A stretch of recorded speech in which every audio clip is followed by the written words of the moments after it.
think it's true that you've got to forget something else to remember that Uber Eats has groceries? No, that's absurd. Hey, remember when you used to be a, what was it, Pepper Lady? Pepper Lady? Wasn't it Cinnamon Sisters? Basil Babes. Saffron Squad? Nutmeg Maidens? Pre-curve? No. Nutmeg Maid. I just said that. Was it Spice Girls? Doesn't sound right. Was it Saffron Squad?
This is Sean and RJ on 105.3 The Fan. That's MVP material if he gets the third one right here. AL rallied in the game. NL has rallied in the swing. With the hat trick. Look out, Chop House. National League takes the lead 4-3. Hope you did not go to sleep early. I almost did. Good morning, Metroplex. We're live with the Hump Day edition of Sean and RJ here on DFW Sports Station 105.3 The Fan. I'm Sean Sharif alongside Ralph James. Bobby will be back tomorrow for the Firehouse Tour in Richardson. We got Ross in for Pepe and Aiden in the back firing up the fan cam, Twitch, and YouTube. Almost turned it off at 6-0. I was like, what the heck? We're late in the game. Let's just see what happens. And we get a comeback, and we get a swing off for the first time ever. Furious comeback, and then the greatest way to end a sporting event. Holy cow, that's on par. That's on par with penalty kicks in a World Cup game. Did you know that this is what they were going to, and did you understand all the rules? Because it looked like everything was being explained to Aaron Boone and everyone else as it was happening. I had forgotten. I had no idea that I knew. I did know. I remember hearing about this a couple years ago. I was like, what are they doing again? They're doing some kind of a home run derby. Yeah. I didn't know the rules, though. Apparently, they picked the players before the game, who was going to be in it. Really? Yeah. Okay, that's surprising. A lot of people had a question. By the way, Kyle Schwarber goes up there. You get 3 swings, and he hits home runs with all of them. Yeah. He's slimmed down still. Yeah. Kyle Schwarber, and he steals the All-Star Game MVP from Pete Alonso, but he's coming up big there in the clutch with the call on Fox. Dude, and now Fox, speaking of Fox, it's where we need Joe Buck back. They did a terrible job of explaining why those were the 3 guys that were chosen. Yes. Terrible job. Well, it looked like Dave Roberts was kind of deciding, like, out there on the field. In the moment, I figured it was because people were like, where's Shohei? Where are the big dogs? And I said, well, they're not warm anymore. They're not warm. They're not warm. That's number 1. And number 2 is they also weren't there anymore. You think they were on private planes? They even said they were either on the way to the airport or on a plane already, because they don't have to be back till Friday. So it's Tuesday. So you can get to wherever you live. Let's say they live in, let's say Shohei has obviously there's a California. I don't know where the Dodgers are playing on Friday, but he probably goes home, hangs out with his girl. Judge, Cal Raleigh, Tarek Scuba. Scuba was still there. You saw him after the game. He was in a button-down shirt. He was already dressed like it's something else. Yeah, because this is not the dream lineup that you would pick to decide the outcome of the game with Rooker, even though he participated in the home run derby, fed his baby its bottle at 11 p.m. there at night. Randy Arozarena, Alonso was there waiting, and then Stowers from Miami. So these are not the big dogs. No, they're not. But this was fun. I don't care who the hell was in this thing. That was incredible theater. And go ahead. I don't care. I've loosened my grip on the old way of doing things. Make this the way to end regular season baseball games. Oh, you play your 9 innings, and then you play a 10th inning, right? You play a 10th inning with your rules. And if you even want to play an 11th inning with your new rules, with the ghost runner and everything, okay, fine.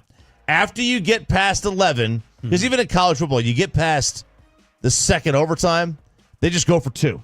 They don't even bother, right? After you pass the second overtime, you don't even start at the 25 anymore. They just go for 2. Just a bunch of going for 2. After the 11th inning in a regular season baseball game, send out your 3 dudes and go. That's fun. The American League had been dominant. Now, we don't have anything on the line, right? Stakes-wise, we're not doing this home field thing anymore, right? No, nothing on the line. Last 11 All-Star games, the American League had won 10 of them, had held the National League to 2.8 runs per game, only trailed for 6 of the 101 innings, and won both extra inning games. And it looked like that was going to happen again yesterday with the furious, crazy comeback. But nope, National League stays on top after having the 6-0 lead. Because this game, the Shanks hit again. I tweeted out, "Yo, can we have some action? This sucks." Yeah, this is boring. It's very boring. 2 runs in the first inning and nothing basically the rest of the way until the comeback. It's very boring. Yeah. I was miserable in this baseball game. And that's look, the part of the problem with the All-Star game that they run into is it's kind of, there's not really anything they can do about it. they just, like, the most important innings are played by the guys you don't vote to see. Yes. You got relievers who a lot of people have never heard of. You've got position players that are not mainstream names. They're good players, but they're not mainstream names. And that's just the reality of it. Yep. And then you're forced to put 3 guys in the home run derby that are warm and still there or still dressed. That's the problem with the All-Star game. Like, you watch the first 4 innings because it's all your guys. And then they slowly start trickling out. Man, Freddie Freeman left the game really early. He left the 3rd inning. What are you doing, man? He left the 3rd inning? Come on now. I know they wanted to get them their Atlanta send-offs. Yeah. You know, Kershaw getting honored and praised. Same thing with Freddie. The Kershaw moment was really cool. Let us know, by the way, if you watched the swing off and whether you liked it at 877-881-1053, 877-881-1053, Franklin Franco injury attorney text line, or did you shut it off at 6-0? Kershaw mic'd up, was pretty awesome. He said in the dugout, what is the name of Cal Raleigh again? Big Dumper. He goes, suck on that take that big dumper. He said that while he was mic'd up. He's like, Smoltzy, what do you want? He goes, cutter in. He goes, I don't throw a cutter. I'll throw a cutter. And as he's sitting there mid wind up, you had the tribute to Henry Aaron, which blew everyone away. Yeah, I was worried about that. I was like, all right, this is gonna get campy. And then I thought they did a pretty good job of it. I was definitely concerned when they turned the lights out and they started to recreate it. And then you had like the firework or whatever that went off that would depict the home run. The ball, yeah. Yeah, I was like, all right, okay. I thought they did a pretty decent job. You know, they captured Atlanta in the music scene in the beginning with the introductions. And Luda out there. It's always a good day when you see Luda. I thought they did a pretty good job outside of explaining where everybody was during the home run derby swing off. So you're saying they chose before? That's what I heard this morning, that they were told to choose before the game. Okay. Now, whether they told people who it was going to be, they were told to have a plan.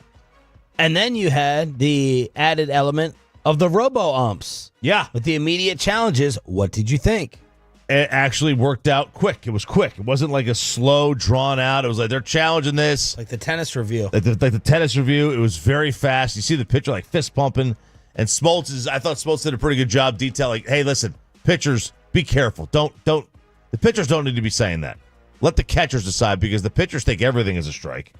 And you're too far away, right? You're too far away. The catcher has a better idea. My only concern with the robo-ump strike zone is what's going to happen on those, more sweeping pitches where it doesn't even get the corner. Like, it looks at the plate in two-dimensional and not 4-dimensional, like the robo-ump is going to look at the plate. Yeah. And we're used to looking at it like in a 2-dimensional, and the thing is dropping down, and it like basically lands on top of the plate, but it crossed the strike zone because it had such break. I don't know. To me, it's not a strike.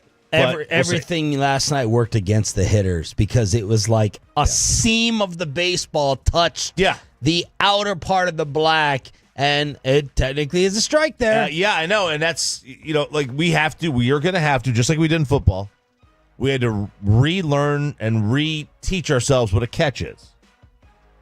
Yeah. Right? Because I was thinking to myself, should half the baseball have to cover it? Or is it going to be any minute little speck of it, which was the case? So tennis, right? Tennis is any minute speck of it? Yep. I think hockey, it has to be more than like half the puck. Soccer, the same thing. Should in the rule book, does it say baseball it only has to be a seam touch on the plate? They didn't have that kind of technology in 1885 or whatever the hell they made that book. So I don't know. I don't know that I like that. I don't really like that. So that's the All-Star game last night with the National League blowing the 6-0 lead, but Kyle Schwarber, the hero with drama, hitting 3 home runs in the 3 swings, and the NL ends up winning. Had some cleanup to do yesterday after your Cory Seager segment. As the Ranger mods, the Twitter members of some groups out there came for the morning show after your Cory Seager trade discussion. Recap real quick what you were talking about. Just simple, if the right deal came along, would you be willing to move on from him? And we both said no. It would have to be a blow me away type deal where you can continue to win now with DeGrom and Eovaldi. Yep. But then also plan for the future. And the reasons for even thinking about dealing him were? And the reason for thinking about dealing him is, he's probably not gonna age tremendously. He does get hurt. 31. He's 31 years old. He does get hurt. He's still got 6 years left on his contract. It'll probably be fine for a while. He's still like a 900 OPS guy. But also, the Kevin Pillar comments from a couple of weeks ago. And listen, if you don't want to believe those comments, I don't really have time for you. Like you just don't want to believe them. Like, put it this way: if they weren't true, the Rangers would have told you they weren't true. We have not heard a thing. Nobody has said a word, and that's fine if they're true. Like, you don't have to be this super team, right? You could be individuals. Brett Boone told us, and he'll be on with us 9:20. He has told us he played on teams that were super close and they won a ton of games. And he was on teams in Atlanta in '99 that went to the World Series that was 26 guys that didn't even have each other's phone numbers and basically just went to the ballpark, left, and never saw each other. There's no right or wrong. But if Seager does things his own way, which is his right because he is a borderline Hall of Fame baseball player. But the problem is what works for Cory Seager might not work for young kids who are trying to emulate him. And he's not a rah-rah leader. Neither is Marcus Semien. They're lead by example guys. Marcus more so lead by example. Cory just kind of does his own thing. So it's like, all right, is it in the best interest of the young kids to, find somebody who is more of a leader? I think that's a little bit overrated, but, Pillar talked about it. Yeah. So that's just kind of where it came from. I think people overblew it yesterday. It's not. Well, we're in a society now where people don't listen to the entire segment, and they can't wrap their brains around. I think the fact, I was thinking to myself, fact is too strong of a word, but I think it is. The fact that, but just these discussions hopefully are had by every single team in sports. Chris Young sitting around his room should have the roster out and be asking, hey, is there anything to this? Like, what happens if that takes place? Are we trying to take a step backwards? Are we trying to go for it more? If we're trying to take a step backwards, then we can have this discussion. Are there more things behind the scenes in terms of Seager that yes, he won the World Series, helped win the World Series for them a few years ago. What are we doing moving forward? But, John was kind of the leader of the Ranger I didn't know there were mods on Twitter, but he said, try to give you guys the benefit of the doubt and listen. Completely serious, you sounded like, about him having his own hitting coach and not doing batting practice as a reason he should be traded. I'm actually sick. I'm so serious. You owe Cory Seager a handwritten apology for this slander. Calling him a bad clubhouse guy. No, he's not the loudest leader. Doesn't have to be. There are a lot of players on the team. Someone else can do that. I'm so angry right now. See, so that was Ranger John. Yeah, that's so. First of all, we never called him a bad clubhouse guy. Doing his own thing doesn't make him a bad clubhouse guy. That's you took that. We didn't say that. There's no intimation that he's a bad clubhouse guy. You're allowed to do things your own way. So right off the bat, you completely delegitimized your entire argument. Look, the Kansas City Chiefs should be having discussions about trading Patrick Mahomes every day. Not every day. He should be on the board. Like, nobody's untouchable in sports.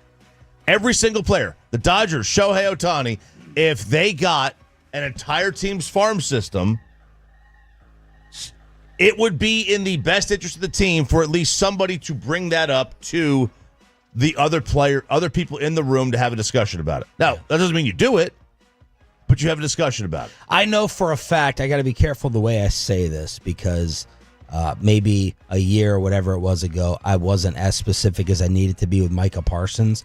I'm not saying anyone in the front office has thought this or acted upon it in terms of having trade calls. But I do know that people that work with Texas Rangers on their paycheck have heard this as a slight possibility. So I know RJ protecting sources, not trying to overstep. It wasn't just this typical radio mid-July fill airtime create content, get clicks. Someone tried to come back with that yesterday. Oh, this is what you want to do. You want to get clicks. No, I'd much rather not deal with you annoying psycho nut jobs all day long because I can't keep my mouth shut. As usual, I sit there and take up the fight for someone on the show or the station, and it wasn't even my topic. But I'd much rather have a peaceful, enjoyable day rather than deal. Even our web guy texted and was like, you sure you want this out? And I always preface it by saying, now don't porn headline us here. Don't headline porn. Because we're just going to deal with the annoying homers the rest of the day. So, no, it's not all it's cracked up to be. I don't view it as, I don't care whether you're talking good or bad about me as long as you're talking about me. No, dealing with the negative talk about you can be pretty annoying, and it was yesterday with this handful of people. It was, and it's just what people can't wrap their heads around is that we were just having a conversation about what they might or could or should do, and I'm not going to get burned by the Luka thing again. After Luka happened, we can have this. That gave us the green light to have this discussion and conversation about anyone, and then not be crazy. And not be crazy. Would it be the right move? No, we don't think it'd be the right move. People don't hear that, though, within the segment. They don't hear that. They don't hear it. Ultimately, let's brainstorm it. Should we do this? You never have these discussions in your house, about a subject or a topic? You ultimately decide no, but it's like, hey, what if? Should we consider this? But that's the world we live in today. 877-881-1053 on your home of the Rangers with Sean and RJ. It's DFW Sports Station. Thanks for being part of the 6 a.m. club. Is Vegas missing on the Dallas Cowboys? We take you inside the Star. Training camp is coming up soon. We'll have it for you on the home of America's team next.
Okay, now that is a very cute haircut. That's like a little shag. I've never seen that before.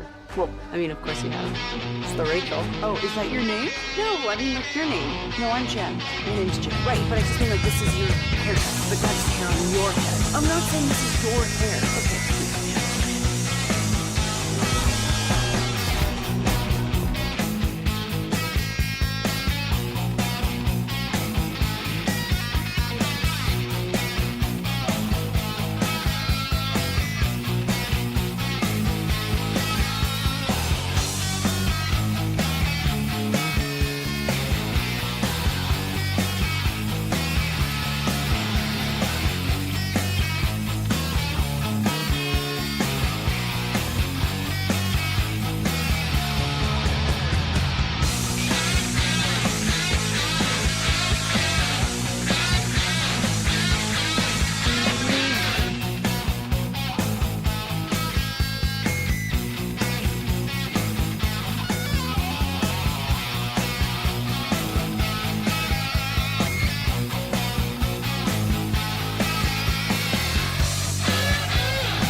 Truck attorneys in Dallas.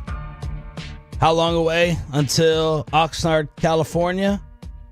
For us, it is 11 days, baby. Now, I think K&C is out there next week.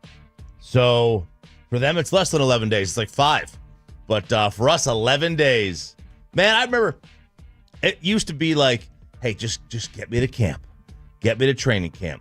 And now it seems like, hey, the offseason extends a lot longer. You know, the NFL offseason, obviously, it's a 12-month. It's basically 11 months, really. It's 10 months and 4 weeks. And then you get a month and a half off, which is what we're in right now. And that's the time where idle hands become the devil's workshop. Are you saying this has felt like a tougher offseason to get through? No. I'm saying it used to be like that. Now, yeah. I feel like it's a breeze. It's a breeze. Well, I think a lot of that has to do with the show. Yeah. As well.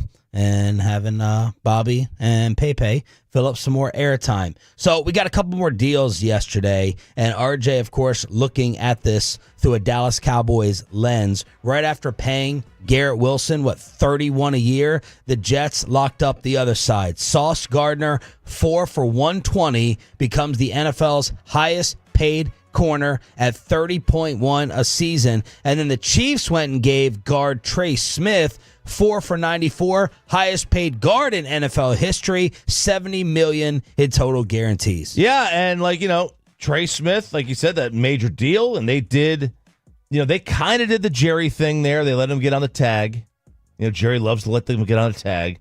And then they sign him, but then they had to pay for it, and he gets just under $25 million a year. Yeah, it's actually Trey Smith, the one that we need to be focusing on over the bigger name and Sauce. Yeah, Sauce, obviously, you look at the corner market, totally different. You're going to pay Deron Bland eventually, but we're not going to talk about these numbers. Right. But, there's 4 guys making $20 million. The rest are at 19 below at the guard. That's pretty low money for them, from the standpoint of compared to a lot of the other positions. But it also means that when Tyler gets there, that number's going to go to 25, 26, whatever. And I guess they could have gotten this done with him, right? I mean, he's eligible. They already picked up his 5th year, right? They already did that. So I guess he's eligible now, and they could theoretically, if they wanted to, sign him. But what the Cowboys are going to do is they're going to futz around, and here we're going to be in, I guess it would be in next year's camp, where him probably holding out. That's where we're going to wind up being. Yeah. And it's like, all right, we're just going to do this again. And we'll do this for a 4th straight year.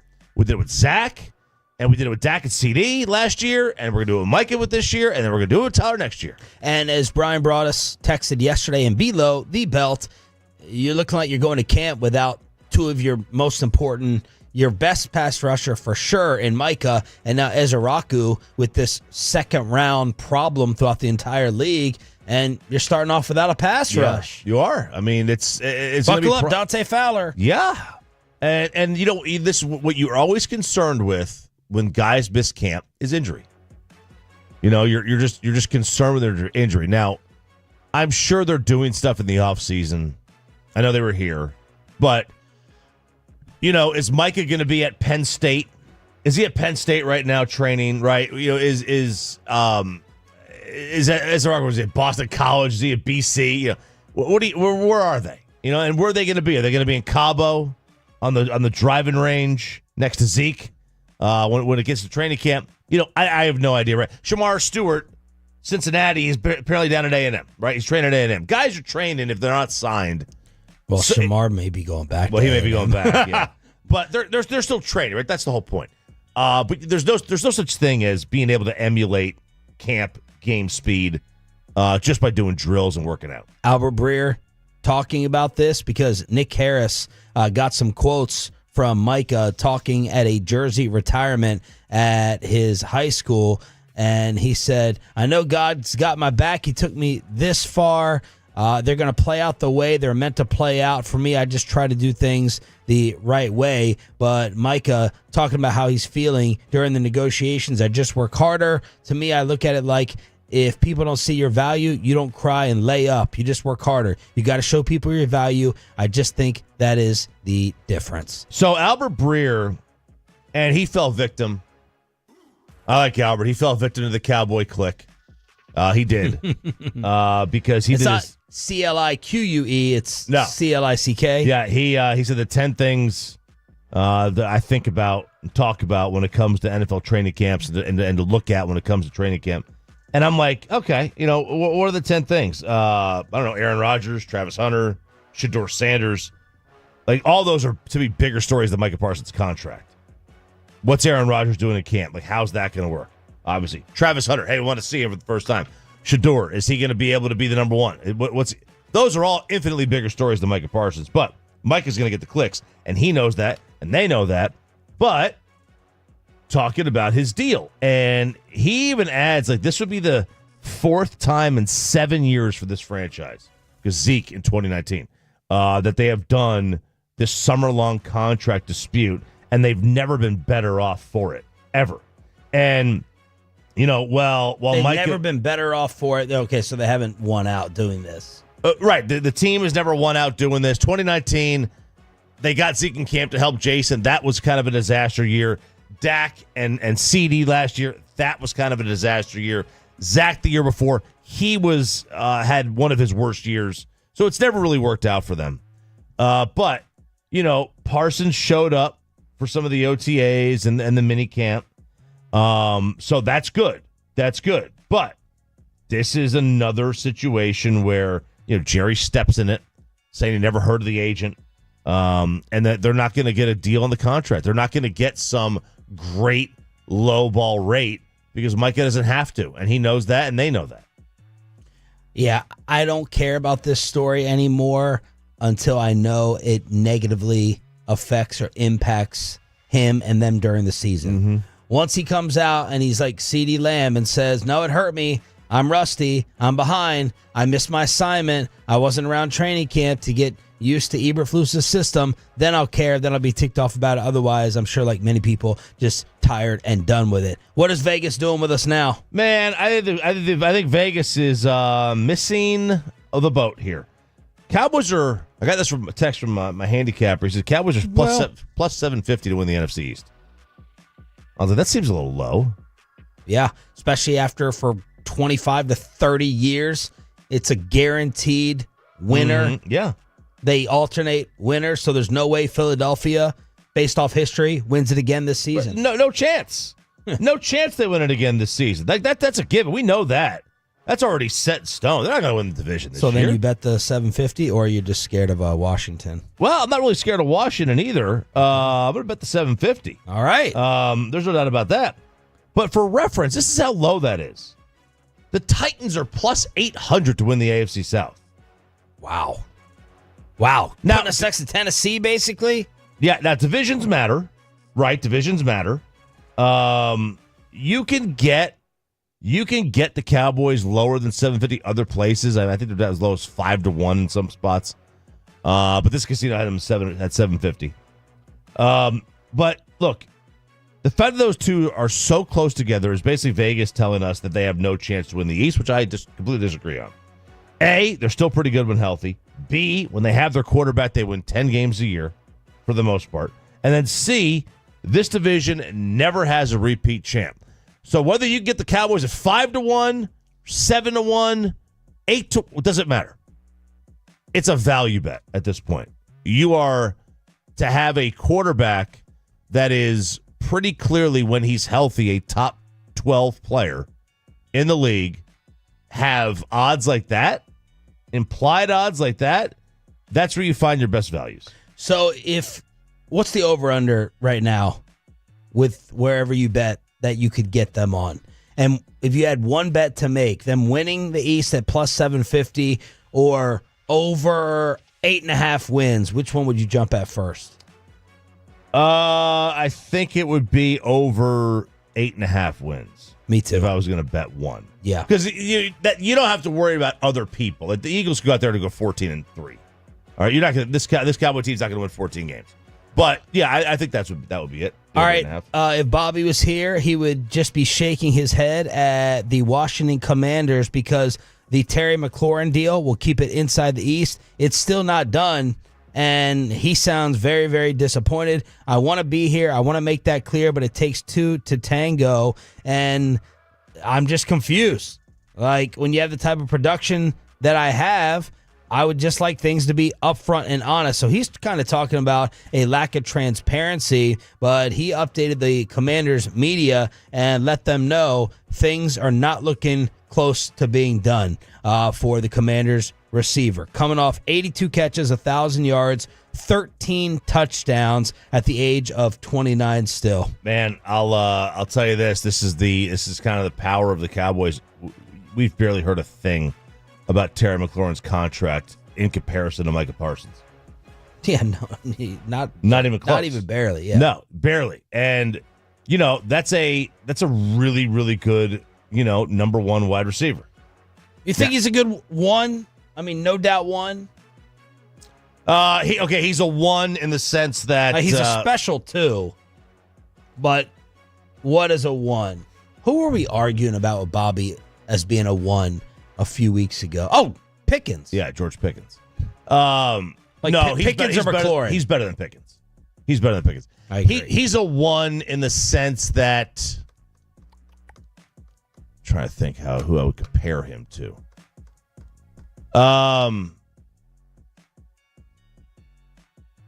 He's better than Drake London. Yeah. Right? He's far. He's not. I don't. Age aside, he's not better than Mike Evans. But with the age, he might be.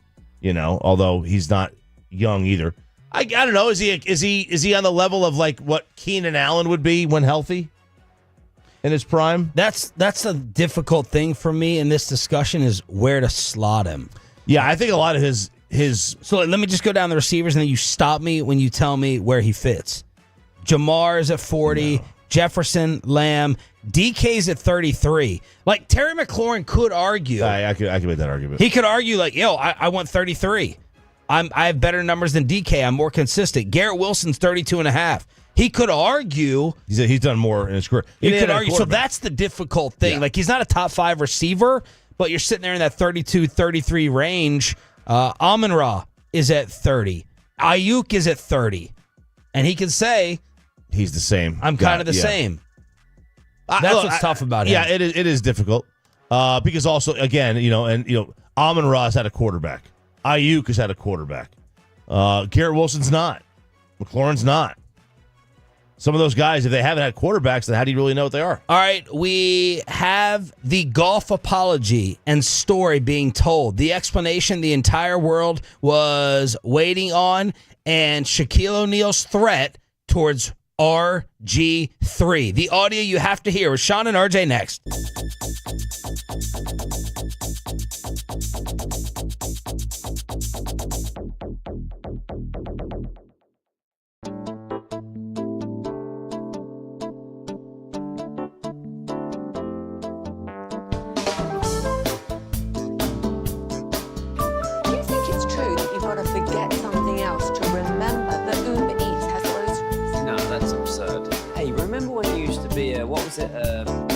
Pepper lady. Wasn't it Cinnamon Sisters? Hazel Babes. Saffron Squad? Nutmeg Maidens? Pre-curb? No.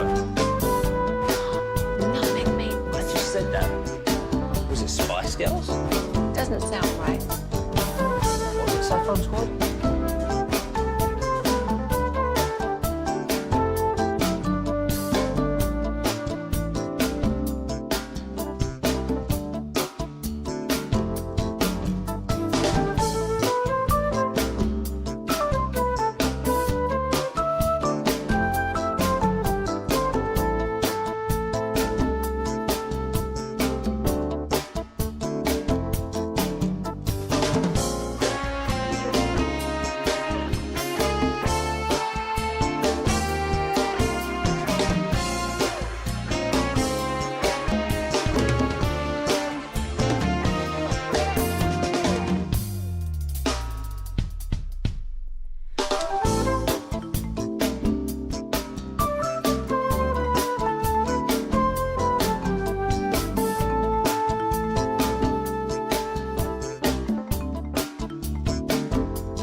O'Neal going at Robert Griffin III. It's Sean and RJ Hump Day edition. Hump Day. With the 6 a.m. club. We got Ross in for Pepe. Bobby will be back tomorrow as the Firehouse Tour hits Richardson with Sean and RJ. Not Friday, but tomorrow. We got a concert ticket giveaway to hook you up with during the 720 commercial-free expressway.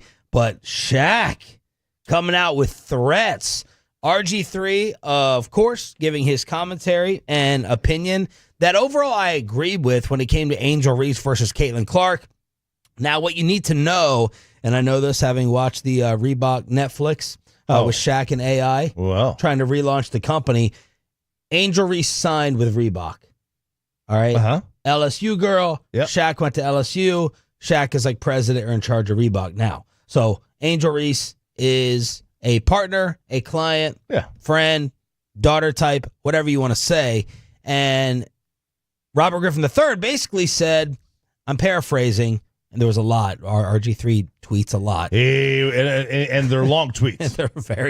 they're very long tweets. He definitely purchased the premium verification club. Yes. He basically said Angel Reese hates Caitlin Clark. Like the look, the way she acts. And I agree with that. He's like, I could see, I notice hate when I see it. Yes. I recognize it. Now, apparently, there was an NBA 2K26 tweet as well. Yeah, there was. There was some loser on social media. So Angel Reese is on the cover of the WNBA edition of 2K. And it's a photo of her dribbling a basketball. It's a live action photo, right? Well, somebody replaced Angel Reese with a depiction of a monkey. Racist. Very.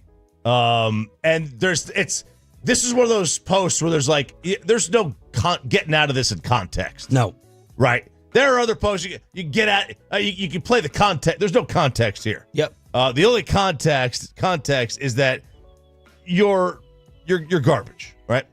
So RG3 posts this, like retweets it with a quote tweet, and goes on and says, all right, this has got to stop. There's no place for this in this world, whether you like it or not.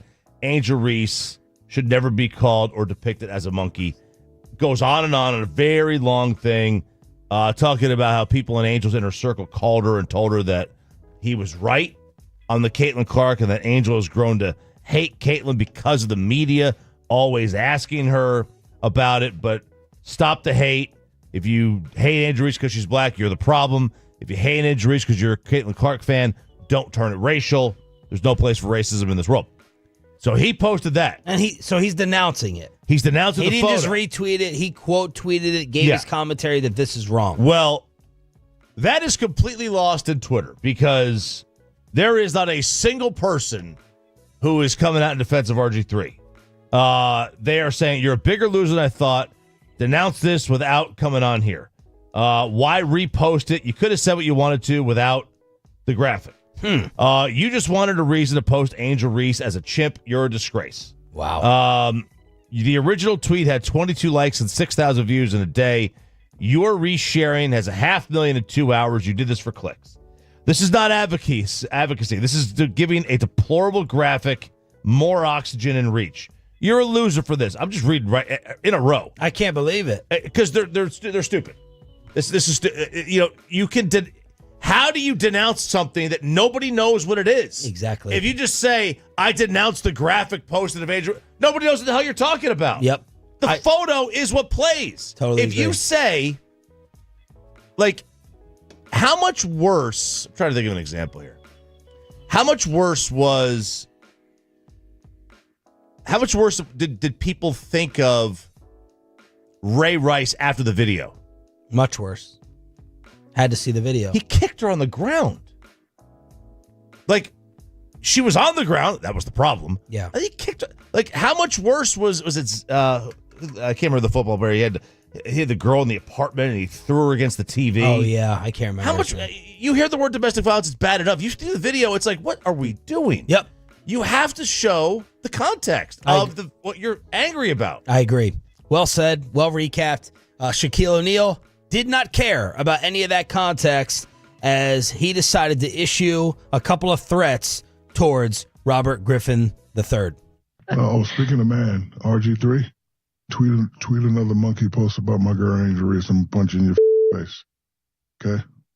It's enough. Like, I don't usually do stuff like this, but just stop it, bro. You got your job. You got your podcast. Leave my Angel Reese alone. I'm the one calling her and telling her not to respond. Stop it. That's the last time. Okay? Thank you. It's not real hate. If you look around what's going on in this real country, that's hate. This is sports. I'm not supposed to like you. It's a shame that all the stuff you did in your life, you're going to be remembered for your podcast. You're going to be remembered for your podcast. That should tell you you're not that great. I don't want to be remembered for Shaq's Bit podcast. I do not. Like, leave those girls alone. You already spoke on it. Let it go. So what? He hates us. So what? I hate you now. For messing with her. Now what? Say something about me. But she's not going to respond because I'm the one calling her and be like, baby, keep it classy. Because she's not soft by any means. You're from the streets. But I'm like, you're beautiful. Don't indulge with these fools because he's a fool. You don't even have G14 classification to say that. I would respect it more if Lisa Leslie said it. Like, that's your category. Stay out of them people's category. Okay, you're sports, whatever you do, you talk about sports, but, bro, you don't need to be going deep. Y'all can go deep. Y'all are females. Y'all understand what that's like. If he hates her, so what? Mind your business. Like, I don't mind you doing your job as anyone, but don't pick on that little girl. Because guess what? I'm her protector. Now pick on me. You pick on me, I'm punching your face. Shaq on the Off the Record podcast. I have not seen a RG3 response yet on social media, which I'm pretty stunned by. I would anticipate lengthy paragraphs today or some podcast or whatever he does with his wife. I would expect that too. That was like, I mean, look, Shaq went at her. Now, Shaq's, like you said, he's got a relationship with Angel, LSU, Reebok, all the things. I think you and I, we just fundamentally disagree that he's not depicting her like that. You know, he didn't call her that. He didn't say anything about that. He just, he quote tweeted a quote and then gave a response on it. I think it's important to make sure that you show everybody what you're talking about. You know, I agree. Maybe we're just wrong. Maybe we are. Who knows? Let us know. 877-881-1053. Franklin Franco injury attorney text line. The golf fight. Do we have a name for this, by the way? The Canadian golf fight with the hockey player? I feel like we need this named appropriately. But the guy who got way too drunk and challenged an NHL enforcer hopped on a podcast, Nuclear Golf Podcast, and he decided to take some accountability. Yep, that's me, guys. The guy that got dropped like a bucket of balls in a pond. Not my finest moment, I know. Looks real bad. Played 36 holes of golf. We drank way too much, and my mouth ran faster than my brain. All jokes aside, guys, I'd like to apologize to all the folks on the course, anyone caught up in it, and anyone who had to deal with me that day. I lost my cool, and I've learned from it. Just one of those days where you should have kept the card on the path. Stick on the ice, maybe stick to 18. So there he is. He took some accountability there. He did. He put on a clinic of cliches there. That was epic. That was like, this guy's like, I'm going to make this my hockey post-game post here. That was phenomenal. Because we saw somebody else do another one, and he was like, and it wasn't him. It turned out it was a fake. So we had to kind of tiptoe around this. But this guy just knocked down mid-range cliche to mid-range cliche. And then the enforcer told his side of the story. Nick Tarnasky was on Spittin' Chicklets with Bissonette, and he told his side of the story. Now we've jammed up at 15 tee box. I'm behind my buddy. He's kind of, he's a little tentative because these guys are clearly, bath salts or meth, or I don't know what was going on there. So I said, hey, I'll go talk to him. And so I rolled up and I just said, hey, guys, that we got to get moving. And that instantly set him off. And he's doing the fist clenching and the pump in his arms. And go.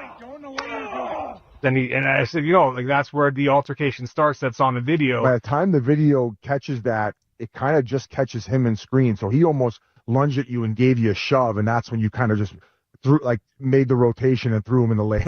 Lake was close enough where I thought, okay, at least maybe give this guy a chance to cool off in this moldy water. Like, I don't know what's growing in there, but like, you got to think, you get thrown in the pond.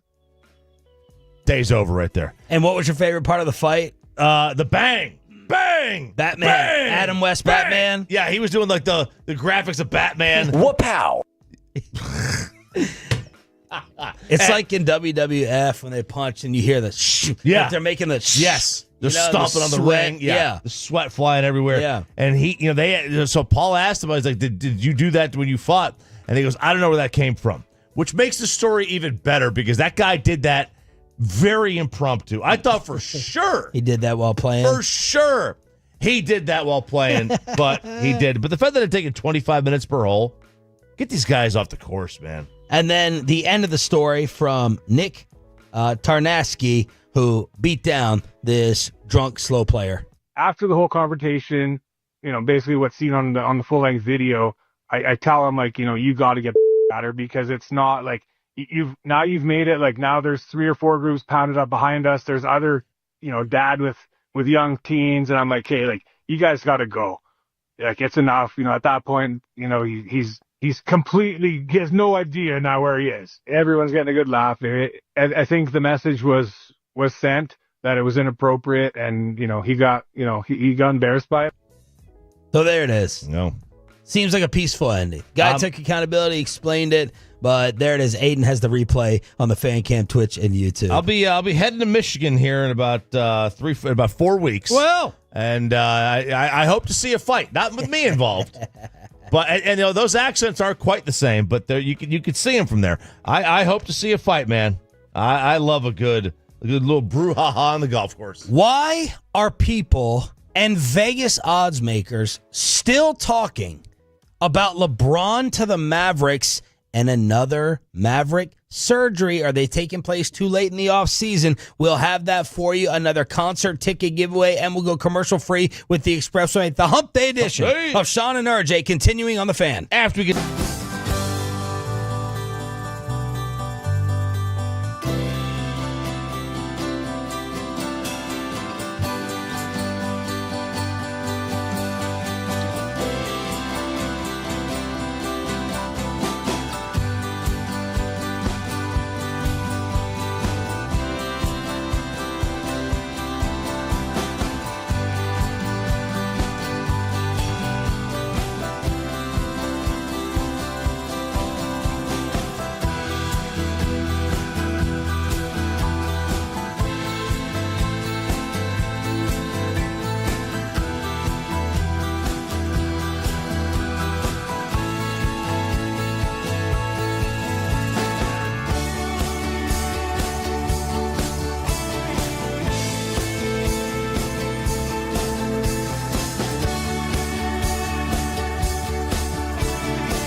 No. Nothing made I just said that. Was it Spice Girls? Doesn't sound right. Was it Saffron Squad?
By our D&M Leasing Studio. This is Sean and RJ on 105.3 The Fan.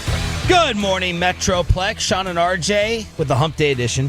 Trying to get you to your weekend as quickly as possible on DFW Sports Station. Thanks for being a Tolo. That stands for Turn It On, Leave It On. In order to thank you for it, we're going to hook you up with another concert ticket giveaway. 720 commercial-free expressway and the 9 o'clock hour as well. We got Ross in for PayPay. We got Aiden in the back. Bobby will return tomorrow. Firehouse Tour in Richardson on the road. Firehouse Station number 1, 300 North Greenville, so just off 75, just on the east side of 75. Whataburger will be out there having some free brekkie for you. So Firehouse number 1 in Richardson. Yesterday, KNC had an absolutely loaded show at Whataburger in Frisco. We'll take it on the road tomorrow. And, of course, it's also brought to you by Fraser Roofs and Gutters and Firehouse Movers. And we got new merchandise. I know Brian brought us crafts on it.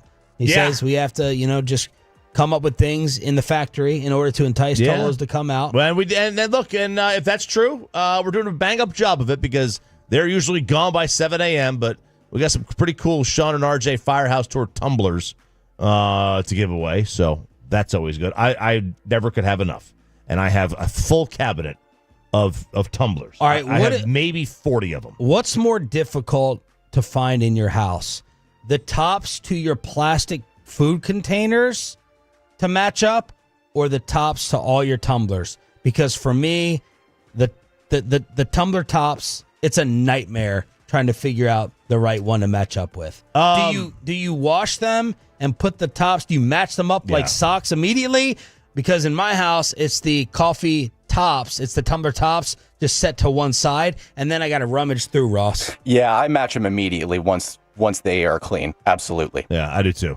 Now, do you do that with your plastic container, your Tupperware things? No. Isn't that a pain? Pain. Sucks. It's awful because it's like, nothing's universal. Half the time you're buying off-brand, and otherwise times you're buying the glass ones. Yep. They never match up. Yep. And because it's also easier to stack those. You got to stack those for efficiency. Do that motion again on the fan cam. You got to cam. stack those for efficiency here. There you go. But the tumblers, you're not stacking tumblers. Nope. So I think it's easier to put those in with the lid. Okay, just when I think the LeBron stuff has died down, you little fake threat, I don't know about the Lakers, trade possibilities. Bovada then comes out. Now, Bet Online already had this a couple of weeks ago, but yesterday this was circulating everywhere, that the Mavs are the new favorites. Bovada, a little behind Bet Online. Shout out Jimmy Shapiro, always sending me the odds. But the Mavs are the new favorites to land LeBron James from Bovada. Mavs plus 125. Miami Heat plus 500. Cavaliers plus 550. Warriors plus 600. New York Knicks plus 800.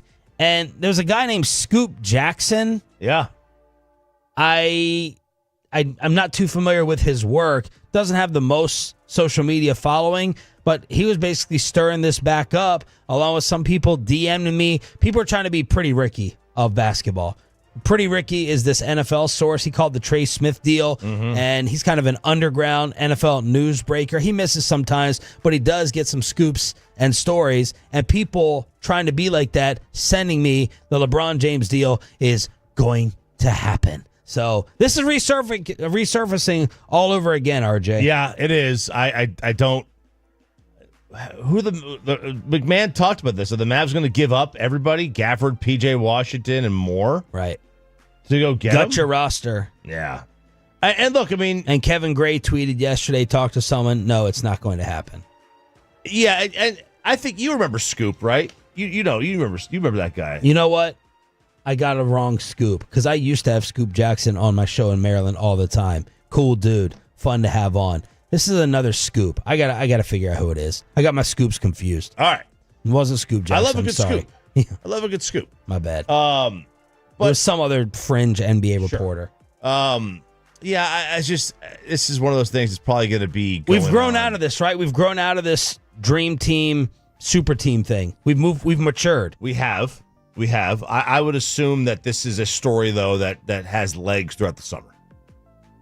My assumption is that leading up till Mavs Media Day in September, that this is going to continue to be a story. And it'll be a story at Laker Media Day, too. At the end of the day, does LeBron really want to leave L.A.?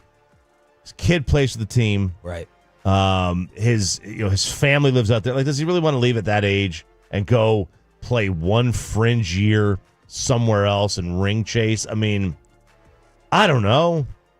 Maybe he does. Maybe he's that desperate for another ring.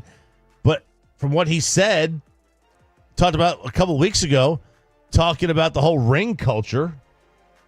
I don't get ring culture. Who cares how many rings you have? It was never about that. Well, if that's the case, then why would you go anywhere? Can you imagine wanting out of L.A. after you traded for Luka Doncic? Yeah. What? I mean, what? Who? What? Yeah. How are you unhappy with that? It doesn't make any sense. Just let me reset for S's and giggles a possible compensation to get him. And just see if you'll reconsider. Because so far, the majority of Mavs fans, the Metroplex, us, saying no. Daniel Gafford, PJ Washington, Caleb Martin, Najee Marshall, Max Christie. PJ, Gafford, Caleb, Najee, Christie. No. Okay. That's your entire bench. But do I really care that much about Martin, Marshall, and Christie? No, I can find those guys. PJ, tough mindset defender, and you know how much I love Gafford. Yeah, now look, if you could find those guys, why didn't Phoenix? Yeah. Why didn't L.A.? Why didn't the Lakers? Yep, Who true. have had LeBron and AD for years, and out after 2020, they haven't been able to do anything. Why don't a lot of these teams that are these kind of quote-unquote super teams not find those guys? It's because you can't. The NBA has done a really nice job. But Major League Baseball and the NBA have done really nice jobs making sure that their cap is strong. And the baseball don't even have a cap. The baseball luxury tax, you can make an argument, it's more of an impediment to super teams than the NFL salary cap. Because teams will not go above that again. You get above that luxury tax, and let's just say you're above that luxury tax of baseball for 2 or 3 years. I think you're paying double. You gonna do that? Derek Lively, the next Maverick, come on down. Atolo hit me up yesterday and was like, why are the Mavericks getting all these surgeries right now, mid-July, and not right after the season? He, according to Shams, underwent surgery to clean up bone spurs in his right foot, is expected to be healthy for training camp. So I think Kyrie's was a little delayed. Last week we were talking about Anthony Davis's detached retina, and now we have Lively with the right foot. With the right foot, but, off-season surgeries, they don't really do much for me, right? Clean-up surgeries, I'm like, okay. It's like another... Unless they're really, really late and compromise camp or the beginning of the season like Shaq would do. Yes. Didn't Pippen do that? Isn't that one of the things in the Last Dance? That's what he did? Yes. Those things where, you missed you missed the first 2 months of the season, you come back Christmas Day, that ain't good for nobody. That ain't good. So, that would be bad, but he's got a couple of months. Hopefully he'll be all right. As long as he's fine for camp. Caitlin Clark and Paige Becker's first matchup as pro players drew 2.1 million viewers on ABC, the network's fourth most watched WNBA game ever. So that put up some nice numbers right there, and Paige is putting up nice numbers. Fastest WNBA guard since Taurasi in 2004 to reach 300 or more points, 50 or more rebounds, 50 or more assists. And you got some exciting WNBA news? Well, it depends on exciting or not. But Caitlin Clark, again, this was before last night when she left the floor in tears because of a groin injury. But she had signed up for the WNBA three-point contest. Ooh-wee! Which, this is going to be the most highly anticipated three-point contest since anything Larry Bird was in. We knew Steph was going to wind up winning it. Plus, to me, and this is partly Caitlin, I'm not interested in watching Steph just spot up. Part of Steph's greatness is that he pulls up from anywhere at any point. He just chucks a 35-footer and it just swishes, right? Because this guy, he's a freak like that. It's not the spot up, but he's so great at spot up. But him and Sabrina did that contest, that three-point contest, and she is going to be in this as well. Leah Boston also and Kelsey Mitchell are all going to be in the three-point contest. Kelsey Plum as well. So you're going to have a bunch of good players in this three-point contest. We'll see. We'll see what happens in terms of who wins this thing. And if Caitlin plays because of the injury just happened. Because she had been bad. Prior to her going away for injury, she was 1 for her previous 23 from beyond the arc. All right, so power rank them. NBA dunk contest, NBA three-point contest, all-star game in the NBA, WNBA three-point contest. Your interest level. Top 3. I have zero interest in the NBA all-star game. Okay. I've dunk contest 1, I guess. Number 1? Yeah. I would rather watch the WNBA three-point contest than the dunk. Well, the thing with the dunk is this WNBA three-point contest will be 1 for me as Bobby Bell is rolling in his grave right now. Yeah, the thing with the NBA slam dunk contest is I do want to see how it's a train wreck. It's like one of those things you can't look away from. Plus, who is it? Mac McClung? Yeah. He actually has done a really nice job on it. Yeah. But then it's this, and then the NBA three-point contest. I've seen it a million times. Wow, so you're gonna go dunk 1, WNBA three-point contest with Caitlin 2. Yeah. Okay. Yeah, I'll still watch it. I'll still tune in. Yeah. If she's in it. If she's not in it, I'll avoid it on the guide. Caitlin Clark's team owner, the next one in your crosshairs? The WNBA continues to shoot themselves in the foot. This is Kelly Krauskopf. She deleted her ex account, Twitter, after intense backlash regarding comments she made about Caitlin Clark. And, she talked about we want to sustain growth. We want to do all these things. And just listen to the absolute just dismissiveness of Caitlin's importance. That we want to sustain the growth and the interest level in the franchise. I mean, this is about the Indiana Fever. Yes, we have a foundational player in Caitlin Clark and Leah Boston, and we're going to continue to add to that. But I want this team to be the leader in the country, and a brand, an enduring brand, like Apple or something. I mean, we have a real opportunity here. Oh, like Apple. Like Apple. So that's their owner saying we want to capitalize on the brand that is the Indiana Fever. Madam, you don't have a brand. 99% of your fans are there because of Caitlin Clark. The moment she leaves, they're gone with her. Yeah. That's it.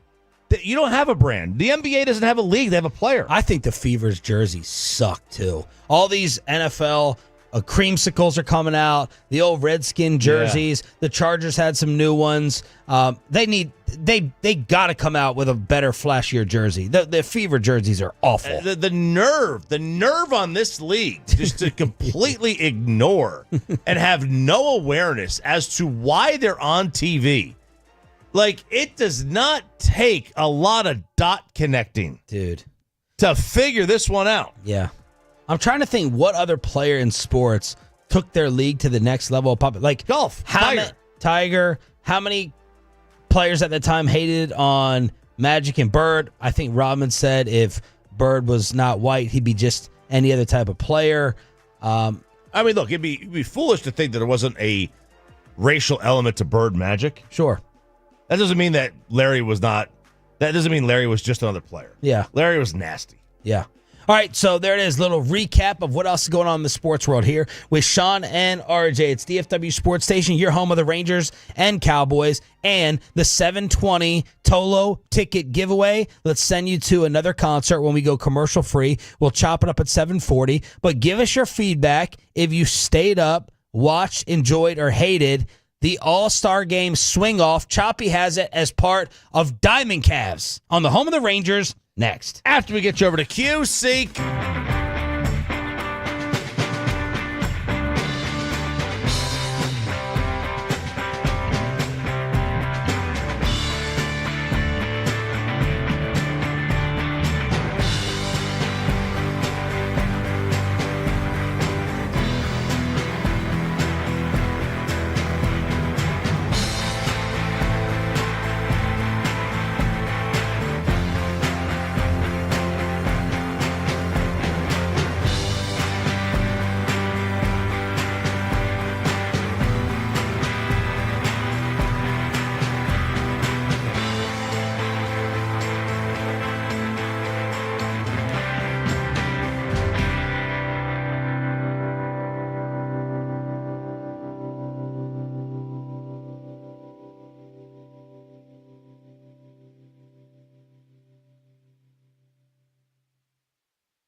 name's Jen. Right, but I just mean like this is your haircut. But that's hair on your head. I'm not saying this is your hair. Okay, freaking me out a little bit.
No play, we're tied.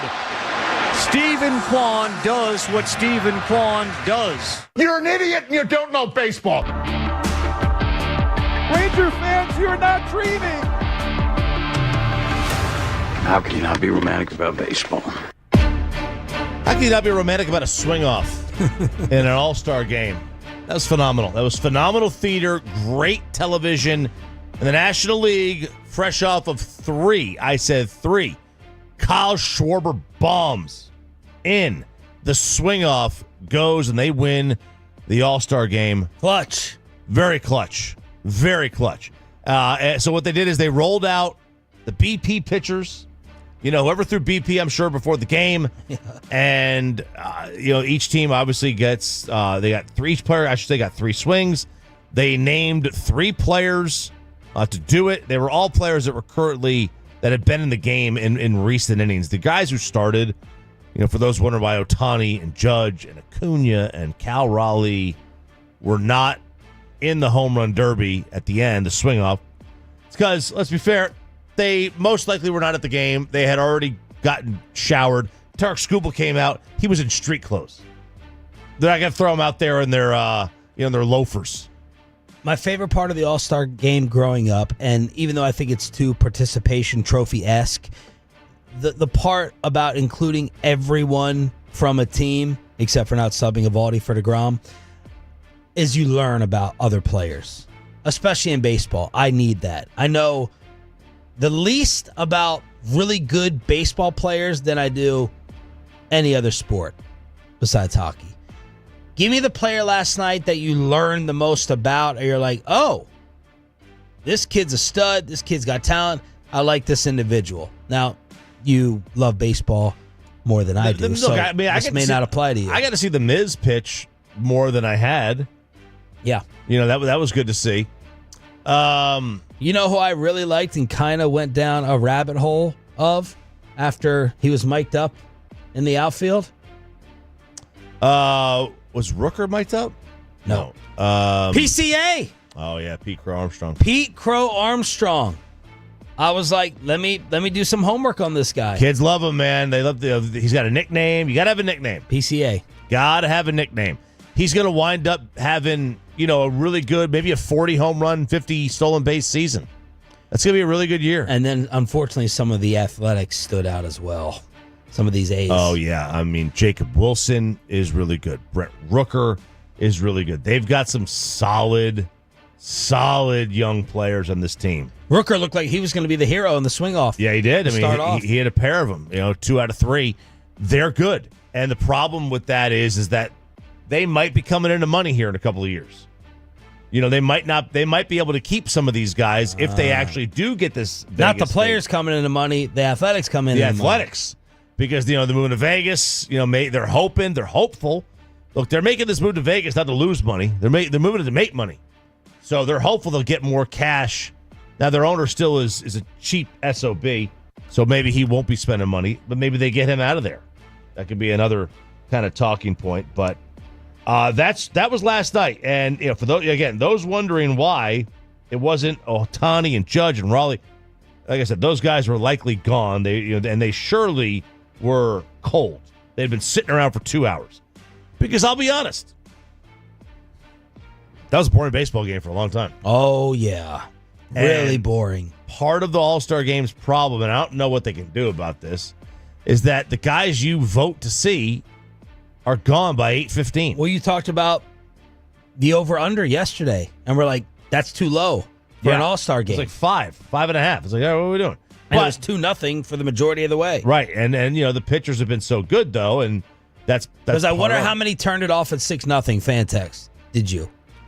Did you turn it off at 6-zip? I mean, I was close. I left it on, but I was doing a Sudoku. A what? A Sudoku. Oh. Those number things. Yeah. Yeah. I was doing one of those. I was like, all right. Background. Let's just, background. If I hear Joe Davis go crazy, I'll look up and rewind. That's kind of the crux of it, but same. It's time for Instagram, man. All right, so a couple of things that took place. So one of these, that move, obviously, was a Rob Manfred decision. And there was another thing that was a Rob Manfred decision, and that was the automated ball strike system that we had in the All-Star game that they implemented. And this is Rob Manfred on the Pat McAfee show talking about that ABS, and this is what he hoped was the precursor to bringing this to the league. We're gonna use it tonight. It's been used in the minor leagues for several years, and we tested it with big league guys in spring training last year. We're in a process directed at bringing it to the big leagues next year.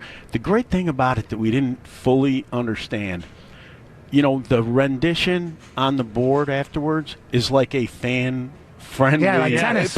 Yeah, the Hawkeye technology where it's coming in. Yeah, it's weird. I was actually out at the U.S. Open, and I played a lot of competitive tennis up through college. And really? You checked the watch? Yeah. I quit a long time ago, but I did play. Anyways, I'm out at the Open, and all of a sudden I realized there's no linesman. There's no linesman, but what had misled me is they're still showing the rendition up on the board, and it made me realize there is entertainment value in that rendition that we need to take advantage of.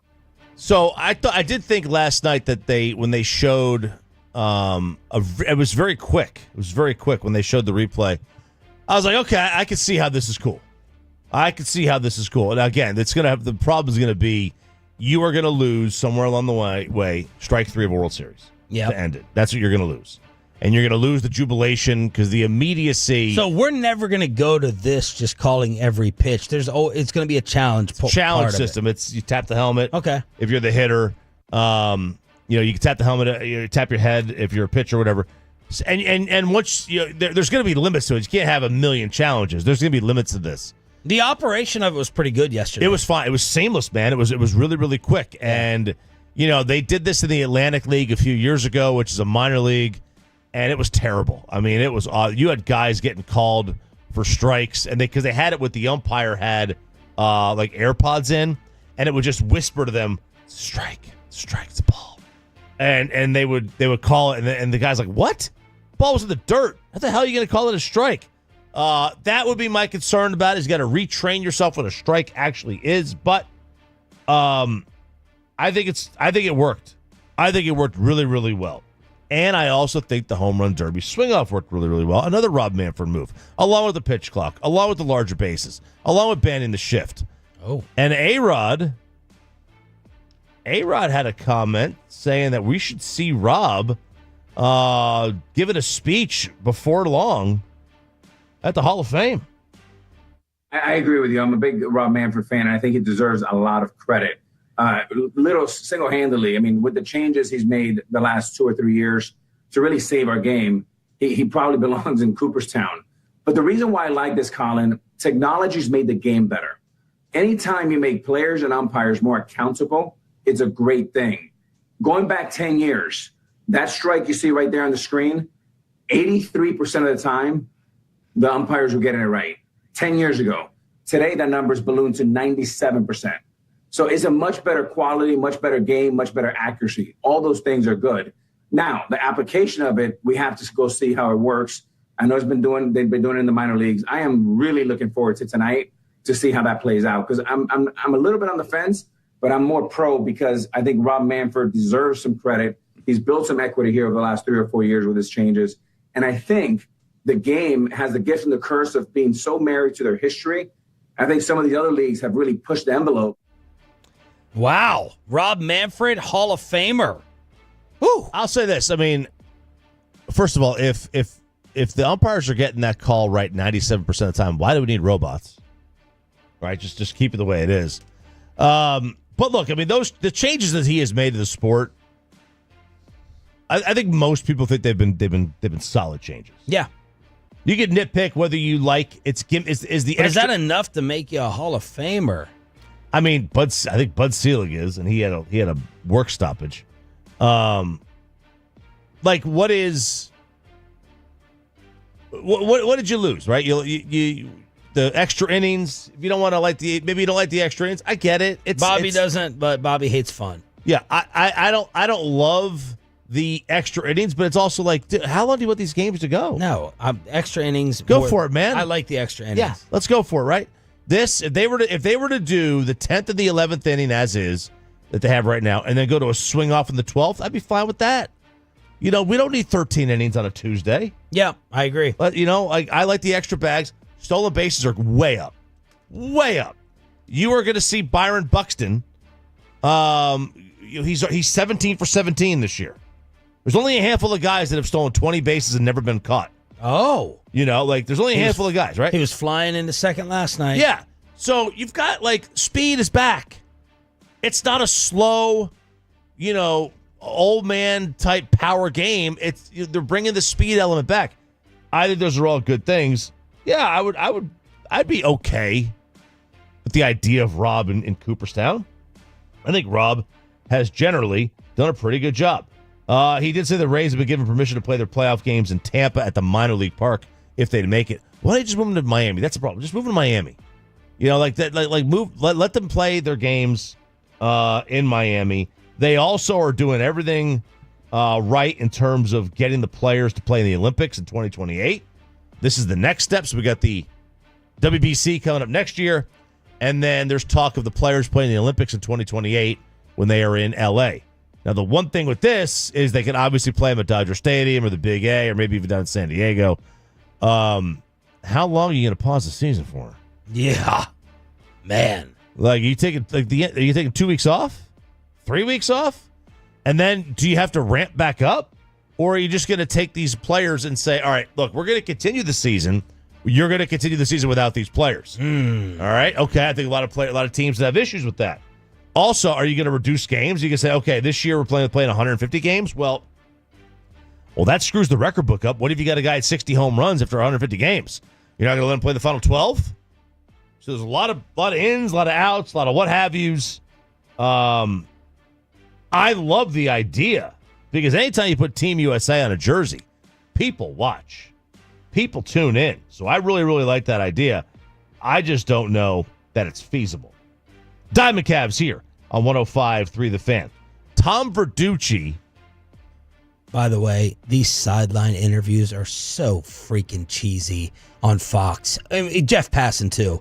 I'll never not take an opportunity to throw Jeff under the bus with my personal relationship with him, even though he's a beast of a reporter. But God, the cheesiness and corniness of Ken Rosenthal and Tom Verducci, the way they asked their one Hallmark card Tom Rinaldi question, I was rolling my eyes yesterday. And listen, I was watching a lot of the pregame of this on ESPN. Guys, and Verducci, I think, is a beast. Like, his articles. Verducci, Rosenthal, and monsters. Passan are monsters. They're monsters. I just can't stand that. What does it all mean to you? Yeah. What are you feeling right now? And it's just such a little soft, cheesy way. And look, when you're doing the pregame show and they're all at this table on the stand-up, and can we do this? Can you get these guys chairs? All right, and the same thing for the Rangers. Can you get Sandler a chair, please? All right, him standing next to Brad Miller or Elvis. Like the poor guy, Kirkchin and so yesterday they had whoever the host was. I can't remember who the host was, the anchor. Then you had Eduardo Perez. Then you had Mizorowski, who's 6'8". And then on the right side you had Passan and then Tim Kirkchin, and they're all standing up.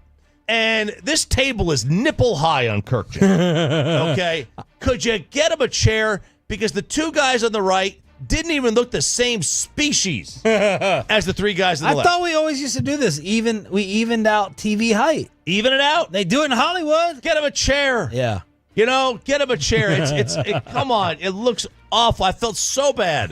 They're sitting there. They got when they stand at the panel and Kirkchin is there. Kirkchin's there. Yeah. And they were obviously told by the producer, put one hand on the table. So they all had this weird left hand on the table. Yeah. So they were all kind of facing away from each other. And, it looked like they were putting their hands in like, all right, on me on 3. 1, 2, 3, go. It's like, what are we doing? It's just stop this. But anyway, Verducci had his first half MLB awards that he put out there. And Jake DeGrom is number 2 in Cy Young. Whoa, take that belt. Now, Scooble's number 1. Obviously, he's having a tremendous year. He is one of only 2 left-handers with 150 strikeouts and a whip of less than .85 in the first half. The other is Sandy Koufax back in 1963. I think Koufax is a pretty good pitcher. He has just walked 16 batters in 19 starts. Wow. No left-hander ever reached the break with 150 strikeouts and so few walks. He has been phenomenal. Now, he got lit up a little bit last night, a couple of runs in the first inning. Yep. But I don't know what kind of scouting report he's pitching to. Skeens was up there just throwing gas the whole time. They're just out there throwing. They're getting their work in. But he has DeGrom as number 2, then Hunter Brown of the Astros. One other thing. And by the way, did you mind? I know Brad Sham rolling in his grave right now. Did you mind the amount of players mic'd up? Or are you more of a stickler for that during the regular season? Oh, I like the mic'd up anyway. Rally mic'd up. Kershaw's mic'd up was one of the highlights of the night. It's great. It was awesome. He did a fantastic job. I don't mind the mic'd up because I like to see what guys are doing, thinking, talking about. I agree. To me, sports is entertainment, regardless. Especially baseball, all the standing around. A lot of standing around. Yeah, like if you're not, come on, you can't pick a ground ball with something in your ear. Guys take infield practice throughout the year with AirPods in all the time.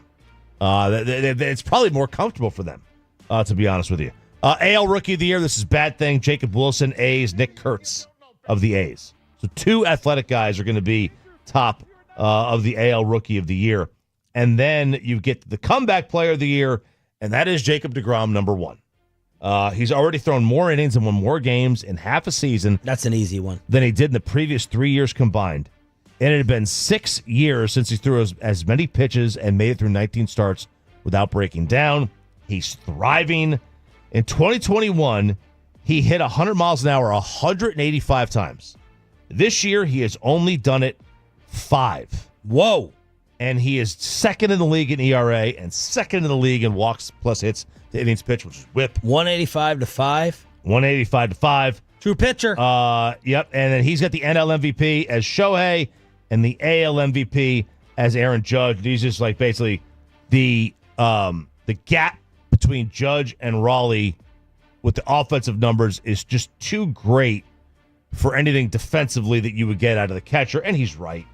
But they're gonna try to boost this up to get Pete Crow Armstrong into the Shohei conversation, and Cal Raleigh into the Judge. And the reality is that if those two guys stay healthy, they're going to wind up being the MVP. Diamond Cavs with RJ Choppy on your home of Texas Rangers baseball. It is also your home of Chopping It Up, which we'll do after your home of the Expressway 7 a.m. giveaway. That's right, Tolos. Right now, 877-881-1053 wins 2 tickets to the Thuggish Ruggish Mafia Tour, courtesy of Live Nation, at Dos Equis Pavilion on Thursday, September 25th. That's caller number 10, 877-881-1053. Again, Tolos, right now, 877-881-1053 wins 2 tickets to the Thuggish Ruggish Mafia Tour, courtesy of Live Nation, at Dos Equis Pavilion on Thursday, September 25th. That's caller number 10, 877-881-1053. Reitma is a fan. He is getting it there. Yeah, he is. In the back. Go ahead, Ross. Hit the intro. All right, here we go, fellas. Let's have a little fun today. First, it was her bathwater, and now it is her underwear. Sidney Sweeney, man, she is the definition of striking when the iron is hot. So she's in the news that maybe she's going to be the next Bond girl, but now she is launching a lingerie brand with Jeff Bezos' money. Maybe this was forged at the wedding deal. Wedding deal with Tom Brady there. But she is launching a lingerie line with the backing of a private equity firm that recently got a $1 billion investment from Bezos. So she is ready, baby. I mean, no offense. Who cares? Unless Sydney is going to be the model for it, what do I care? Look, I'm generally, I'm pretty much with you on that. I don't really care much. Are you a lingerie guy anyway? Yes. You are? Absolutely. Okay. I never said I was not a lingerie guy, but what the hell do I care about a new lingerie brand unless Sydney, like the bathwater, is going to be the one modeling it? Yeah. Like if she's... Which she might. She seems like she's down for some risque photos. I mean, the Victoria's Secret catalog was one of the great catalogs of all time. The Sears catalog, although they were largely different. You don't love lingerie? I think you're like your food, like just get right to it. It's you don't want the parsley sprinkled on top. Yeah, food is fuel. Listen, what do people do with parsley on top? Blow it off. Brush it off, right? Yeah. They brush it off. I'm a big fan of nudity. You're eventually going to get there. Yep, you are. Look, but no foreplay? There's foreplay. I can respect it. I can respect the foreplay. Yeah. There's absolutely foreplay. I'm a big lingerie guy. Yeah, I mean, I want to become sporting equipment during that thing. But, it's the lingerie. I don't know. I think it's a waste of money. You want to get some, it's sexy, but how often do you break it out? Not enough. I mean, I'd rather handcuffs. Okay. All right. That's other gear. Yeah. That's kind of where I am. It was perhaps... You're shopping in the different part of Spencer's. There we go. Yeah. It was perhaps the worst gender reveal of all time. The rattlesnake? But it was another gender reveal. Oh. Actually, this is a pregnancy reveal. No, not the rattlesnake. Good callback. This is a pregnancy reveal. Aiden has the photos. I sent to him yesterday. Has over 2.2 million views. And a woman decided to make popsicles. Okay, so she gave her boyfriend popsicles. Okay. And what she did was she gives him the popsicle. He starts to eat it. Well, the popsicle stick she used was her pregnancy stick. No! That she urinated on. No! I mean, that is instant divorce. That is instant divorce right here. Okay, question for the ladies. If you sterilize this, clean it, wash it, do everything you can to make it sanitary, does that get rid of the machinery urine? or whatever? No, not the urine. The symbol. Oh. Does that mess up the technology of the plus or negative or whatever it is? Oh, that's a good question. I don't know about that. You know what I mean? Because if you washed it, sanitized dishwasher, you dipped it in chloric acid, or whatever. And you completely sanitize this thing. But look, people drink other people's breast milk. Yeah, they do. You know what I mean? Yeah. Some people drink urine? Is that Liver King or something? He might. I don't know, man. I got to imagine that this is pretty bad. If your this girl, is pretty genius. It is pretty genius. But if your girl hands you a popsicle, you're going to eat it. You're not going to think anything of it. Now, you might think to yourself, wow, this is a really thick stick, a popsicle stick. Yeah. And why does it say, first test on it or whatever? Yeah. Whatever the pregnancy tests are. Oh, yeah. Whatever the names. So what did he do when he found out? He looked at it like, what in the... I mean, it was obviously... This is a dual shock. This is I'm going to be a dad. Oh, wait a minute. Huh? You did what? Oh, man. You used your urine stick as a popsicle stick, lady? That's incredible. Hell no. Chopping it up here on 105 through the Fan. I saw this video, and we've done it, man. Done a great job. Women are now so scared. Guys are so scared to make a move on women. Guys are so scared now to make a move that we're not making moves. And girls are now making it so much easier than ever to meet guys. Listen to this TikTok girl say what girls are doing to attract guys, and this has come completely full circle.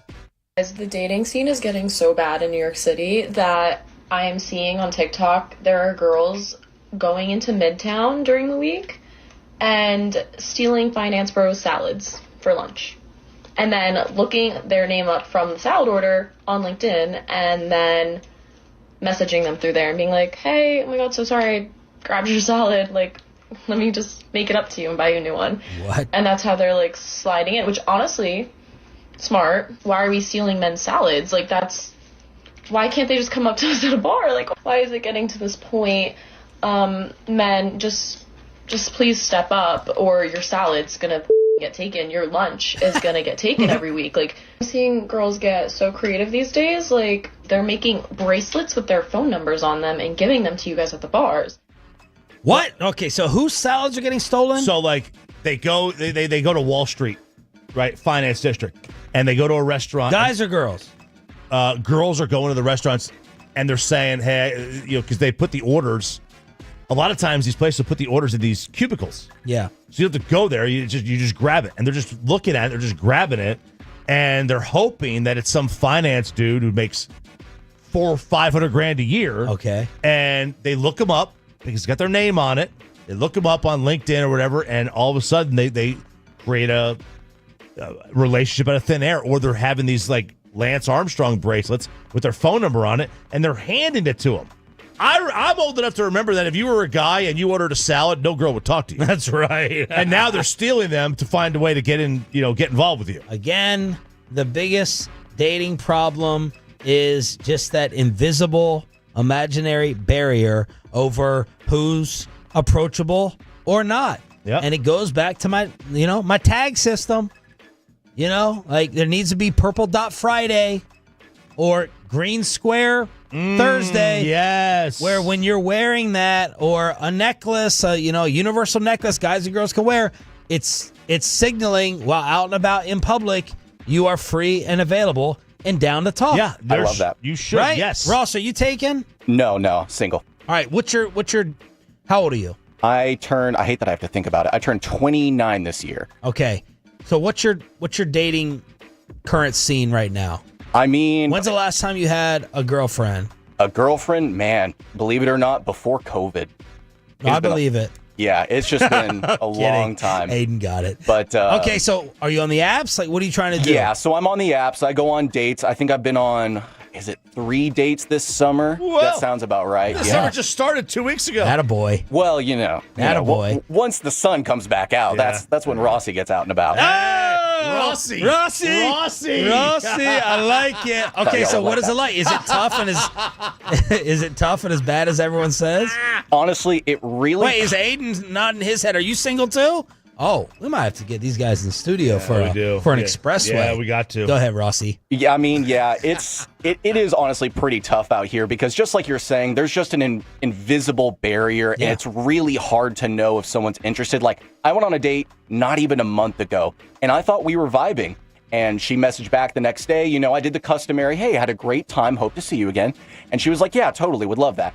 And then just ghosted me. I blame women overall. The ghost is awful. I blame women overall because you need to somehow make it. You need to make it more comfortable and approachable for the fellas to come up to you. You're posting on your Instagram and you're trying to be this uptown model, trying to pretend like something you're not. We all do that. Yeah, we all do that. But we're scared. We're scared, ladies. Like, you need to make it more approachable. Look, when you take, but again, just put on. That's my idea, Ross, Aiden. Everyone goes to a website. I should, again, start this website. And the signal gets put out. It's Purple Circle Friday. And if you're in a bar and whenever you see someone, right, I don't know where to put it. It needs to be a little fashionable. It can't be douchey. It can't be like a big fat name tag when you go into the Ford Center at the Star in Frisco. But it's a sign. It lets everyone know, like, I'm looking and available and open to talk. Versus guessing, is that dude with her? Does she not want to be bothered? Is she just like accidentally making eye contact with me? Yeah, is his girl in the bathroom? Yep. This little sticker, right? You all go to the website, you subscribe. It lets you know it's open season, green light. I totally agree. We need something like that. Yeah. The single men and single women out there, they deserve better.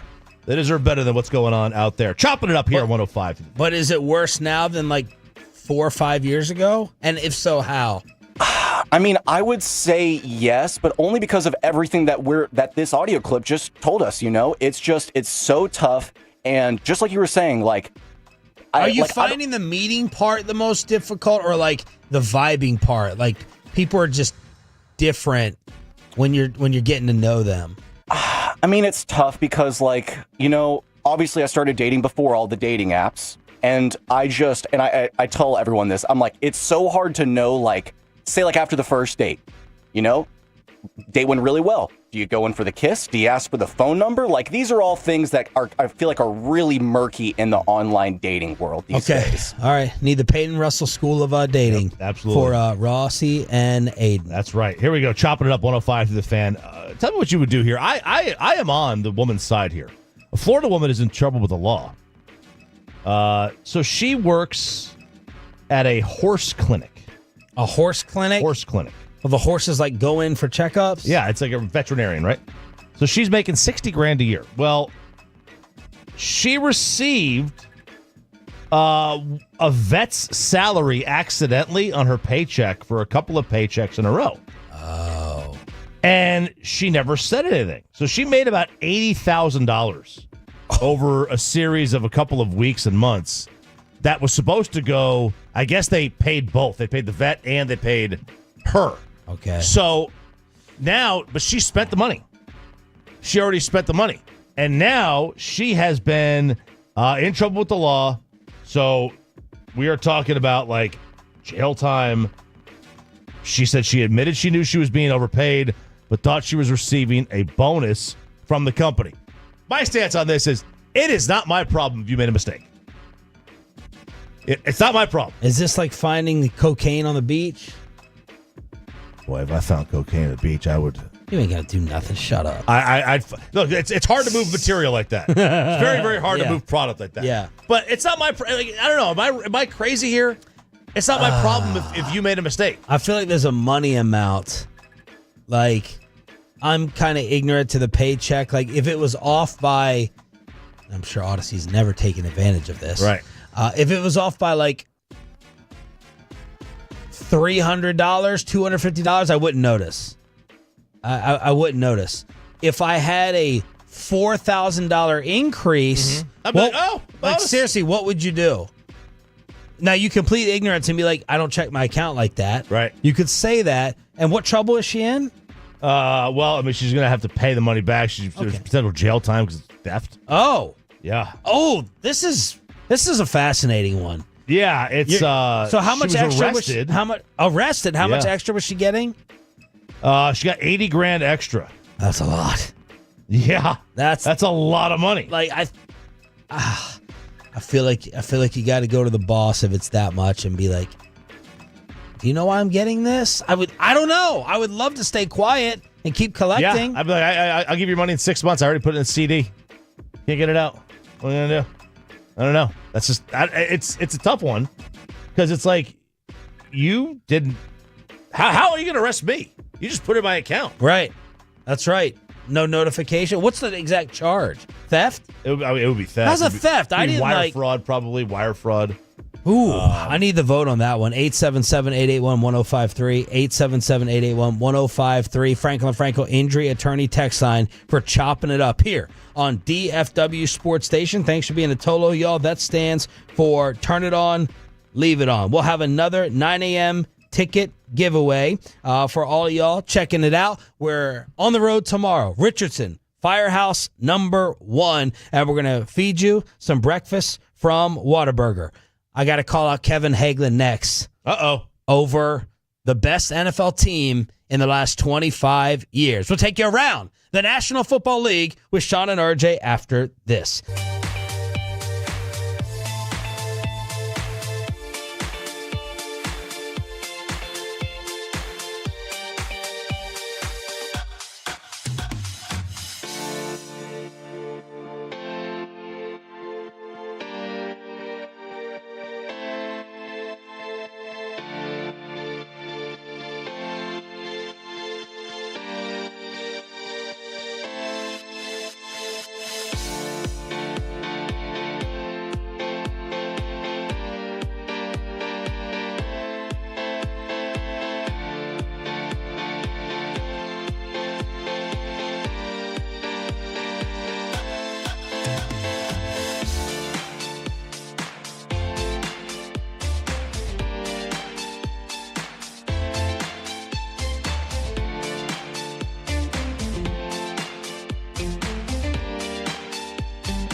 got to forget something else to remember that Uber Eats has groceries. No, that's absurd.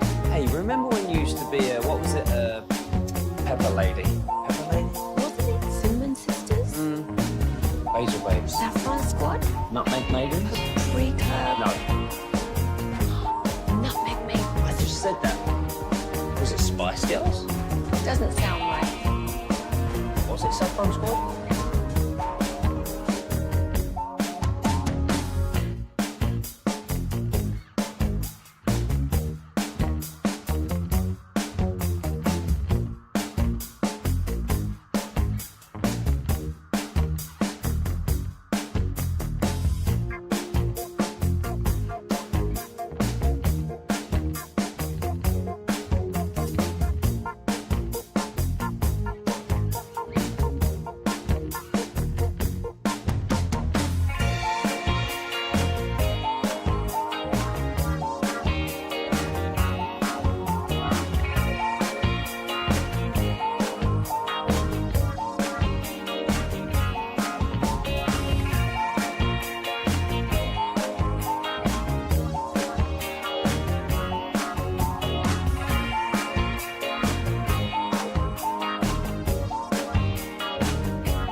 Uber Eats has low fee products? I gotta remember that. Well, you know, they say in order to remember something, you have to forget something else. Okay, now that is a very cute haircut. That's like a little shag. I've never seen it before. Well, D&M Leasing Studios. This is Sean and RJ on 105.3 The Fan. 8 o'clock hour here on DFW Sports Station, your home, official home, flagship of the Dallas Cowboys and the Texas Rangers. Hump Day edition is coming at you live here on DFW Sports Station. Bobby Belt rejoins the show tomorrow. Firehouse Tour, Firehouse #1 in Richardson. Pepe will be back on Monday. We got Ross and Aiden in the back, and we're live on the Fan Cam, Twitch, and YouTube, trying to get you to your weekend as quickly as possible. It is list season, as Chris Arnold says. Everybody loves lists. America loves lists. And while driving home, I almost texted Kevin Hagelin. You're stupid. Almost did it. I mean, that could be just evergreen. Well, I regard him as a smart individual. He is. He's book smart. He's book smart. He's not street smart. No, not street smart at all. All right. Well, maybe that plays into this because Bill Barnwell came out with the best NFL team since 2000. So the top 25 teams over the past 25 years. And Kevin, probably because of his biased hatred towards one individual, immediately attacked the number one team on the list. Now, I just told you to open this a couple of minutes ago because I wanted some element of surprise reaction. But is there someone that completely jumps out to you as the no doubt best NFL team of the past 25 years? Man, everyone's gonna like kind of default to the Patriots of 2007. The team that lost to the Giants first time? Yeah, even though they didn't win, I think everyone's gonna default to them. I'm trying to think, like, was that the first Super Bowl loss to them or second? That was the first. Man, that Saints 09 team was really good. The Indy 09 team was really good. Green Bay, maybe the Green Bay team that didn't win the title, the 15-1 team. Which one? 15-1. Okay. So I think something like that. 'Cause, you know, I would, if he put the Patriots, and I haven't seen number 1, I haven't gone past number 12 yet. If he put Patriots 07 number 1, I would not have a problem with that, even though they didn't win. But I also do think, and if you were to really kind of get down to this, I don't know that you can have a team that doesn't win the title as the best. Oh, that's what Kevin was worried you would disagree with. That premise, another RJ Choppy flip. Well, that it's, really about the championship in the end. More sports growth from RJ. Well, look, I mean, because records are fluid year to year. People always say that Brady's 07 season was his best. It wasn't. 2010 was better. His 2010 season was maybe the best non-Peyton season I've ever seen. Better than anything that like Mahomes has done in the regular season. So like there's that, like the Seattle Mariners in 2001, they won 116 games. Like what's the difference between them and a Yankee team that won 114 3 years earlier? Like the 114 team, right? They won. Like you're splitting hairs here. If they had won 125 games versus 114, okay, then they're the best regardless. But we've seen 15-1 teams before. The 07 Patriots are number 1. 18-1, lost the Super Bowl to the Giants 17-14. And I agree with this. Yeah, I don't have a major issue with it either. Yeah, I totally agree with it. And the way I run circles around Kevin Hagelin's argument is, and I know they don't play the games this way. I can hear him screaming it. Well, who am I kidding? He's not listening. Corey's the only one, and Alec that listened from that show. And then Kevin comes in and goes, whoa, why are you guys talking about this? If the Patriots of 07 played any other team 3 times, they would win 2, if not all 3, no matter how many series you ran. Yes, it was a fluky Super Bowl loss, but the team was invincible throughout the entire regular season. So that is the best team on this list. Yeah, they had 2 close games that year. They had the 38-35 game against the Giants, the final game of the year. Yep. And then they had a 10-point comeback against the Colts. They were down 20-10, and they win 24-20. Only one loss team of the era had the largest average margin of victory by more than a field goal over the next best team. they won their games by 17.5 points. All right? So they're number one. Number two on this list only solidifies in my mind that the Patriots were that much better. Number two is the 2013 Seattle Seahawks. They destroyed your Peyton Manning Broncos 43-8. I don't know that I could put them this high. That agree. defense was all-time great. Yep. All-time great. That was not a complete team necessarily. Like, Russ was good, but he was more of a facilitator, bus driver. They didn't have elite wide receivers. They had Percy Harvin, who was an elite weapon when he was on the field and not injured. Their offensive, I'm trying to think. I can't remember. Russ had some bad offensive lines. Kuhn. He did have Russ. Yeah. And yeah, Marshawn. Yeah, they had elite weapons. There's no doubt about that. I'm sorry, elite defense. I don't know that I can put number two. Number two on the list from Barnwell. 3 is the 04 Patriots, 17-2, beat the Eagles 24-21. 04 Patriots. I'll just keep going. Number 4, the 2024 Eagles. The team that just beat the Chiefs 40-22. Woo!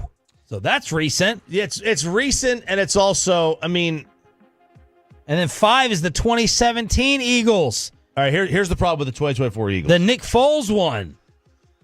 The problem with the 2024 Eagles is they would have been a 4-point underdog to Detroit. So they weren't even the best team in the season. They would have been an underdog to Detroit. If Detroit had beat Washington, they'd have been a 4.5-point underdog in the NFC Championship. The Eagles would have been a dog to Detroit because they would have been in Detroit for starters. Okay. Detroit had a better year. Detroit was a better team last year. They got hurt at the end. This is part of the. What if it was on a neutral field? Detroit would have been about a 2-point favorite. Okay. It's just like this. What are we doing? This list to me, unless there's some better teams later that he underranked, I'm surprised there weren't better teams of the last 25 years that are popping in my mind. And again, it's only solidifying 07 Patriots would have what? The freaking greatest show on turf, Rams 01. 02 Tampa Bay is number 6 on here. Brady. You can't have a quarterback. You don't have a quarterback. You can't have Tom? No, 02 Tampa. Oh, 02, I'm sorry. Yeah. Oh, yeah, that's Tampa. That's the Brad Johnson. Brad Johnson, all right. Like Seattle. It's like Seattle. It's the same thing. 03 Patriots, number 7. That's the team that beat the Panthers. This is the best teams of the last 25 years in the NFL from Bill Barnwell. 2010 Packers, number 8. That's the one who won the Super Bowl here in Arlington over Pittsburgh. Yeah, they were 10-6. They got in as a wild card. Yep. And they wind up wrecking shop, and they go 15-1 the next year. They lose to the Giants. The 2019 Chiefs are number 9. They were 15-4.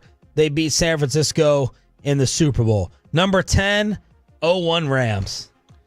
I mean, this team had lost to the Patriots. They had it all, man. This is another kind of Patriot ruling here of how much am I dinging you losing at the end after you had an all-time offense and great season. Yes, that's exactly what this is. This was an all-time offense. It was an all-time great season. They followed up. And I would have them higher on this list. They were 14-2 in the regular season. They ran right through everybody. I'd take them probably over like 5 or 6 other teams ahead of them. I would take them over all the Philly teams. We're really putting the 2017 Eagles up there. So the 2017 Eagles are better than the greatest show on turf? Yeah. That would be like saying like the 1990 Giants are better than like the 80s 49ers. Like, I just don't believe that. The 2016 Patriots, I get confused with all these Patriot teams. That was the Falcons one. They're number 11. The 07 Colts finally making an appearance at number 12. Lost to the Chargers 28-24. Okay, so anybody who knows who follow, you can't beat me in Manning trivia. The 05 Colts was their best team. Without question. That was the year they lost to Pittsburgh on the Vanderjagt missed field goal at the end. That was without question their best team. They had home field. It was far better than the 017. The 07 team was good. They were fresh off a title the year before. But the 05 team was better than the title team. You've already lost me. Hey, You've already lost. And I'll tell you what. Bobby said we should have bailed on Barnwell a long time ago. Not a single Manning Colt team was better than any of his 4 Denver teams. Ooh. Because those Denver teams had a defense. Number 13 on this list, the 2000 Ravens with Trent Dilfer. 14. So you're going to put the 02 Bucks ahead of the 2000 Ravens? I'm taking the 2000 Ravens by double digits in a game against the Bucks. What's that over under?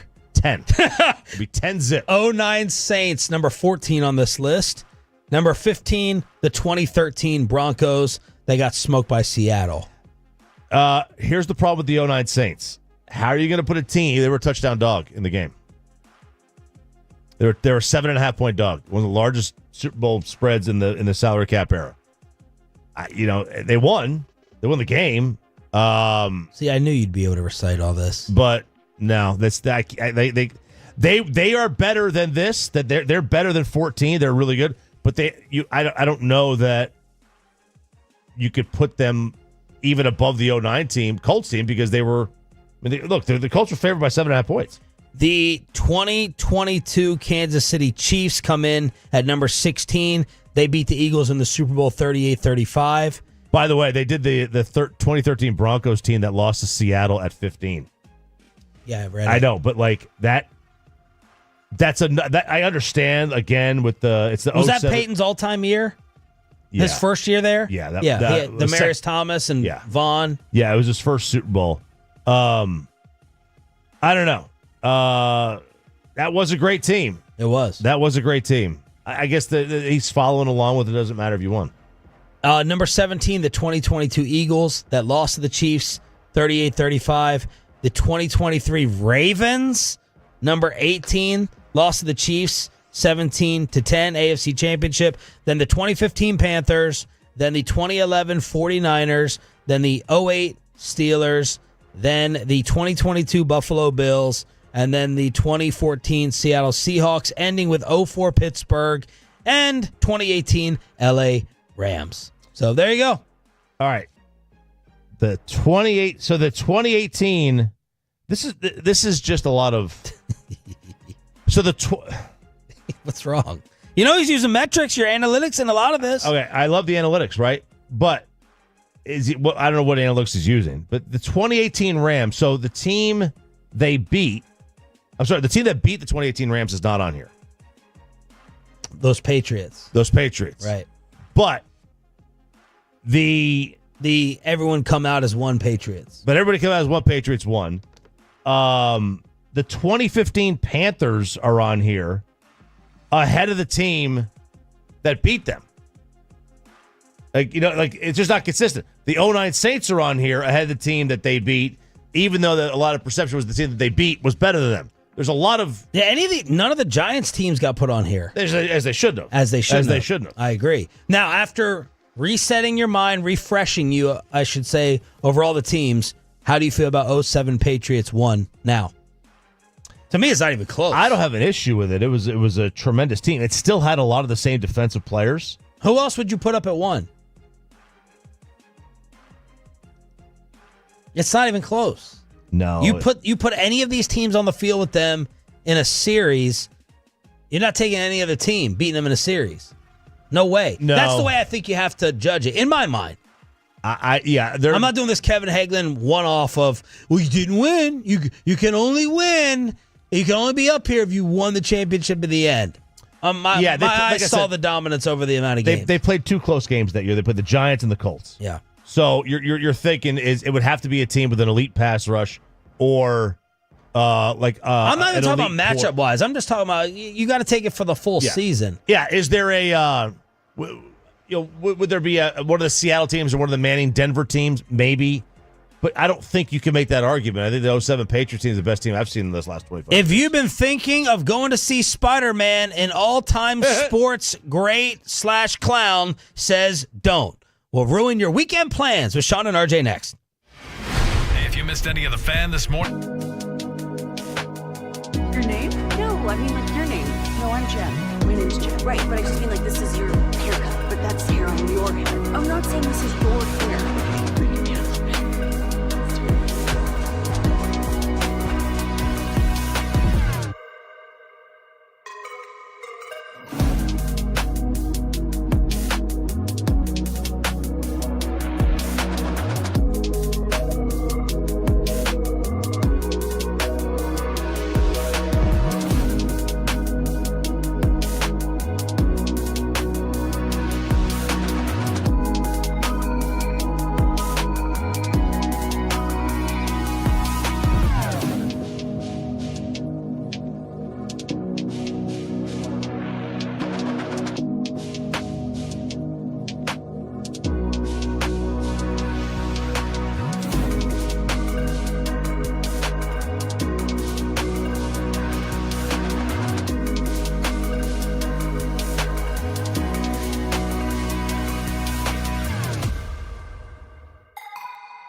Nutmeg maidens?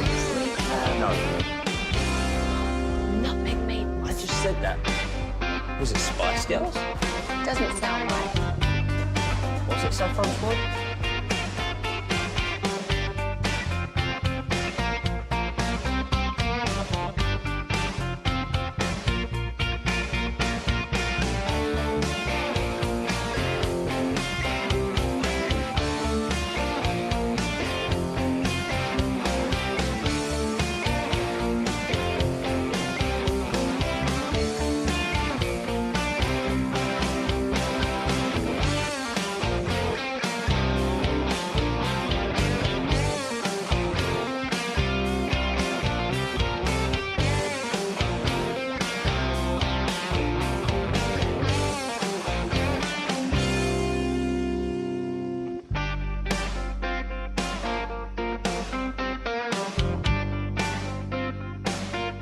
brought to you by Cars for Kids. Donate today at carsforkids.org and by personal injury lawyers Frankel and Frankel. If you've been injured in a car or truck wreck, call Frankel first. 214-817-333-3333. With Frankel and Frankel, there is never an out-of-pocket cost. They only get paid when you win. Frankel and Frankel, the go-to car and truck wreck attorneys in Dallas. I think I said you're not going to want to go see Spider-Man after this movie review. I meant Superman. My apologies for that. It's Sean and RJ here on the Hump Day edition. 105.3 The Fan. Man, there are a few groups of people you don't want to come after you.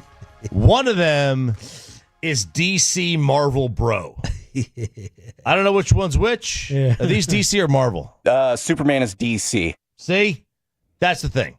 Anybody involved with Spider-Man's Marvel, right? Correct. See, and just like mixing those two up, like saying Spider-Man is DC, that will get folks coming after you. Yeah. They are toxic. Yeah, they are. They are. They're like like Star Wars fans.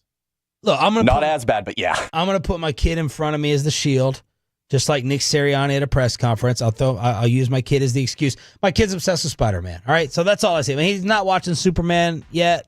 He's not watching Batman. He's just watching Spidey and his amazing friends with John Stamos. That's why Spider-Man was on the brain. We loves it. My kid, we started we did this about a year or so ago. My kids wanted to see all the Avenger movies or whatever. Oh my God! And so we started off there was something online. You could either do it in chronological order of when the movies came out, or you could watch them in chronological order of like release order.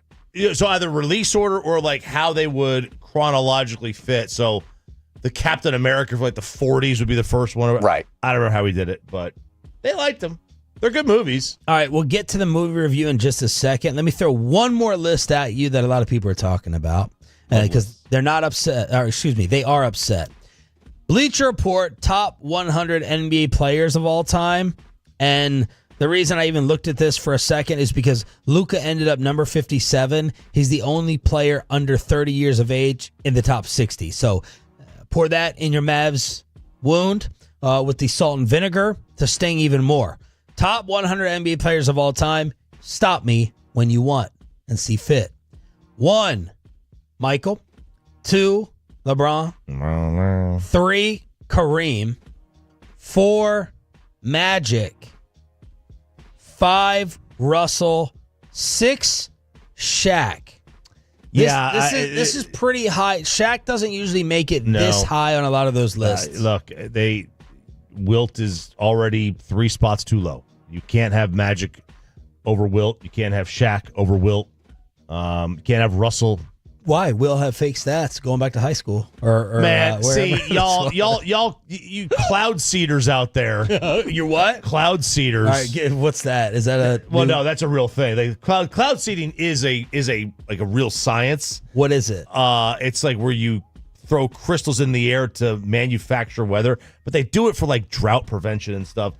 These dopes who think they cloud seeded the floods in South Texas. It's like, guys, stop. Okay. They're not manufacturing Katrina Part 2 here for natural disasters. But it's chemtrail guy. Chemtrail doesn't believe Wilt scored 100 points.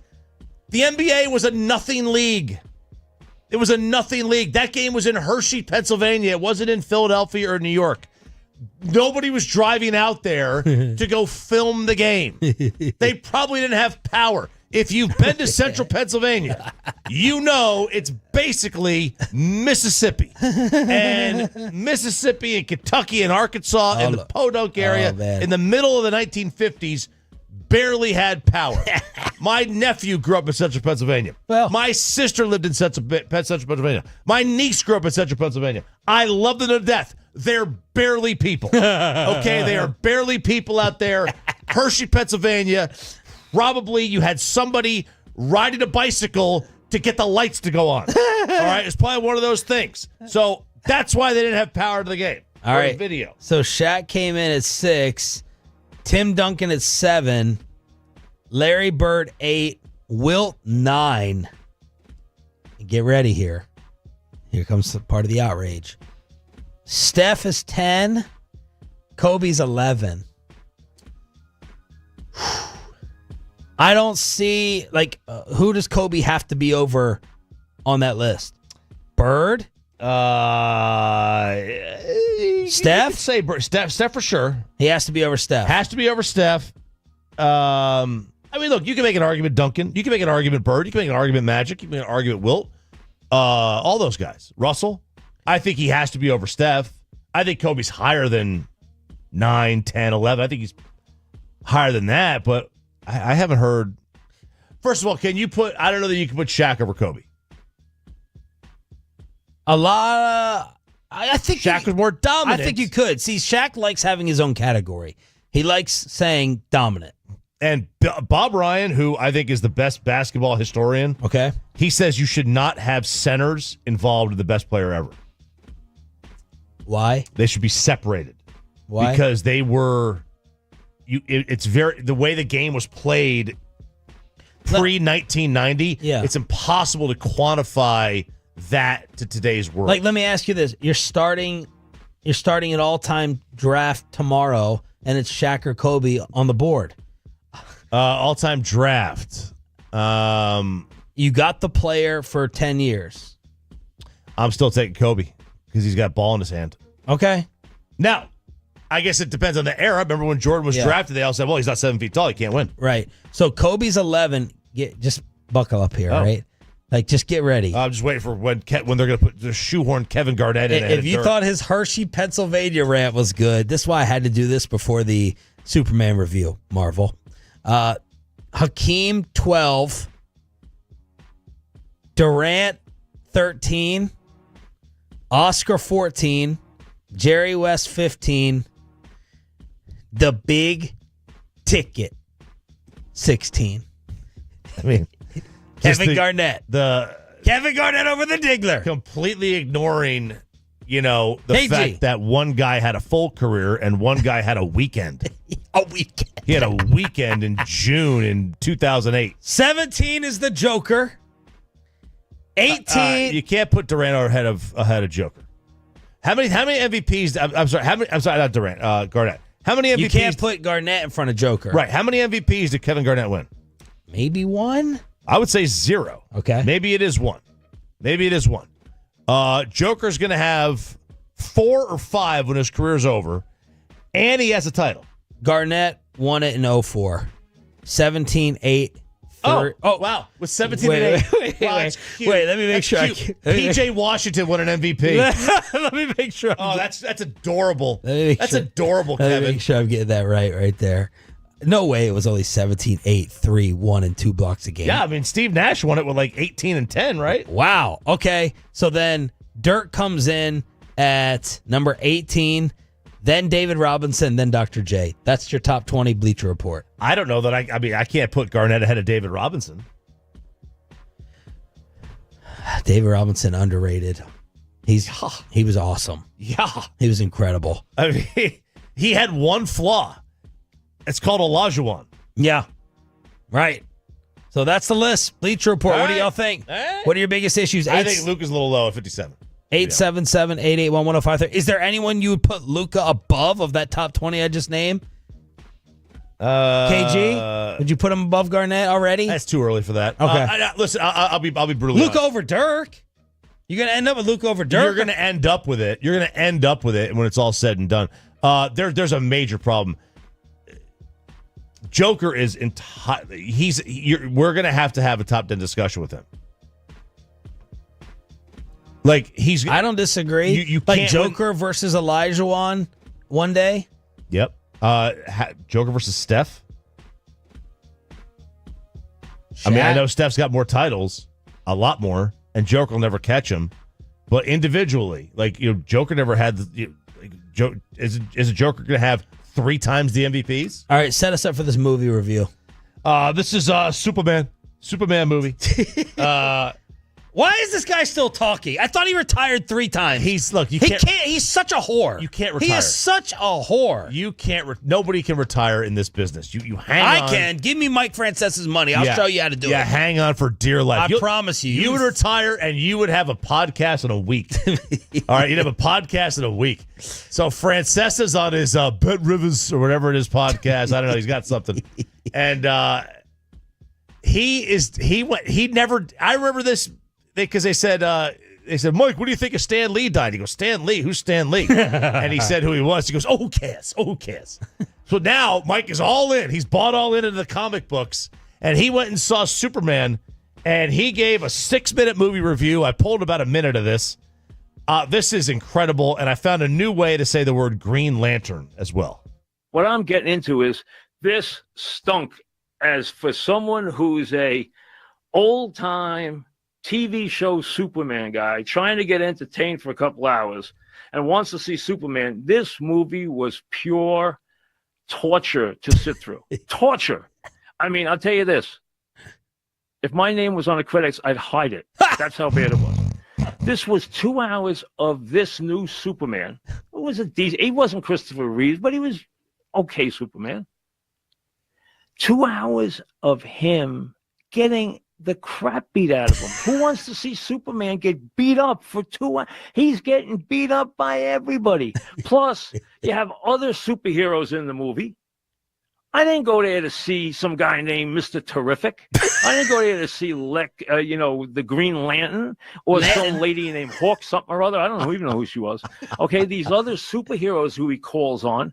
Who are these other superheroes? This is a Superman movie. You want to see Superman flirt with Lois Lane, keep his disguise, and battle crime. That's what you want to see. And good triumph over evil. That's Superman.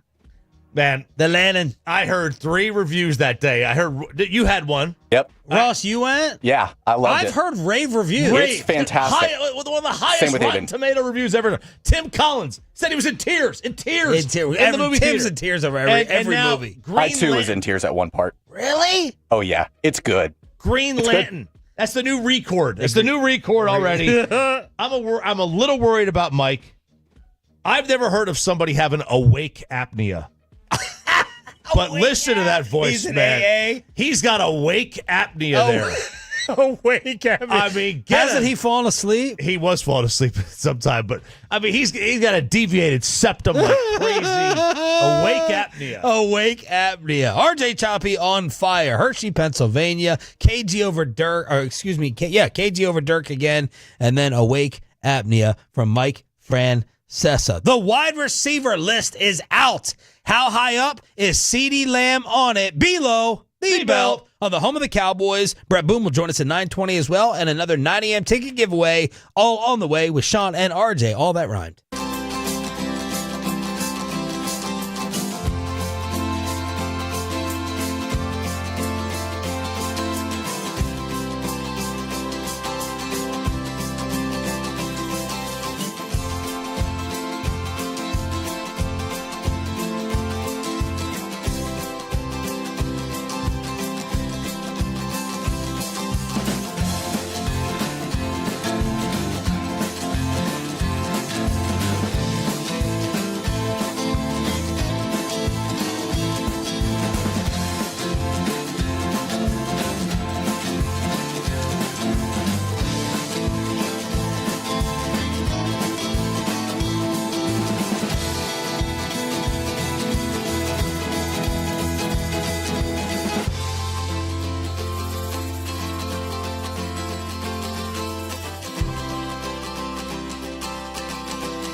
remember that. Well, you know, they say in order to remember something, you have to forget something else.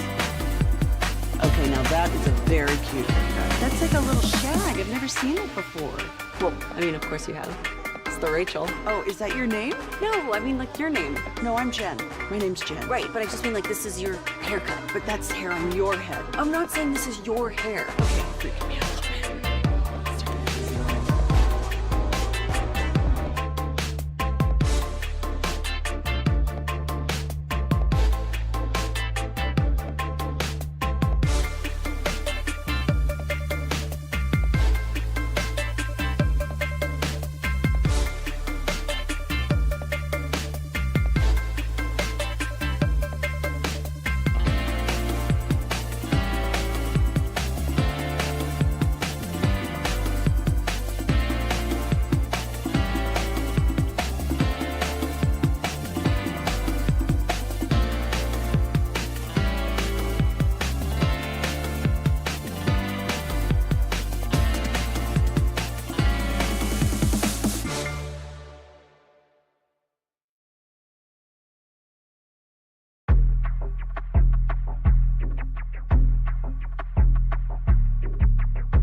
And the upcoming segment is brought to you by Classic Chevrolet in Grapevine. If you're in the market to upgrade your vehicle, get to Classic Chevrolet in Grapevine. Back-to-back #1 Chevy dealership in the world. Visit ClassicChevrolet.com. This is Texas. This is Classic Chevrolet. Together, let's drive. Based on new Chevy registrations 2023 and 2024.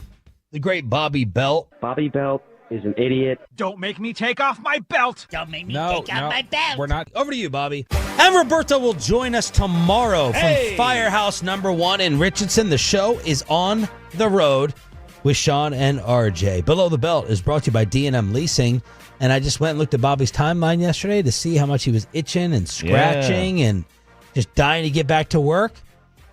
He went dark on Twitter. I don't think he's posted anything. Really? Yeah. Okay, it's not very Bobby Belt. No. Bobby can't stay away. Not doing song reviews at 1 a.m. anymore. Yeah. He's just laughing with his wife, insulting me. I saw that. I didn't know who they were referencing. He's got the pizza machine in the Link Hotel we stayed at in Vegas. Yes. And he's a Jersey guy. She called me the cake boss. She said, "Oh, yeah, Sean, that's who he reminds me of, the cake boss." I was insulted by this. I'm like, I'm the Italian here. Yeah. Yeah. Is his name Buddy? Buddy the cake boss, yeah, I think? Buddy the cake boss. Yeah. Buddy the elf. So I'm done defending her on this show. Bobby's way of marriage and doing things is correct. All right. The wide receivers are out. Oh, baby. And we know we're going to have a Dallas Cowboy to talk about. Executives, coaches, and scouts ranking the top 10 in today's NFL and the position groups. We go with the wideouts. 877-881-1053. Where do you think CD is falling on this list? Let us know. Franklin Franco Injury Attorney text line. Brett Boone will join us at 9:20 to talk about getting blanked at his home run derby. What? Yeah, bring that up. All right. Number 1. Ralph, have you seen the list? I have not. This will be a fun list. I assume it's got to be Jefferson. You assume incorrect. Wide receivers, right? It is. They're still the ones that catch the passes? Last time I checked. Jamar Chase? Jamar Chase coming in at number 1. Lowest ranking was 3. Last year, he was 3. You think it's criminal? It's not criminal. It's wrong.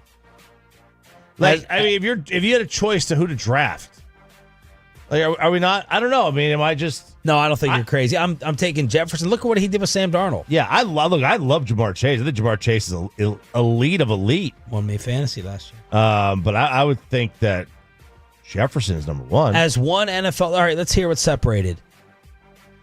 Jamar earned 70% of the first place votes after producing the 5th Triple Crown of the Super Bowl era, league high in catches, receiving yards, and touchdowns. I didn't realize he had the Triple Crown. Yeah, but isn't that a volume thing too? And he has Joe Burrow thrown at him. Like I don't know. Like that's he tough. also has Higgins take away.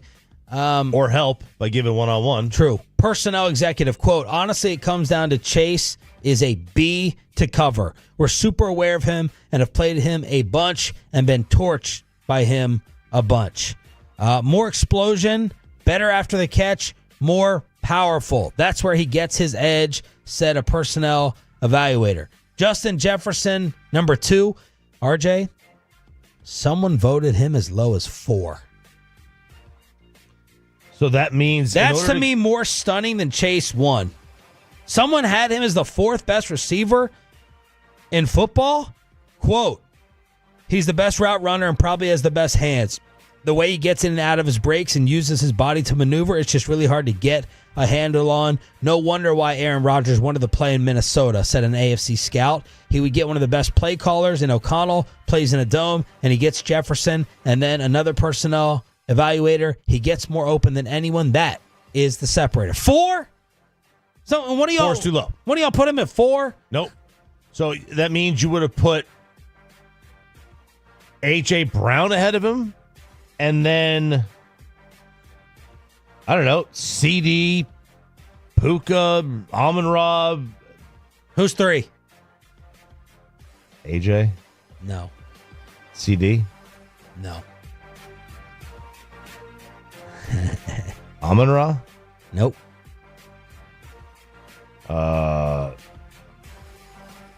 He was in the headlines a little bit yesterday. Terry McLaurin? Nope. Oh, Garrett Wilson? Nope. Oh, boy. Same division. Same division as Garrett Wilson? Tyreek Hill? Tyreek Hill. Woo! This might be the most controversial list with the biggest names. Highest ranking 2, lowest ranking 8, and they put him 3rd after last year. Last year he was ranked 2, and he's coming in at number 3. Wow.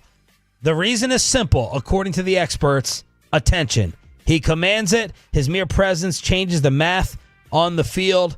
By the way, Randy Moss was asked about Tyreek yesterday. Randy said he's not anywhere close to like all time. By the way, Randy said, I'm the best receiver of all time. The politically correct answer is Jerry Rice. I don't know if he said that with a smile on his face or not, but Randy's like, I'm one. Tyreek, I'm not talking about him. He's not close to all-time discussion. He's probably a top 5 guy right now. NFC executive on Tyreek. He still impacts how you prepare for them so much due to his speed. He dictates so much. His speed has not fallen off despite the down year. And then one more AFC scout. Even if he's lost a half step, he's still more explosive than everyone. Power with raw speed. I do think defenses have made some adjustments to the Miami offense, letting him run around with window dressing and limiting big plays. 3, Tyreek Hill. All right. Are you outraged? A little bit. Okay. Yeah, he's falling off. I mean, he's just getting older. Number 4. AJ. No. CD. Yep. CD Lamb. Highest ranking from coaches, executive scouts, number 3. Lowest ranking 10? Who the freak put CD Lamb at 10 on their list? Seriously, you wonder why a lot of people get fired and the turnover in the National Football League because of dumbasses like that. Last year, CD was 4. This year is 3. Lamb has checked many boxes required by an elite receiver. He had a banner season. He has had no true down years. Perennial All-Pro. He can produce through adversity and a bad running game. NFC personnel evaluator, quote, excellent out of the slot, easy mover, can sink and bend. Very good after the catch, and excellent ball carrier vision. His 496 career catches, second most to a player's first 5 years behind Michael Thomas. In your face, Pat Doney. His 12 career games with at least 10 catches are already the most in Cowboys history. And his 101 catches for 1,194 yards was impressive with Dak missing time. About 45% of his yards came after the catch. His red zone production was modest with 9 for 57 yards and 3 touchdowns. CeeDee Lamb coming in at number 4. Over the last 3 years, he's 5th in wide receiver WAR. And only trails Jamar Chase in total yards after the catch in those last 3 years. I don't have a problem with it. Look, I judge Tyreek Hill like Shaq. It's kind of his own category. If you gave me, I could argue I'd want Tyreek Hill in one game versus a lot of these other guys, including Lamb. Over the course of a season, I want Lamb, but Tyreek's category is most dangerous. Shaq is dominant, and Tyreek is dangerous on and off the field. I'm a little surprised they put Lamb ahead of AJ. Oh, well, they should. Well, all the numbers don't bear that out. I think Lamb's better than AJ. AJ was number 1 in PFF this year. Then Jefferson, and then Chase. CeeDee was 6th, but CeeDee had to be. He did a lot of that with Cooper Rush. That's what I'm saying. He got dinged. AJ at 5. Highest ranking was 3. Lowest ranking, someone had him unranked. I don't know how you can have him unranked. Last year's ranking 6. It's odd to see a top 5 receiver here tied for 43rd in league-wide targets last year. He was targeted 97 times. Run heavy, all that. Let's see. He's still awesome, said an AFC scout. He comes up big when you need him. He's still incredibly strong and fast enough, a nightmare to tackle. Maybe a tad slower than he was, but that is slight. Averaged 3.3 yards per route last year, second highest among wideouts with a minimum of 75 targets. Dealing with his physicality and strength is a problem for corners. At the end of the day, sometimes it's really that simple. What does that mean, average 3.3 yards per route? That's second highest. That's our yards per route run. So I guess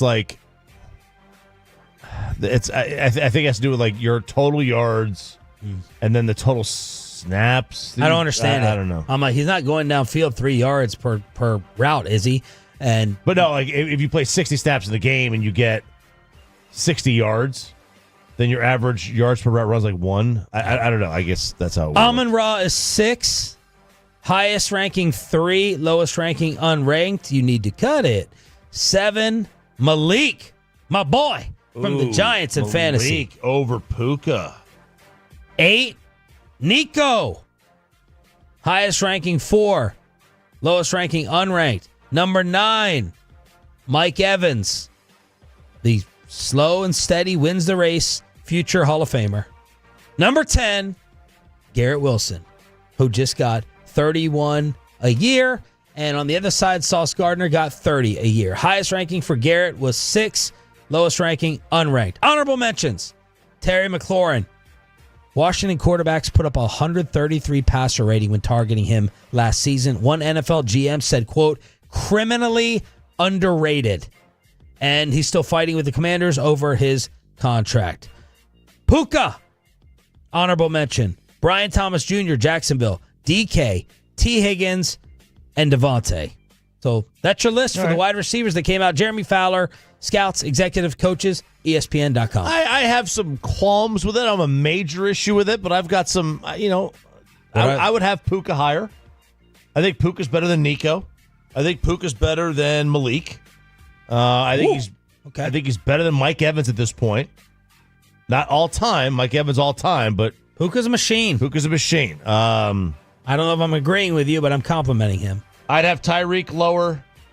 I don't know that I can't get Tyreek right now. Current Tyreek, the way he is at his age, I can't get him ahead of CD. I can't get ahead of AJ, and I can't get him ahead of Amon-Ra. Other than that, I'd flip Chase and Jefferson. So that's it. All right, there it is. Nitpicky. Be low. D-belt. on a hump day. Hump day. With Sean and RJ. Bobby will be back tomorrow. Firehouse #1 in Richardson. Come on out and say what's up. I already had a Tolo saying what time you guys going to be there. Going to try to stop by. That's Tolo Dwayne. About 5:45. 5:45 I'll show up. Choppy will probably be there. And then Bobby at 5:55. Strolling on up if he doesn't sleep in. Brett Boone at 9:20 on your home of the Rangers. But a DFW legend already may turn your sports brain upside down with maybe the sports quote of the year so far. We'll play it for you and see if it applies to you on the field or in life next.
Forget something else to remember that Uber Eats has groceries. No, that's absurd. Hey, remember when you used to be a, what was it, Pepper Lady? Pepper Lady? Wasn't it Cinnamon Sisters?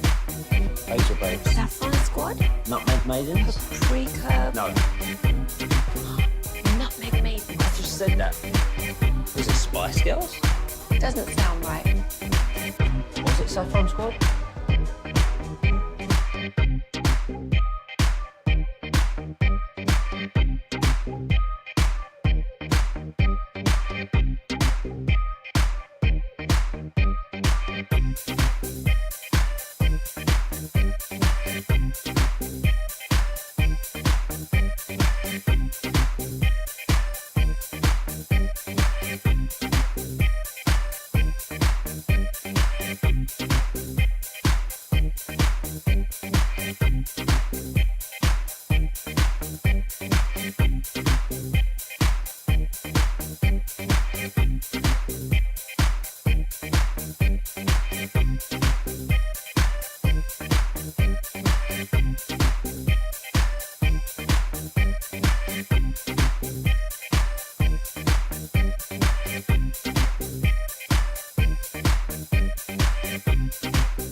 on 105.3 The Fan. Final hour, fist pump time on the Fan Cam, Twitch, and YouTube. It's Sean and RJ. You miss it just being us? There's elements of you and I that I really, really enjoy. I like the ease of having a third person in here. Yeah. But yes, this is how it should be. Oh. It is just the two of us. Oh, man. It's just the two of us. Trying to get another KNC workload. No. I'm not trying to do be. that. I am not trying to do that. That's how you said how it should be. Be careful. Yeah, that's fair. Be very, very careful. So Roberto will rejoin us tomorrow. Firehouse #1 in Richardson. Peyton will be back on Monday. You know what? Let's hook you up right now. All right, Tolos, you know what time it is. That's right. It's time for a giveaway. 877-881-1053 wins 2 tickets to the Thuggish Muggish Mafia Tour, courtesy of Live Nation. That's the Thuggish Ruggish Mafia Tour at Dos Equis Pavilion on Thursday, September 25th. Caller number 10, 877-881-1053. Tolos, right now, 877-881-1053 wins 2 tickets to the Thuggish Ruggish Mafia Tour, courtesy of Live Nation at Dos Equis Pavilion on Thursday, September 25th. That's caller number 10, 877-881-1053. Nice job, Ross. Absolutely crushing it in the place of Peyton Phillip Russell. Very good. A lot of peas. Very porky pig. A lot of peas right there. Oh, Lord. Uh-oh, what happened? Bobby? No. Tolo Allen just sent me a tweet from Pat Bev. If he pulls this off, everyone has to apologize to Nico Harrison. Oh. Yeah, we got to apologize for trading away the entire team for LeBron. What's going on? You got some on the fringe NBA reporters.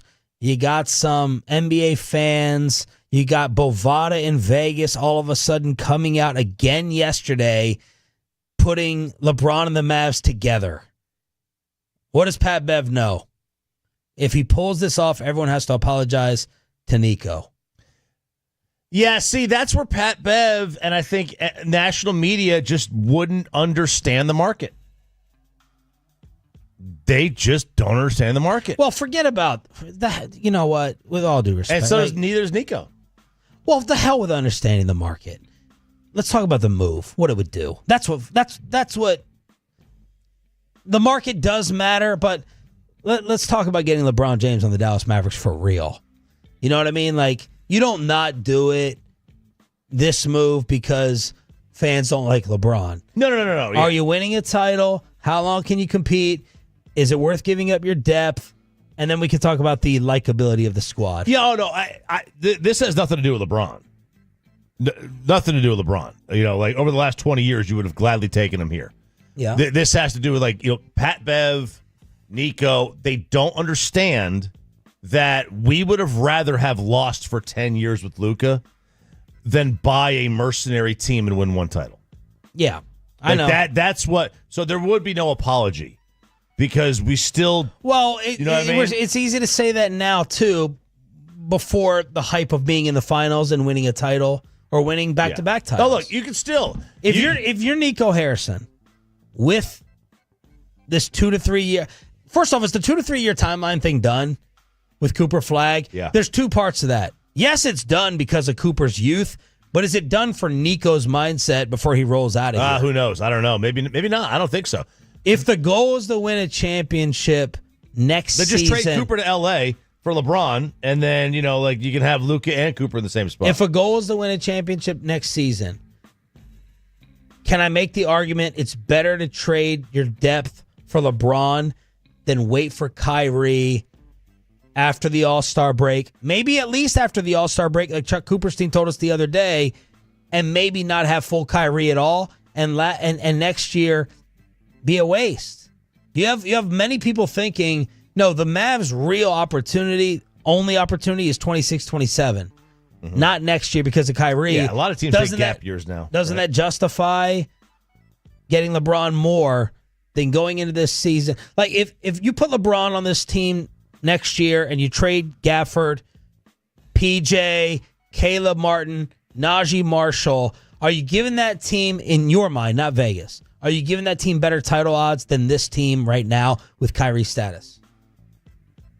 So I don't have Gafford. I don't have PJ. I don't have Martin. I don't have Max, and I don't have Najee. Yeah, you got a 6-man rotation. You're going to get worn down in the playoffs. Okay. I mean, look. I mean, they'll be fun. They'll be a really good team. At the end of the day, it still boils down to like we've seen teams, super teams in this current CBA not work. Right? No doubt. We've seen them not work. And look, I mean, it is. We also do see. I'm having Cooper Flag come off the bench, so my bench started off with the number 1 pick. I'm probably doing that. Is he going to come off the bench? If I want some depth, I'm probably having to come off the bench, which would infuriate the Metroplex even more, piss them off even more. By the way, Frankie, come on now. We're having not a likability. We're having a real sports discussion where you said we don't want LeBron. He's 40. He's a grandpa. Frankie, he's 24, 8, and 8 last year. Stop. Yeah, he's phenomenal. The man is still a beast. The man's a beast. So let's not talk about his game now. If you're worried about injury breakdown, okay, I mean, that's fair. But has he shown that he's got an injury breakdown problem? Like, he doesn't. I mean, no more than anybody else. I mean, load management and everything. I don't know. I mean, yeah. Like, I just think that there is a. We want to win we wanted to win this thing kind of a certain way, and it was wrong. Man, God, it's the fair. It's the way it is here. Oh God, like it. What a sport! It's true. I know, but God, that sounds. Man, we have to do it a certain way, man. All right, let me give you the rotation with that trade made. All right, and see if it changes your mind at all. I'm just gonna give you the depth of the roster. Flag, AD, Clay, Lively, LeBron, D'Angelo, Exum, Hardy. How many names is that? 1, 2, and then Kyrie. 1, 2, 3, 4, 5, 6, 7, 8, 9. That's 9 names. Am I totally depleting everything, RJ? Well, Clay stinks.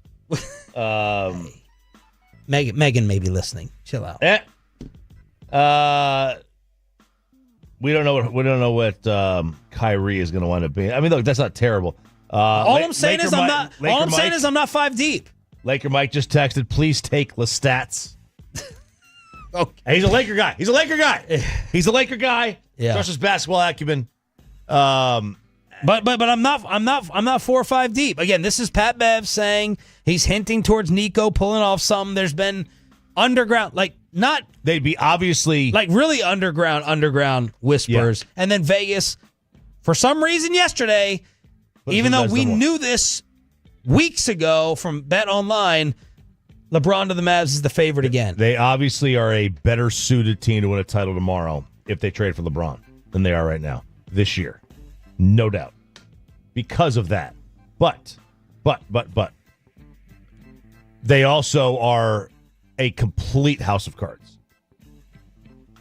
Whereas would you rather have a complete house of cards or no put together house? Right now I got a house without a garage door. No, they got right now. Kyrie out is no garage door.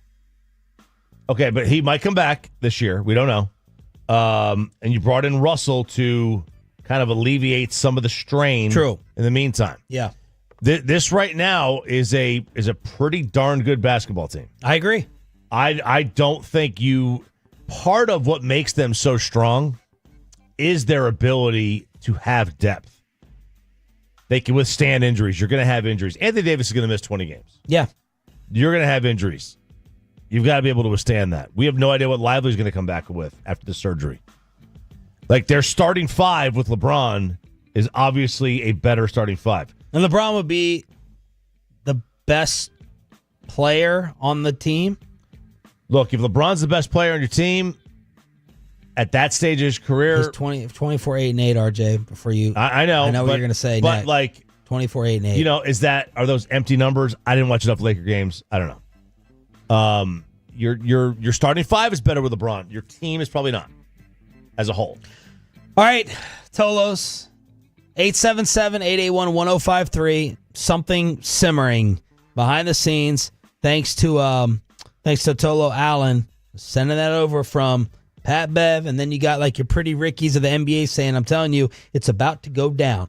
877-881-1053. For the 972, if we trade PJ for LeBron only, it's a bad deal. That's insane. Giving up all that will not help the team. That's too much to give up for LeBron. As soon as it goes south, he'll get injured. It hurts your depth, no doubt. My question is the depth that you're giving up better able to carry you with what you need with Kyrie's being out and how that hurts your team? Man, this is an unequivocal no.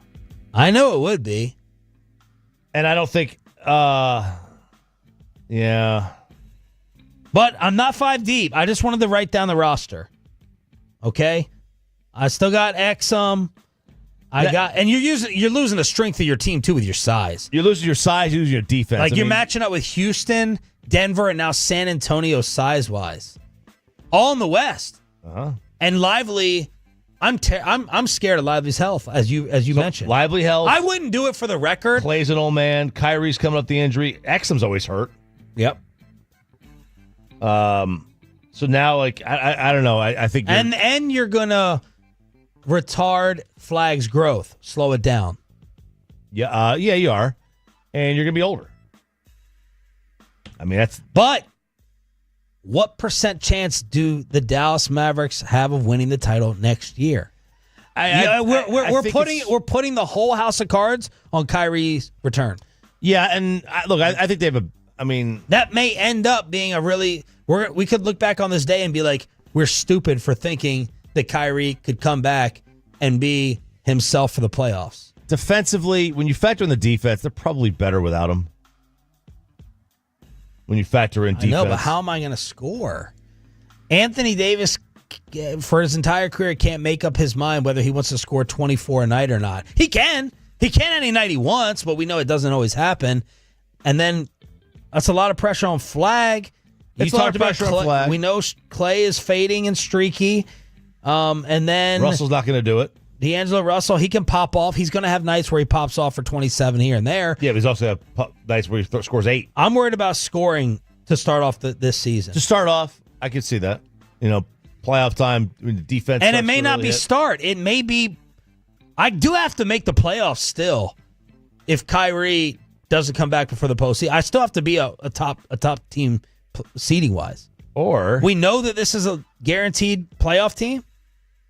If Kyrie doesn't play, they're better. They're better today than they were post trade. They're better today than they were post Luka trade. Yeah. Okay. Well, they got the number one pick. Yeah, the number one pick. Yeah. Post Luka trade, they still got into the play-in. They're probably a little bit better than that right now. Let me ask you this question. Now, the other side is you could try to get the number one pick again. Let me ask you this question. From the Lakers-Luka standpoint, this trade is done. All right. Again, I'm throwing in PJ, Gafford, Najee, Caleb Martin, these types of names. Yeah, you throw all those guys in, you made the Lakers the 3 seed. Who's closer to winning the championship? The Lakers. Easy. You have the players you have on the team, right? So you'd have Reeves left over. Okay. I'm trying to think who else you would have. Yeah, you better come up with some names if you're making them easily better than the Mavericks. Well, they would be easily, but they would be. Because if you're going to use the Kyrie... Who's there two? Their two would be Reeves. Okay. Reeves is a really good player. He's not a 2. I mean, let's be fair. He's a good player. He's a really nice player. I think he's a really good 3. Well, okay, give me the rest of the team. The depth, like you don't need it. You don't need to have a 2. We've just seen that. You don't need to have a 2. Kyrie was still a 2 for the Mavs to get to the finals, and this year, I guess you would say Jalen Williams, but Austin Reeves isn't as good as Jalen Williams. He's not as good as Jalen Williams, but he's. What do y'all think? If that trade's done, do you think the Lakers... He had 20 a game this year. He was 26-5. Yeah, he can't defend either. And then your boy... No, but all this would help him defend. Yeah. Najee, Max Christie, Gafford. Okay. PJ. I mean, they would. So you have the holes of Luka and Reeves, all the white guys on there. Connect. Yeah. I mean, they can't guard to save their life. So you would no doubt think the Lakers are better than the Mavericks. Well, yeah, because I think Luka's better than LeBron. 877-881-1053. Don't forget about Anthony Davis now. He does still exist. He street clothes. Let's talk to Brett Boone at the All-Star break on the home of the Rangers. Boone, he joins us on the Fan Cam, Twitch, and YouTube next. But speaking of the home of the Rangers.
Uber Eats has low fee products? You gotta remember that. Well, you know, they say in order to remember something, you have to forget something else. Okay, now that is a very cute haircut. That's like a little shag. I've never seen it before. Well, I mean, of course you have. It's the Rachel. Oh, is that your name? No, I mean, like your name. No, I'm Jack. My name's Jack. Right, but I just mean like this is your haircut. But that's hair on your head. I'm not saying this is your hair. Okay.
Hazel Babes. Saffron Squad? Nutmeg Maidens? Paprika? No. Nutmeg Maidens. I just said that. Was it Spice Girls? Doesn't sound right. Was it Saffron Squad?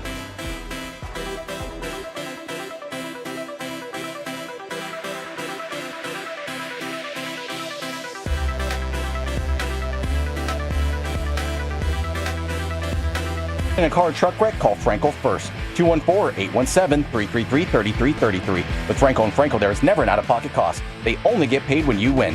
Frankel and Frankel, the go-to car and truck wreck attorneys in Dallas.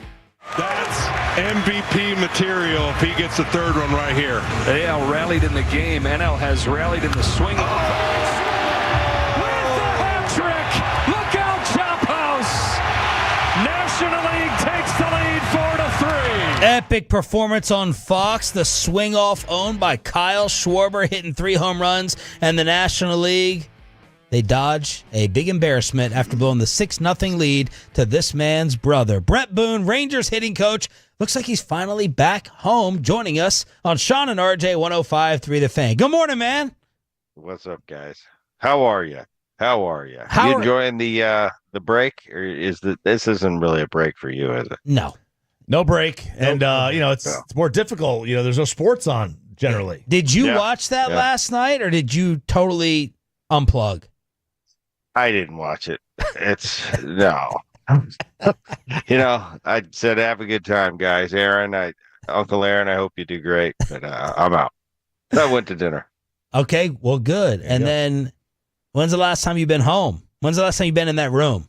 Well, no, I was home. We played the Padres a couple weeks ago. We came through here, and I got here for a couple days, and now I'll be here for a couple days. I'm leaving tomorrow. But it's been nice. It's been nice to come home and just kind of get away from the grind every day. What these players go through, and now coaches. It's when you're going. I mean, you're up. You're at the yard at 12, and you're home at 12 at night, and let's do it again tomorrow. And then we're gonna fly somewhere and do it again. But I would, it's been my whole life, so. It seems like it's always been like this, but when you're out for a while, you kind of forget. So we're back in the grind, as we like to call it. I've been wanting to ask you this for a month, and now feels like the appropriate time. We're not reacting to any games or anything. Are you enjoying this? Let's see. What's the answer to that? I think I really, I like to complain about it, like, wow, this and. I love it. You do. When I was playing, it was so hard. And some days you just look around and think, this is for the birds. But that's what you love about it, the challenge. And I really think from the coaching perspective, when the dust settles and you win and you make a playoff push and you get to the playoffs and you go, I could imagine. I've never done it as a coach. I've done it as a player. I know what winning feels like as a player, but I think it's going to be, from the coaching perspective, equally rewarding, if that makes sense. So it's worth all the grind. And I think when you're going through it and the emotions go, common sense says this is for the birds. But I've been doing this I've been grinding my whole life in this game of baseball, and I think this is what I'm meant to do in whatever capacity that is. So this is something that you could see yourself doing for the next 5 years. If there was always an opportunity in the sport available to you, you're like, this is it. I know this is it. You mean being a hitting coach? Coach, just be a coach. Any type of coach, hitting coach, coaching. 5 years. Coaching. Yep. Managing, coaching. Yes. Coaching. Okay. Yes. All right. I can see that. But I'm asked by, my buddies, how's it going? And you have the same answer because it's such a grind, but you love it. You love it when you hang up the phone or when I answer a question, I do. It's like you love putting yourself through agony for some reason. But I think also, I'm really not looking, we talk about 5 years and put on the spot. Yeah, I could see myself doing this 5 years from now. But I'm also not putting any expectations on anything. Right now, it's this year. It's trying to do my little part in helping this Texas Ranger team get to the playoffs. That's all I'm worried about. And we'll worry about next year, wherever presents itself, whatever happens. But I'm really not looking beyond this season right now as far as what I'm going to do. But long term, yes, I could see. I'm a baseball rat. I always have been. But when I first retired, I said, I want to go off into the sunset. I want to vacation and play golf, and I don't want to have anything to do with baseball. Then you find out that's what that's who you are, and that's you grow up in the game and you play the game, and that's who you are. So here I am. Brett Boone is brought to you by Grainger. For the ones who get it done, Grainger offers the professional grade products you need, delivered when and where you need them. Call, click Grainger.com, or just stop by. All right, Brett, so I know you said you went to dinner last night, so you didn't see the swing off in the All-Star game, which was an amazing, It was amazing theater. But I wanted to get your take as someone who's been an All-Star, because Judge, Shohei, Raleigh, they weren't in it. They weren't in the swing off. When do starters leave? When do they? As soon as they're done, do they take a shower, get on a private jet, go home for 2 days? That wasn't my experience. Now, I'm not saying that hasn't happened, depending on schedules and their per se team schedule and where they need to be at a certain time. Maybe I don't know if every All-Star break's been the same. Like you have the All-Star game, then I don't ever remember having 2 days off after the All-Star game. It seemed like there was 1 day off. Anyway, if they had to get to a certain place, maybe they had another a stop on the way back. But I don't remember. It's kind of the same rules as unwritten rules, we'll call them, as when you're playing a game now. If I was taken out of a game as a player, I don't shower until the game's over and I shake hands with the guys. Now I can shower. Unless there were special privileges granted by the manager in some other. If the skip doesn't okay anything, then it's kind of off limits. Now, All-Star game might have been different. When I went to the All-Star game, I played it like I always played it. It's like I come out of a game, I might hang around in my underwear and shirt and wait for the boys to finish and high five and then get out of there. But that's back in the day where we didn't get out of there. We didn't get out of there. I mean, after the game was for sitting around talking about the game. So it's a different time. I mean, the guys get out of there now. I mean, people are gone. and also, if they were there, they were sitting around for 2 hours. You wouldn't just throw them out there cold, right? I mean, that would risk injury. What do you mean? Well, let's I don't understand. They had gotten taken. So Shohei got taken out of the game 2 hours beforehand. You wouldn't just throw him up on a swing off in a just go take three man hacks out there. I see what you're saying. Yeah. That all had to come into play. I'm sure the managers kind of went through. All right, who could possibly do this if it gets to this scenario? You go up and down the list. He'd be better. And that's how they figured it out. Right. No, I see what you're saying. If you come out of the game in the second inning and you're not ready to roll, you're not loose. Yeah. Yeah, I see what you're saying. And I do think, though, now that I'm thinking about it, All-Star game, it's kind of a different animal. If some players might have special circumstances where they have somewhere else to be before they have to get back in their city to start the second half. So I'm sure some guys had some prearranged. The manager would say, hey, you're going to be out of there at the third inning. If you've got to get on that plane and go, you can go. The All-Star game, it's definitely, the more I think about it, it's more of there's some more leeway, there's some more leash, I would say, from the staff member or from the skipper to say, hey, do what you got to do. This is different. You got family here. You got so many things going so many different directions. So look, the more I think about it, the regular game is not like that. If that left your memory, I'm sure the next thing has definitely left your memory. Come on, RJ, ask him about it.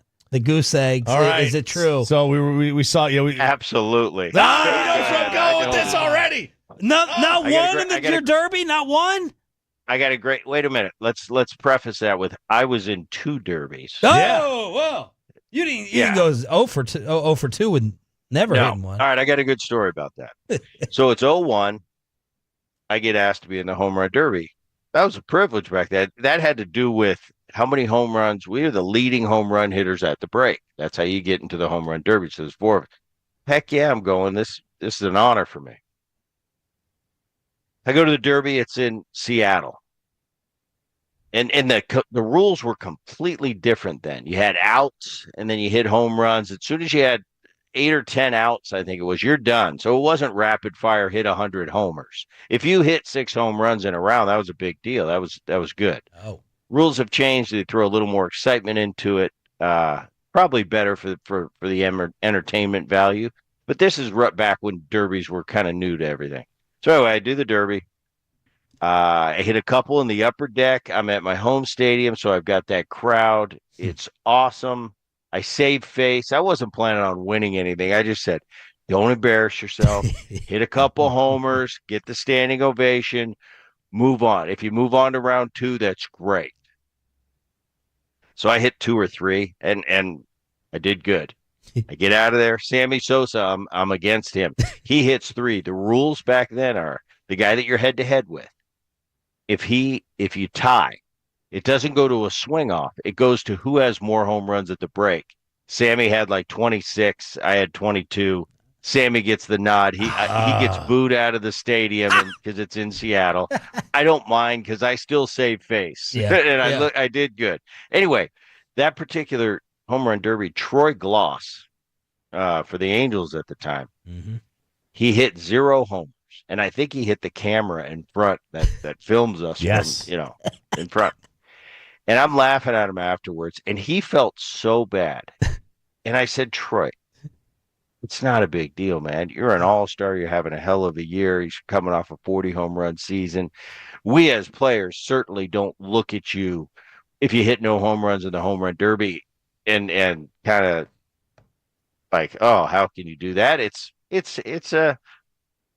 an exhibition. It's entertainment. Nobody cares. We care about you as a player. So I really didn't think a big deal. I was kind of teasing him, but I could tell he was really affected by it. Wow. And he said, Boone, it's embarrassing when you but from a player's perspective, I wasn't embarrassed for him. I know he's Troy Gloss, great player, going to hit 40 home runs. Anyway, fast forward 2 years later, we're at Chicago. I get invited to the home run derby again. I'm out before getting ready for it, and Dave Valley is throwing batting practice. He's never thrown batting practice to me before because the guy that pitched to me couldn't come. He had other plans. He was going to the Bahamas. So I go to Valley, who's a friend of mine. I said, Dave, me and you aren't sinking here. You're cutting it. I'm hitting doubles down left field line. This is a home run derby, not a double derby. So anyway, Dave ends up being the guy pitching to me. Ichiro presents me with my bat. He comes out, Brett Boone, and I go out, and I don't have a bat. They thought it was going to be cute, so Ichiro comes out and hands me my bat, and I kind of bow to him, and we do the whole goofy ceremony. I proceed to hit 0, and I swung and missed. Dave Valley Brett. cutter. Oh, Swear. no, Valley cutter. And now I'll tell you, and Dave, he hasn't lived it down to this day. Where he's a good friend of mine. And I just said, Dave, we just weren't on the same page. Because the lefties, I remember Giambi going, Booney, Valley's money when it comes to BP. Well, he's throwing a little cutter into Giambi's left-handed swing. That didn't work for me. And I remember, because right when you're done, they give you the towel, they give you the Gatorade or whatever, and you got to go do this goofy, awkward interview about what's it like, And I remember sitting there, and Troy Gloss went through my brain. I remember when Troy got hit on and how he felt and how I couldn't understand how he felt that way. Now I understand. I wanted to crawl in a hole and never talk. It was so embarrassing for me. And I get home and my teammates are wearing me out. And I just, I had the same answer I had for you guys. I said, listen, guys, for teammates that were mocking me, which I kind of deserved to be mocked. I said, listen. Try getting invited to a home run derby before you. Oh, there we go. There we go. Drop the hammer. That's it. Drop the hammer. That's it. That was my answer. But yes, embarrassing. I stink at home run derbies. I didn't like it. But then again, when it's all said and done, You were there. It was an honor. It was an honor to be invited to 2 of them. Yep. Amazing. Brett Boone bringing it strong, as always, here on your home for Rangers baseball. Enjoy a little bit of the leftover time off. Go get them with the second half. Thank you for joining us, as always. You got it, guys. We got to find out the favorite liqueur, cigar, steak, and hook him up. Off time, early time, does not matter with Brett Boone here on 105.3 The Fan. And, of course, he is brought to you by Grainger. For the ones who get it done, Grainger offers the professional-grade products you need delivered when and where you need them. Call, click, Grainger.com, or just stop by. Crosstalk with the K&C Masterpiece is next. But let me go ahead and get you set up with the Tolo team of attorneys.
Uber Eats has low fee products? I gotta remember that. You know, they say in order to remember something, you have to forget something else. Okay, now that is a very cute haircut. That's like a little shag. I've never seen it before. Well, I mean, of course you have. It's the Rachel. Oh, is that your name? No, I mean like your name. No, I'm Jen. My name's Jen. Right, but I just mean like this is your haircut. But that's hair on your head. I'm not saying this is your hair. Okay.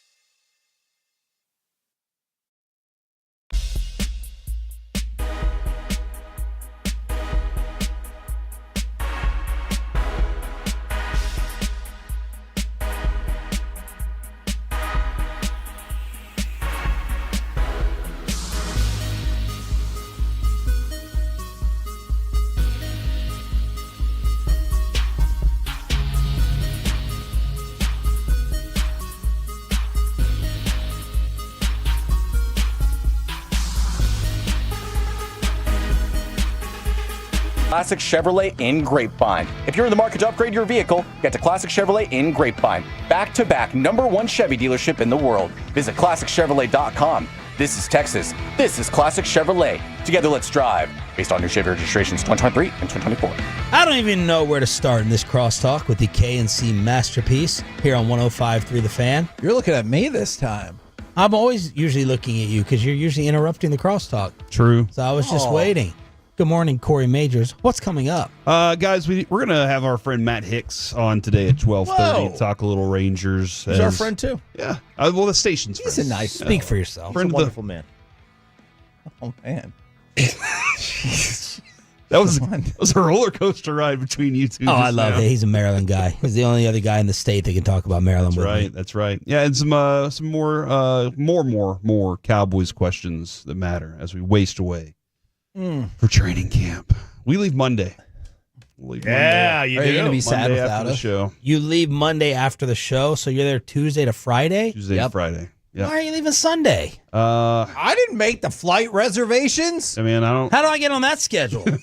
4 days. Well, no, I want the 5. Yeah, I kind of would have liked the fifth one too this time around. Yeah, But then you get to see us on Monday. Yeah, that is Good true. news for you. Okay. And me. Yeah. That's Yeah, I not very guess. convincing. Okay. I don't know where to start. Are you guys talking about LeBron Mavs at all on today's show? We talked about it a pretty good deal yesterday. You did? Are y'all pro? I think the new Pat Beverly conversation is. It brought to light we some. did not talk about that. It brought to light some more conversation.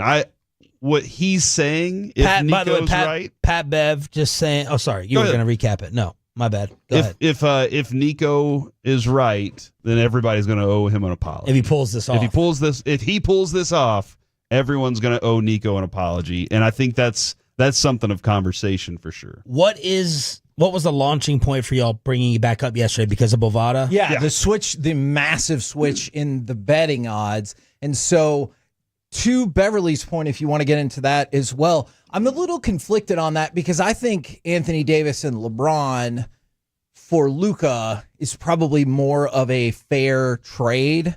You know what I'm saying? And maybe even the first round pick is more of a fair trade. So if that's the case, I just think now ultimately you're going to end up sort of getting fair value. But if the Cooper Flag part was a secret part of the deal that Nico can't admit, well, then hell yeah, I would admit that Nico was right. If we got a player, a first-round pick, Anthony Davis, LeBron, and Cooper Flag for Luka, hell yeah, I would be like, my bad. That's a different story. But that's the problem is that, we don't know.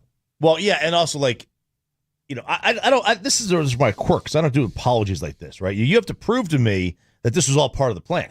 Sure. If this wasn't, if getting LeBron James wasn't part of the plan, yeah, then what am I apologizing for? Right. Well, there is history of LeBron going. You got the number one pick. Now I'll come to your team. Like if I buy a house and it's got terrible value, and all of a sudden, right at the street corner, right, the rest of the world west of me falls off into the ocean, and I all of a sudden have beachfront property. I don't get credit for buying this house. Right. That's the plot of Superman.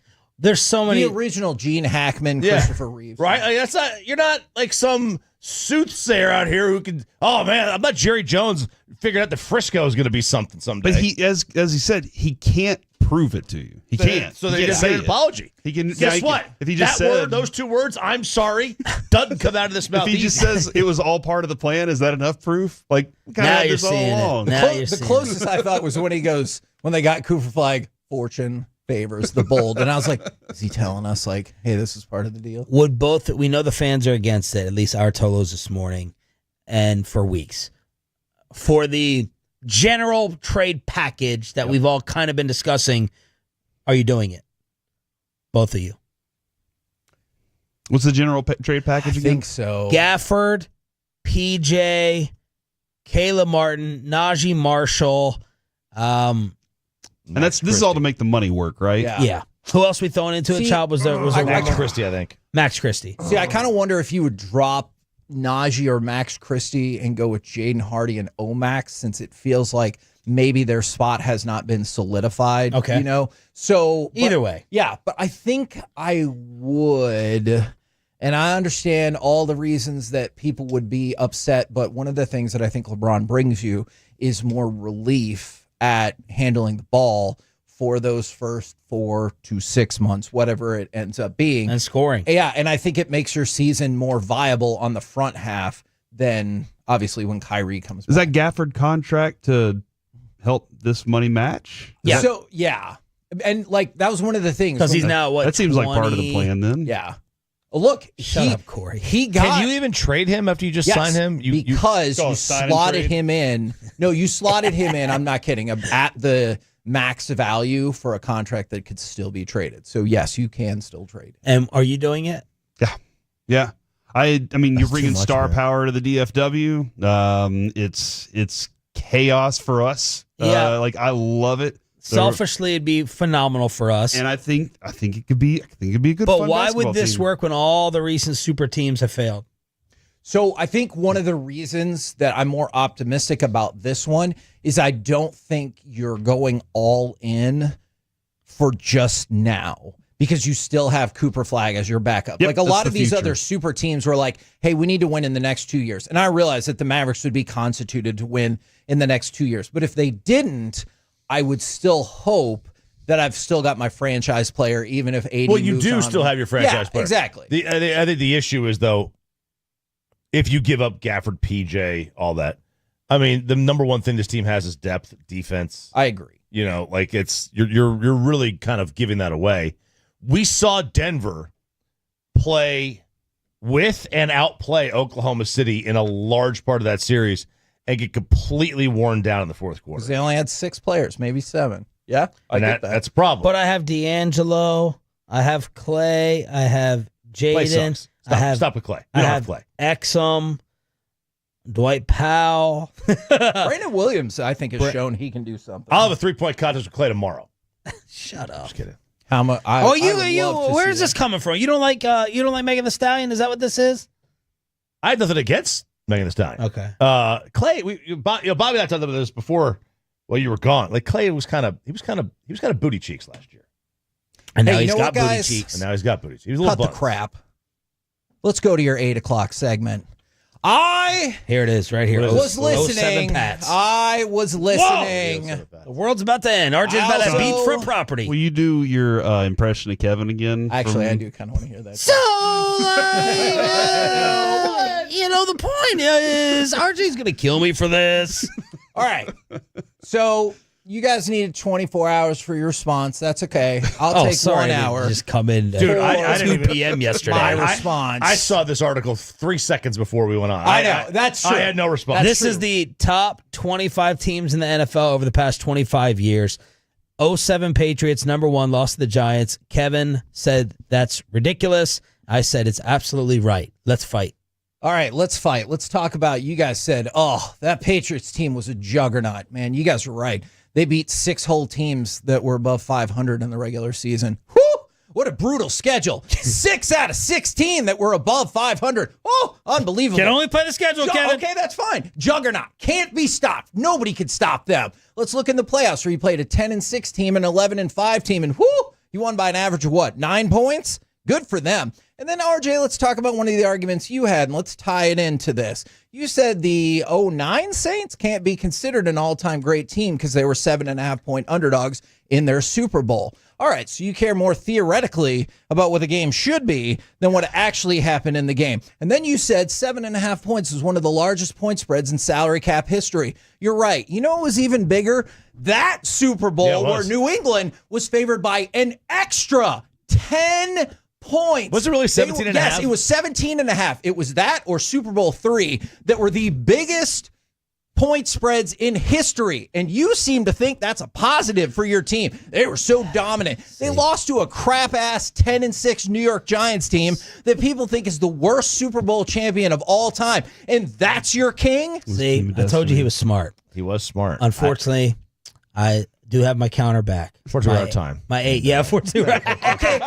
No, give me your top 2 or 3 on the list. You know what? I'm glad that you mentioned that because give me the best team. Let's bring up another team, the Seattle Seahawks, that I heard you guys dog it on. Oh, they're really 13-3. They weren't that great. But then the greatest show on turf, unstoppable at 14-2. So at 14-2, you're unstoppable. At 13-3, you're just fine. Let's go to your Manning history. You said that every team he had in Denver was better than any Colts team Peyton Manning had. Yes?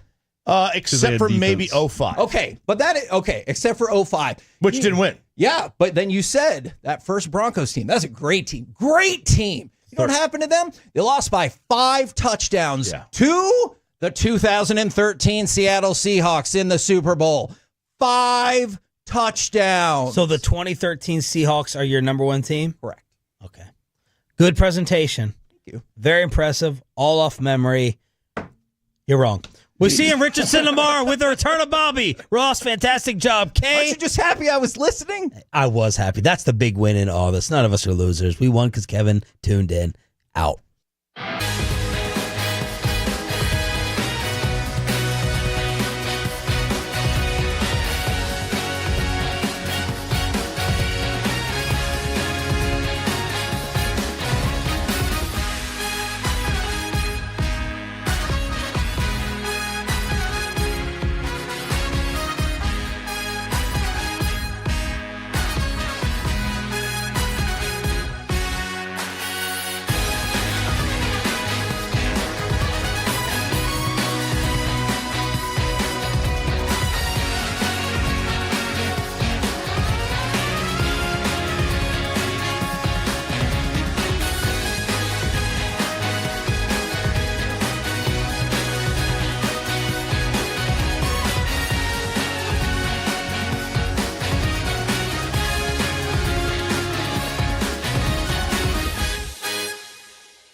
driven by our D&M Leasing Studios. It's the KNC Masterpiece on 105.3 The Fan. KNC Masterpiece right here on 105.3 The Fan, where Cory has left the show. I don't know when he'll be back. I'm back. I'm right here. Great. I walked around to get a piece of paper. Okay. Well, there's that. You got me, Kevin Hagelin. You got, Cory Majors. That's right. And, of course, the famous Alec Medford. Gentlemen, we're going to talk about the MLB All-Star Game. Are these Rangers untouchable momentarily? But I got to know, how you doing today? And welcome to the program. Pretty good after yesterday. Love being at Whataburger. That was super fun. Kind of wish we could do our show at Whataburger every day. Alec, why can our studio not just be a Whataburger?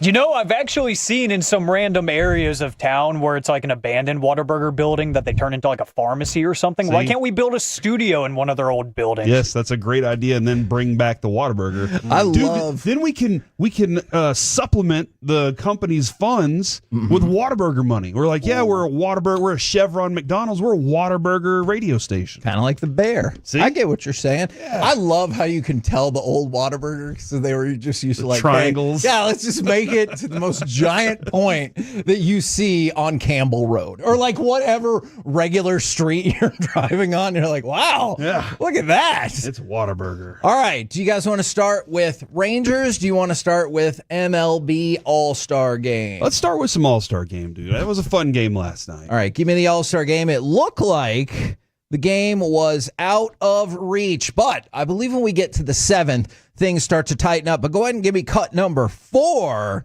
because this is how the score got tied. 2-2 on the way. He slaps one, a slow roller. Suarez, no play. We're tied. Steven Kwan does what Steven Kwan does. I like that. Facts.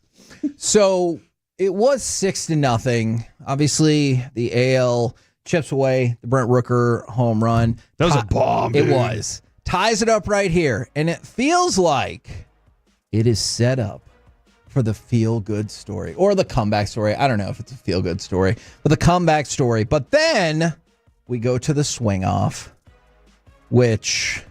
Did you know No. that there was potential to be a swing-off? No. Okay. There's 2 surprises from last night for me. Actually, we'll say 3. 1, the fact that they were wearing they were all wearing their own jerseys. As they should. It looked right. Yes. Like I don't think anybody watching last night was like, let's go back to the other way. Not the stupid neon uniform look they had before. Anybody, and I don't know, maybe there are younger people that are like, what's up? Where's the neon uniform? That's true. I might be out of that demo. Our demographic specifically, that's what we were. That's how we remember it. So that surprise, I loved last night. The fact that they end up throwing in the swing off, and we were like, hold on, when did this? I'm sure they announced it at some point. We just didn't know. Yeah. And then there we are with a swing off happening. What a glorious moment. And then the Henry Aaron tribute. Like, there were 3 great surprises out of last night, and I thought there was a lot of entertainment to be had, and some of the mic'd up stuff as well with some of the players. I thought it was a really good night throughout. Like, you had Pete Alonso, he was mic'd up talking. Carl Armstrong, he gave a great speech to the kids about being yourself and everything. I thought it was awesome. Good stuff last night. So you mentioned the Henry Aaron tribute. I saw that. I thought it was delightful. Then I fell into the trap of thinking, I don't know if anybody else felt this way, of thinking the first commercial after that was going to be an extension of like Henry Aaron's like amazing upbringing, or like I thought it was going to be some sort of inspirational sports story when they're like, so many people have come through hard times to play in Major League Baseball. And it was a Jesus commercial, because then it was like, Jesus, he gets us. And we've seen that plenty of times. I just wasn't prepared. I really thought it was going to be like a commercial. Like whenever somebody wins the major and then they fire up the American Express commercial about that person. I thought it was that, but it was Jesus. Yeah, this was... I also It was definitely... I thought the Henry Aaron tribute was, and I say Henry, I want to explain this. Mike told us a long time ago that he didn't like Hank and he wanted to be called Henry. I never knew this, I read it, and I was like, that's what I will do from now on then, even though he's no longer with us. But I wanted more of it. Like, it was so good, I thought it was really cool. Yeah. And maybe that's the sign of a perfect bit, is that it was short enough to make me go, hold on, give me some more of that. But it was an awesome. I wanted to see him running around the bases on the thing. Yeah. But it was good job baseball last night. From the 940, I placed a $10 wager on the AL to win when they were down 6-0 at 30-1 odds. Why would you do that, though? Because 30-1 odds. Stupid swing off. All right, 940. Just cover your ears and say blah, blah, blah, blah, blah for this next part, because this was cut number 5 and how the swing off ended. Aranda slices a fly ball to left center field, headed towards the wall, but short, and the National League wins it in the first swing off. Kyle Schwarber wins it, going 3 for 3. And the National League, after watching a 6-0 lead disappear in the game, still win this All-Star game with a swing off. I've said this for the last 4 or 5 years, Kevin. Every time I look at my TV, it seems like Kyle Schwarber's at the plate in a big moment. And there's Kyle Schwarber again, stepping up in a big moment, and that's just the kind of hitter he is. I am kind of perplexed on the group that was chosen to swing last night, but I'm proud of them. I'm sad for the 940, though, because that's a bold. That really is fortune favors the bold. And I appreciated that wager. I'm sorry that you came up short. And then for the 214 and the 817, we've been over this numerous times. What is Whataburger? Whataburger is a very popular restaurant chain, especially here in Texas. And you can save me with this. It's Whataburger. Get serious. If you are a Texan, you say Whataburger. And if you don't want to listen to me, listen to the Dallas Cowboys cheerleaders from yesterday, who both agreed that in Texas we call it Whataburger. And I listen to the cheerleaders. Yes, I know that you do. I listen to what While they some say people to us. live their life a quarter mile at a time, Corey lives his by what did the cheerleaders say? And so we're going to stick with that. Kevin, from the 214, mic'd up Kershaw was the best. And Dave Roberts did a really good job of getting everyone playing time last night. Did you happen to see the mic'd up Kershaw See, moment? I didn't, and I know we have this audio, so I would be intrigued to hear it. Yes. Because I did not hear it. All right, let's hear Kershaw he's talking mic'd up to the broadcast booth. How hard was that one? 91? It was an out. It was an out. All right, we're going cheese again. Okay. Oh, yeah. I mean, you and Paul Skeens are pretty much the same guy. Right down the middle. I'm so glad I didn't swing. Okay, I'm going curveball here. Okay. Oh, that was short. That one did go in the dirt. It did scrape across the dirt. Double up. All right, now I think I probably got to go slider. Let's think what Will thinks, but I think I got to go slider here. No, he wants curveball again. All right, fine. Oh, got it. Hold on, can we pause there real quick? All right. I got it. It's a surprise. So I would love this. I understand why this process is not as prevalent in the regular season because you don't necessarily want to tip your pitching strategy for everything like that. But I do love, he's like, feel like I got to go slider here. We'll see what Will says. Oh, Will wants curve again. Okay. Yes. And then the surprise in his voice. Oh, got him. Yeah, it was like an 82-mile-an-hour curveball that just kind of dropped, maybe 79. And was it Smolson there that said you and Skeens are pretty much the same guy? Now, here's this next part, though, is probably the part that I thought that was the funniest. What do you want? Smoltzy, what do you want? Cutter in, slider in. I don't throw a cutter, Smoltzy. Slider in, Slider. cutter. Son of a. Gonna make him mad. That was short.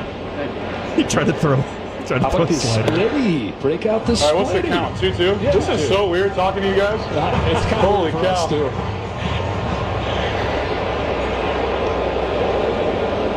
Throw the pitch on the plate. Hey, sit him down. I don't throw a cutter. I think that might be it. I think that's it. And Clayton, what a year, buddy. What a career. There, that was, and then, Kevin. So that's out number 2, I believe. And Dave Roberts runs out there, and he's like, all right, that's it. Well, you're out of here. And the then other announcer make it sound like he was retired, right? Kershaw ended up walking around hugging everybody. One of the dudes. He was saying thank you to everybody. I think it was that, hey, acknowledgement of, I appreciate it, guys. Thanks for letting me back in one more time. And so for all the people that were asking, so as Cory said, each team picked 3 hitters. Each hitter had 3 swings. Whichever team had the most home runs, they're the winner. This all goes back to, man, so many things from that 0-2 All-Star game that ended in a tie when they ran out of players. Yeah. And Bud Selig looked like a dope. He didn't have a clue what to do. And then he was like, you know what? Now we're going to make the game matter, which probably screwed the Rangers in 2011 because of weather and other things. And eventually they took it away because that was stupid. And now they've come away with a swing off. But we could have 2 World Series. At that, maybe. Alec, I want to get your thoughts on this because Cory has a bold thought that I was ready to dismiss. But much like Will Smith corrected Clayton Kershaw, he was there to correct me. All right, fine. Okay, what would you think? That was perfect. What would you think about the concept of the swing off being brought into regular season games? I like it because I feel like it would speed things up. Okay. If we're being honest, I think it's more fun, and I think it would get me home quicker. Do you think there should be, let's say, 1 extra inning before the swing off? Because at least in the shootout in hockey, they give you your 5 minutes of fake hockey, and just like this, you'd get your 1 inning of fake baseball with a ghost runner or whatever. Would you like to see that? You're like, go right to it. Yeah, after the 10th, maybe even the 11th, I might even give them 2. To try to say, hey, try to end this in real fashion. Like be a real baseball team. What are we doing here? Score some runs. But, if they can after an inning or 2, then, yeah, let's make it fun. That's an electric ending. I'm Alec, I agreed with you on the first part. Man, you did. I say go 9 innings. You had 9 freaking innings to score enough runs to win a baseball game. All right, that's it. He said it was so much more aggression. Now, there was the freaking was a different word. You had 9 innings to do it. What you should do now is just end it with the swing off. Let's see the best home run hitters you got on the team. They each get 3 cuts, and like you said, I'm done quicker.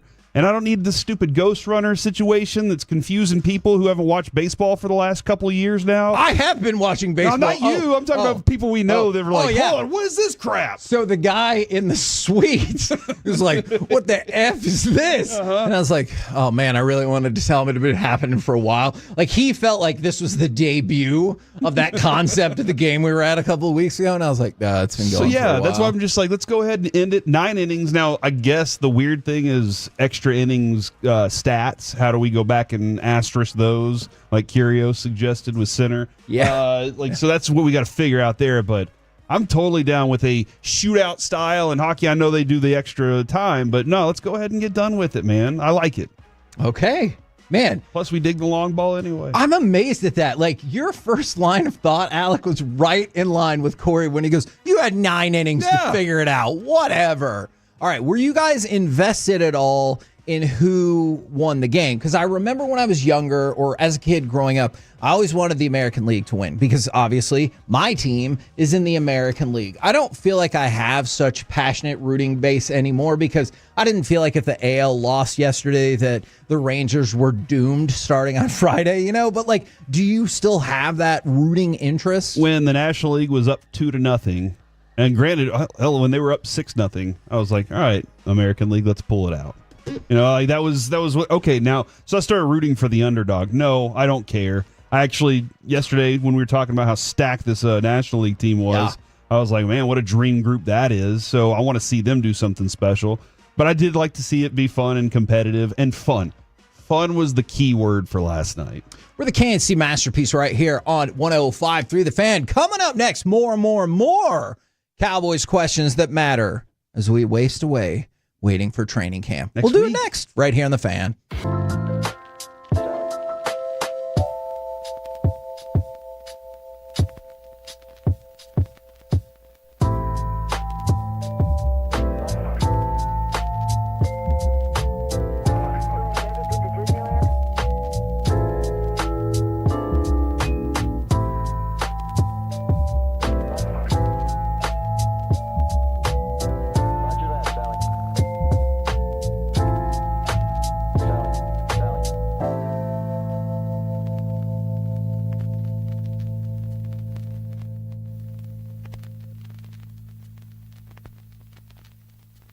Roger that, Sally.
Forget something else to remember that Uber Eats has groceries. No, that's absurd. Hey, remember when you used to be a, what was it, Pepper Lady? Pepper Lady? Wasn't it Cinnamon Sisters?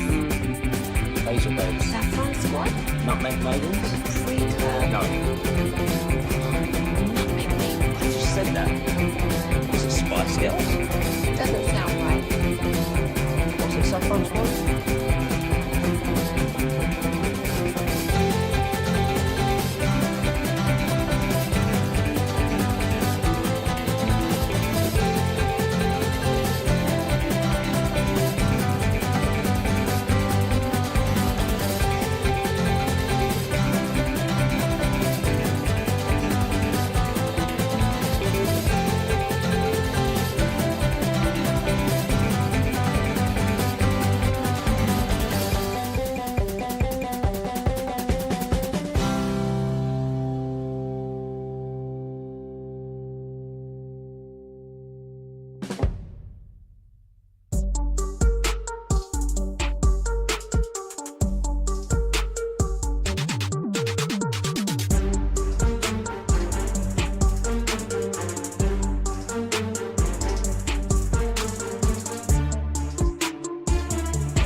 And by the personal injury lawyers, Frankel and Frankel. If you've been injured in a car or truck wreck, call Frankel first, 214 or 817-333-3333. With Frankel and Frankel, there's never an out-of-pocket cost. They only get paid when you win.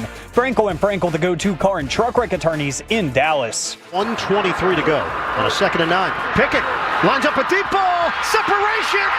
Touchdown. George Pickens. KNC Masterpiece back here on 105.3 The Fan. Corey, in 5 days, we will be headed to Oxnard for Dallas Cowboys training camp. We might be talking to George Pickens. Oh. Who knows? Do you know? Oh, did you not get my text? Let's look forward to next week whenever we get out to Oxnard and have surprise guests all week.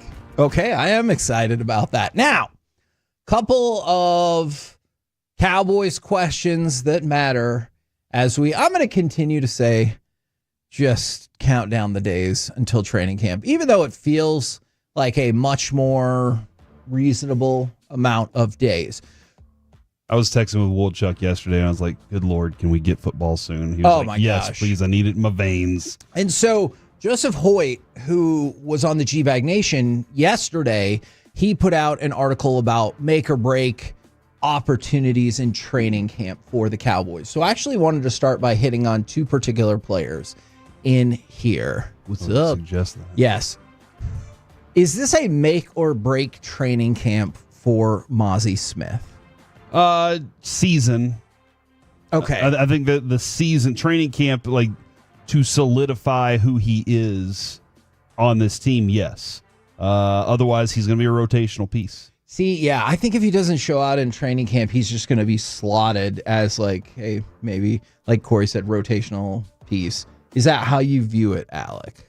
Yeah, because we've been hearing for a while now that you got to give defensive tackles 3 years to catch on. So, True. We're at that landmark. So if I don't see anything, I don't need him to be Aaron Donald. But if I don't see improvement, if I don't see something that says, yeah, that's going to be the guy that's starting at defensive tackle for you this season, then I'm concerned.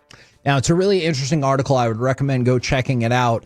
Tyler Guyton, Miles Sanders, and Donovan Wilson are all on this list. I feel like we've talked about those guys a whole lot. So I wanted to focus back in on Kalen Carson. Do you think this is a make or break training camp opportunity for Kalen Carson? I think make, less break, because I think he'll have more opportunities. But I see what you're saying, because he's going to get all the chances. Yes. Like you get as many We reps. got nobody. Yeah, you get as many reps as you want here, and on all of these reps, the more you shine.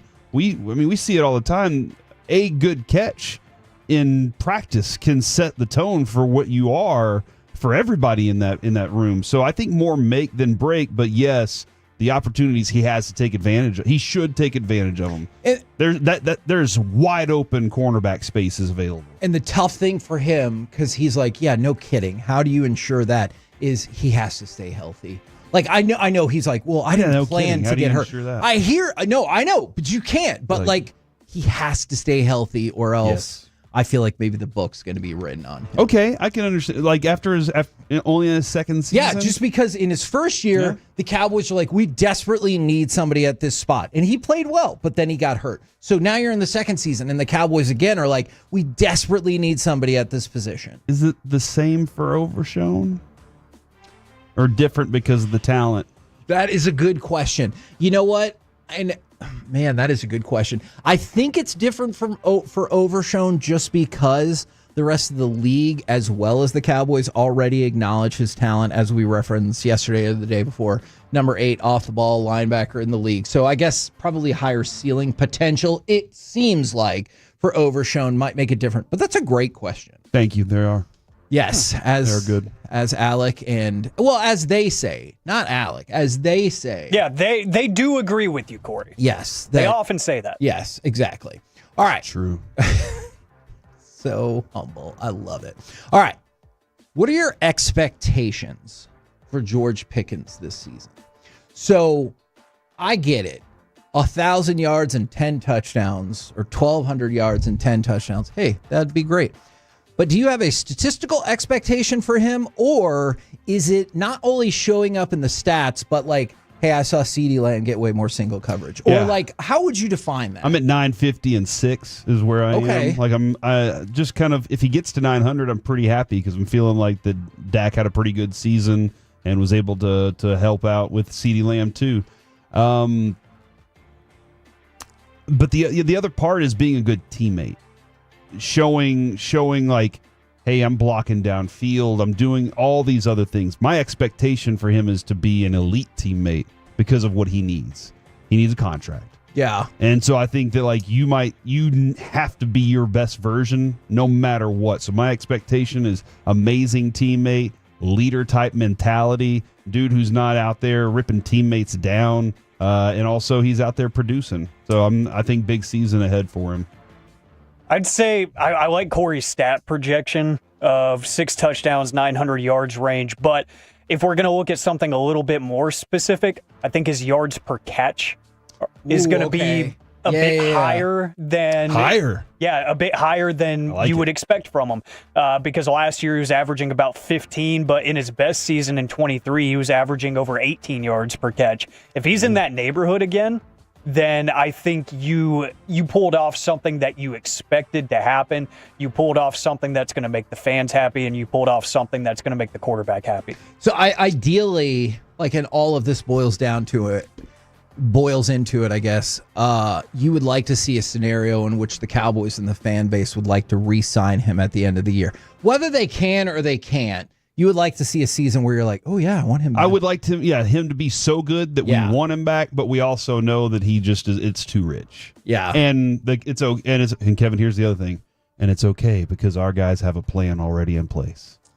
I want to trust that. Yeah. There's just part of me that just wants to be like, I trust you. I would also like to believe that, but here we are. Mm-hmm. What does full go look like for Dak Prescott? He said he's going to be full go for training camp. What does that look like in training camp? He's able to throw every rep. He's going to take 90% of the reps anyway. Sure. But he's able to throw every rep. Whenever he needs to run, he runs. And I don't see, that's the thing too. After the ankle injury, didn't it feel like Jerry Jones was like, why would we ever ask him to run? Yeah. Ever. What are you talking about? Yeah. This is why we have to have a better Jerry was very adamant about that. And it seemed like that next season, Dak was like, Jerry said don't run. I'm not running. Y'all told me not to run. And then it was like, well, we kind of need you to run. If he's running, I'm feeling more confident in the full go part of it. Yeah, I think that's pretty much it, that you're going to see him getting the majority of the reps. He's going to be running every design that they ask him to run, whether it's a bootleg or if it is a simple 3-step drop. He's going to be doing everything that he's asked to do, and it's just going to look like what we're accustomed to for a normal offseason. I don't think there's going to be anything that stands out, good or bad. I think it's just going to be kind of status quo. If you get status quo, then I'm happy. Is Hunter Lipke going to make this team? Now, one of the reasons that crossed my mind is obviously we've talked about the running back room quite a bit, but you look at previous stints of Shoddy as an offense coordinator with the Jets, Rams, and Seahawks, and fullbacks had really limited roles. And I know they've tried him out at tight end, some and everything like that. So factor that all in. As of right now, do you think Hunter Lipke makes this team? As of right now, I don't. Okay. But I know that he can wow you with things, sure, like his effort in training camp and in those games. So I can see a scenario where they go, why would we let that guy off this team? Like he can contribute on special teams. He can contribute this and this. I can definitely see a scenario where they want to do that. And if I remember correctly, there was some good power eye stuff and some stuff that I've seen from Schottenheimer before. If I remember correctly, I think he has a useful place. But as of right now, I do not. I don't have him on the team. I think he's going to fall victim to this regime idea. This regime is not his, and they might not see a place for him on this team. He might do enough. You've heard stories about that, like Kevin, you'll like this. I've heard Trick Williams from NXT talk about his tryout with Philadelphia before he got into wrestling. He asked, I think it was Deuce Staley, how do I make this team? And he said, there's nothing you can do to make the team. Just don't screw up. He was like, there's nothing you can do because you're already at the very bottom of the list. Yeah. So just don't screw it up, but there's nothing you can really do. I think he might be in that position where he might look great, but they might not see a spot for him on this team, especially it feels like they have 40 million running backs on the roster right now. They're going to have to make decisions anyways. Right. That is very fair. All right. This might be the question I am most fascinated by. Can the Cowboys get back to winning at home? So, as you recall, 2022, 2023, they had won 16 consecutive regular season home games, and then they tried to pretend like that streak was still a thing when they had lost in the playoffs. And they were 2-7 at home last year. Here are their home opponents this season: the Giants, the Packers, the Commanders, the Cardinals, the Eagles, the Chiefs, the Vikings, and the Chargers. So by no means an easy home slate, but it does kind of feel like if you can't get back to winning at home, this season might be doomed. So do you think they can get back to winning at home? Yeah, I think they can. What does that look like to you, record-wise? Not what it was last year. That was terrible. Yes. That wouldn't be a winning record at home, Kevin. I don't know if you know how math works there. I agree with that. But yeah, I mean, I'd love to see a 5-3. Is it 5-3? Let's rock that. 5-3. Let's get 5 wins out of this sucker. If you can get more, you're feeling pretty good about yourself. But I'd like to see 5 wins here. Yeah, that would be really nice, and I think they can. That feels like it might end up being one of the Brian Schottenheimer like buzzwords or like emphasis for this season, because he's bringing around the old heads that were actually around for Super Bowl championships and showing off the rings and stuff. That feels like one of those things that he would absolutely stand up on the table and scream about. Like, we have to win at home. If we're going to do anything this season, we're going to win at home. We're going to send people home happy. That just feels like a morale thing that could definitely stick. And you said 5-3 you think would be... That would be great. Especially given this slate. All right, so this question kind of... Oh, crap. I feel like this is a setup. No, not a setup. But I'm really curious about this because from the 817, I like to say that a lot too, by the way. I'm really excited to see our... let's try that again. From the 817, last year was the first time in my life it felt hopeless as a Cowboys fan. I just don't care about the Cowboys right now. So I'm going to tie that into Cowboys training camp. I dare you. I will. All right. So in 2017, coming off a nice year, the Cowboys had 55,000 people at training camp. All right. The next year, 40,000. The next year, 35,000. Uh-oh. Last year, 1,000. No, you were there for more than 1,000 people. Approximately 24,500 people over the span of 17 practices. It was very distinct. Yes. It was very distinct. We walk in, we notice it.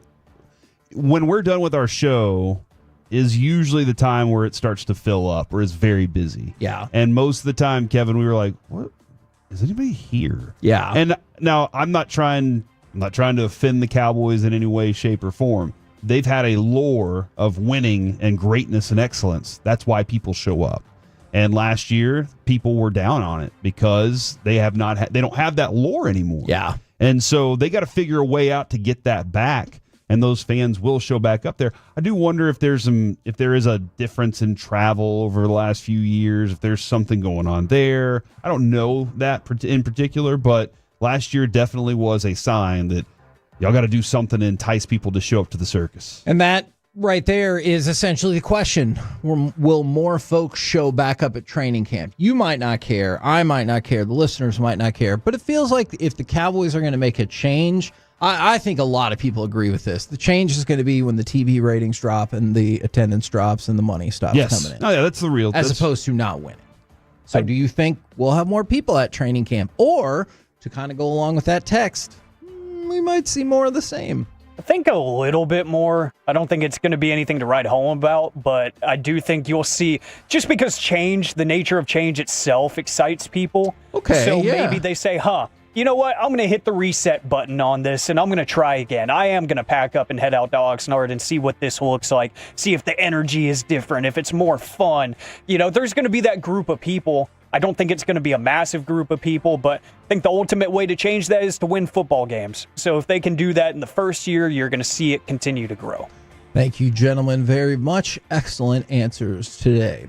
We're the KNC Masterpiece right here on 105.3 The Fan. Coming up next, it's time for Baseball Nuggets. Would you like this part of baseball to be more like hockey? Next on The Fan.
Well, you know, they say in order to remember something, you have to forget something else. Okay, now that is a very cute haircut. That's like a little shag. I've never seen it before.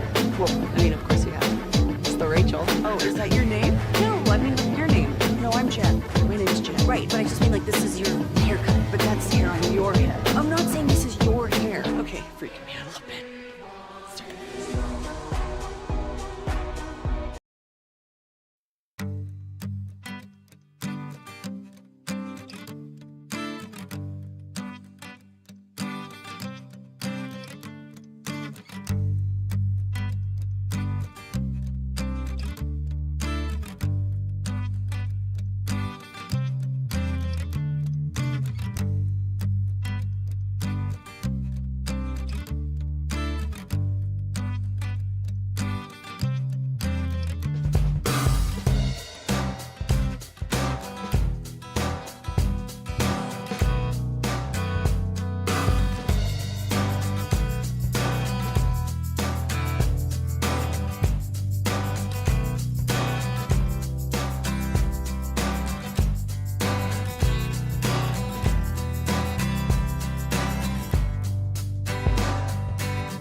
it's true that you've got to forget something else to remember that Uber Eats has groceries?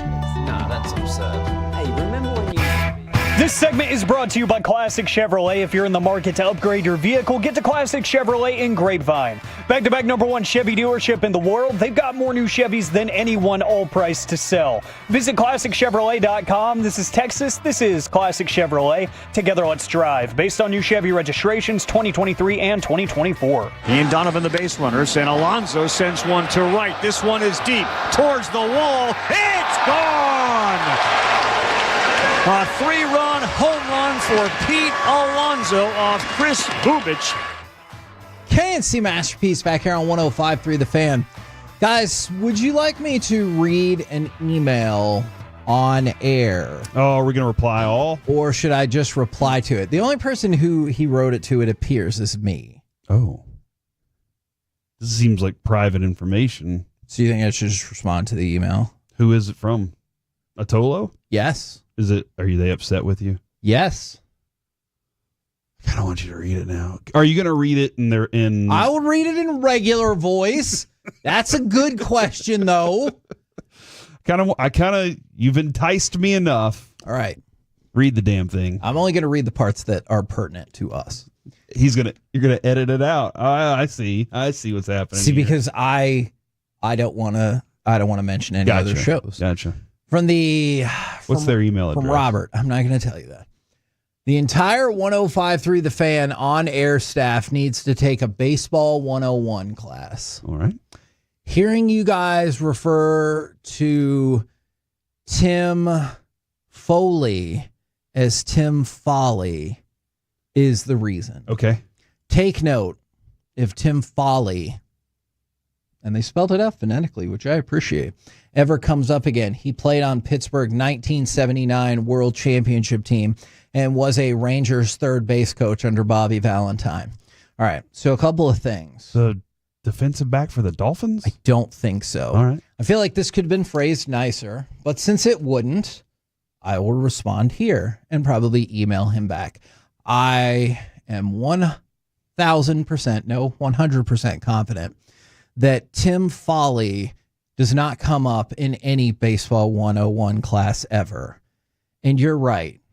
I apologize for mispronouncing the syllable in the first part of his name. That is on me. However, I would argue that mispronouncing the first syllable of someone's last name that was part of a world championship team from 46 years ago probably does not necessitate going to a baseball class and negate all of your other information. Just my thought. You can always phrase it nicer as well. Now, you know your syllables, though. Courtesy of Reliant Air Conditioning, gimmick-free AC repair and replacement. It's time for Baseball Nuggets. Now, he played the highlight of Pete Alonso, and as long as we're in the midst of radical baseball thoughts this morning, let's go back to Pete Alonso, cut 13. And I have to admit, it's important to hear what he said versus just see the headline. Yes. Because the headline is like, Pete Alonso says there should be fights like hockey. And, like, you might have a certain idea in your head. I thought he explained it very well. I don't know if it's going to convince anybody, but take it away, Pete. I don't think people should get ejected after charging them out and fighting. So I think it should be hockey style. So no teams, no nothing, because that's when people can like seriously get hurt. So I think there's a rule. If you want to go out and charge them out, then you should be able to. But if the pitcher or hitter or whoever charges, if they don't want to fight, they take a knee, and then they don't have to fight. But if someone charges them out, it's 1v1 hockey style, and then that's it. I love this idea. Especially because he was like, I don't want full-blown chaos. Yep. So as soon as it breaks out, you're like, we're done. Stop. Yeah, the idea is, and like the referees, they give them a chance. If they want to fight, let them fight. If the dude doesn't want to fight, take a knee. I like that idea too. Hey, look, man, I'm not really gonna get after you on this one. Now, does the guy that's charging the mound at that point, does he slow down and does he say, oh, well, he took a knee, I have to honor that? Much like if you shoot a bullet into the sky during a duel, Kevin. Yeah. You're not supposed to get shot, even though Hamilton's son got shot. You know what? That's fine. Let's talk about that for a second. I have always had issues with that because I have heard about a lot of these duels. If you don't agree to it ahead of time, I'm shooting at you. All right? So, like, here's the thing, and I promise we'll get back to baseball. So they would have duels and people would walk the 10 paces and all of that. But a lot of times their seconds would negotiate, hey, we're both going to shoot in the air. And like, rock on. I get that. And if you're going to do that, then you shoot the other person. Not cool. Why are you wasting bullets, though? But if you don't agree to that, I am not walking that distance and going, man, I sure hope he doesn't shoot me. I'm thinking, I'm going to turn around and shoot this MFer right now. And so maybe Hamilton or his second should have done a better job of negotiating. The whole, because he was the second for his son, wasn't he? Something like that. What a complicated life. I like this idea though from Pete Alonso. I think it could solve some things too. If pitchers know, like we that talk guy about, could come up. We talk about the concept of policing your own sport. Sure. Mike will. You've heard him on the broadcast go, well, the only thing they can do now is hit this guy. You're Man. like, well, no, Mike, just that makes Dave Raymond uncomfortable, doesn't it? But Mike's like, that's the era my dad's from. Yeah. That's the era that we remember. That was how baseball was fun. And so I understand the idea of doing this, and then this does change. If you're a pitcher and you know you can take the third guy that's coming up, you're not throwing at the first two, but you're going to throw at that other guy, and now it's time to fight.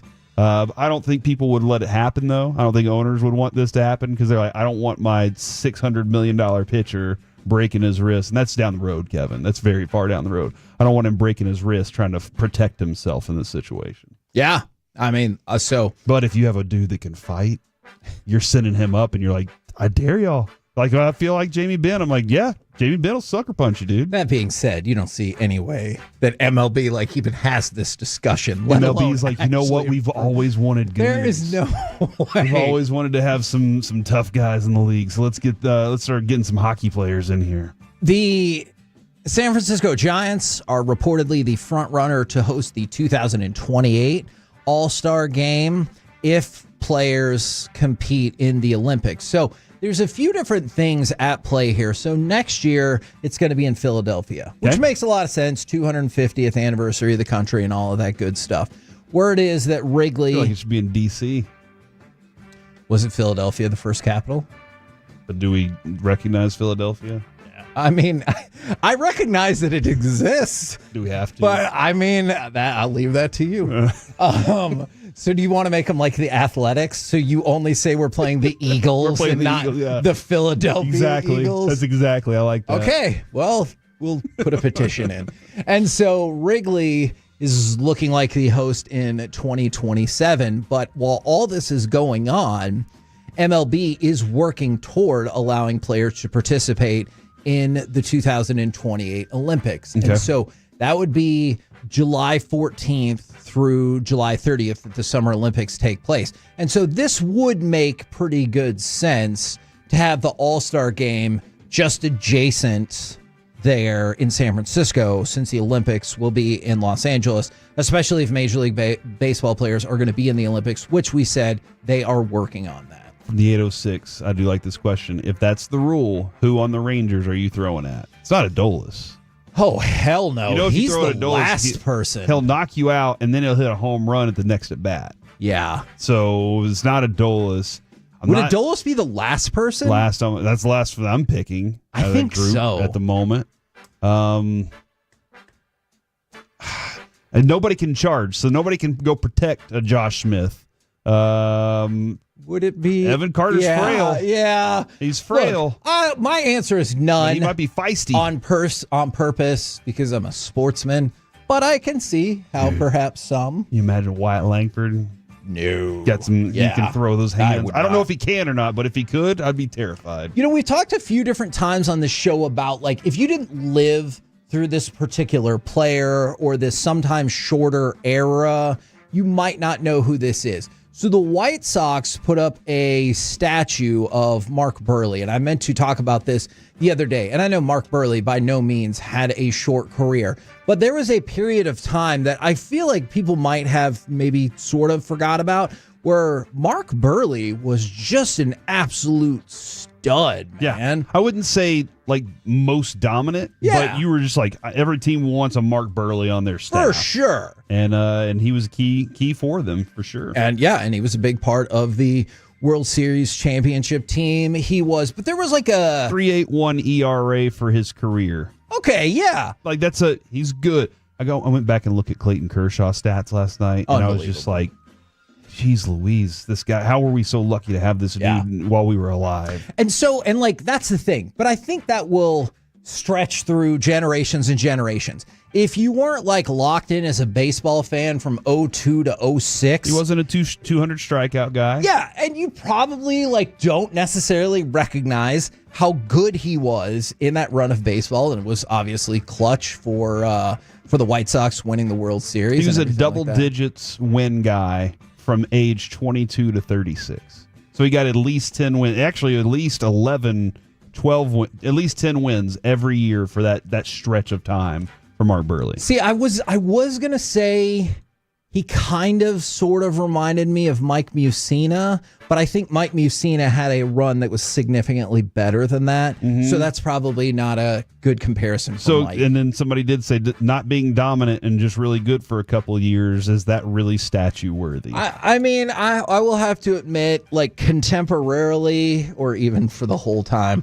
I'm not super in the loop about all the historic things. When Chicago was the last White time Sox. they won a World Series?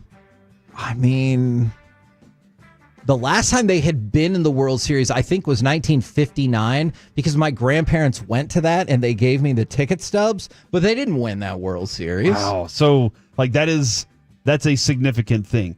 What somebody's asking, is that really the moment that we got to the World Series is a statue out for us. And you know what? And that's a great point, because I don't know how people feel about, the statue, the hug statue, but the second that happened, I was like, damn right, put a statue up for that. So I get their point. The last time they had won a World Series, Kevin, was 1917. So well, there you go. Then that's why you get the statue. He was right. Yeah, and honestly, Kevin, over their history, they don't make the playoffs that often. Wow. Yeah. They thought Luis Robert was going to be their future. I did too. We're the KNC Masterpiece right here on 105.3 The Fan. Coming up next, let's do some NFL overreaction or reality next right here on The Fan. This is Rangers analyst Mike Bassick's The lady.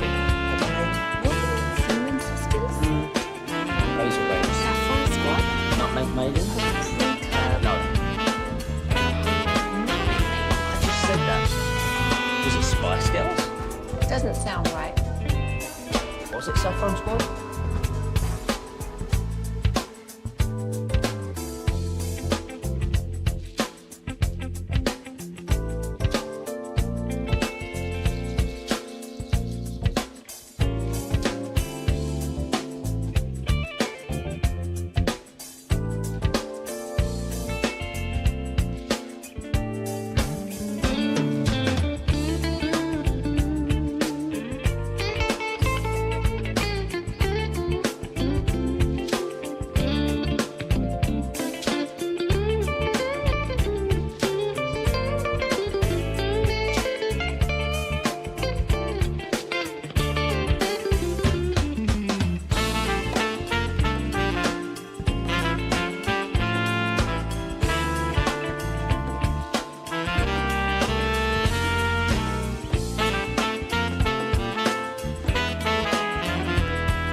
our D&M Leasing Studios. It's the KNC Masterpiece on 105.3 The Fan.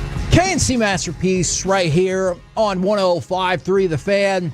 It's time for some NFL overreaction or reality. And Yes, I am eating Whataburger from yesterday, Kevin. Is it the proprietary sandwich? Yeah, it's the proprietary sandwich. That's not what it's called. It's just because it doesn't come out until next month. Next month, the Bacon Wrangler Burger. I was like, you know what? I can have some tomorrow, too, for lunch. I'm after it, baby. I'll eat it every day. I dare y'all. Okay, I promise we're going to do NFL overreaction or reality, but just like maybe 1 minute.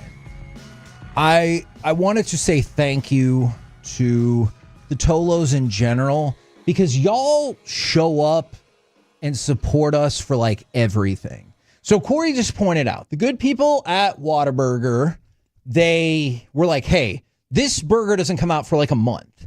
We're going to bring the stuff and make some for you. And obviously, Corey freaking loves it. Also, I was talking to Travis, and you know how I am with these charitable things. He's like, oh, yeah, we'll definitely get you one of those Whataburger boxes. And I was like, hey, 1 is great. Do you think 2 would be better? Sure. And he kind of chuckled, and he was like, I mean, we can do that.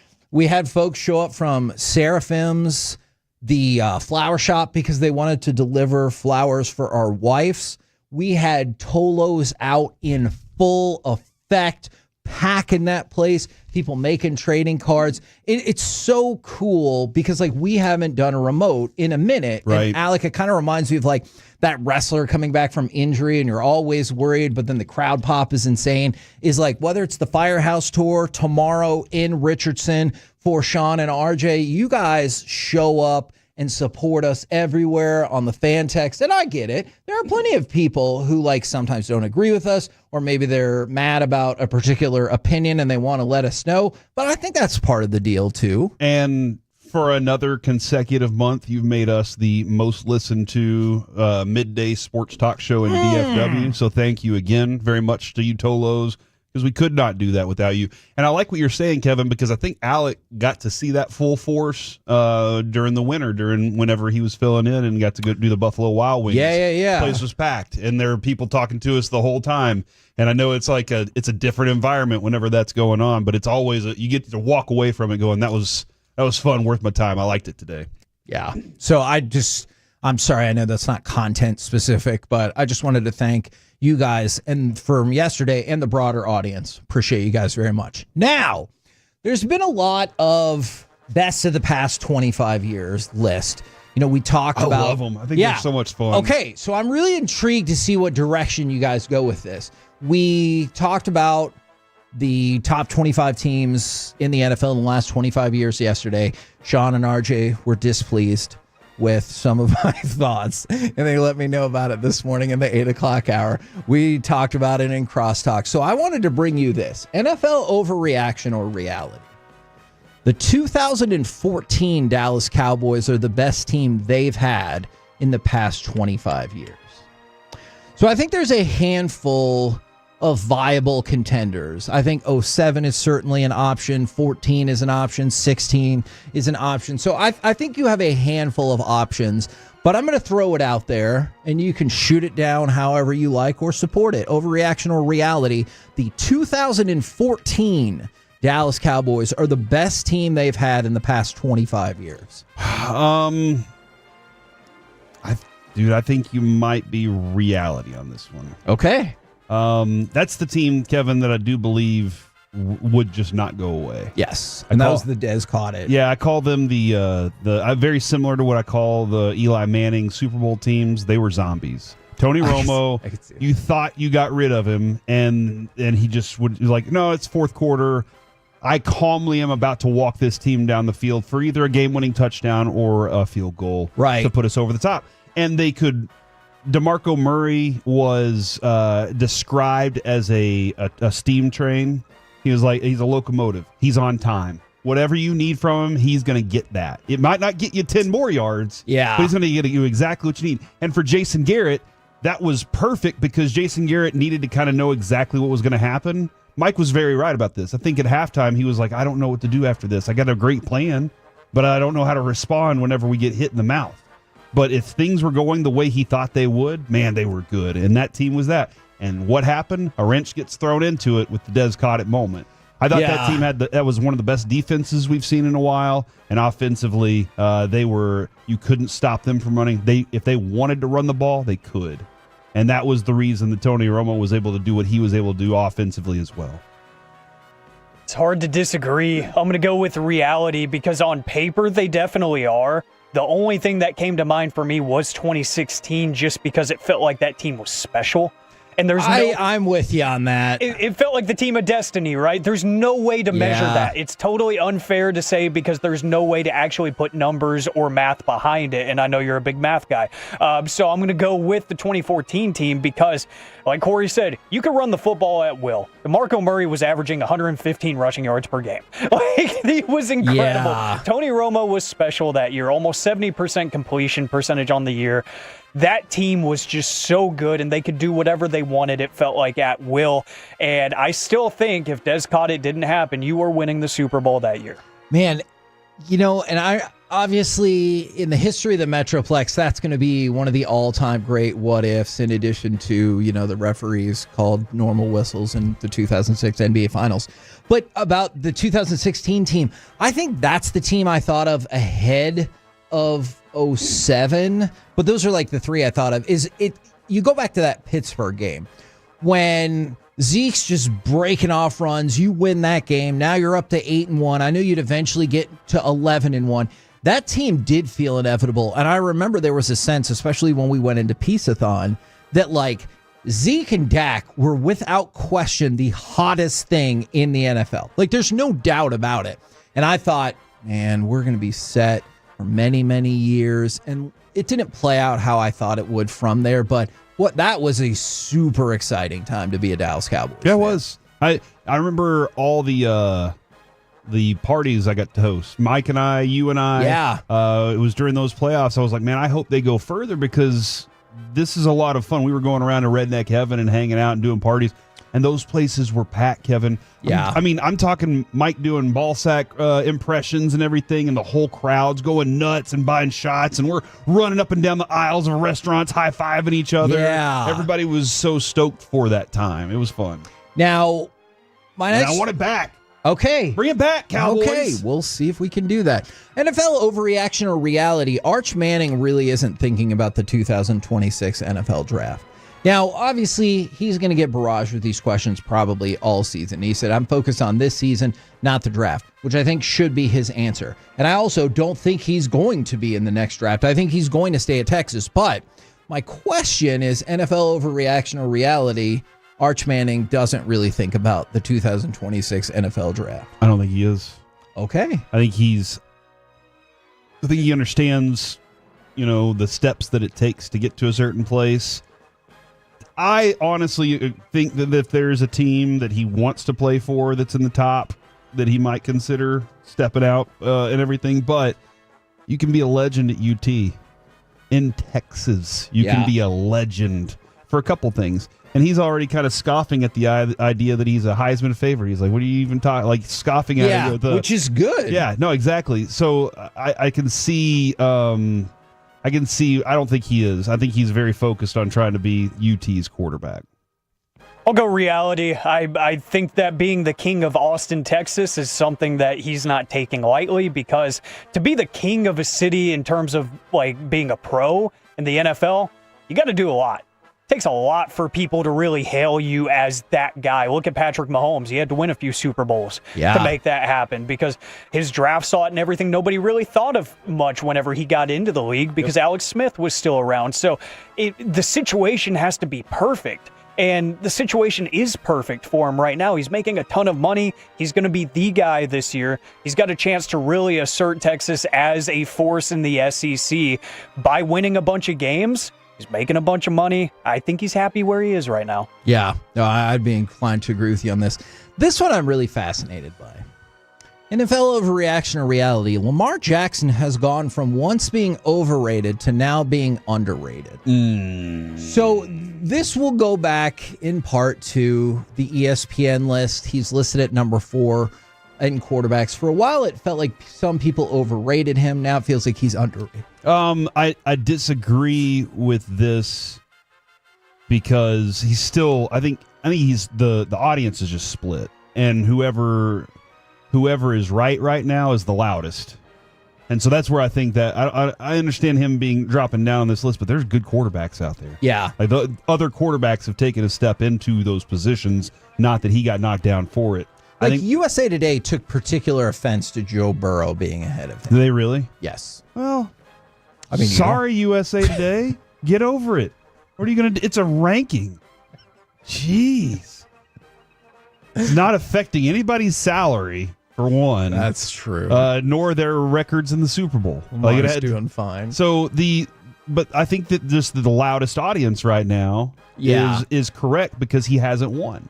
So I don't think he's underrated by any means. I think people understand that he's lethal and they want him around, but is he properly rated then? I think so. Okay. I think he's right where he belongs right now until proven he belongs any higher. What say you, Alec? I think Corey's right, but I'm going to play devil's advocate here and say reality because of the fact that he played better than his most recent MVP season this past year, and he didn't win the award. So I'm not saying that it was wrong for Josh Allen to win the MVP. I think that was the right pick, and I understand why everybody voted for him. Voter fatigue is a real thing, whether people want to actually admit it or not. But I think the fact that he statistically played better than his most recent award-winning season, and he didn't get the recognition in terms of getting the award this year, sure, I'll go with it, yes, to a certain degree. NFL overreaction or reality, Bucky Irving and or Malik Neighbors will become full-blown superstars this season. Both had excellent rookie years, so I'm going to throw out the idea that, because like Bucky Irving, for example, was behind Derrick Henry, Saquon, and Jahmyr Gibbs, I believe, with his rookie season. Malik Neighbors, he is lost in the obscurity of New York, and maybe you think that's going to be why it doesn't change, but he had like more than 1,200 yards receiving. So my contention to you, one, if not both of those players will emerge into full-blown superstardom this year. And Malik Neighbors is. Okay. I think he already kind of turned into a star. Like he's one of those guys that on fantasy boards, people are going to forget about him and go, crap, why didn't I draft him? I think a lot of people are going to be, because the dude gets, 11, 15 targets a game. He's one of those guys, and he catches a lot of them, so he's very efficient too. I think him for sure. Bucky Irving he did have a monster season. Yep. Nobody knew if Sean Tucker or Rashad White or Bucky, nobody had a clue last year who the running back would be. Like they didn't really know. And then he steps out there and does this. If Baker's offense is working this year, I think Bucky Irving will be, because he can receive out of the backfield. I think he will have a really good season. I don't know about superstardom. Okay. But stardom, especially fantasy-wise, that's where the stardom, I think, comes from now. I think fantasy-wise, people start elevating people because they help them on their team. They're like, oh, this guy's better. And then you're like, well, is he really? But I think it's definitely going to be beneficial. I think Neighbors speaks for himself. You watch the tape and he just jumps right off of it. And he's got the chance now that the quarterback position is a little bit more stable. It's not great, but it's a little bit more stable there. And, maybe some pressure being added to Brian Dable. Maybe he, being in the hot seat now, at least for my money, he kind of dials up the offense a little bit and tries to let the football fly a little bit more. And then Bucky Irving, that's one of my favorite character arcs in football, is the mid-round running back that comes in and just dominates right off the rip, over 1,100 yards in his rookie season, pick number 125 in the draft last year. Like, he's just phenomenal. I think he's only going to get better, and you're going to hear a lot of this going forward. Fire the cannon! So I think he's going to be the reason for that. I like this, Kevin, and like I just said from the 214, Bucky won me a ship. Ooh, Alec, do you want one more? Let's do one more. All right. NFL overreaction or reality. Either Saquon or Derrick Henry will win the NFL rushing title. So basically, I'm giving you these two versus everybody else. Overreaction or reality. Saquon or Henry will win the rushing title. I go reality.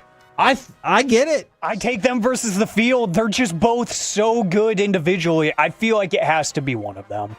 Derrick Henry's so good, man. Saquon's so good. I hate that neither of them play here. Just made me mad. Not Josh Jacobs.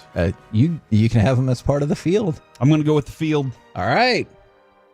Is Josh Jacobs your guy? Just as like a side part in that? Or Jonathan Taylor. Yeah, that's or good Bucky news. Irving. You get or Jaden Blue. Yeah, you get everybody else. Stop listing running backs. We're the KNC masterpiece right here on 105.3 The Fan. Coming up next. Shut up. It's time for AM on the FM. We got the question of the day plus the good side of NIL next on The Fan. The Fan is everywhere. Thanks.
Do you think it's true that you've got to forget something else to remember that Uber Eats has groceries? No, that's absurd. Hey, remember when you used to be what was it, Pepper Lady? Pepper Lady? Wasn't it Cinnamon Sisters?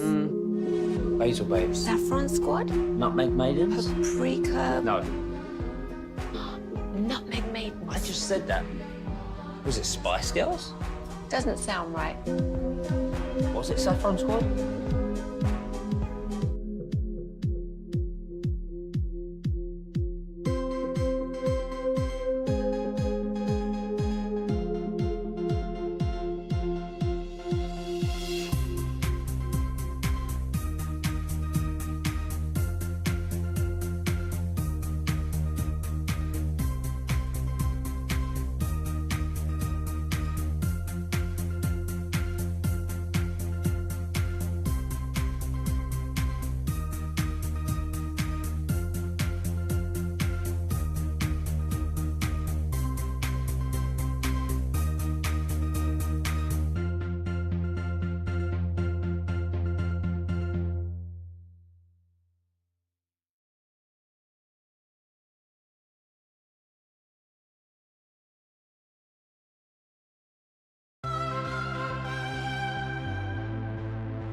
This segment of the KNC Masterpiece is brought to you by Cars for Kids. Donate today at carsforkids.org and by the personal injury lawyers Frankel and Frankel. If you've been injured in a car or truck wreck, call Frankel first, 214 or 817-333-3333. With Frankel and Frankel, there's never an out-of-pocket cost. They only get paid when you win. Frankel and Frankel, the go-to car and truck wreck attorneys in Dallas. KNC Masterpiece right here on 105.3 The Fan, where we didn't get to it there, but Bobby Belt most certainly gives a very emphatic vote to the 07 Cowboys as the greatest Cowboys team in the last quarter century. He's on vacation. Let him be on vacation, bro.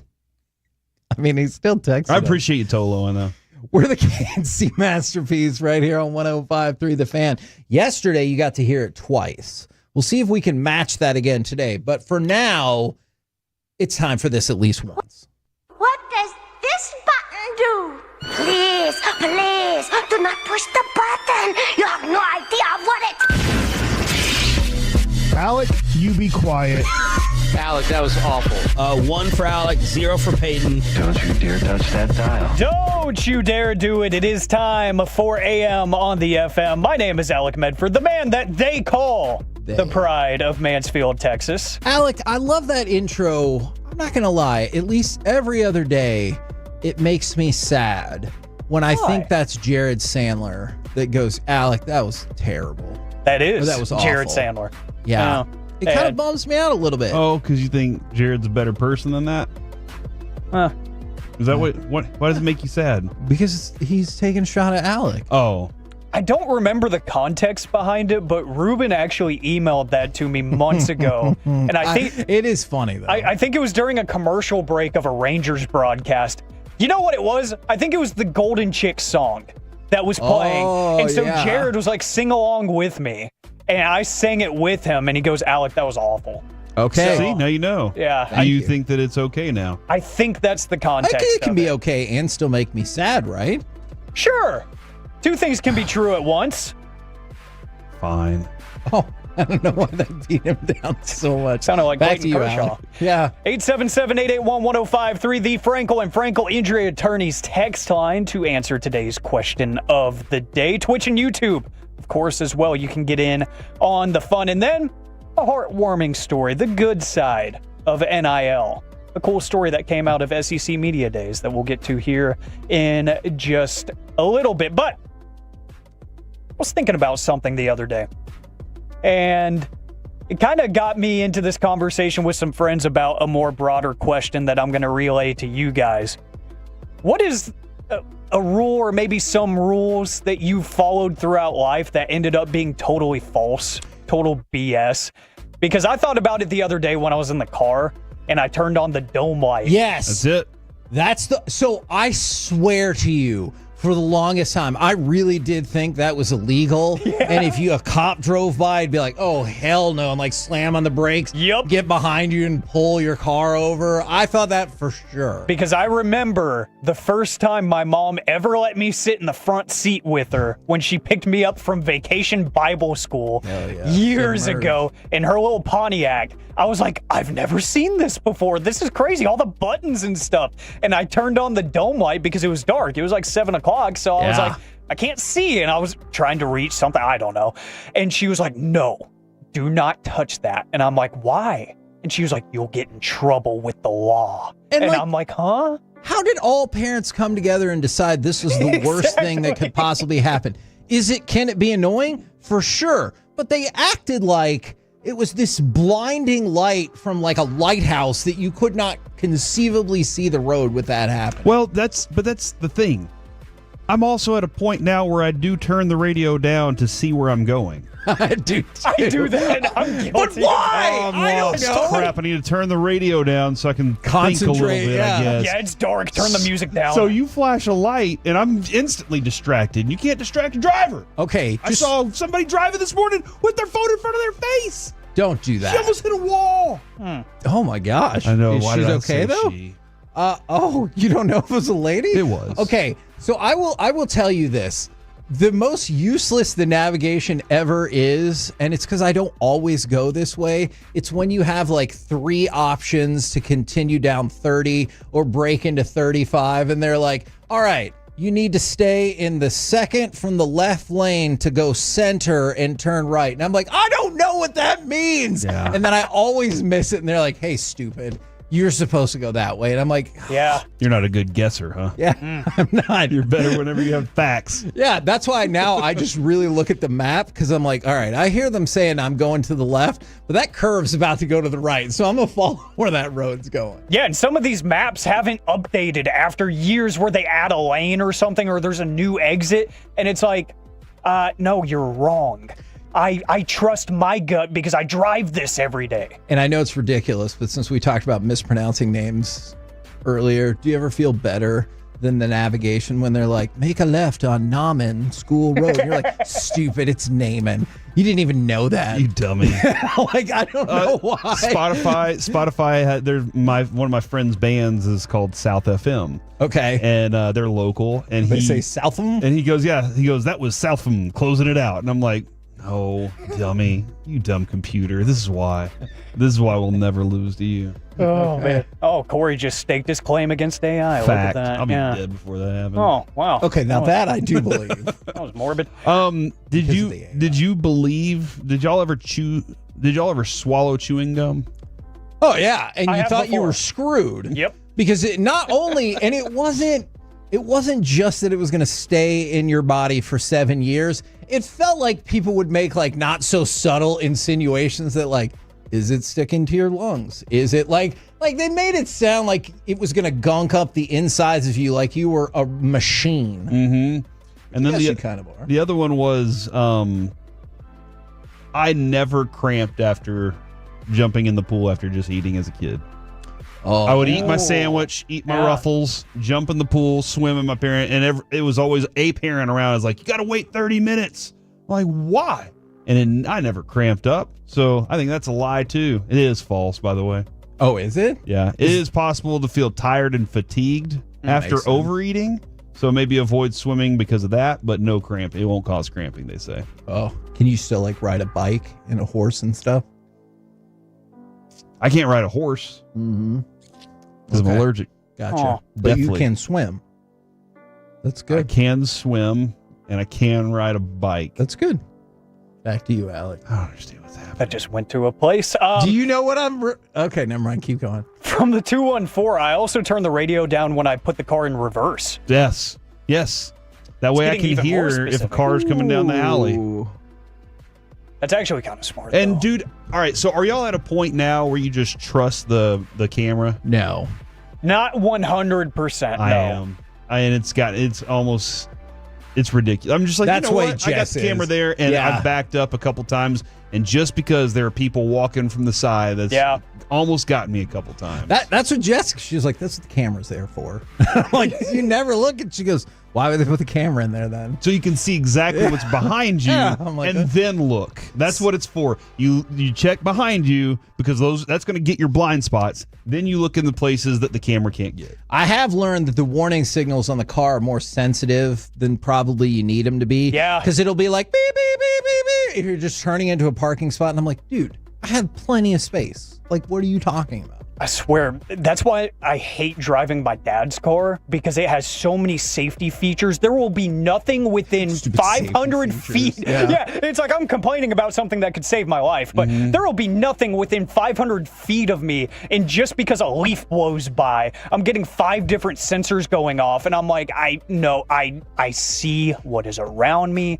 Thank you very much, because I am still doing the old school. I still put the arm around the passenger seat and I still turn the head around to look. Yeah. I still, like, especially in this parking garage that we have here, like any busy area, I'm still, like, I will maybe to finish the action of backing out of the parking spot, I'll look solely at the camera to make sure I'm not getting close to a bumper, but to check if other cars are coming from either direction, no, I still got to look. I don't fully trust it yet.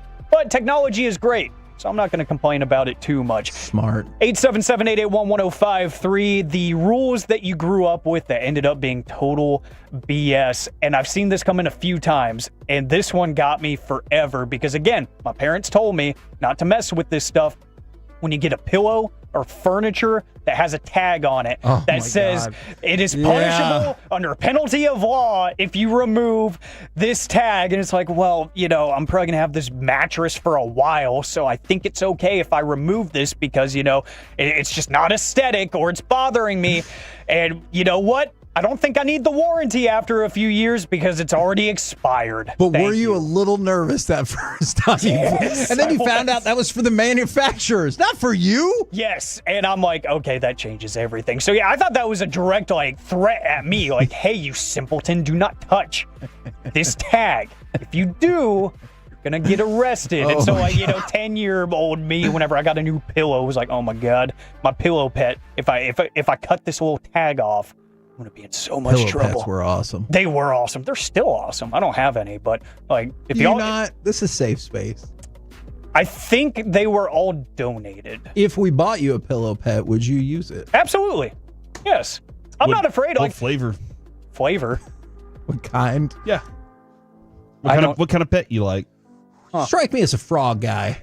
I wouldn't mind a frog. Growing up, my family called me Tree Frog, so I wouldn't mind that.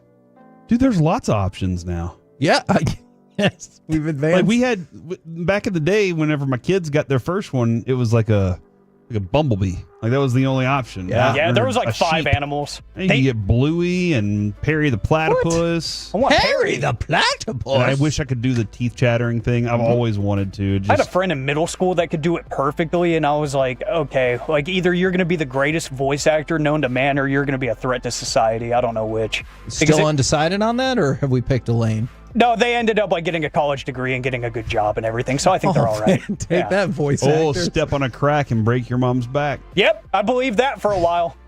I hated that because, you know, still to this day was always the short kid. So, you know, didn't have the stride length. Sometimes I'd be like, oh no, I'm about to step on a crack. I'm not going to be able to reach. Yeah. Did you ever think your face would stay that way? They're like, you keep doing that, your face is going to stay like that. Crossing Maybe not my the eyes, face. yeah. Yes, the crossing of the eyes, yeah. I totally believe. Yeah, I did believe that, and so I wouldn't. That almost wouldn't cross my eyes at all. I was so scared of it, but. I feel like this segment has done nothing but help me achieve the fact that I was an idiot growing up. I think we all were, though, right? If you don't have anything nice to say, then don't say anything at all. Look at us. That's probably, I will say, that's probably still a good idea. I violate that all the time and wish I hadn't. Well, I got something nice to share with y'all from SEC Media Days. Let's do it. A projected consensus so far, top 10 pick coming up in the 2026 NFL Draft. His name is Keldrick Falk, and he is a star pass rusher for Auburn. Okay. The edge rusher told a story at SEC Media Days this week where he's getting a bunch of NIL money because he's a good player. He racked up 45 tackles and 7 sacks last season, 11 tackles for loss. And again, Jordan Reed, NFL draft analyst, has him already as his number 7 overall prospect. So this is going to be a player that you're probably going to hear about as the college football season goes along. He's been getting enough NIL money to where made friends with a walk-on player on the Tigers roster who ended up making the team. And whenever you're a walk-on, you're not guaranteed anything. The NIL people don't really expect anything from you. They don't want to give you anything. Didn't get a scholarship. He's paying for this out of pocket. So he ended up cutting some of his NIL checks and redirecting them to said walk-on player that he did not name for privacy reasons, but he did end up cutting some of his NIL to help pay tuition for a walk-on teammate that he thought really deserved it. So that's the good side of NIL, is when you see some people helping out other people, you see them donating the money to charity or whatever. It's like, this is some of the cool things that is going to be kind of facilitated by NIL, is when you have these really nice-hearted people that are like, I don't need this. I'm already getting millions from X, Y, and Z. If I can spare, the $40,000 to help this guy actually afford to go to school, get his degree, and maybe make a name for himself on the gridiron, I think that's really cool. So when more stories like this come out, rather than hey, he got an NIL deal for X millions of dollars and he bought a Lamborghini, those are always fun to talk about, but I'm going to try to share the good side of NIL too. Agreed. The KNC Masterpiece right here on 105.3 The Fan. Excellent edition of AM on the FM. Coming up next, it's time for Gridiron Gravy, where the execs, coaches, and scouts have spoken. Who are the best wide receivers in all of football? And where is CD next on The Fan?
got to remember that. Well, you know, they say in order to remember something, you have to forget something else. Okay, now that is a very cute haircut. That's like a little shag. I've never seen it before. Well, I mean, of course you have. It's the Rachel. Oh, is that your name? No, I mean like your name. No, I'm Jen. My name's Jen. Right, but I just mean like this is your haircut. But that's hair on your head. I'm not saying this is your hair. Okay, freak me out a little bit.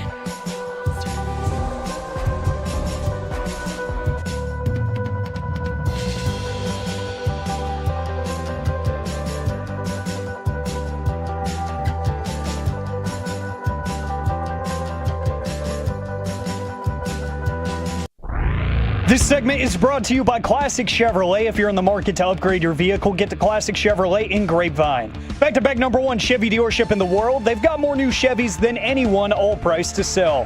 Visit ClassicChevrolet.com. This is Texas. This is Classic Chevrolet. Together, let's drive. Based on new Chevy registrations 2023 and 2024. Burrow has lots of time, and there's Jamar Chase with the catch. Breaking tackles. Chase down the sidelines. Panthers chasing Chase. They won't catch him. KNC Masterpiece right here on 105.3 The Fan, 877-881-1053. Franklin Frankel Injury Attorney text line. If you want to get involved in the conversation or the Twitch or the YouTube right now, it's time to go around the entire NFL and dip into some gridiron gravy. Dip it and rip it. Let's start with the #1 receiver in all of the lands of football. I would think for most people at this specific moment in time, it would come down to just two options. Does that seem fair for the best wide receiver in football? Yeah. Okay. So, y'all personally, do you think Justin Jefferson is better or do you think Jamar Chase is better? Kevin, this is the most ridiculous conversation. It's too difficult because flip a coin. Yeah. Now I will go with Justin Jefferson because I think he has something just a little bit different. But Jamar Chase, it's amazing to watch this athlete on the field. His ability to be more powerful than whoever's trying to tackle him, his ability to escape cornerbacks on his routes, the fact that the ball can be in the weirdest spot and he just pulls it in. Right. I'm amazed watching Justin Jefferson. And if you check out quarterback, he has a dinner with Jamar Chase. Joe Burrow has a dinner with Jamar Chase, Jamar Chase's parents, and Joe Burrow's parents. And they talk about how Joe Burrow's dad and Jamar Chase's dad met whenever Jamar Chase was a freshman in college, and how they've been connected ever since then, and like how much they enjoy it. It's pretty special to watch those two kind of talk about some of their best and worst moments. Alec, who would you pick in this scenario? As Corey said, it does kind of feel like a coin flip. Yeah, I can listen to either argument. I'd lean Jefferson just because when you watch him, there's a certain fluidity to his game where it just seems natural. It's kind of like I do this kind of mentality where he makes ridiculous things look like a weekly thing to him. This is an every Sunday thing. Not to say that Jamar Chase doesn't have that same ability, but Justin Jefferson, it just looks so easy when he plays. I do. Somebody texted this in. How wild would it be if we switch it and put Jefferson with Joe Burrow? Like, would the results be different or would they be the same? And see, that's where I think I give a slight edge to Justin Jefferson. Because he's done it with no quarterback. Exactly. Or Kirk Cousins. Kirk Cousins is decent. And Sam Darnold. He's not Joe Burrow. But I understand why the voting played out the way it did. Jamar Chase, #1, per the executives, scouts, and coaches, and Justin Jefferson, #2. One of the reasons for this is Jamar Chase just completed the 5th Triple Crown in the Super Bowl era. He led the league in catches, 127, receiving yards, 1,708, and touchdowns, 17. So he joins Jerry Rice, Sterling Sharp, Steve Smith, and Cooper Kupp as the only wide receivers to do it. What's interesting is Jamar Chase, highest he got, #1. got 70% of the first place We votes. can't get any higher than 1, Kevin. That is true. But what I thought was interesting was he got 70% of the first place votes. The lowest ranking he got was 3. Justin Jefferson, highest he got was 1. The lowest he got was 4. He was number 1 last year. All right. So if you're putting together the rankings, and let's say you have Jamar Chase at 1 and you have Justin Jefferson at 4 for whatever reason, who are those two that go in between them? I would presume people would put CeeDee Lamb in between them. Okay. I don't understand how I'd do that. And maybe A.J. Brown. Oh, okay. Not Tyreek? I don't know. Tyreek had a bad year. Yeah. And do I count that and go, oh, like, I do knock that against him. He had a bad year. And I've knocked him down a couple in my own personal rankings. So I would not have him in between there. And so these wide receiver rankings are particularly volatile. Oh, dude, yes. Only the top 4. So Tyreek is 3 and CeeDee Lamb is 4. Only the top 4 didn't have a voter not put them in the top 10. So the lowest Tyreek had was 8. And for CeeDee Lamb, the highest ranking he got was 3. The lowest ranking he got was 10. Okay. Every other wide receiver on this list had at least one person who said, I don't think you're a top 10 wide receiver. Wow. And so the rest of the list goes like this. Well, and think about how many good receivers that there are going to be, Absolutely. deeper than the honorable mention. No, absolutely. And that is a really good point because think about this. So where's Pickens on this list? Is he top 10? No. But think about this group. Ridiculous. Terry McLaurin, Puka Nacua, Brian Thomas Jr., DK Metcalf, T. Higgins, Devontae Adams. Those are all tremendous wide receivers. Those are your honorable mentions. Wow. And then you said beyond that, Devontae Smith, Lad McConkey, Jackson Smith and Jigma, Jamison Williams, all below honorable mentions. I think you have DJ Moore in the honorable mention? No, DJ Moore is 22, and I believe George Pickens is 24. We are, again, I've said this for a while. I think this is the golden era of wide receivers. 21 and 23. But Sorry about this that. This is an amazing era of wide receivers. And so 5 through 10 must be pretty damn good. A.J. Brown, 5th. Amon-Ra St. Brown, 6th. Malik Neighbors, 7th. Nico Collins, 8. Mike Evans, 9. And Garrett Wilson, 10. And the other thing that's interesting... Garrett Wilson got paid. Yes, he did. And other thing that's interesting about that is Amon-Ra St. Brown, A.J. Brown, CeeDee Lamb, and Tyreek Hill all had votes of at least 3rd place. Tyreek Hill got a vote for 2nd place. So when we talk about volatile, all those receivers were at least 3, but a couple of them, some people were like, I don't even think you're top 10. Yeah, I'll be honest, this fantasy season's going to be tough on people to try and figure out which one of these guys they want because all of them can produce, or it's going to be great because you're just like, I'll just wait for one of the great ones to fall in my lap. I understand the logic for that as well. Now, Micah Parsons, he said, I'm going to get mine no matter what. And so essentially no matter what means happens with the other top pass rushers seeking deals and everything like that. And I appreciate the confidence in himself, but what I think people would love even more is the next part of his quote. And I believe this was after his football camp. Like, what would happen if you didn't get your deal done? I would just work harder. Like, to me, I look at it like if people don't see your value, you don't cry and sit down. You just work harder. You go show people your value. I think that's the difference. Like, I go, okay, bet. And I just work. I don't think any of us think it's going to get to that point where he'll step on the field without a contract for a variety of reasons. But what do you think about that general mindset? I really wanted to hear him say if it doesn't work out, then I'm going to go in there and punch somebody in the face. That's what I just want to hear somebody say that once. They don't have to actually go in there and knock on the owner's door. Hey, come here real quick, or the GM or whoever it is. Because Micah Parsons is good enough that he could withstand saying that, right? Like there are players, there are other players on the team I don't think could say that and walk away. Probably so, yeah. But kind of always wanted to hear somebody just be like, You know what? That's how it infuriates me. Yeah. If Dak or CD said that exact same thing, I'd be like, I think they're going to be okay. I'm actually kind of rooting for him a little more this year. If it was Kalen Carson, I don't know. Hey, you're not going to make it. Yeah, you're not making it to the door. Probably not. Now, there's a couple of other things I wanted to mention, y'all, real quick. For the first time in a decade, no player is going to play on the franchise tag this year. You look at the contract that the Chiefs got done with. A decade? Yeah. The Chiefs got done with Trey Smith yesterday. That was the last one standing that was going to play on the franchise tag. Doesn't it kind of feel like the teams look at it and they're like, does it really benefit us? For one, we got to pay a lot to this guy. For sure. Benefit And you us can't, another way.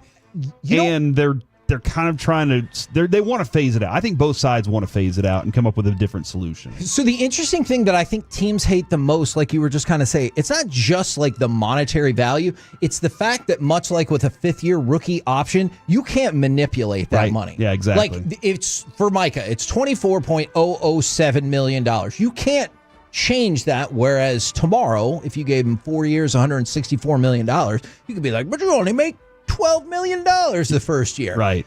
All right. Shamar Stewart update, because this story is wild and it's getting even stranger. So Shamar Stewart is currently working out in College Station, or at least he was yesterday. Right. Now, I took that as just meaning, well, he's just trying to stay in shape and all of that good stuff. There's a reporter in College Station who says he's working out with other people from the team with the idea that he could potentially go back and play at A&M. If that were to happen, he would have to file suit and bring it to court. And if the judge ruled in his favor and he played at Texas A&M for another year, his draft rights would still belong to the Cincinnati Bengals. It is only by sitting out from playing anywhere for the year that his draft rights would then disappear and he would be re-eligible to get taken by somebody else. I'm not sure this is going to favor him. Oh, for sure, I'm with you. This is constructed to help. Agreed. The league, not the player at all. Yeah. No, I absolutely agree with you on that. But like, I just thought it was funny, and I think that kind of undercuts the idea of going back to play at Texas A&M, because I'm like, well, then the Bengals would still have your rights. Mm-hmm. We're the KNC Masterpiece right here on 105.3 The Fan. Coming up next, baseball at the break. Who are the league's Cy Youngs and MVPs? And who are the LVPs and Cy Yucks? We'll do it next right here on The Fan.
it's true that you've got to forget something else to remember that Uber Eats has groceries?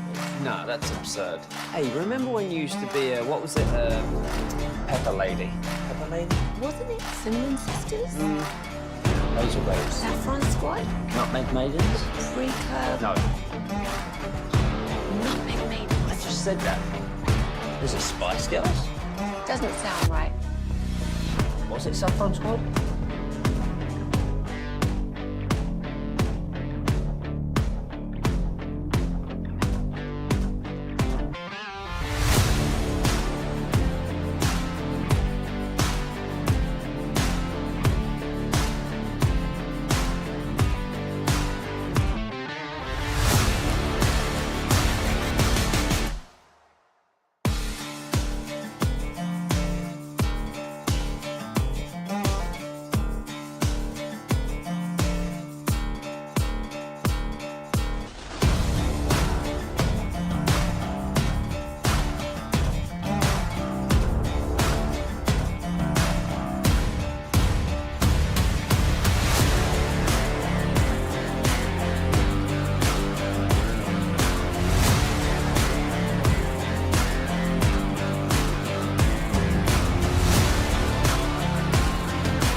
by our D&M Leasing Studios. It's the KNC Masterpiece on 105.3 The Fan. KNC Masterpiece right here on 105.3 The Fan, asking the questions that matter.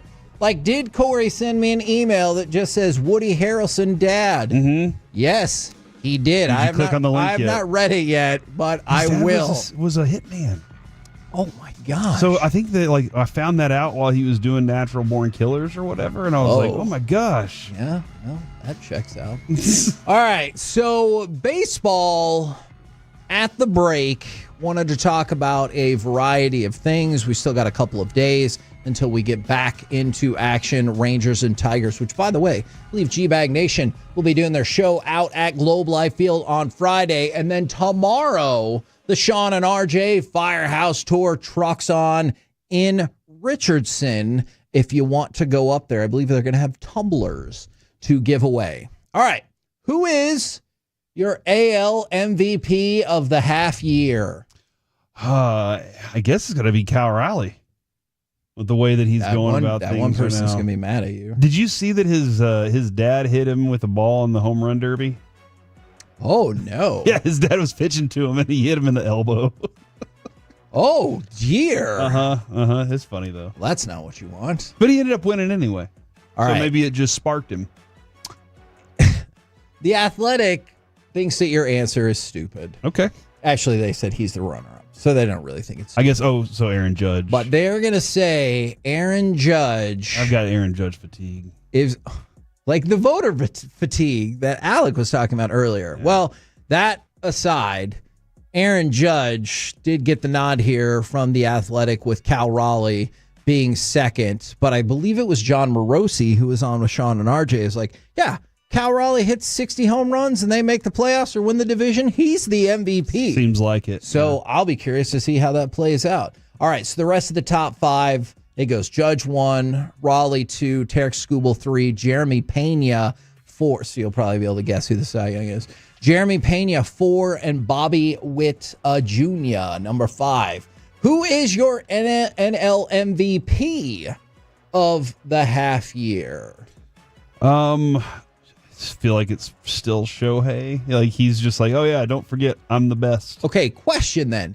Do you have Aaron Judge fatigue, but not Shohei fatigue? No, I don't have Shohei fatigue. Okay, why? I don't know. I don't know why. Maybe because I don't like the Yankees and I do like the Dodgers a little. Okay, I think that's really the only reason why. All right. It is Shohei Ohtani. We mentioned this yesterday. Pete Crow Armstrong is second for the Athletic. And think about this. When you were talking about what a monster lineup they had yesterday, he was their 9th hitter. That's so insane to me. You bookend your lineup with the top 2 candidates for MVP is amazing. Kyle Tucker 3rd, Zach Wheeler 4th, and your guy, James Wood, 5th. Last night, Kyle Tucker was in left field, and your boy was in, Crow Armstrong was in center field. And Tucker, who I don't like because he was a Astro, so I still have, but I'm kind of letting it slide now a little bit. He's a Cub now. But he said he was very nervous out in left field because he hasn't played left field in 6 years. And he was like, it's been a long time since I played it. I don't want to mess up for Kershaw, who's on the mound. That was what was important to him, dude. He didn't want to mess up because this is Kershaw's moment. And he didn't want to screw that up. And I got a lot of respect for that. Now let's get to the least valuable players.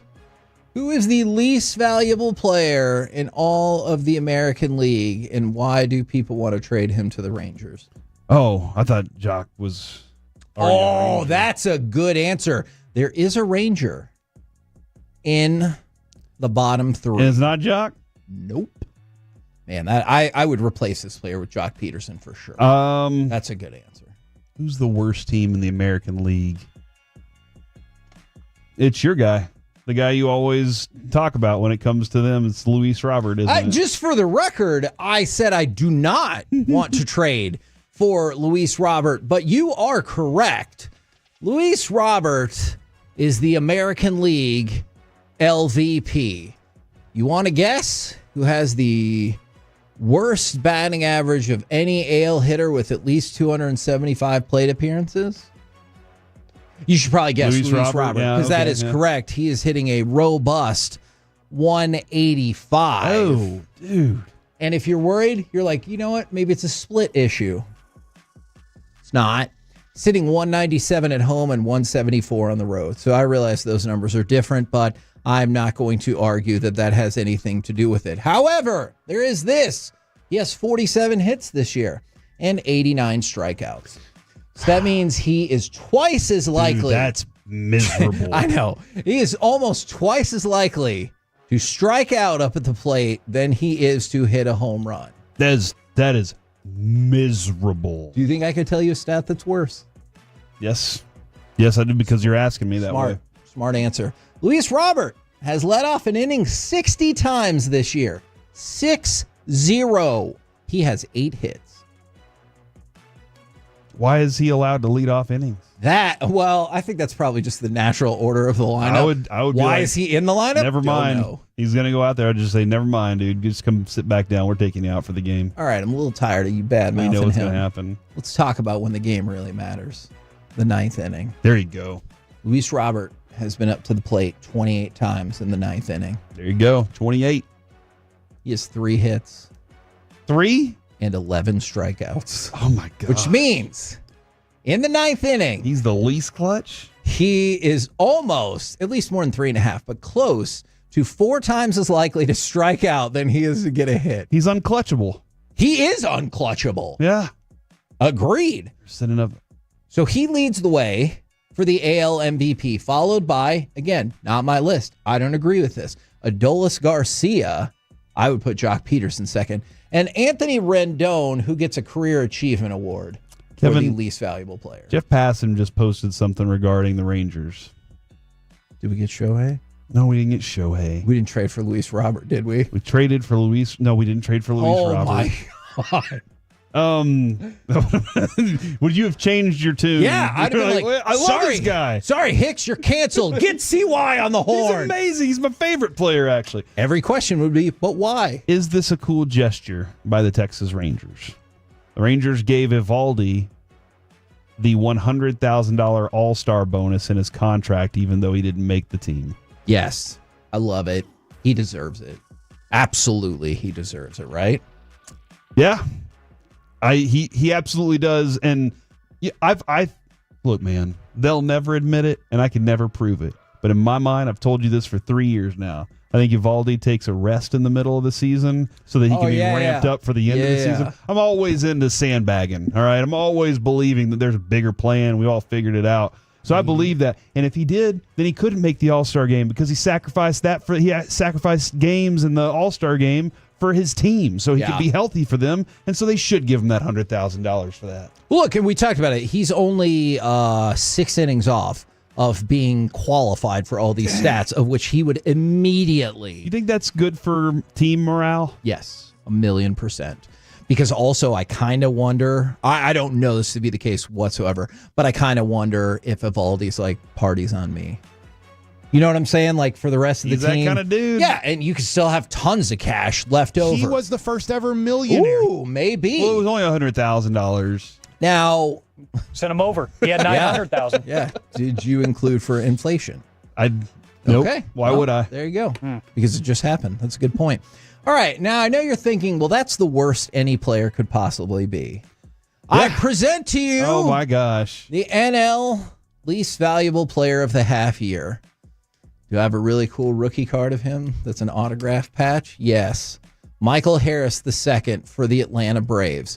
Now, with Luis Robert, I gave you a whole bunch of important numbers.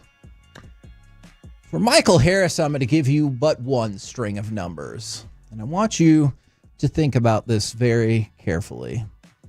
The Braves are known for pitching. I'm going to give you the 1998 slash line of Greg Maddux, the hitter. 240, 278, and 280. Now the slash line of Tom Glavine in 1992.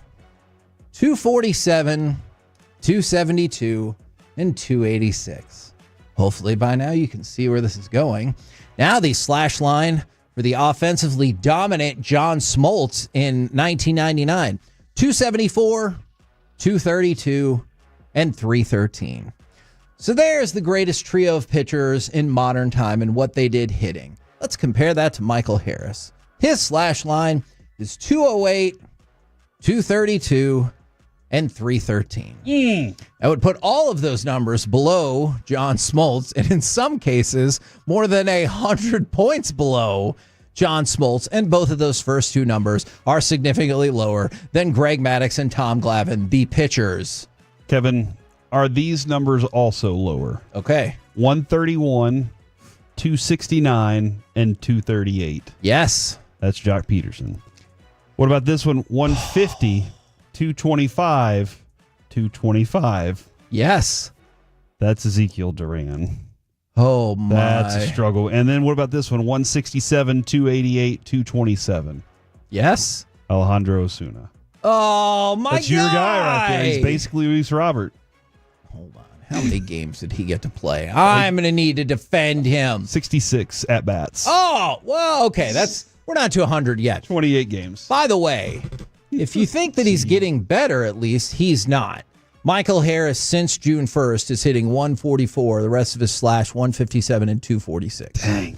The Cy Youngs of the year, you probably could have guessed. Tarek Skubal in the American League, so bravo to him. However, the Athletic has Jacob deGrom in 4th place. Really? Yes. Zach Wheeler is the NL Cy Young of the year, but the award I know you're really waiting for is the Cy Yucks. So the AL Cy Yuck Award goes to Walker Buehler. Now this is massive payment, obviously because of what he did in the World Series. Yes. I was like, go throw the money at him. I was really like, man, let's go try and figure it out. He has not been good. And Corey, he only signed a 1-year deal. So he signed 1 year, $21.05 million deal. And again, I know 05 sounds dumb in that. Think about this. That's $50,000. All right. His ERA this year, 6.12. His opponent OPS is 856. That is a higher OPS than Bobby Witt Jr. So, you think about it. One of the best hitters in the game. Yes. If you're the other team, you would rather Walker Buehler be throwing to your players than Bobby Witt Jr. being the person coming up to the plate. That's how bad he's been this year. He is bad. That's rough, man. That's rough for him. It really... And I'm glad we missed on that one. Yes. Agreed. All right. Now, for the NL Cy Yuck of the half year, can you take a wild guess as to what team this player might play for? Worst team on the National League, Rockies. Antonio Senzatella. Yep. Sorry, Senzatella. For the Rockies, gets the Cy Yuck Award. Highest opponent batting average. What if I told you a pitcher's opponent batting average and you'd be like, ooh, that's a tough season. What do you think? 270, 280? Yeah. Okay. Well, the Rockies representative is giving up an average opponent's batting average of 354. Dang. 35% of the time they're hitting on him. Yes. Hits allowed per 9 innings, 13.8. Strikeouts per 9 innings, 4.8. 14 minutes a game. So he is, again, almost 3 times as likely to give up a hit than he is strikeouts. If you're wondering how bad that strikeout to hit ratio is, Baseball Reference says only one other full-time starter since 1901 has had a rate that bad. That's pretty bad. And that was Les Sweetland in 1930, who gave up 14.6 hits to 1.9 strikeouts per inning. Look, sounds like more Sweetland to me. If you're pitching in the Great Depression, I don't think that we should include you. Why? Wow. Because he was too that's sad. just like you to be like, nope. Yeah, I don't. Seats taken. That's fine. Okay, I don't think that's fair. But I will say, if you pitch during the Great Depression, I don't know if your statistics are relevant to today's baseball. Why? Because first base is 90 feet away. Yeah. 60 feet 6 to the mound. Yeah. Everything's the same, basically. Who got to play in those games? The players that played baseball games. Are you talking about firemen and plumbers? Is that what you're saying? No, I was actually going to say Babe Ruth. Just white people. Okay. But also, they had their funky gloves. Sometimes games just stopped. They never wore helmets. Yeah, that one guy got electrocuted and then, or like hit by lightning and kept playing. One pitcher would just leave the mound and jump on fire trucks to go help out. Yeah. So, no. That's Rube Waddell. Go look it up. If you could just leave the game for your other job. Well, he'd come back and finish. No, it wasn't even his other job. He just did it because he wanted to save puppies. So, yeah, there you go. We're the KNC Masterpiece right here on 105.3 The Fan. Coming up next, we got a jam-packed expressway, the all under 25 team for the NFL. Rangers broadcaster Matt Hicks and a moral compass. All of it next right here on The Fan.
say in order to remember something, you have to forget something else. Okay, now that is a very cute haircut. That's like a little shag. I've never seen it before. Well, I mean, of course you have. It's the Rachel. Oh, is that your name? No, I mean like your name. No, I'm Jack. My name's Jack. Right, but I just mean like this is your haircut, but that's hair on your head. I'm not saying this is your hair.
State Farm scored?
The Expressway on 105.3 The Fan is presented by the On Time Experts. Cardinals trailing here as Goff hits St. Brown, who flips it to Jahmyr Gibbs. And Gibbs is in the end zone for a Lions touchdown. KNC Masterpiece right here on 105.3 The Fan. We will talk with Matt Hicks in just a few minutes, but wanted to run through, Corey, I know you were especially fascinated in this, the NFL all under 25 team. Do you think, just offhand, there would be any Cowboys on the list? There's only one person I can think that belongs there, and that would be our left guard, Tyler Smith. Soon to get paid. Yes. I'm just kidding. It'll be another year. So. Well, and it'll also be the last second. You know, it'll a potential holdout, and that's the beauty of always having a free agent rookie. Yeah. Contract situation. Yes. So you're right. Tyler Smith, the lone Cowboy to make the cut. He's first projected to play guard next to Tyron Smith. Tyler Smith quickly learned how fast things can change in the NFL. Injury to Tyler. He bounced over, played the tackle spot for his rookie season, and then he bounced back to guard. Second team All-Pro, 2 straight Pro Bowl selections, and it feels like, we'll see, but it feels like the cornerstone of hopefully the next wave of really good offensive line. I would definitely say so. Now, for the rest of the team, Jaden Daniels, the QB, Bijan Robinson, and Jahmyr Gibbs at running back. Both of them are only 23. That's a hell of a backfield. Absolutely. Right, and then Puka Nacua, Brian Thomas are the wide receivers, with Brock Bowers, who's only 22, as the tight end, and Malik Neighbors gets the flex position because both sides of this team have 12 players. I always just think that is a little... It's your flex because you can squeeze him into the running back position or squeeze him into a wide receiver position. Oh, yeah. Or tight end. I get it, but then you have 12 players on both of the teams. Not if you get rid of one. That is true. Then it's 11. Penei Sewell, Charles Cross, Peter Skoronski, and Zach Frazier. That's an awesome offensive line. Absolutely. Make up the rest of the offensive line to go along with Tyler Smith. And you'll see this is under 25, so not age 25 or more. On the edge, think about this as we continue the terrifying team. Jared Verse, Will Anderson Jr., and then inside Tavondre Sweat and Jalen Carter. That's, again, to be under 25, this is the future of the NFL. Yes. So far, Kevin, this team is awesome. And if you look at the next level, they're already almost every one of these dudes is contributing at a high level. Absolutely. Nakobe Dean, Edgerrin Cooper, and Derek Stingley. Excuse me, and we'll get to Derek Stingley.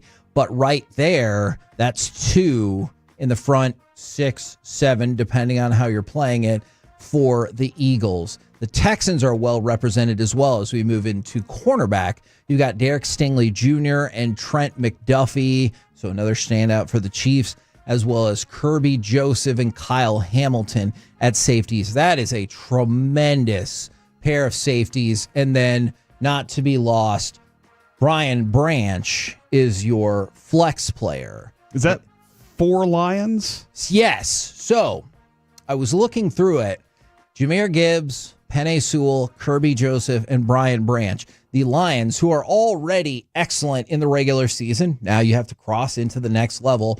They have 4 players who are 24 or younger who are already the best at their craft at that age. Yeah, that's impressive. And it, absolutely feels like the young future. Yeah. Exactly. We're the KNC Masterpiece right here on 105.3 The Fan right now. Rangers broadcaster and knower of all things minor league baseball. It is Matt Hicks. Good afternoon, sir. Hey, what's up? Good afternoon, guys. Now, we've replaced Bruce Bochy with you today. Yep. Does that add pressure to this interview for you? Yes, it does. Good. That's what I wanted to hear. Can you do your best Boch impression? Do you have one? That's a yes. Yeah, I can. I wasn't prepared for this, but let me see. Let me do this. Hold on just a second. Clear it up a little bit. We'll do this. I think there's a few all-stars in there. I love it. That's great. That's actually a Lou Brown and a little bit, but there are definitely some times I see the similarities there. Boch at times definitely sounds like Lou Brown. I'm with you on that. Did you? I know you've got things going on in your life, and this kind of just broke a few minutes ago. Did you see that the Rangers gave the $100,000 to Nate Eovaldi, even though he didn't make the All-Star team? They went ahead and gave him the $100,000 bonus. Your thoughts about the way the Rangers approached that with him? I did not see that, so thanks for updating me. And I think obviously that's a classy move by the organization, because when you take a look at what Nate has accomplished this season, I can't think of. I mean, obviously there are some elite pitchers in the game, but every time out, he's putting forth an effort that I think is better than what even anyone expected that Eovaldi could do. And I mean, everybody knew he was a great pitcher, but I mean, he's exceeded all those expectations. And to have an ERA that's below 1.6 with over 90 innings of work this year. So what is he, like 7 or 8 innings shy of being a qualifier? To me, it's sort of a remarkable achievement. So to be awarded for that, I think, is a really nice gesture. I know Tarek Skubal is badass, and Jacob deGrom has been having a hell of a season. But do you think it's weird at all that somebody who is within striking distance of qualifying for all of these accolades, and in Nathan Eovaldi, who would instantaneously have a 3/4 of a run better ERA than Tarek Skubal, doesn't even seem to get like a whiff of a mention in a potential AL Cy Young race? Yeah, I know. It's kind of weird. And if he should at some point be a qualifier, and I don't know, I was thinking about this the other day, given his current usage, and, one of the things that you definitely want to do is make sure that Eovaldi is healthy for the rest of the season. I'm not sure he even gets to 162 innings. Oh, okay. The rest of the way. So in other words, he might finish the season, let's say, with something around 150 or 155. So he's not a qualifier for the ERA title. And I don't know as though, I mean, obviously you've had some people that have won the Cy Young that haven't been qualifiers, when relievers have won the Cy Young. So, I mean, I think that he should definitely be in the conversation. But what happens is when people, if you've got a writer in Cleveland or you've got a writer in San Francisco, and they don't get a chance to see the Rangers hardly at all. And so they don't get a chance to see Eovaldi pitch. And when they just take a look at leaderboards, well, Eovaldi's name isn't on there because he's not a qualifier. So he's definitely not top of mind. And I think that's one of the reasons why there's not a narrative that involves him in the conversation, just because he's not a qualifier. Hicksy, what's the trend you started to see right before the break that you didn't see early in the season that you think might be something that'll help on the back half of this year for them? And I mean, obviously they scored runs. That's nice. Yeah, yeah. So, but that's also different, right? Yes. And it's not just scoring a few more runs on this most recent road trip. What was it? The team scored like 63 runs, so that's over 6 runs a game, and the team has scored over 5.5 runs per game going all the way back to, I think it's like June the 6th or June the 7th. So nothing to sneeze at. The fact that I don't want to say the offense is clicking on all cylinders, because the slug that we thought was going to be the 2025 Texas Rangers has not really fully blossomed yet. But I'll take 6 runs a game, down the stretch, given this pitching staff and given where the club is in the standings. Just earlier in the road trip, when you were looking at the wild card standings, the Rangers had, like, I don't want to say maybe just 5 teams between them and that final wild card spot. Well, now that we start the second half on Friday, there are only 2 teams between the Rangers and that final wild card spot. So I think, getting a postseason berth is definitely a very doable thing, as long as the offense can maintain something close to what we've seen here over the last month. But, the trend is that you've got so many more guys now who are contributing on offense, as opposed to maybe just 1 or 2 guys who are clicking. And if you don't have those guys together in the batting order, then you're not going to, get too much in the way of a result. And I appreciate all of that, and you're definitely right about the improvement of the offense since the beginning of June. But is it fair to say I still feel pretty shaky about the teams hitting with runners in scoring position? Well, that's a tricky thing, because there are some teams that are very good that have a team batting average with men in scoring position roughly similar to the Rangers' team batting average in those situations. So the Rangers are hitting something like 230 now, I think, with men in scoring position. And that's, to me, you don't have to be hitting 260 or 270 in those situations. But one of the things I look at are number of opportunities with men in scoring position. So, for example, if you have a game where you are, I'm just going to pull a number out of my head, if you're 5 for 23 with men in scoring position, that's not a great average, but you got 5 hits with men in scoring position, so that probably means you scored 7 or 8 runs, depending upon the number of home runs. I think where the club has been lacking, and when you compare it to other teams, I always write these numbers down in my book before every game. And, and we've been playing some opponents that have had maybe 100, 120 or so more at-bats over the course of the season with men in scoring position than the Rangers have. So I don't look so much at that batting average as I do how many opportunities are you getting per game. And I don't know what it is right now, what the Rangers are averaging, but they've been definitely on the uptick in having many more opportunities. And so that's what I think is something that you need to look at. Are you averaging 5 opportunities per game, or are you averaging 8 or 9? Right. And if you're averaging 8 or 9, then I think you're probably on the right track. We were having this conversation the other day, Hicksy, about, I think I asked the question, who could the Rangers not do without? And Kevin said Marcus Semien, and then laid out pretty much the best explanation of why. Like, it was phenomenal stuff by Kevin. I'm proud of you, man. Thank you. Just want to brag on you in front of Matt Hicks right now. But it was really good stuff. And I said early in the season, I think, and I've thought this for 3 years now, the way the Rangers go is the way Marcus Semien goes. Do you think that's a fair assessment based on how they've gone over the last few weeks here?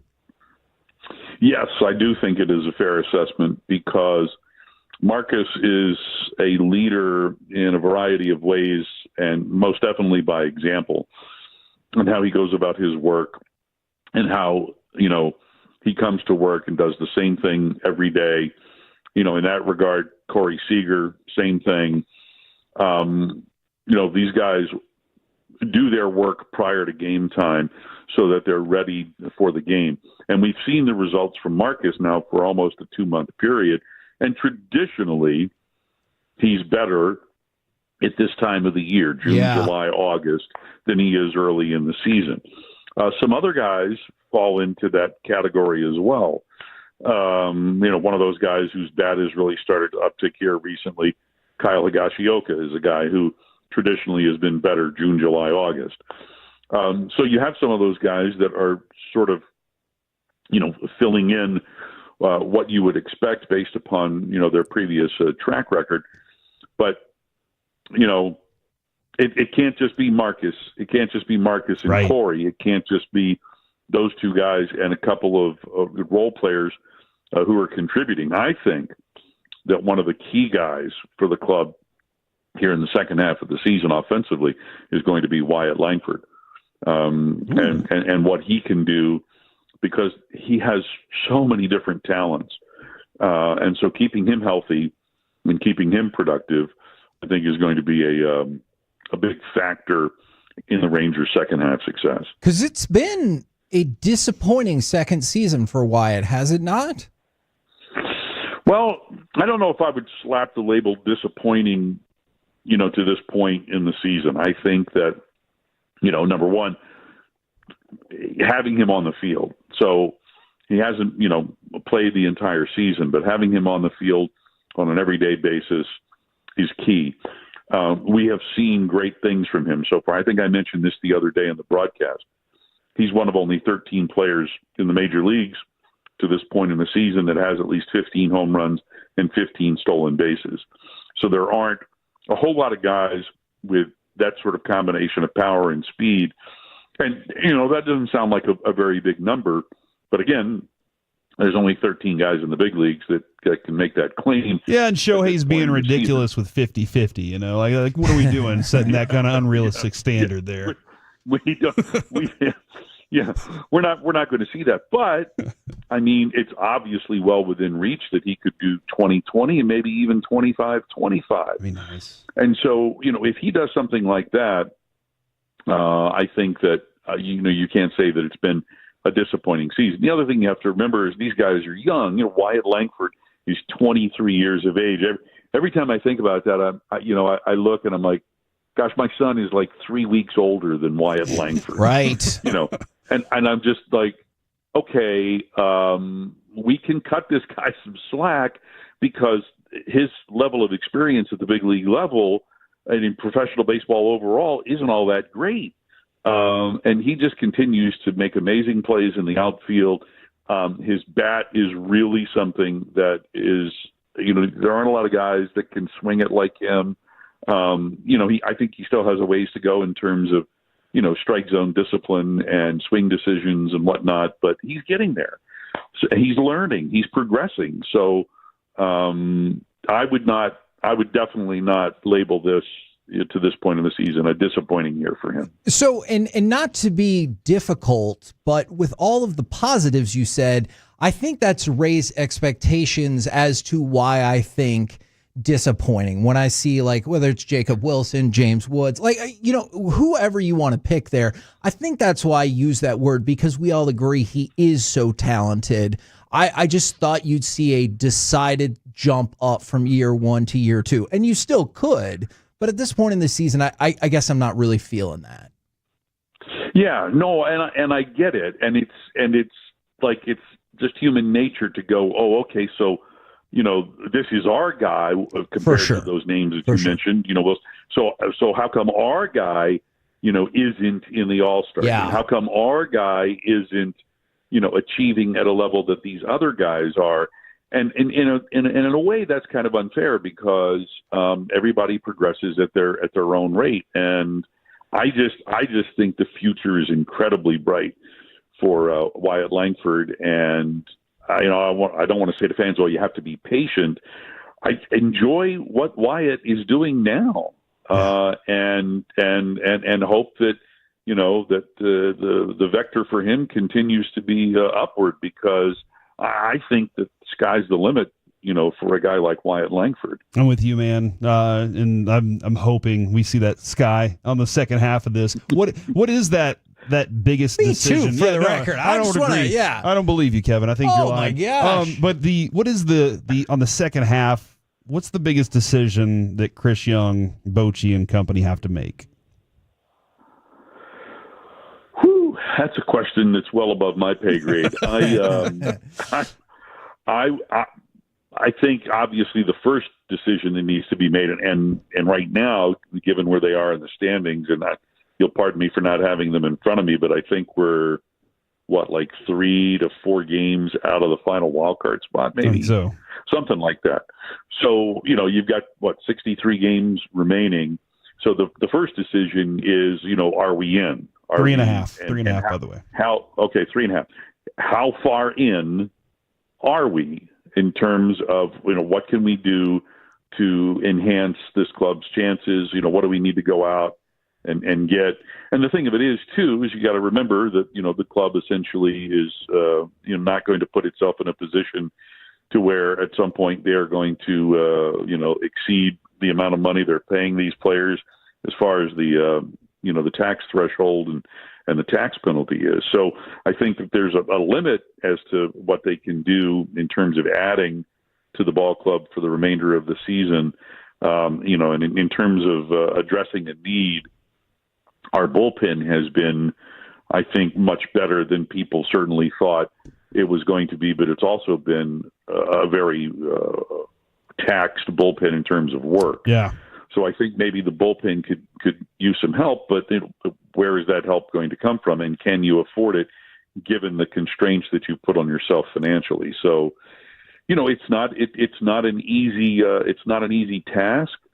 Certainly, one of the things that Chris Young said earlier in the season is that he thinks that the team will improve from within, and I think that the team has done that. Maybe not to the extent that fans want to see, but I think that the team has gotten better. And so, hopefully that the trend continues. And the one trend that I think has to continue that's been so outstanding has been, the performance of the starting rotation. So go with the monetary factors in mind. Do you think the fan base is going to be sad when they trade Adolis Garcia to free up some more money to go get that closer that the team so desperately needs? I read between the lines on that answer. I see where you're going with this. I don't know where I stand on whether or not that's actually a thing that is going to happen. This Adolis in the second year of his 2-year deal, and it's much more money this year than what he made last year. So then, if he got dealt, how much money would the club have in terms of room to go out and get somebody to work in the bullpen? I don't know. I don't know if there are clubs out there that are hot for getting Adolis. I don't have a sense right now that that trade is going to happen, or that potential trade is going to happen. But that's just my sense. Well, Spidey sense. Yeah, I like that. We appreciate it very much. And if you could send a pep talk to Josh Young along the way, we'd appreciate it even more. Thank you. Back. Yeah, thank you very much for the time and info, good sir. No problem. There you go. Matt Hicks has a right wonderful here. second half. He does. I hope he will. does, man. He will. I hope that he gets another chance to be looking at that World Series, I hope he gets another shot at that. By the way, side note that happened while we were talking with Matt Hicks, Bradley Beal buyout has been complete, and he is going to join the Clippers. Oh, ridiculous. So there's that. But you know what? I know how to cheer you up, Corey. How about we do a little deal breaker right now? We got to call it off right now. Sorry, this is a deal breaker. Bye. Boy, well, whatever that just was, it's a deal breaker because this guy's making you talk like a crazy person. You have sexually transmitted crazy mouth.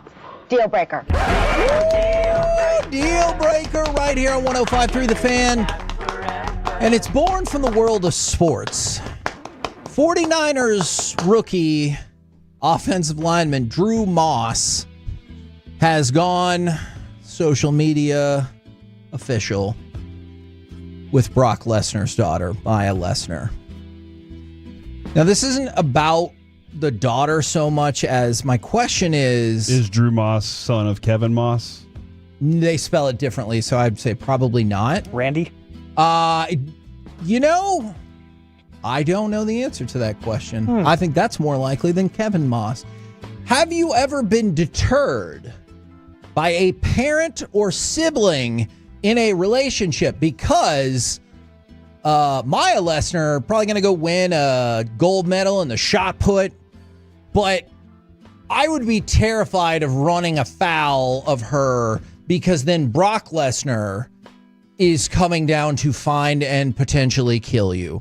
And so congratulations to them. I hope they get married and all that great stuff, and it's a wonderful relationship. But my question is, parent, sibling, whatever, has that ever deterred you from following into a relationship? No, but Adrian's brother went to high school with us, and I ran around with some people that he did not like. Oh, and no good Knicks. That being said, I also know that some of those dudes that he did not like, I may have been associated with, but I didn't live the lifestyle they lived. Oh. If that all makes sense. I wasn't a bully, and he didn't like bullies, and I totally get that. I don't like bullies either. And so that's where that kind of happened. He was telling Adrian, he was like, he's no good. Oh. He's one of these guys. And I was like, no, let's see how this all works first. Give me a shot, and by the time the star season's over, you're going to be in love with me. Oh. And then eventually she did fall in love with me. Oh, you weren't saying the brother would be in love with him? He cares for me deeply now. He's like, you know what? He did tell me recently, he was like, I was wrong about you the first time things were going around. That's nice. And he was like, and I'm glad that you are taking care of my sister. She's taking care of me, though, you know? Because I have no clue what I'd be without her. Paying a lot of child support. So many kids. Hold on, I can't win them? You could, but the judicial system is very biased. Stacked against us, yeah.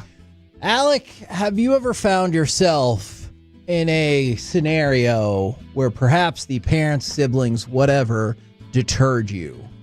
Yeah, and kind of like Corey's brother-in-law, I ended up saying, you know what, I'm going to give it a shot.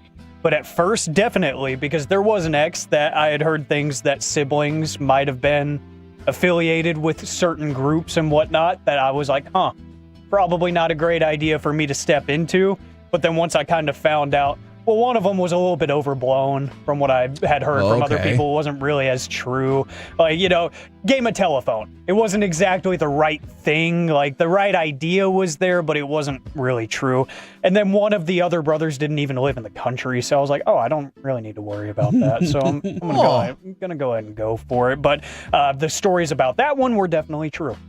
Now, as you could probably guess, people on the fan text, they have thoughts and their own issues that they went through. From the 817, ex-girlfriend's mom was an issue, heavily influenced our relationship, and she was bipolar. Oh my gosh. From the 940, I was terrified when I started dating my boss's sister. Things did not work out well in the end. Oh, they had to fire your boss. And, that feels less likely, but not impossible. From the 817, I hooked up with a coworker's daughter, and the mom made sure it came to an end. Because there's a time in life, I don't necessarily know when that time is, and it's not for everybody, where your parents can heavily influence, either by keeping you in the house or just because of their opinion. My son has experienced that a little bit with some very overprotective parents. Oh, really? They're like, no, you're not dating. And not necessarily him, just you're not dating. I'm like, they're 17. It's happening anyway. Okay. They date. They see each other at school. Alec, would you fear dating a woman that you really liked if she had, former UFC heavyweight champion NCAA champion wrestler as a dad? Yeah, I would. I would think it would be cool, but I would be scared to an extent to where I would really have to think about it. Because, I mean, even like certain levels of like ex-military, I'm like, oh, I got to be real careful because they can find out my entire life story by snapping their fingers. Oh, yeah. So I'm like, that's a good point. I have nothing that they need to seek out, but I'm like, they will find where I live, who I hang out with. They will know everything about me if they want to, if I do anything wrong. So, yeah, I would definitely be scared if Brock Lesnar was said person's dad. We're the KNC Masterpiece right here on 105.3 The Fan. Coming up next, it's time for the C Block starring Corey Majors. Who's the boogeyman after LeBron James? Plus, I got a Christmas idea for Kevin already. And, oh, man, what happened? Next on The Fan.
Uber Eats has low LVP products? I gotta remember that. Well, you know, they say in order to remember something, you have to forget something else. Okay, now that is a very cute haircut. That's like a little shag. I've never seen it before. Well, I mean, of course you have. It's the Rachel. Oh, is that your name? No, I mean like your name. No, I'm Jen. My name's Jen. Right, but I just mean like this is your haircut. But that's hair on your head. I'm not saying this is your hair. Okay.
By our D&M Leasing Studios, it's the KNC Masterpiece on 105.3 The Fan. KNC Masterpiece right here on 105.3 The Fan. Jahdae Barron has agreed to a contract with the Broncos, so that is the next to last first-round pick remaining unsigned from the NFL draft. Obviously, the last one is Shamar Stewart, and we talked about some of the complications involved with that a little bit ago. But right now, it's time for the C Block starring Corey Majors. Thank you very much, Kevin. I saw this from Sirius XM NBA. Oh, Rich Paul was on. That is LeBron James' agent. Other players' agents as well. Is that Adele's man too? Are they still together? I don't know. I don't keep track of relationships that often. I just hear it as it comes and goes. I hear Sidney Sweeney's still kind of single, so that's about all I know. I should ask her. Ask your mom. Here's the quote. When LeBron James retires, they, the media, will have to find a new boogeyman to hate on just to chase likes and boost ratings. And he's not wrong. And I think it's funny when players, agents, etc., will use the media to get those likes and ratings for themselves. That's okay. And then yell at you for being in the media and chasing likes and ratings. They're like, no, it's fine whenever you're doing good things for me. Yeah. But when you don't support the predetermined message that we submitted for you, you are a clout chaser. Barstool, Kevin, suggests these three players are the future boogeymans. This is a good question. Can I ask you, is one of them Anthony Edwards? No. Okay, because I could see... I get it. I could see that. I get that. The first person listed, Jason Tatum. Okay. But I just don't think he draws enough attention. I agree. I think that... And he's also kind of boring. Look, when you said doesn't draw enough attention, what I heard in my brain was boring. So I'm with you on that. And granted, listen, if I'm Jason Tatum and I heard me say that, I would be like, I just won a championship. I'm super young. I have plenty of career in front of me. I'm already looked at like... I didn't say I wouldn't trade lives with you. I said you're kind of boring. Obviously, for the that'd be boogeyman, amazing. I just kind of feel like I need something a little different. Agreed. I'm skipping over the next one and going to the third one they had. Third one's Joel Embiid. And Joel Embiid makes sense to me because he's easy target. A lot of the things that he's done that you're just like, this is why you've fallen short all of your career, Joel Embiid. Yeah. It seems easy target. Like, LeBron is kind of like, I can be bulletproof here because I've succeeded in a lot of different areas while also failing. So you can make fun of me, but I still have my wins. Joel Embiid didn't have that win yet. Yeah. So he's not on the court enough. It's kind of like picking on a guy. Yeah. Yeah, exactly. Look, I had a conversation with somebody about this a really long time ago. It's no fun to pick on somebody in the sports world. Like if you're just having these fun debates, don't pick on anybody in real life. But if you're just having like fun sports debates, like who's out there arguing over like lower tier players? You're like, the hell, that is the best eighth person off the bench. Are you Like, that's, kidding me? Caleb yeah. Martin, this. Yeah, that's not fun.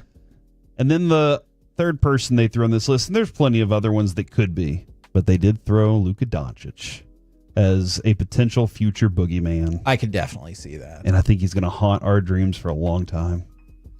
Yeah. I think he's going to create nightmares for us. You know what? Honestly, I don't know if that's totally what they mean by that, but maybe you're right. I think he is. I thought they might put Cooper Flagg on the list because I keep thinking about what you said last week about how so many people already want Cooper Flagg to fail. Yeah. That if he's good and like the team's good, but they get to that certain point and fail or lose. Yeah. Which Cooper Flagg, look, in college, if there's one struggle he's had, it's finishing out clutch in big games. Like that is a valid concern. And so I would have wondered if he would have been on. I think Luka's an easy target because of how potentially great he can be. Yeah. But you also still have but you've been lazy. Like there's lots of criticisms that go along with Luka being who he is. And right now, what's the world doing? They're like, do you not see how skinny he is? Look at how in shape he is right now. Get ready. He's on revenge tour. And we're all like, we've seen that before. And I know people will say some of the criticisms, maybe a lot of those criticisms are unfair, but I think that's the whole idea of why somebody is considered a boogeyman, right? Like there's plenty of things that I'm sure are out there about LeBron that you're like, what? That's not even kind of true. So I think that's the deal. Here on the C Block on the KNC Masterpiece on 105.3 The Fan, your home of the Cowboys and Rangers. By the way, I'm sorry. I'm so sorry. Somebody said you don't like Jason Tatum. He went to Duke. Obviously, I like Jason Tatum. No, I don't, and that's okay. Is what I told them. I don't, and that's okay. It's okay to not like something. It's true. Like onions. No.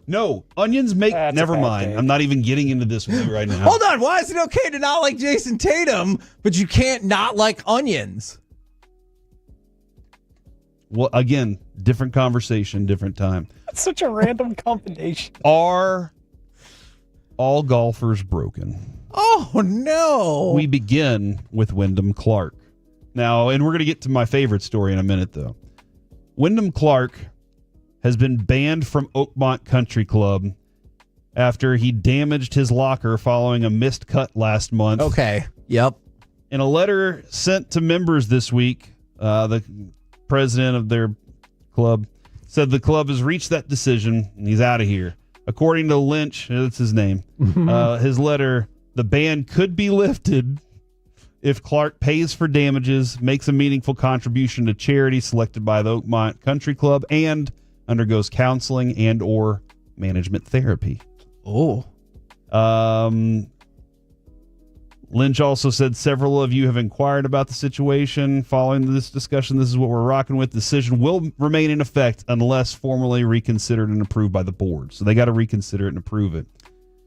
This is Wyndham Clark. I've had lots of highs and lows in my career, especially this year, some lows. I made a mistake I deeply regret. I'm sorry, but I'd also like to move on, not only for myself, but for Oakmont, for the USGA, and kind of focus on the year and things that are coming up. As professionals, we're expected to remain professional even when frustrated, and I completely let my emotions get the best of me. I like, especially towards the end of that feels like something a real human would say. Like so many of the statements are beep, borp, bop, robotic, apology. That last part feels like something a real human would say, and I think it's probably relatable for most people. He said it's very clear of things I need to work on. So Wyndham Clark, currently broken, working on fixing himself. Just real quick, based on that story, Alec, I don't know if you have the time or the ability to create a new Masterpiece of the Week subcategory that's one of my favorites.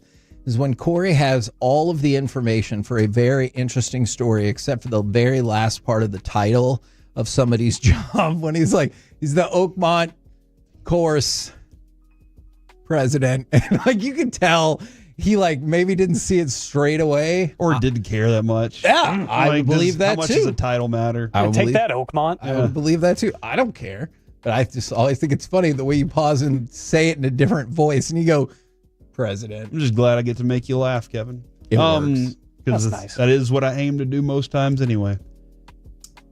As Kevin pointed out yesterday, Scotty Scheffler said, "What's the point of life?" Basically, what's the point if I win? Yeah. What do I do next? Yeah. Xander Schauffele.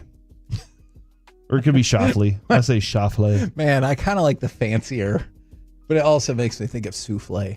He's won 8 times in his PGA Tour career, including the Open, PGA Championship, Tour Championship, etc. Where does he also won a gold medal in the Olympics. Yes. Where does he keep all these trophies and the medals? Probably in a bank vault, a place called the Container. I don't know. He has said, I have no idea where the gold medal is. He just moves on from his trophies. He doesn't have it. He said, what am I going to do with it? I don't really invite people over to my house, and I'm just going to look at myself. I don't want to walk into a room like, look at how great I am. I was just raised to think that way, and it kind of stuck. My wife hung some pictures of me at the gym winning my Olympic medal, and she put it up so high that I can't reach it. I have to get a ladder to get it down. So I guess he said, if anything, put me in a Masters jacket. Like, that would tick me off. You know what I mean? Something that's more motivating. So he doesn't even keep his trophies. He doesn't know where his gold medal is. That's the part I can't get over. Because, I think having a gold medal would be freaking amazing. Yes, it would. And he's like, I don't know, somewhere. Do you remember when Mike earned his bronze medal? We had a ceremony There was a ceremony. He stood on a box. You think Mike still has that medal? I do. And he wears it under his shirt every day? I'm not going to lie. I think my feelings would be hurt if he didn't. What if you found out he wears it under his Rangers polo every time he does a broadcast? That would make me unreasonably happy. Mike, if you're listening out there, can you please wear your bronze medal one time? Yeah. But I feel like it could be part of the show, too. Yes. Absolutely. To your broader point, I'm very concerned. Corey, your question was about golfers in general. I'm very concerned. What's the point? Scheffler's like, I enjoyed it for 20 minutes. Schauffele's like, I don't know. And then the other dude, whose name I already forgot, he's like, hey, I got to see therapist. I get mad and I need help. Yeah. I am concerned about golfers. Are they also worried that Happy Gilmore 2 won't be very good and will destroy our thoughts about the original? Maybe. Kevin, the world's oldest marathon runner. Oh, this is a sad story. Balja Singh has died at the age of 114. He began running at 89. Wait, what? 89 years old. He was like, you know what I want to do? I want to take up running. And he ran 9 full marathons at 89 years old. One of them was the 2012 London Olympic torchbearer. He was the marathon runner for that. Alec, have you ever completed a marathon? No, but I want to. Well, don't worry. You got 60 years until you really need to start. That's right. 89 is when he started. The way he died is very sad. He was hit by a car hit and run accident while crossing the road. Was he even running or was he just walking across the road? I don't know, but Didn't say. I'm going to go out on a limb and say he probably wasn't going that fast. So what was that driver doing? Well, obviously that driver's probably going doing too fast, something, or looking something at their else phone. Because they drove off. Putting on makeup. That's not cool. They might have been drunk. 114 years old. The man nicknamed by fans the Turban Torpedo said he was extraordinary. They say he was extraordinary because of his unique persona and the manner in which he inspired the youth of India on a very important topic of fitness. 114 years old. Tip of the hat to you. And finally, Kevin. Okay. I have a Christmas present. Oh, potential birthday present that I want to get for you. One of the most iconic props in movie history is coming to auction. I don't think you can afford it. Darth Vader's lightsaber used in The Empire Strikes Back and the best Star Wars movie, Return of the Jedi. Will be sold at Entertainment Auction House Prop Store. The lightsaber will be part of a 3-city August press tour heading to London, L.A., New York ahead of its September sale to coincide with the 45th anniversary of Empire. According to the auction house, genuine lightsaber props from the original trilogy are rare. This believed to be the only one that they were used for Darth Vader. This is what they're saying. Currently, Kevin, they're expecting $1 to $3 million for this. I'm going to need a little help. I'm going to need a little help. If you know any former baseball players or football players that are willing to help me buy you a present, we could probably get this for about less than $3 million. I think we can do it. Alec, quick question. I think it's definitely worth it. Mm-hmm. Do you think I should make the deal that if Cory can find a way to procure this and give it to me, I will give him the year off? Whole year. I don't think I have the authority to do that. So I might have to pay him out of my own pocket. So essentially, I'll be working for free because I'm just making money to pay Cory his salary. So that I can pay off this lightsaber. Yeah. Because there's a big bill. That's on fair, right? If Cory can get me that lightsaber legitimately so that I can keep it, not look out for the cops, and it's the real thing, then you can just take the year off, paid. Probably by me. I think, you know what?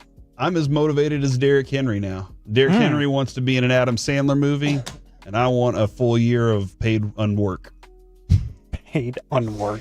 Well, there you go.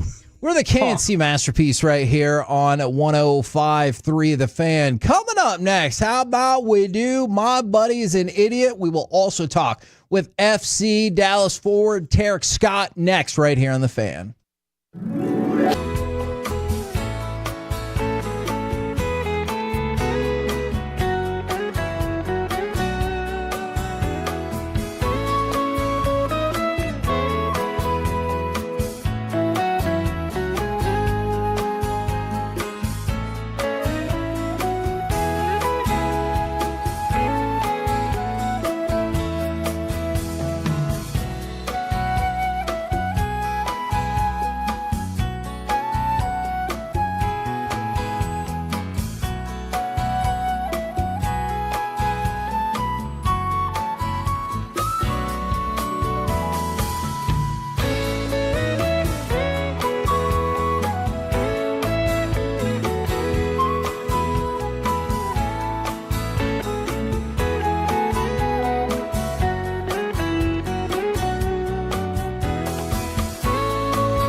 To remember that Uber Eats has groceries. No, that's absurd. Hey, remember when you used to be a, what was it, Pepper Lady? Pepper Lady? Wasn't it Cinnamon Sisters? Basil Babes. Saffron Squad? Nutmeg Maidens? Paprika? No. Nutmeg Maidens. I just said that. Was it Spice Girls? Doesn't sound right. Was it Saffron Squad?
This segment of the KNC Masterpiece is brought to you by Cars for Kids. Donate today at carsforkids.org and by the personal injury lawyers Frankel and Frankel. If you've been injured in a car or truck wreck, call Frankel first, 214 or 817-333-3333. With Frankel and Frankel, there's never an out-of-pocket cost. They only get paid when you win.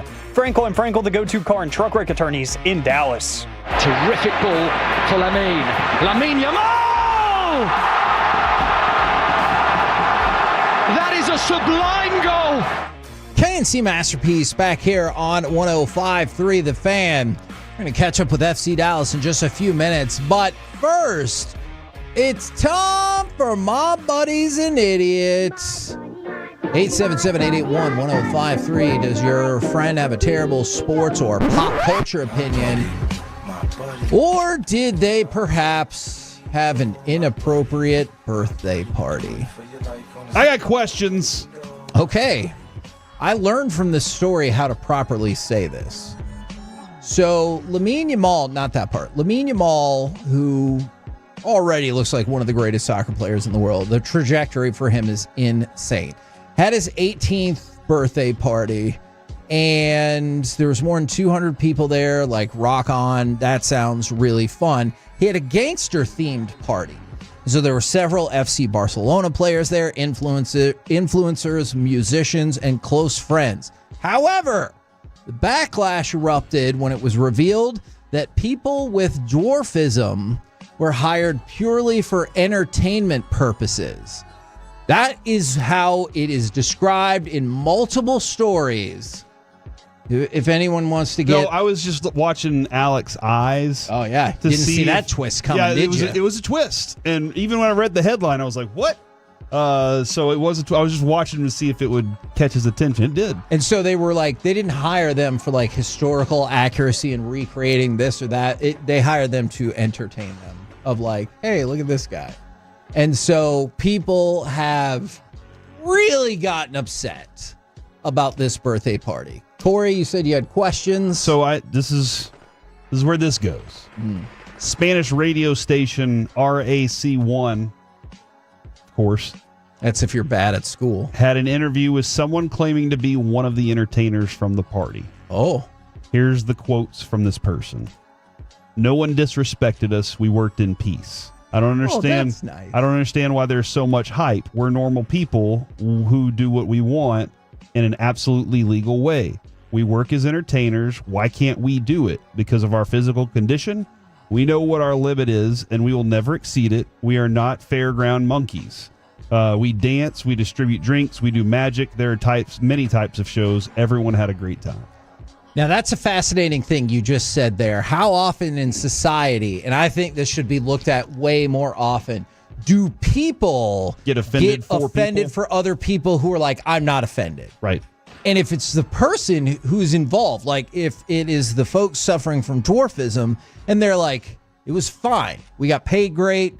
We had a good time. We chose to do this. Right. Then I don't necessarily think that maybe other people not involved should be pushing everyone's got to be offended. And that's kind of where that's where my questions are is, look, if you give me some reasons why you're offended by something and I can see the logic behind it, I'm right there with you. Yeah. It is kind of odd. You have something that I think you might be offended by. Right. And then to just go on a tear for them. Let them tell you if that's the case or not. By the way, Yamal is going to, for Barcelona, wear the iconic number 10 jersey next year, previously worn, of course, by Lionel Messi.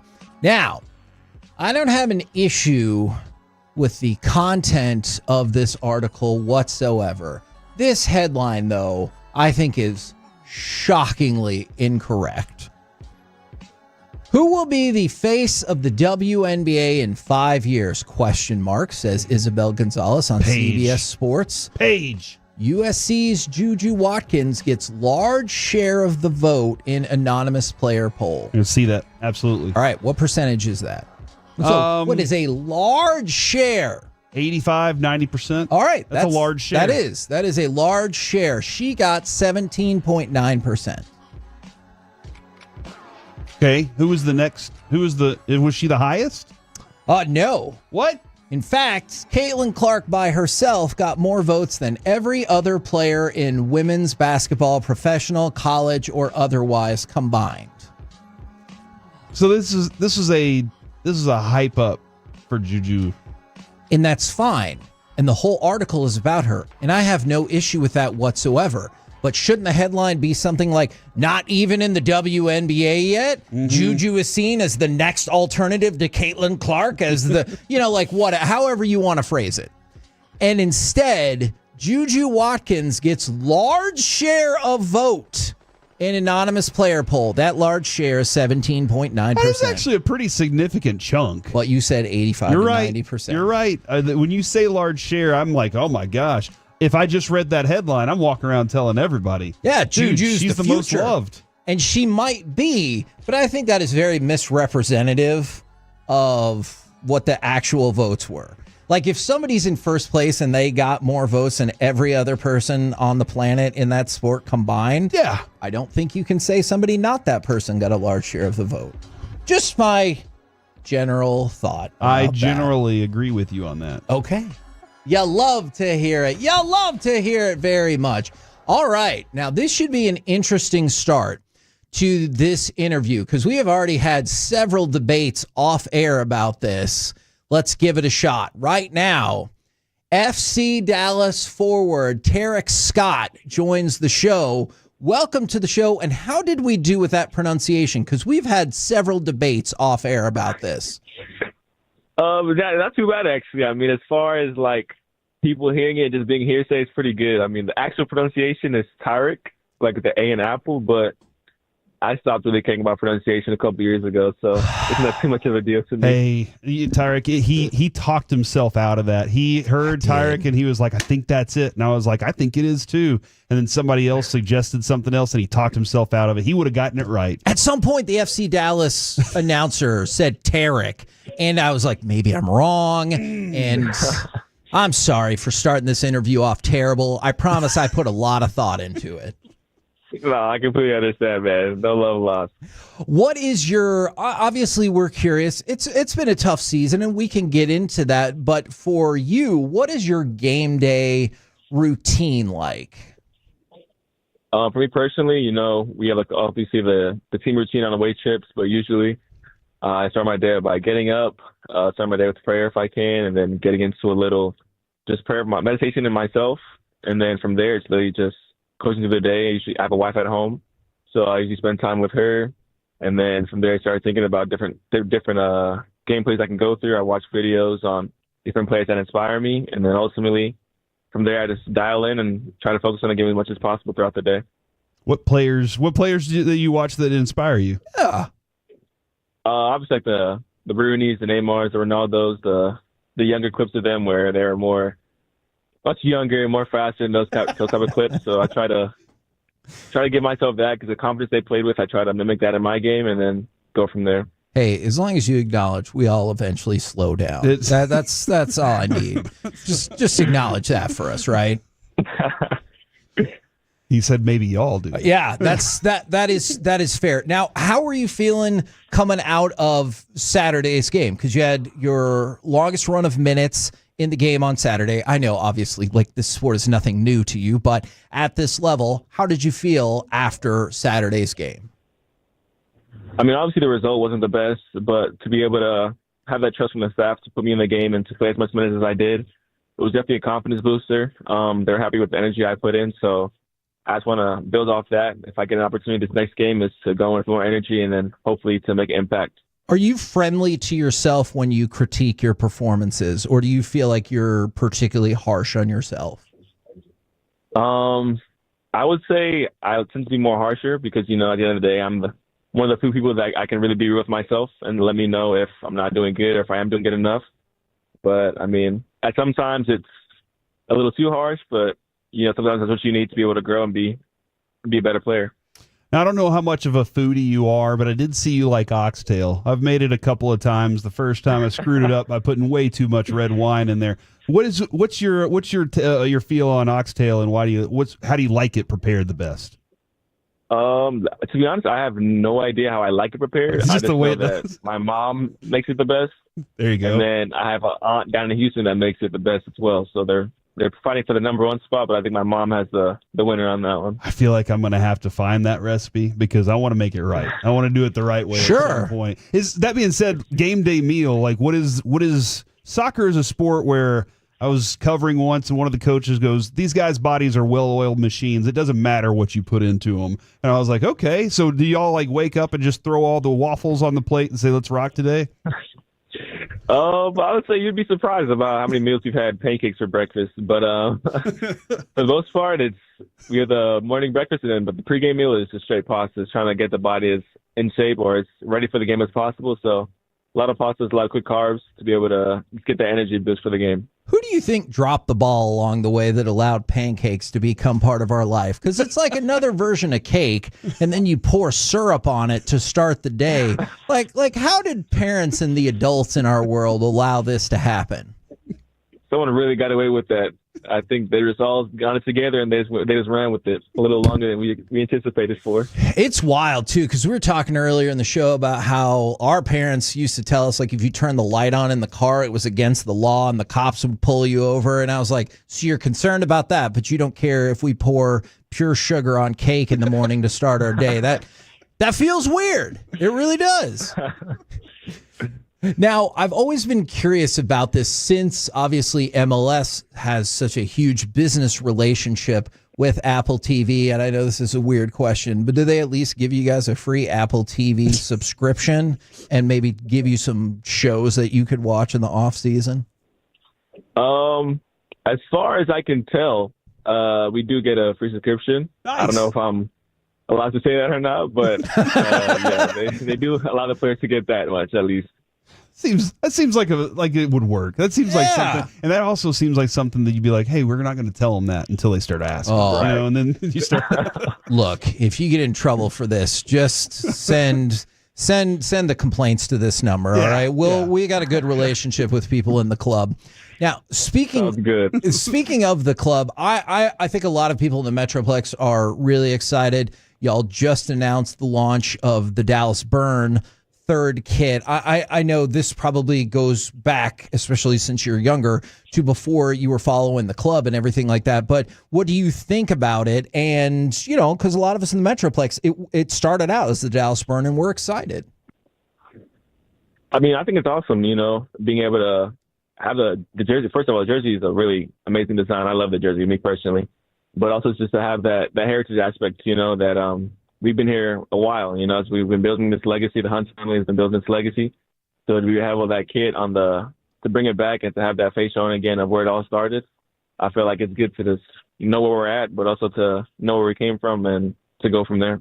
Now, you talked earlier in this interview about it has obviously been a tough season. I know you guys got San Jose tonight before bouncing back at home against St. Louis on Saturday. Has there been like a particularly consistent message in training or anything like that y'all have really been working on to help kind of turn the tide of this season?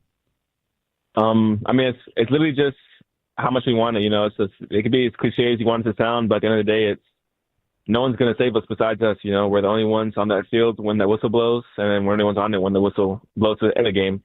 So it's a matter of how much are we going to work together, how hard are we going to work together to make sure that when that final whistle blows that we're on top. And we just got to make sure that's what we do today and hopefully try to build it as much as the rest of the season goes on. Stack them up one after another. Yeah, absolutely. Start getting those 3 points at home as well. I know you guys got a game tonight. We will let you get to it. Thank you very much for the time, good sir.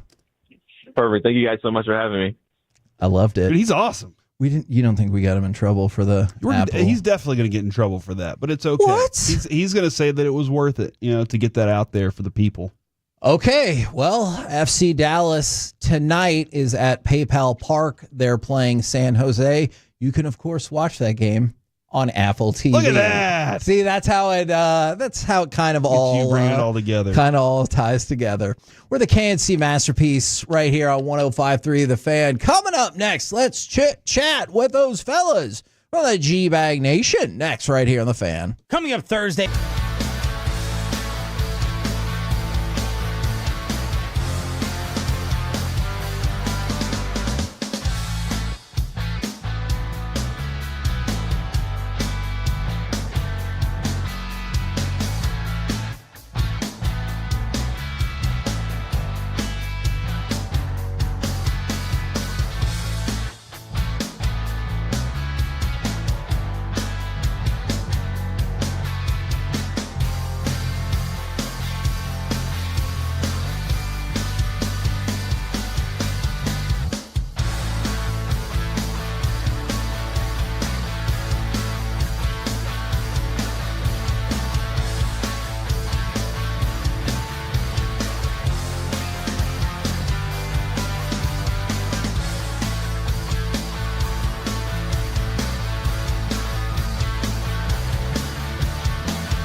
get something else. Okay, now that is a very cute haircut. That's like a little shag. I've never seen it before. Well, I mean, of course you have. So Rachel. Oh, is that your name? No, I mean, like your name. No, I'm Jen. Your name's Jen. Right, but I just mean like this is your haircut, but that's hair on your head. I'm not saying this is your hair.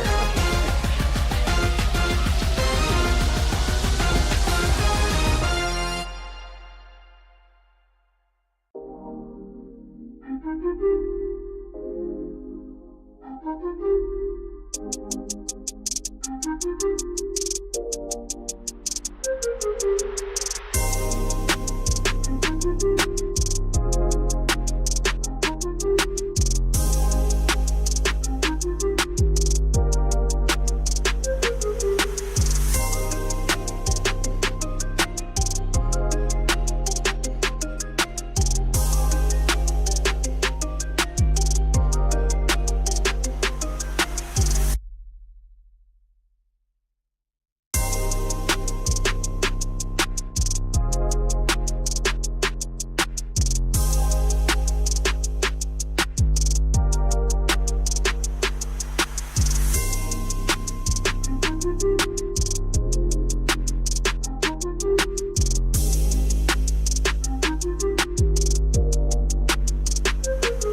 Uber Eats has groceries. No, that's absurd. Hey, remember when you used to be a, what was it, Pepper Lady? Pepper Lady? Wasn't it Cinnamon Sisters? Hazel Babes. Saffron Squad? Nutmeg Maidens? Paprika? No. Nutmeg Maidens. I just said that. Was it Spice Girls? Doesn't sound right. What was it, Saffron Squad?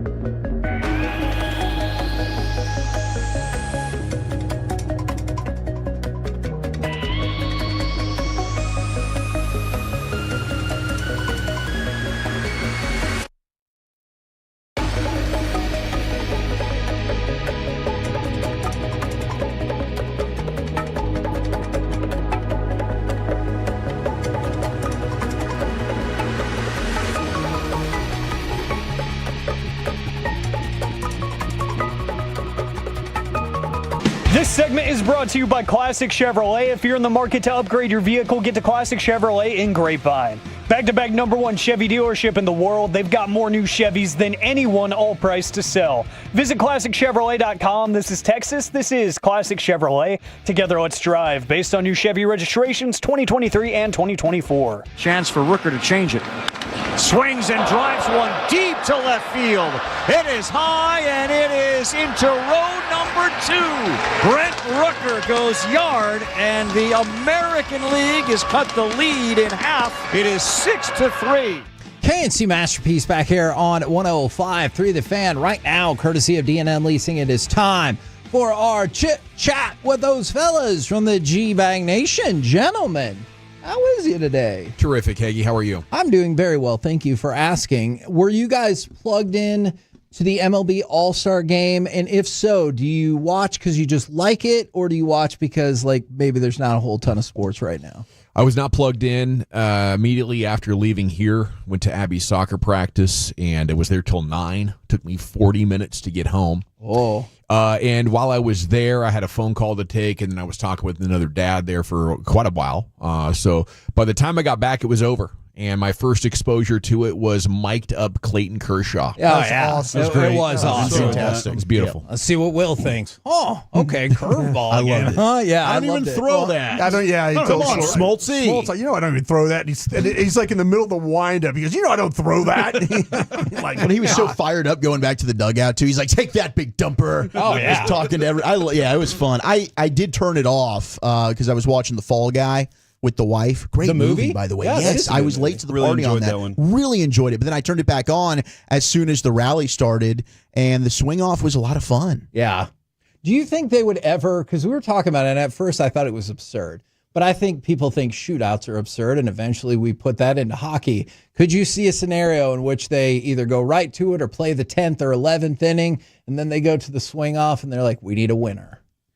I think maybe they could say, hey, we're not going past 12 innings or something like that, and maybe you incorporate it. The players seem to really like it. I know afterwards, I think it was Jacob Webb was saying, hey, he's in a group text. Players were like, can we immediately incorporate this? Pitchers like it because they don't have to be in it. They're like, I don't have to go out there and throw and then screw up my numbers. Well, as bad as the Rangers have been in extra innings, I'm all for anything. Yeah, we might need the help. If we could get somebody to hit that's a good home point. runs, I'm all for it. That is Who's your three guys? We got Berger, Dolis, and Seager.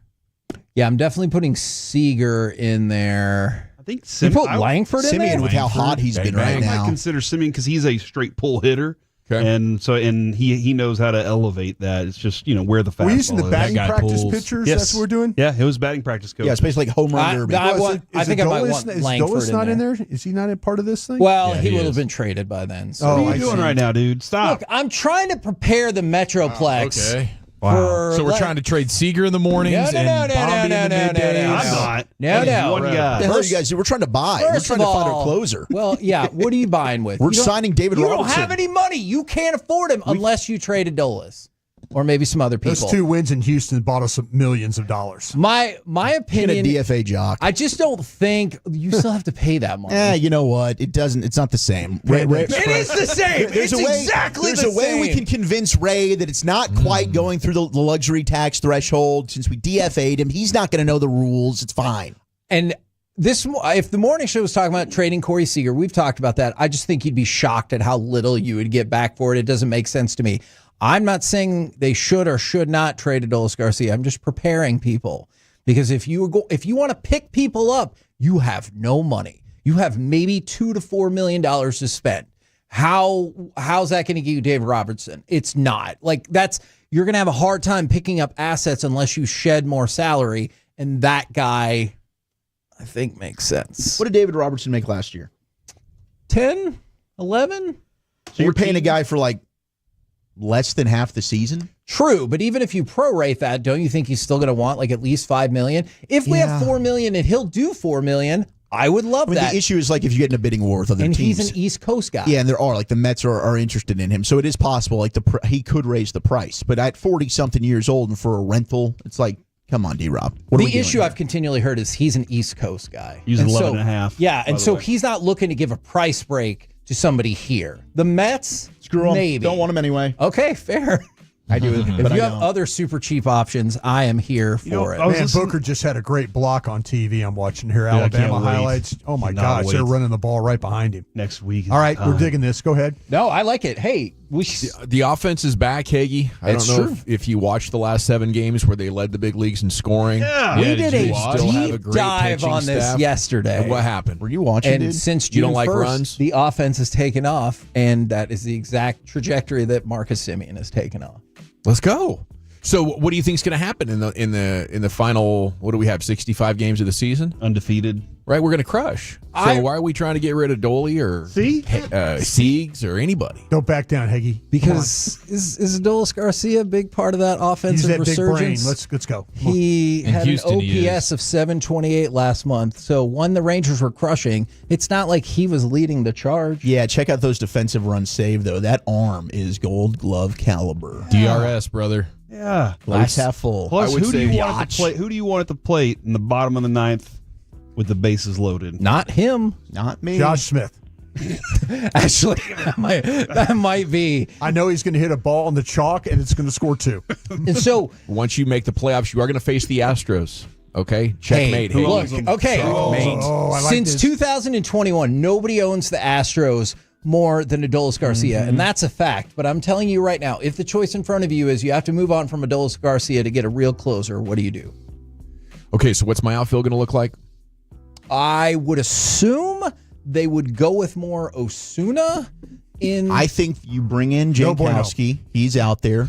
Get some El Blondie in here again. Yeah. But it would then open up a spot for where actually Alejandro Osuna can be playing more for regularly. Every day, because I know his numbers are not good, but he's also played fragmented. A serious question though, Corey. Who does Kevin like? He's not excited about Cooper Flagg. What the hell? I am the most excited about Cooper Flagg. Hated I don't Luka. know. Yeah. He doesn't like Wyatt. That was clear during the interview with Hicksy. That is true. not true at all. He's not a big local sports guy. Did you see he was kind of like saying that Hicksy's like, man, enjoy Wyatt's here. Yeah, he's trying to trade Wyatt. He wants Adolis gone already. Okay, look, man, that's great. Enjoy it while it's here. You get 6 years of cheap Wyatt Langford, and 2 of them are like, it's fine. That's 2 less years of production advantage that you get for your team. Sounds like you're out on Wyatt. No. For those 2 years. Just living in the future, man. So you're telling me you didn't even like that World Series, Hagee? I mean, the only person I'll say I definitely didn't love it as much as is Jared Sandler, just because joy he likes Evaldi a little bit. Okay. He likes Evaldi a little bit, but he's always but then he's hurt. He'll throw that out. He always has a qualifier. I said that I respected Jacob deGrom for in the locker room not giving me excuse why he couldn't talk. I just asked if he could do an interview, and he said, "Sorry, not right now," and went right back to his cell phone game. Yeah. I respected him for not giving me a fake excuse and being like, I asked him, I would, but I can't. Yeah, sorry. 2 years ago, I asked him, and he held up his phone and said, "I'm in Call of Duty right now," and I was like, there we go. Okay, never mind. I'm sorry. By the way, do you know a word for, it's doing a crossword puzzle or something like that? I always want to help them. He turns you down, but then asks you a question. See, I always want to help them with that. By the way, side note, are you guys in general pro or meh about Pro Football Focus?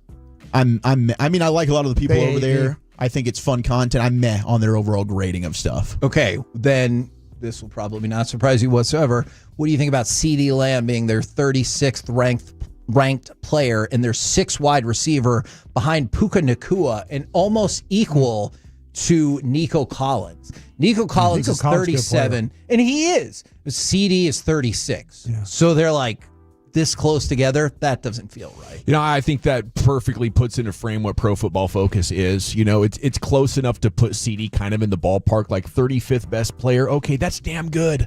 In a league of 1,600 players, you're amazing, but he's better than that, and he's better than the 6th best wide receiver. He's probably the 3rd best. How does Puka Nacua work outside of the Rams system? Is that question because you think not particularly well? I'm just asking if you guys have a thought. I don't get to see the Rams play all the time. You guys seem to watch more red zone stuff than me. I just was curious. He snatches the ball out of the sky. He does have strong hands. Puka Nacua in any scheme? I think Puka would be a good player in any scheme, but I do think Sean McVay has found a way to maximize his skills. See, that's what I'm saying. I think there's a lot of these guys that, it just depends on, we talked about this yesterday, your ability to be in the right scheme. This is what's going to either make or break Schottenheimer. He has got to find a way. We talked about this more on Love of the Star. You've got to find a way to get your great players on their bad players. And if you don't do that, then your offense is not going anywhere. I was thinking when we're talking quarter or wide receivers, are you quarterback proof? Have you proven to be? And I think CD has. CD's been able to produce Jeff Cooper Rush at a very high level. Yeah. I think Jamar Chase, that question could be out there for him. Has he done it without Burrow? Maybe he has with some other quarterbacks, and I'm not thinking about it. Jefferson clearly is quarterback proof. Yeah. right? So I think there is a solid conversation to be had about, and some of them just haven't had the opportunity to prove it. Like, I don't doubt Jamar Chase could be awesome without Joe Burrow. There was a time DeAndre Hopkins was quarterback proof. Right. It didn't matter who the bum you threw out there in Houston was, he was going to catch it. What do you find fellas got coming up on the program today? A lot of sports, Hagee. Pure Gold, as always. Thanks for asking. Nice. Ian Fitzsimmons will be joining us at 4 o'clock talking a lot of SEC football. I like that. Roll home with the G-Bag Nation. We have been the KNC Masterpiece. Make your way back with us tomorrow, 10 a.m. to 2 p.m. But remember, tomorrow, Sean and RJ Firehouse Tour stops in Richardson. All of it you can hear right here on 105.3 The Fan. Say good night, Kevin. Good night, Kevin. All right, fine.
I've never seen it before. Well, I mean, of course you have. It's the Rachel. Oh, is that your name? No, I mean like your name. No, I'm Jen. My name's Jen. Right, but I just mean like this is your haircut. But that's hair on your head. I'm not saying this is your hair. Okay.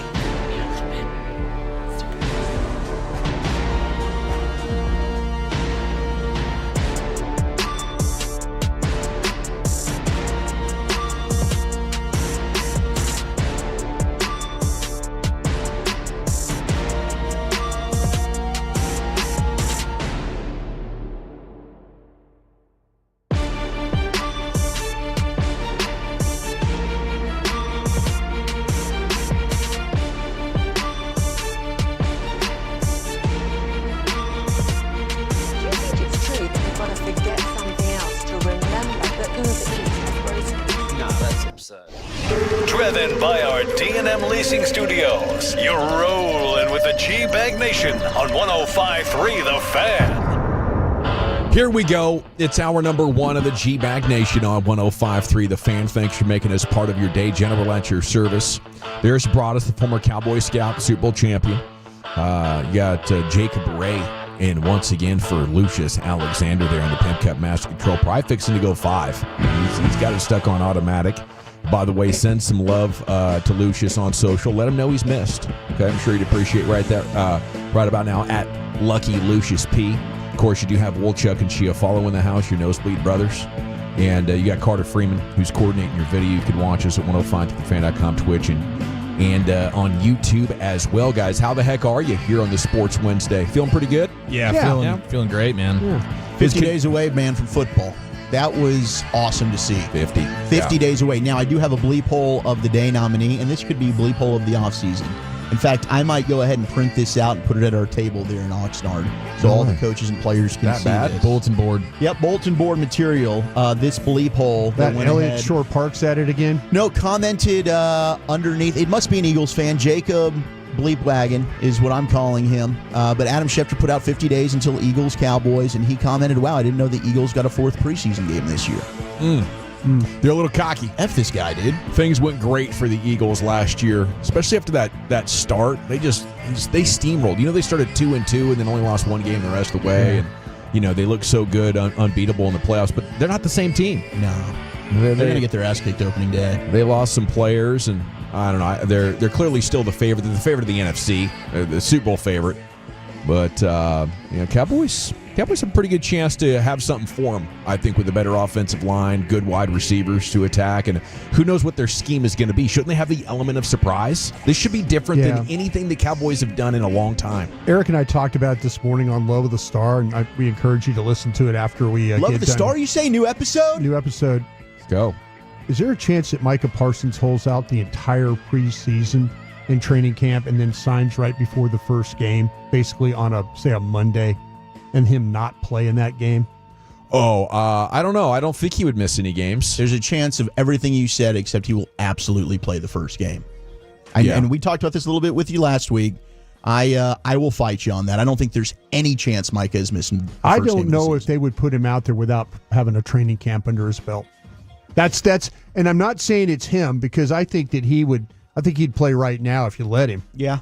I don't know if they would, in fact, with him not having any training camp practice at all. For scheme reasons or health reasons? For health reasons. Can you imagine him signing a $40 million deal and going out there and something happening that Thursday because they didn't, like, you get a pulled muscle or I mean, it could happen in a game. Absolutely. What if he's there holding in and like checking in with the training staff and doing stretching and working out? He's just not doing the team practice and stuff. My thought of the whole thing is if this holdout were to go all the way till Monday and then he signed, I'm just saying I think there's a chance that he wouldn't play. That's all I'm saying. I mean, and we could create scenarios where he's there and he's sure. But it is about trying to get with the teammates, try and kind of figure some things out, the practices and all those things. I mean, should Micah Parsons, could he go out there and switch on, turn it on, turn it off? Sure. But I wonder for their own, I wonder if the Cowboys would risk that with absolutely no, and that's a question I am going to ask when I get out there. I'm going to ask Jerry or Steven, I'm going to say, if Michael were to sign the Monday before Thursday game, would you consider still playing him?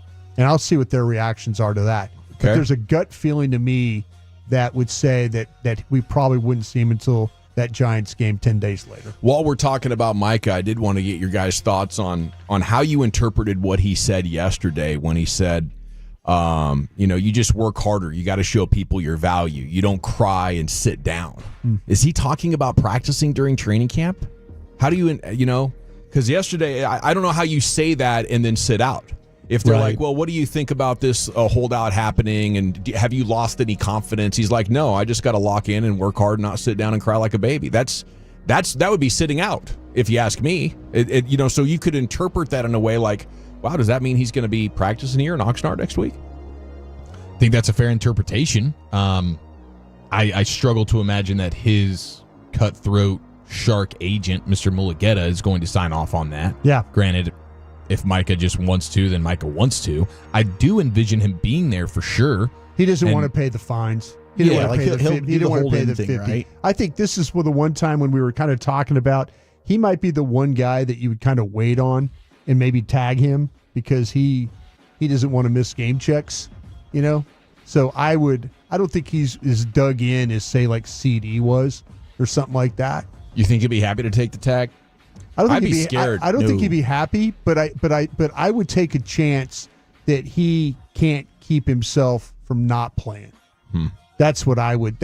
If you want to switch something around a little bit here, yeah, you want to get him signed long term. Don't get me wrong, but if it came down to it, I would consider tagging him just knowing that he is not going to forfeit $2 million a week missing football games. Because I don't think he can help himself. And I think that he kind of covered his bases there. Because with what you're saying in that quote, I agree with you 100%. And he has said that I'll be at training camp. But in the end of the article in that interview, he's talking about how, I'm going to listen to my agent. I'm going to let him. So then he's got his way out. Yeah. Well, my agent said don't practice. But if he's there, I think there is always the threat of him jumping into a drill, jumping into a play. Because he can't help himself when he's out there. He just loves the game too much. Mulugeta knows that he could wait this thing out. He's just got to tell his guy to be patient. Because you'll get your $40+ million if you just wait. It might not be at the early part of training camp. It might be at the very, very end before the season starts. But if you just trust me and be patient, they will cave for you. Yeah, they will, or they'll tag you. And I think this is one of those situations where it would really benefit the Cowboys to tag the guy because the average of the top 5 edges is significantly less than the money that he's asking for. Yeah, basically a little more than half. Just reading the situation and trying to put myself in Mulugeta's shoes, I'm advising him strongly to hold in. Yeah. And then if we get to week 1, we're not playing. Yeah. Because there is so much value in the Cowboys tagging you. And we can't afford that. Not at this age with what you've put on film. This is the absolute peak of your value. We don't want to get tagged twice and come back around going into age 28 season trying to negotiate this contract. Yeah. We want to get this thing in and then maybe look at an extension, when we're 28, 29 years old. I could see a similar path to what they did with Dak. I would treat this like a quarterback. This is a $40 million contract. I would consider, how do you, tagging the guy maybe if you had to twice to make it work. But I don't know. Like I said, I just feel like though that this is going to be, there's two guys like I say, Ezeraku and him, and then you got Sam Williams. How much is Sam Williams going to practice at training camp? Is he going to be a full participant? If not, that edge group is going to look pretty thin out there with 2 holdouts and a guy that's not practicing all the time. We got lots more football here as we're sitting just 5 days from the start of Cowboys training camp in Oxnard, California. Broadus is flying out early next week. We'll be there the following week, and we're excited to cover it. Congrats are in order for Major League Baseball, right? That was like a successful deal. I remember it was 20-plus years ago that they had a game end at a tie. The ceiling game. Yeah. The sports world ended. You guys are probably like 5 or 6 years old, but the shock and reaction the next day was like, oh my goodness, I can't believe baseball has done this. Yeah. So, I don't know. I guess a swing off or a hit off or whatever you call it isn't that, consistent. I think if you go back to whatever year that was that 2003 or something? If you went back to that year and you had a swing off, I think they'd they get the same reaction for that, right? This isn't baseball.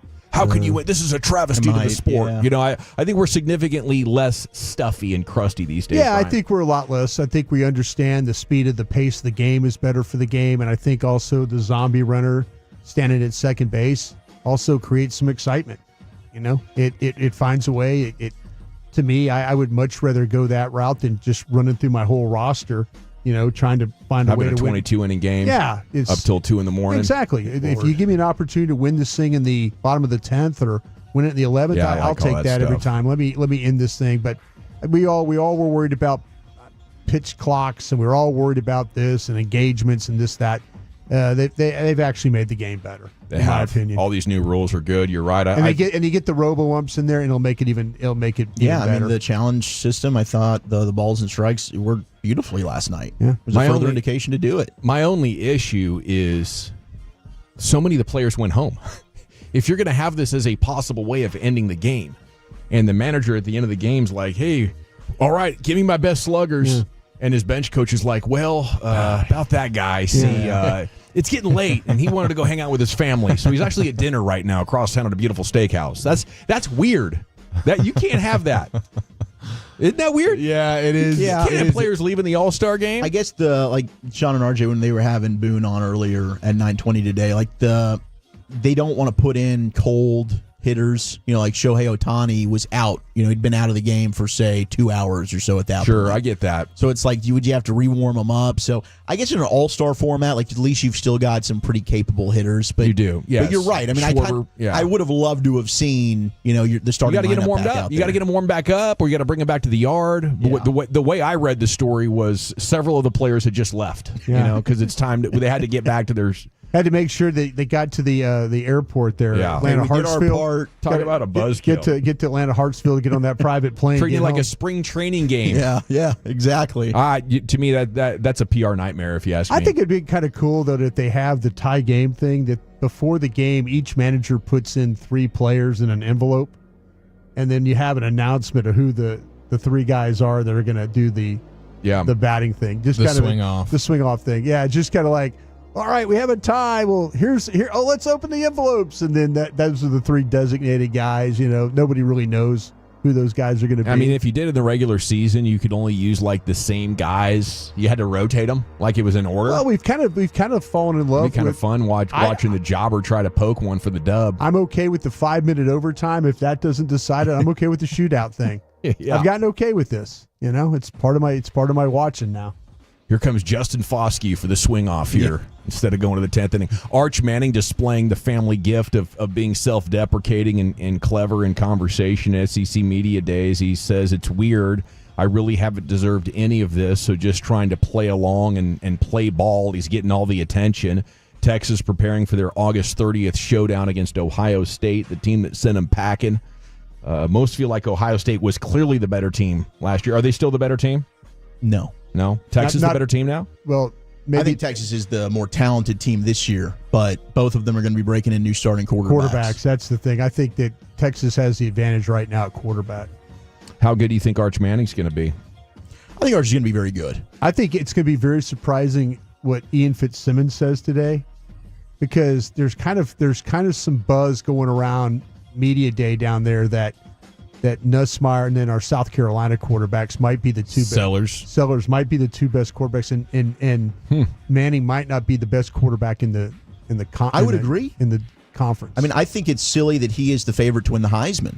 I don't think that I personally don't see that happening this year. Strong take coming in here from Wolchuk. Ohio State -6, by the way, in that game with the over-under set for 51.5 points. So if Longhorns are better, this is one of those preseason wagering opportunities. I like the tax to the public for not being smart enough. Yeah, I think people thought that Texas was going to go to Michigan and struggle. They had Michigan on the ropes right off the jump. I think that Texas defense is going to carry them early in the season. The problem with Texas, I don't know about you, Wolchuk, the problem with maybe Texas this year is replacing all those offensive linemen. Yeah, and they got a lot of talent, but they're overhauling, I think, at least 3 or 4 starters on that offensive line. Lamine Yamal handed the iconic Barcelona number 10 shirt, previously worn by Messi and Maradona and others. celebrated turning 18 on Sunday, but not without controversy. Yamal currently facing an investigation from the Spanish government into possible breaches of disability laws following allegations that individuals with dwarfism were hired as entertainers at his 18th birthday party. Lamine Yamal, the greatest teenage soccer player of all time, maybe.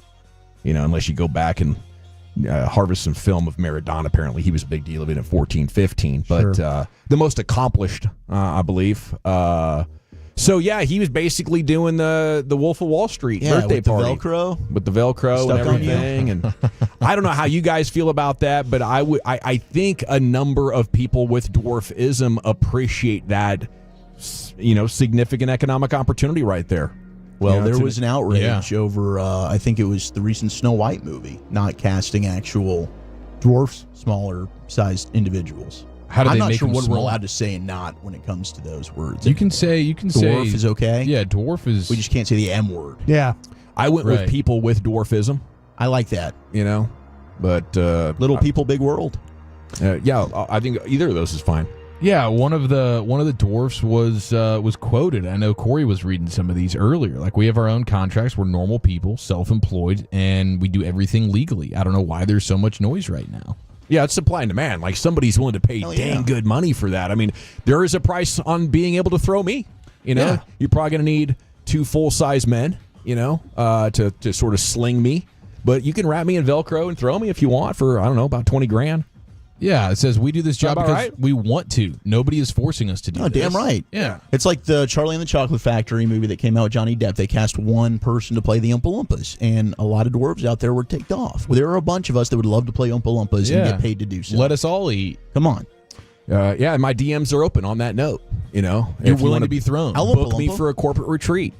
And what Toss else me. can we do? Can you get me on a skateboard and bowl me down an aisle? I'll be your I guest this definitely can. I'd be happy to. Yeah, you can fire Roman candles at me for sure. Just give me some ski goggles. I used to do that one all the time. Can we that was launch free you? of charge. Can we launch you onto the velvet wall or the Velcro wall and then shoot the candles at you? Absolutely. And then you can catch Absolutely. people? We'll get you the invoice. G-Bag of the Day champion on the other side. Then the top 10's coming up. Well, Chuck, where are you taking us there? How did Tolo send this to me? I liked it. Let's do it. The top 10 unhealthiest fast food chains for 2025. How fat do you feel when you go to this place? That's next. Miss anything on the Fan? Ever wish you could go back in time? Pepper Lady. Pepper Lady? Wasn't it Cinnamon Sisters? Hazel Babes. Saffron Squad? Nutmeg Maidens. Pre-Club? No. Nutmeg Maidens? I just said that. Was it Spice Girls? Doesn't sound right. Was it Saffron Squad?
Time for the G-Bag of the Day champ. Then Wolchuk's Top 10 segments brought to you by the Frankels. If you've been injured in a car or truck wreck, call the Frankels first, 214-817-333-3333. There's never an out-of-pocket cost. They only get paid when you win. Franklin Frankel, the go-to car and truck wreck attorneys in Dallas. All right, into the Pimp Cup we go. Jacob Ray filling in for Lucius this week to review the champion. All right. Happy Hump Day, gentlemen.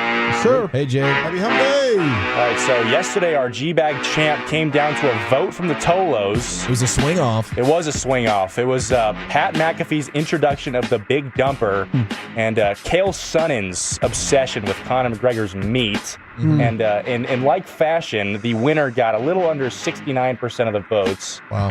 And it ended up being Pat McAfee's introduction of the Big Dumper. Hailing from Halloween, North Carolina, a man who's doing something that no catcher has ever done in the history of the sport, with the fattest ass in all of professional sports. Ladies and gentlemen, Big Dumper Cal Raleigh. Salute to Pat McAfee. He's winning in a big way. Is Fox Sports trying to fight back with Portnoy? Is that what I saw today? Looks like it, man. Yeah, they're nearing a deal with Dave Portnoy for a major on-air role. He's going to be part of Big Noon Kickoff. Yeah. And then I think other Barstool personalities and shows, such as Pardon My Take, might also be part of F1 as well. So there's licensing that they're working on right now. That's a good move for them, dude. Yeah, I think you're right. And I think it's acknowledging that what the consumers want is what McAfee is delivering right there. It's kind of irreverent. It's almost like the Howard Stern shock jockification of the sports world. Yeah, we're getting a little more edgy. I love it. I love it. I think this should be good for content. Yeah, just a little bit more satirical and fun in nature. Yeah. And I dig it. All right, it's time to get Wolchuk's Top 10 at 220. Here he is, Zach with an H. Let's do it. Top 10 unhealthiest fast food restaurants. Now, this is not going to make you feel good about yourself. That's okay, because if you're going for fast food, we already know we're not being healthy. Now, there's certain items maybe you can get away with. There are salads on most fast food menus. You're not going to Burger King or wherever the hell you're at to get a salad. 877-881-1053. What's the fast food place you frequent most, and which one makes you feel the fattest of them all? We do have the Rangers pitchers for this series against the Tigers. It's been announced. And fellas, on Sunday, I think the Cy Young Award just needs to be in the building. Oh, DeGrom versus... It's not DeGrom. Move over, Jacob DeGrom. Make a place for... Evaldi versus... Skubal. Oh, yeah. So Friday, and we're going to be out there, Comerica Backyard, for the first game of the official second half of the Major League Baseball season. So come on out and say hello to us. It's going to be Patrick Corbin taking the bump, the lefty, against the righty Reese Olson for Detroit. Saturday's Kamar Rocker against TBD. It's a hell of a pitcher, TBD, for the Tigers. But Sunday, Nathan Evaldi taking his 1.58 ERA against Tarek Skubal, the lefty, at a 2.23 ERA. Right now, the Cy Young favorite. You couldn't ask for a better matchup right there. I think the Cy Young Award needs to be in the building like they do at the Stanley Cup, and then whichever pitcher has the better performance, you just give it to him. Post game, boom, here you go. You've won the award. It's done. Put a bow on it. I'll do it. I think Evaldi and DeGrom are worthy, though. So I wouldn't want to eliminate DeGrom at this point. That's the only issue I can see. Was that an Ace Ventura reference there? Was it? With asking me a question? Yeah. Wow, that's strong. Well, our buddy Jay Ochoa put an Ace Ventura GIF, whichever you prefer, made me think of it. Love it. I mean, it's one of the best. Do I have something in my teeth? Like, it's just hilarious. You know what? I wouldn't mind let's reboot this thing, Jim. Yeah, dude. We're doing Happy Gilmore 2 coming out in a few weeks. Let's get some Ace Ventura back in our lives. When he's stuck in that fake rhino. Oh my gosh. Laces out, Dan. Hilarious. Would you like an ashtray? No, I don't smoke. It's a disgusting habit. It's incredible. We do have UFC 318 this Saturday, and it's Dustin Poirier, the Diamond. It's his farewell fight. It's his last fight. He's expected to retire afterwards. It's for the BMF belt. He's fighting Max Blessed Holloway for the third time. Lil Wayne is going to be walking him out in New Orleans. He, of course, is a Louisiana guy. So is Lil Wayne. This is going to be an awesome card, UFC 318. It's sad that Dustin Poirier will be retiring. He's been one of the best and most entertaining fighters to watch, but I thought that was pretty cool. Lil Wayne did not get the Super Bowl halftime, but at least he's going to be part of Dustin Poirier's farewell and ode to New Orleans on Saturday at UFC 318. Rogan's not going to be doing this. This is the first time in, I think, 3 years he's not doing a United States broadcast of a UFC pay-per-view card. I didn't see why, but I'm sure there's a good reason. One would assume. So I think it's Paul Felder is going to slide in for him, take over those responsibilities. All right, let's do our top 10 least healthy fast food chains in America. 877-881-1053. 817 texted in with Taco Casa. Why so? The Casa, cheese in there? That's just their go-to. But yeah, Taco Casa is the king of the cheese. In the taco. Yeah. I like what 469 is talking about with Taco Bell. Because you eat so much and you're not really sure what it is exactly that you're eating. Yeah. That's a good point. And everything's just lathered in the cheese or whatever. Is it real cheese? Who knows? Is somehow it real rolled meat? up Who knows? and toasted There's with always, something. It's always wrapped in tortilla flour and oftentimes deep fried. Yeah. Like it is just one of those things where Taco Bell, like even when I think it's the most synonymous because even when the Kansas City radio podcaster guy was calling out Mahomes for being such a I think it was at Culver's, wasn't he? No, he said Taco Bell. Oh. He specifically said Taco Bell, and then he called him out for the very specific Kansas City fried chicken place that he likes, which must be on the record somewhere because it was like he obviously knew it felt very personal to Pat Mahomes. But Taco Bell is just like the synonymous when you want to just like go deep in on a fat shaming or whatever. Taco Bell just like jumps to mind. Throughout Taco Bell. Mickey D's, of course, is one of those. There is like while you're eating McDonald's, you're like, this is awesome.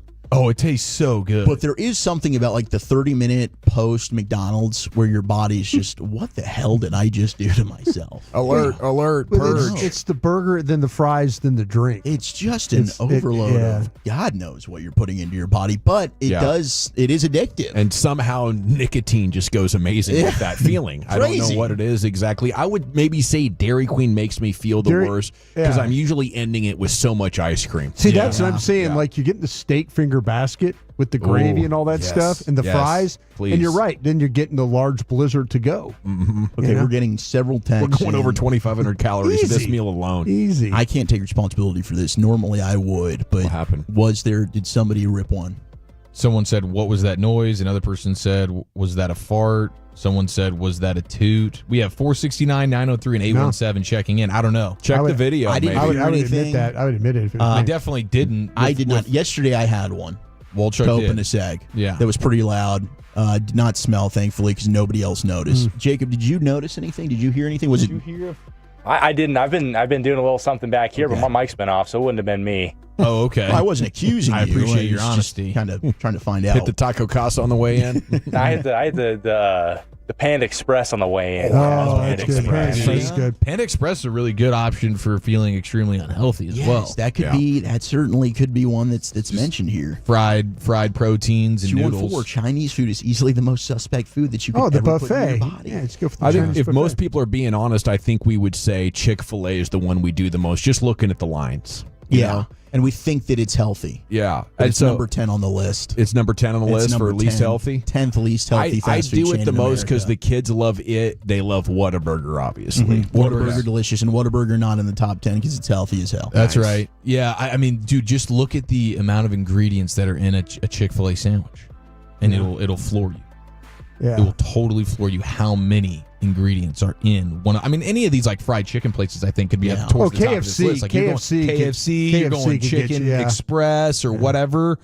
I mean, come on, Popeyes. Yeah, it's just a fried chicken. It's fried chicken. It's fried chicken, and then it's usually accompanied with French fries and or mashed potatoes and or a deep fried corn nugget situation. Yeah, like come Eric, on now. mac and cheese. Eric, are you Wendy's at all? I do. Because Wendy's is open late. I figure because they do have that triple baconator thing. Yeah. The triple baconator, and I think then you get a Frosty with that. That's For got to sure. be. That's got to be it. It's up there. Divine. Wendy's is going to be very They high. have the flavored Frosties going down too right now. Yeah. Jeez. I think the fries at Wendy's might be the most underrated fries in the game. Dude, so you missed our fry We thing the other did. day. We could have used your voice on that. Yes, because Friday was National French Fry Day. Okay. And Wendy's, I think, was in like the top 5. They Because should they be, redid yeah. them. they nail the salt perfectly and the crispiness. It's good now. Yeah. They've upped the game. Jack in the Box is getting love here. Oh, Jack in the Box is by far. It's got to be. Yeah. It's got to be After up a night there. of drinking, yes.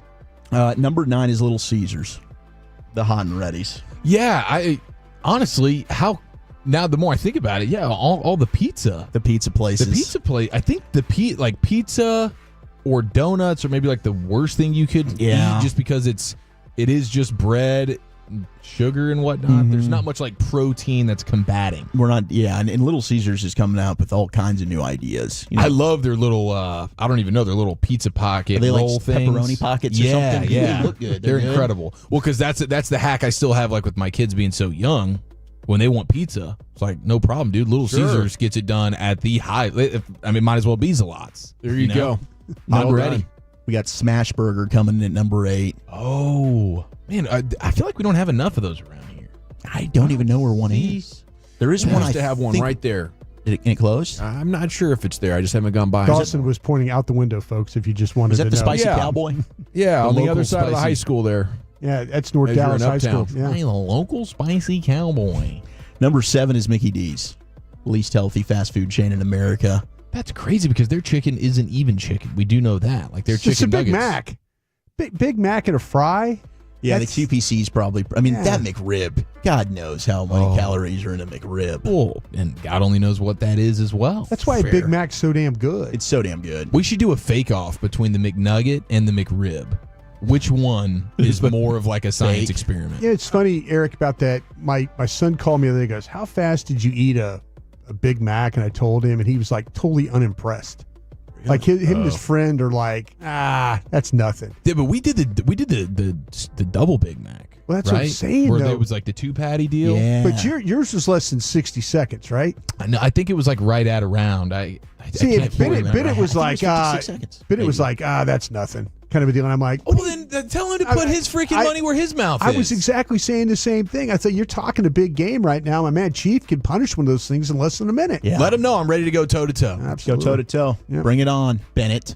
Quiznos in at 6. Are those even open anymore? Very few and far between. Oh, Quiz. It's like Not a lot of Quiznos. Quiznos and Kmart's are kind of the Well, two and places. I was It's like a I- 4-to-1 bread to meat ratio. They started, their whole branding thing was like, we got toasted subs. Then everybody started doing toasted subs. And it was like, well, what are you special at now, Quiznos? And the answer was nothing. Not good ingredients, that's No. for sure. Let me ask you this though: the toasted sub, is it overrated? No, I wouldn't say so. I think it's properly rated. absolutely. As being incredible. I think it's funny that they were like pioneering something with the toasted bread. I just kind of feel like you just give me like the Italian, cold Italian. It's going to be better than the Quiznos one. For sure, especially from Jersey Mike's. Yeah. Love the Jersey Mikes. I'm a panini guy, dude. I can do a panini. Top You're 5 high end. least healthy fast food chains. 5 is Half KFC. You what now? KFC. coming in KFC, at Dawson, listen to the 5. program. Yeah. I mean, KFC fried chicken. The originators of the popcorn chicken, by the way, I'll have you know. You Go back to are the 91. originator of the popcorn Yeah, chicken. I made some of the first batches of KFC's popcorn chicken in the entire Did you do it world. by accident? No. What an honor. I thought you worked It was, there, right? it was a rollout my first week there. How long were you there for? Like 3 or 4 days? About 2.5 months. Oh, really? Hell of a run. It was a You're giving good away run. free I was You in the bad. back smoking cigarettes I with was everybody? bad. No, I didn't want to do anything other than wash dishes. They're like, you got to start cooking and stuff, and I was like, I don't feel like I'm ready for this. Save that for the ladies. Yeah. They're like, do you want to run a cash register? I'm like, no, no, I'm frying. But dude, to be in I was failing at the ground floor of the popcorn chicken, That's incredible. that really is special on the You resume. called it with Dairy Queen, number 4 on the list. Because everybody's washing down their burgers or like chicken fried steak fingers or whatever. I'm telling you, the hunger with a blizzard. Hunger Buster, fries, and a blizzard. And they got the gotta- tacos there that aren't bad. Tacos are good too. Taco Bell is 3.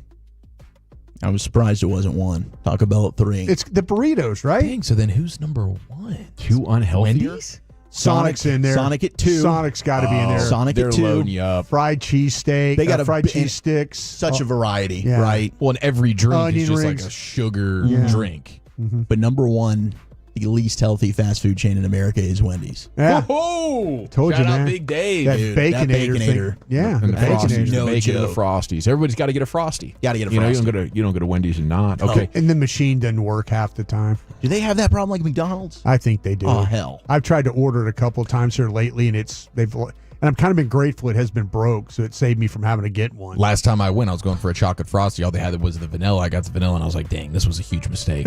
Yeah, it does. You stack found another up. one to go to? I don't even know if I went want to to get Jack in the Box and got a chocolate shake. That's another place the machine breaks down at 4 in the morning. Yeah, that was a coin flip. What are we doing next, Chief? Football's Finest featuring how to build an ideal run game and the off-season workout awards next in the nation.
Uber Eats has low fee products? I gotta remember that. Well, you know, they say in order to remember something, you have to forget something else. Okay, now that is a very cute haircut. That's like a little shag. I've never seen that before. Well, I mean, of course you have. It's the Rachel. Oh, is that your name? No, I mean like your name. No, I'm Jen. My name's Jen. Right, but I just mean like this is your haircut. But that's hair on your head. I'm not saying this is your hair. Okay, forgive me a little bit.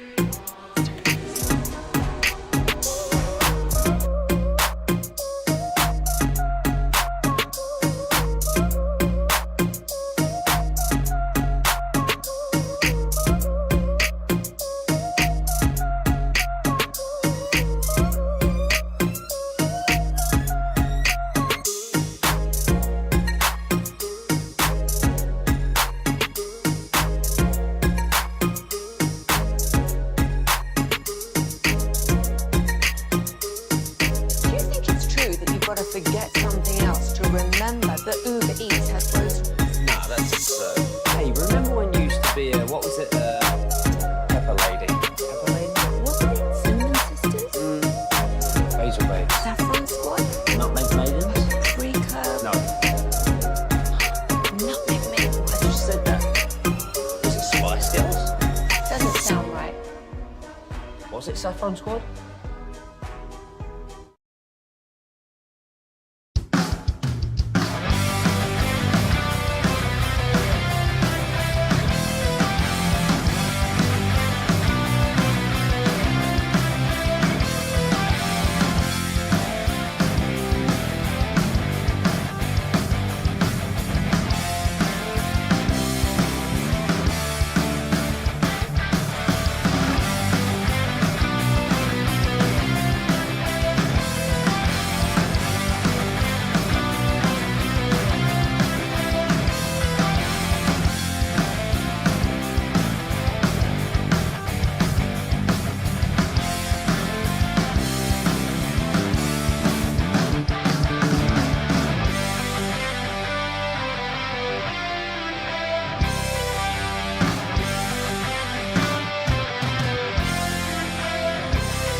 If you're in the market to upgrade your vehicle, get to Classic Chevrolet in Grapevine. Back-to-back #1 Chevy dealership in the world. They've got more new Chevys than anyone, all priced to sell. Silverados, Tahoes, Blazers, Malibus, Equinox, and more. Visit ClassicChevrolet.com. This is Texas. This is Classic Chevrolet. Together, let's drive, relax, and enjoy the difference. Based on new Chevrolet registrations 2023 and 2024.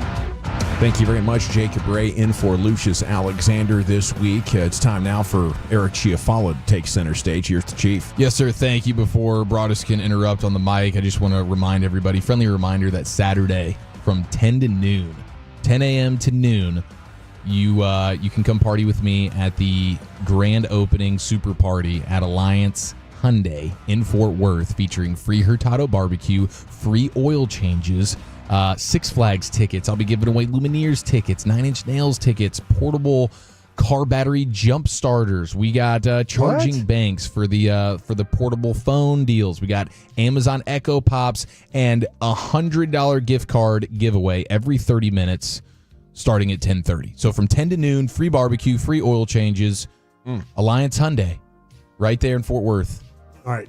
35 in Golden Triangle. Can I get I might show up just to get the car charger thing. Yeah, just pocket one for me. Do it. Yeah. Get the free oil change. Get you a little Texas Twinkie. And I had that. Well, there's not going to be food left. We know the that. food will be gone. The food will be gone. But So all the oil changes. I'll tell you what, man. It's like you're giving away some really cool stuff. Like that's a lot of awesome that goodies. That battery charger thing. Remember the ordeal I had? That whole thing and everybody was trying to help me, and we were all pretty much idiots about it and didn't get it done. That's right. Kind of a thing. But that charger thing could help the situation next time. And they're not cheap. No, hell no. And those things are undefeated. Like the jumper cables, they can get it done. Yeah. But the portable car battery jump starter, that's a different level. That's better than me trying to figure out on YouTube, okay, the red goes here and the black one goes here, and Yeah, and then all of a sudden I blow the battery up. Yeah, you get electrocuted. So Saturday, 10 a.m. to noon, Alliance Hyundai in Fort Worth, 35 in Golden Triangle, all the giveaways in the world. It's just free stuff left and right. Food, tickets, fun things, and Hurtado barbecue oil changes. Is going to be awesome. Taking the family? Yeah, the family might roll up. It's right there around the corner from me, so it's beautiful. Are you promising them a day out of, like, hey, we're going to Hurtado. We're going to take you guys to lunch. Yeah, that's what I was wondering. It's like, hey, let me take you guys to lunch. And then it's like, oh, Dad, we're at a car dealership. Awesome. Are we getting a new car? Yeah. Well, just have to spend a couple hours, kids. If somebody asks you to take a picture, be real nice about it. Just take a couple pics. Yeah. All right, we got some good football stuff for you here. We got a question, love of the star today, from Chris Hodnett on Twitter. There were some really good questions today, Chris by the way. is the man. Build your running game. Yeah. By importance, you get a running back, a coach scheme, and then you get offensive line. Power rank the importance when you want a successful rushing attack. Is it about the offensive lineman? Is it about the coach and scheme? Or is it about the running back? Power rank those three. please. I do want to first say all three are very important, and I don't want to try to get it done without either one, but it is coach, offensive line, then running back. Oh, I like that. Yeah, I think you can get it done, 2 of the 3, and you can have a fair running game. If you want the perfect running game, you're going to need all 3, but how do you power rank the importance? Coach, scheme, offensive line, runner. Well, Chuck? I'm going line, runner, coach. And I do think, obviously, I'm not trying to belittle the scheme here, but I'm thinking of San Francisco, and I love the Shanahan running scheme, and they can have success with it, but, like, it's really elevated when you have a Christian McCaffrey. That's made a huge difference for them. Isaac Orendo can go in there and have success, but it's just not the same. Jordan Mason can have success, but it's not equating to the winning as much as when you have Christian McCaffrey. I think an offensive line, to me, will always be number one. If you've got the good line, you'll be able to find a way to make it happen. But I do think a difference-making back elevates even the best of schemes. I went scheme, running back, line is what I did. I said, give me the back that has the ability to make people miss. You know, I think that can make up for my line. But I think the scheme is the most important thing. I really do. I think that you have got to, if you can find ways to help your blockers, you could take an average offensive line with scheme and make it work if you have a really good back. Yeah, I think the Shanahan stuff is the most the Shanahan back never. The Shanahan offense had Terrell Davis was probably the best. Yeah, like Mike Shanahan. Yeah, but they've had a lot of backs run through there. And when you talked about, you brought it up today with Christian McCaffrey and how different that could be. Yeah, it sets it over the top, but the Shanahans have always had a pretty good rushing attack with or without a Christian McCaffrey. It's no question leveled up when you have maybe the best back in football. It looked really good with Terrell Davis, though. That running Yeah, that's when you win a Super Bowl. Yeah, when you have a Terrell Davis or a Christian McCaffrey, it's now you're talking about maybe the best running game in the league, but still very successful with just that scheme.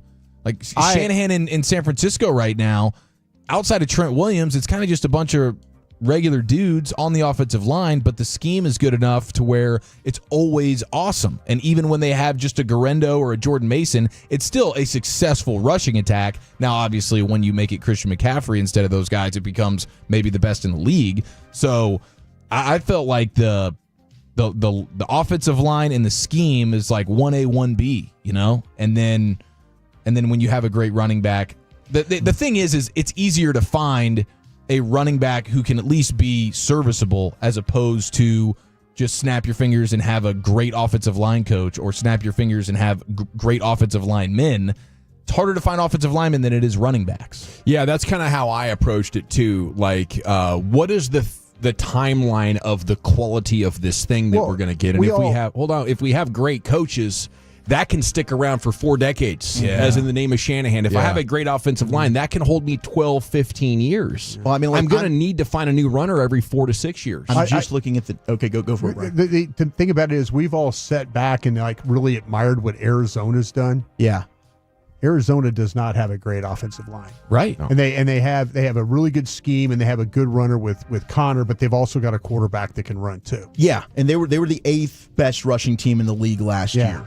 I wonder if we go through this, can you tell me what the hell rushing scheme any of these teams run? Baltimore, and I'll say Baltimore, Lamar Jackson, Derrick Henry, the players there help. I don't know what kind of offensive rushing scheme they're running. Philadelphia, none of us think Kellen Moore has any type of scheme. No, that's the offensive line coach. That's offensive line. That's Barkley, right? Well, Washington with Cliff Kingsbury. Does he have a running scheme that's really good? We know that he's good when it comes to passing schematically, but they were number 3. Tampa Bay, I can't tell you. What is this number? What category are we looking at? Just overall rushing yards? Overall NFL, top 10 rushing teams, 2024 NFL season. Colts, solid offensive line. You got Jonathan Taylor. Bills, James Cook, solid offensive line. And a great scheme with what Joe Brady's put in there. That's the result of what gets ratings, though, right? That's why we don't know their schemes. We know their skill players and their quarterbacks, their head coaches, you know. But once you drill down into schemes on a TV or radio level, you're going to lose a lot of your audience. You know, this is like talking scheme is more intense sports radio and like podcast land. You know what I'm saying? Because it's too in depth to be mainstream. Right. It is intense, like hobbyist. Yeah. You know? And it's also just it's zone, it's power, it's counter, it's trap. I mean, it's not like it's Well, if you look at the McVay group, they're zone based, and that's based out of the Shanahan stuff. Right. So it really all started, as we've been talking about, with Shanahan, and then these guys have spun off from that, and then they've gone into. So it's really more about zone. Not everybody has power linemen. That's the problem. Sure. So you got to marry, whatever you want to run to what your line's best at. Exactly. But I think everyone's kind of doing a form of the same thing to an extent. It's just how I think well Dallas is going to be a gap scheme because of their inside three. But okay, so it's different than that, Wolchuk, because it's not just the scheme that every coach can have gap or zone or pin and pull or power or whatever. It's how good are we at recognizing the best traits of our players and fitting them in the perfect place for their strengths, and then teaching them how to mitigate their losses. Like the hands-on teaching component is, I really think, the difference maker, because, some of these guys, they can't communicate or they don't know the exact hand placement and angle. And that, I think, is the difference in Shanahan. No, Anybody can watch Shanahan's tape and try to go coach that, but they can't pull it off for one reason or another. I think that I'm with you 100%. When you start to talk about what Baltimore is, I think Baltimore's a college concept scheme. Todd Monken. Yeah, I think that Cliff Kingsbury at Washington, I think that's a college concept scheme. When you start to talk about how they run the ball, I think it's these guys that kind of have like, okay, how did we do it when we were in the college game? And then you have the quarterback that has the ability to also be the ball carrier. I think that's a college-based scheme. I mean, with Baltimore, it started with, even before that, with the guy from Greg Roman. And then they went away from that. Then they brought back, like you said, Monken, college-based kind of ideas. So if you have a mobile quarterback, you're probably a college-based scheme. Yeah, I'm with you, and that makes a huge difference for your run game. I mean, you mentioned like Washington and Baltimore that's gonna help. as teams that run for a lot of yards. Your quarterback's a big part of that, and I think these coaches that are not just I teach zone or I teach power, like a guy like Ben Johnson, where on a week-to-week basis, depending on the defense, I got 5 different ways to run the ball. Yeah, but the players help that immensely. He's got an incredible offensive line to work with. Will that carry over to Chicago? Like, I think it starts and stops with the players. I don't know. Like, I'm kind of, I think it was the same way in Arizona, and Arizona doesn't have a bunch of great offensive linemen. Go look at how many different ways they ran the ball. Yeah, now they have a running Clayton quarterback. Adams did a good, and they do have a running quarterback. Clayton Adams did a great job with that, and he talked about that with us. I would say, okay, you asked about San Francisco. I know we got to get out of here, but I asked about San Francisco. What do you think their scheme would be? And I know what I would call them. I would wide call zone. Yeah, they're wide. I would call them a power running scheme. You play with a fullback, you're power. You're down blocking. You're pulling guys. That's kind of a crack toss with like that's a power. And with Juszczyk, if you're playing with a fullback or a move guy, you're a power based run scheme because you're trying to get blockers to the point of attack. So I would say that San Francisco is probably more of a power running scheme than they are anything, and that's a Shanahan. That's kind of a little bit different from a Shanahan offense. Yeah, I think there are ways that you can really simplify and have success running the football in the NFL, though. And I think Stinks talked about that with us. We're like, we can essentially be running the same play, but we got a bunch of different ways that we're going to kind of block it up. But he did with counter Trey. Right. The lead Joe draw Gibbs, with the Cowboys in the 90s. Joe Gibbs, yeah. You can kind of have your bread and butter there, but the way you execute, and it does start with teaching, 100%. So the coach does factor in there, but I don't know. Like, we talk about the creative running schemes, and it'd be fun to have.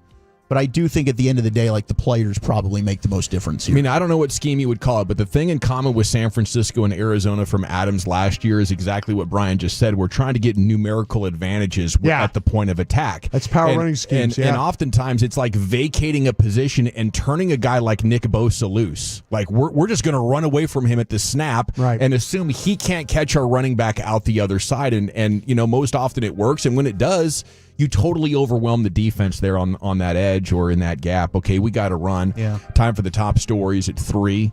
who are co-hosts, are trying to trade today. And there's I think an interesting Dak segment to be had on maybe how this actually could be his final season with the Cowboys, and that's coming up next year in the G-Bag Nation. I want to chat Frank.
D&M Leasing Studios, you're rolling with the G-Bag Nation on 105.3 The Fan. Here we go. It's hour number 2 of the G-Bag Nation on 105.3 The Fan. Hope you're having a great day.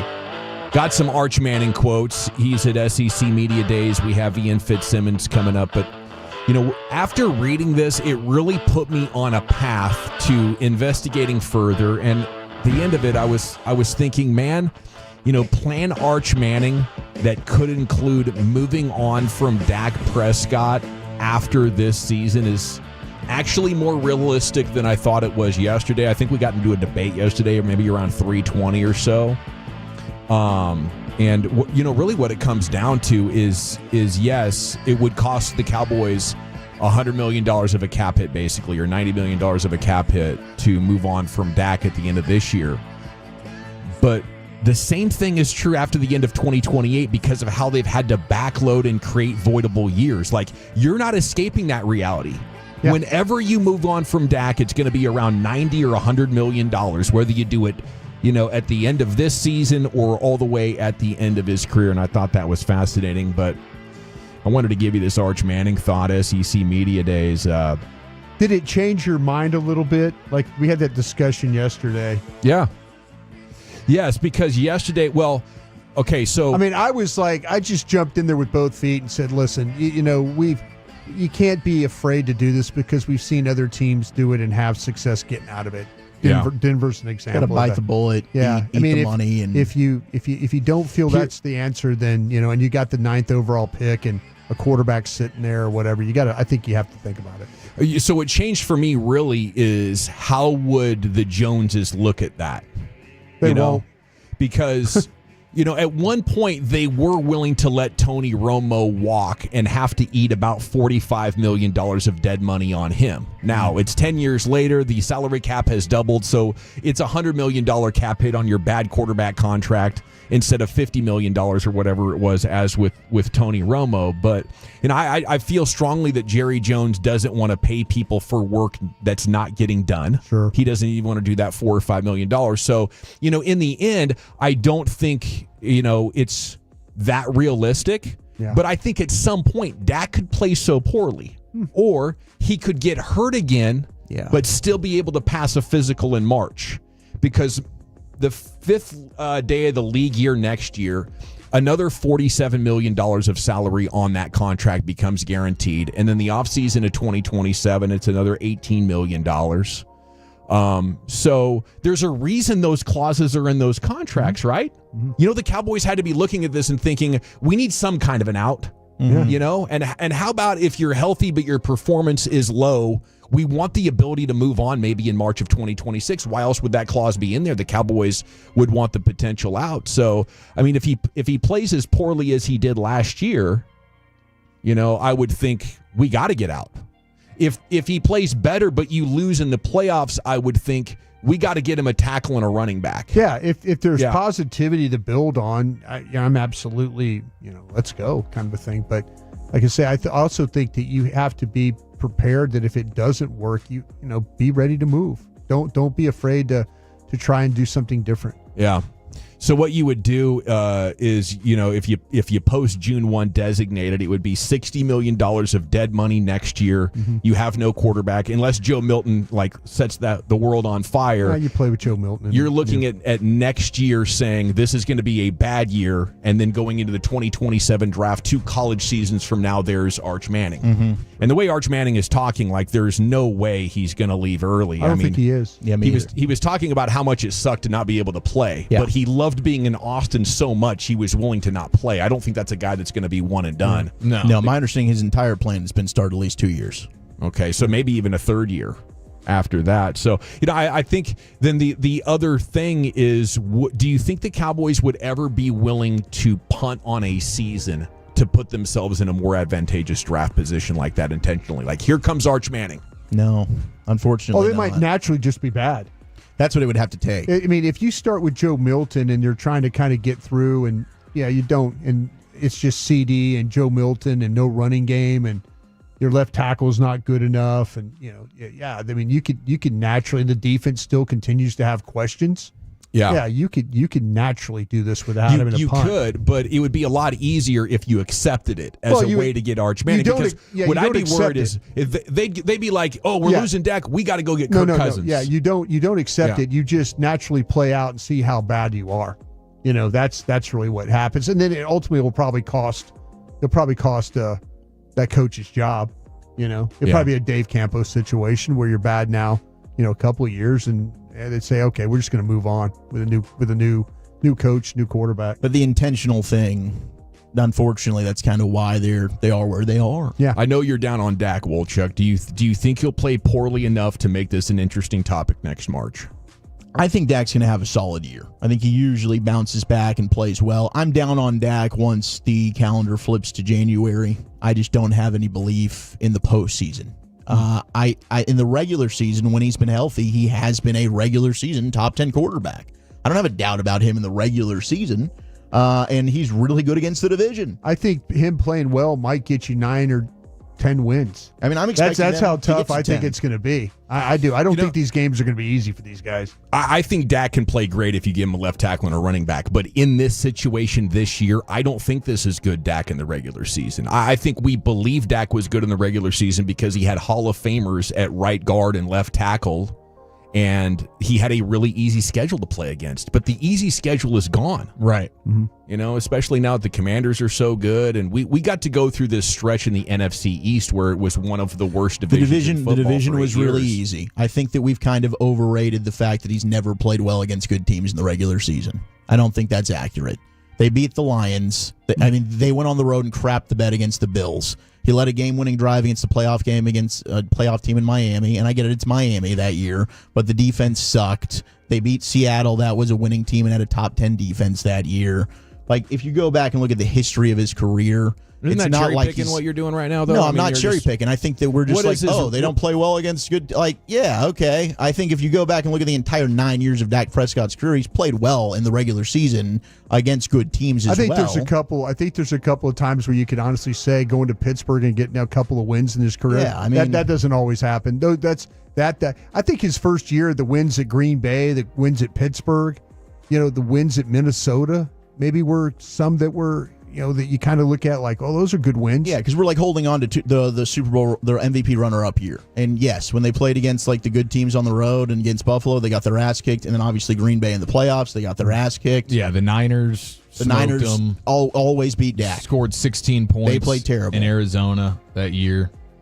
So what do you think that is? It ends against the really good teams. The class of the league is what we're talking about, because his record against 500 or better teams throughout his career was 76-46. To your point, that proves your point. Against winning teams, he has a .623 win percentage in his career during the regular season, but I think maybe it's in recent seasons or against the absolute best teams are memories of, the McCarthy era. I think the playoff failure is what we remember the most, right? Absolutely. That's the one that gets us, the playoff failure. The regular season stuff is, you get there. I tell you, it's just inexcusable to be the second overall seed last time they were in the playoffs and to get beat in the first round. That's just inexcusable. No doubt. That really is. To work to get the second seed, and all you have to do is find a way to win a couple of games? No, come on. What are you doing? All righty, it is the G-Bag Nation here on 105.3 The Fan. Bill Belichick is on a heater a little bit, reacting publicly to comments made about him by Robert Kraft since the two men parted ways just 18 months ago. Seems a lot longer. But recent comments by Kraft that he took a big risk by hiring Belichick in '99. Belichick responded in a statement to ESPN that it was he who took a big risk by joining a flailing franchises with resources that was $10 million over the cap. He says, as I told Robert multiple times through the years, I took the big risk by taking the New England Patriots head coaching job. I already had an opportunity to be head coach of the Jets, but the ownership situation was unstable. So he's firing shots at both organizations. Says, I had been warned by multiple previous Patriots coaches as well as other members of other NFL organizations and the media that the New England job was going to come with many internal obstacles. I made it clear we would have to change the way the team was managed to regain the previously attained success. I love this topic, Brian, because for listeners, probably Wolchuk and Chiafalo's age and younger, they had no memory of the Patriots kind of being a lost dumpster fire for the majority of our lives. Yeah, I mean, they had a little bit of a run with Pete Carroll in the playoffs. I know when I was in Jacksonville in '98, we played against the New England team that was in the Something playoffs. cool happened in '85 where they end up getting smoked by the Bears. That was just a bad. But for the history of the New England Patriots, it has not been very much winning involved. Probably Parcells did some good things there. I mean, we beat them in the Super Bowl in '95. That was that was pretty good teams there. But overall, though, that New England team had a lot of losing before then. So Hagee trying to trade Garcia. Am I too much of a homer, guys? I feel like trading a good player conversations are coming out of left field. Like, that's how convinced I am that the Rangers are about to play good ball here over the final 65 games of the season. Are you there with me? Yeah, I'm with you. I am. Now, I'm a little bit more discouraged when I see the strength of schedule for the latter half of the year, and the Rangers have one of the tougher schedules remaining. But a team that is ahead of you right now in the wild card chase, the Boston Red Sox, have the hardest schedule. So just something to consider, but just the way they've played, Jared has the numbers on his Twitter account. He tweeted out just a little bit ago, starting on June 7th, your lineup goes from 28th and 29th in like every category to 3rd, 7th, 14th, 10th, tied for 4th, and 15th. So you've seen a huge jump now in over a month's worth of sample size that your offense is now top 10 or top half of the league in all of these categories, which is what we expected. Yeah. That's less of a surprise than everything that happened pre-June 7th. It's a closer away from being good then, huh? Yeah, I would say so. Yes. So I'm with you. I don't really want to move on from Adolis Garcia at this point. Now listen, if they flame out over the course of the next 2 weeks post All-Star break and now you're well below 500, then okay, everything's on the table. I'll get with Choppy on Seager. I'll get with Hagee on Bombi, like whatever. But right now, as it stands today, I'm still thinking this thing has a chance. But, of course, you go to Detroit comes to town, you get swept, you start feeling a little bit different. Yeah, I asked my general manager, because we had that discussion about trading Seager, and I asked my general manager friend in the league, and he, if it's okay, give me a little latitude here. Yeah. He says it's complicated with him, signing a player of that caliber and then trading him for only 4 years into the deal is a bad look. He's represented by Boris, and the Rangers won't want to create animosity there. You also don't trade a player like Seager in the summer. The market is too narrow. I think it would be very foolish to trade him given their window of competitiveness. But if they did, it's smart to wait until the offseason when the market is likely bigger for him. Okay. Yeah, I mean, that makes sense on a number of levels. I guess you would have to get his permission. You wouldn't want to offend he's got him a and his no-trade agent. clause, so he'd have to agree. Yeah. But I like what he said there, that you just have too many good players on this team. You have a championship window. Right. Your lineup has been frozen cold. But if you have DeGrom and Eovaldi and Cory Seager, and you won the World Series in 2023 and feel like a number of your players are good, pretty solid bullpen other than the closer, it's fortifying, I believe, to hear. That's a GM you're talking to? Yeah, it's a GM buddy of mine. Freaking baseball GM says it'd be crazy to trade Cory Seager, and I agree. I think it'd be crazy to trade Adolis Garcia as well, because I think the best of what he has to offer is on the way as well. We'll hit the C note. Cowboys news of the evening gets you updated on all your headlines. 5 days till camp. That's next to the nation. Spread the word. Go ahead, do it. I'll wait. All right, there you go. Ladies and gentlemen, the G-Bag Nation is the place to be. Afternoons right here on the Fan and our Odyssey app, presented by Comerica. It starts with a simple order, a cold Dos Equis dressed with salt and lime. But for the salt clinging to the bottle and the lime perched on top, this is the luckiest of unions. As if the universe has swiped right, pairing flavors together with a crisp Dos Equis. This is refreshment designed by fate, blessed by destiny, and served by bartenders. Enjoy Dos Equis responsibly. Copyright 2024 Dos Equis, imported by Cervezas Mexicanas, White Plains, New York.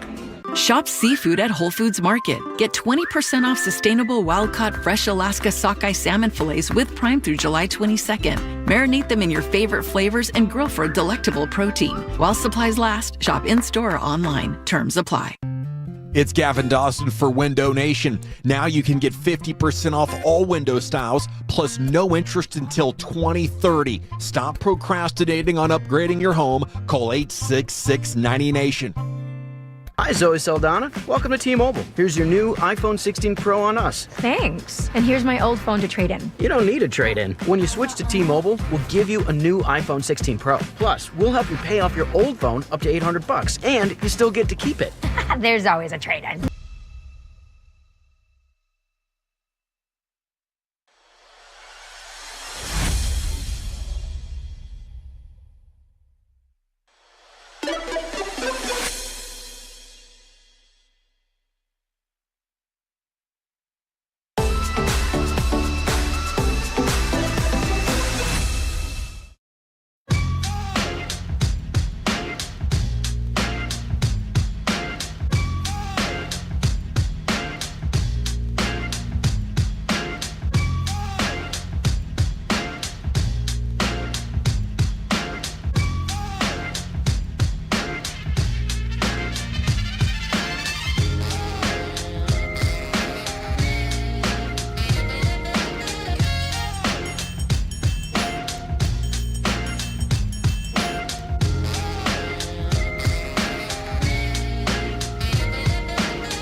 That. Well, you know, they say in order to remember something, you have to forget something else. Okay, now that is a very cute haircut. That's like a little shag. I've never seen that before. Well, I mean, of course you have. It's the Rachel. Oh, is that your name? No, I mean like your name. No, I'm Jen. My name's Jen. Right, but I just mean like this is your haircut. But that's hair on your head. I'm not saying this is your hair. Okay, you're freaking me out a little bit.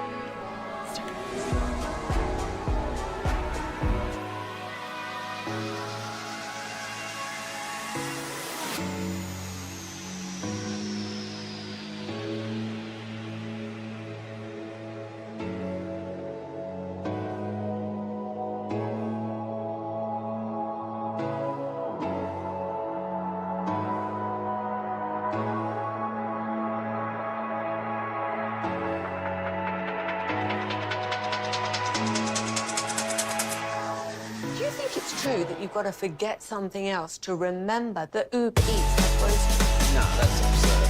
Hey, remember when you used to be a, what was it, Pepper Lady? Wasn't it Cinnamon Sisters? Those are babes. Saffron Squad? Nutmeg Maidens? Sweet Club? No. Nutmeg Maidens. I just said that. Was it Spice Girls? Doesn't sound right. Was it Saffron Squad?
to look like that guy.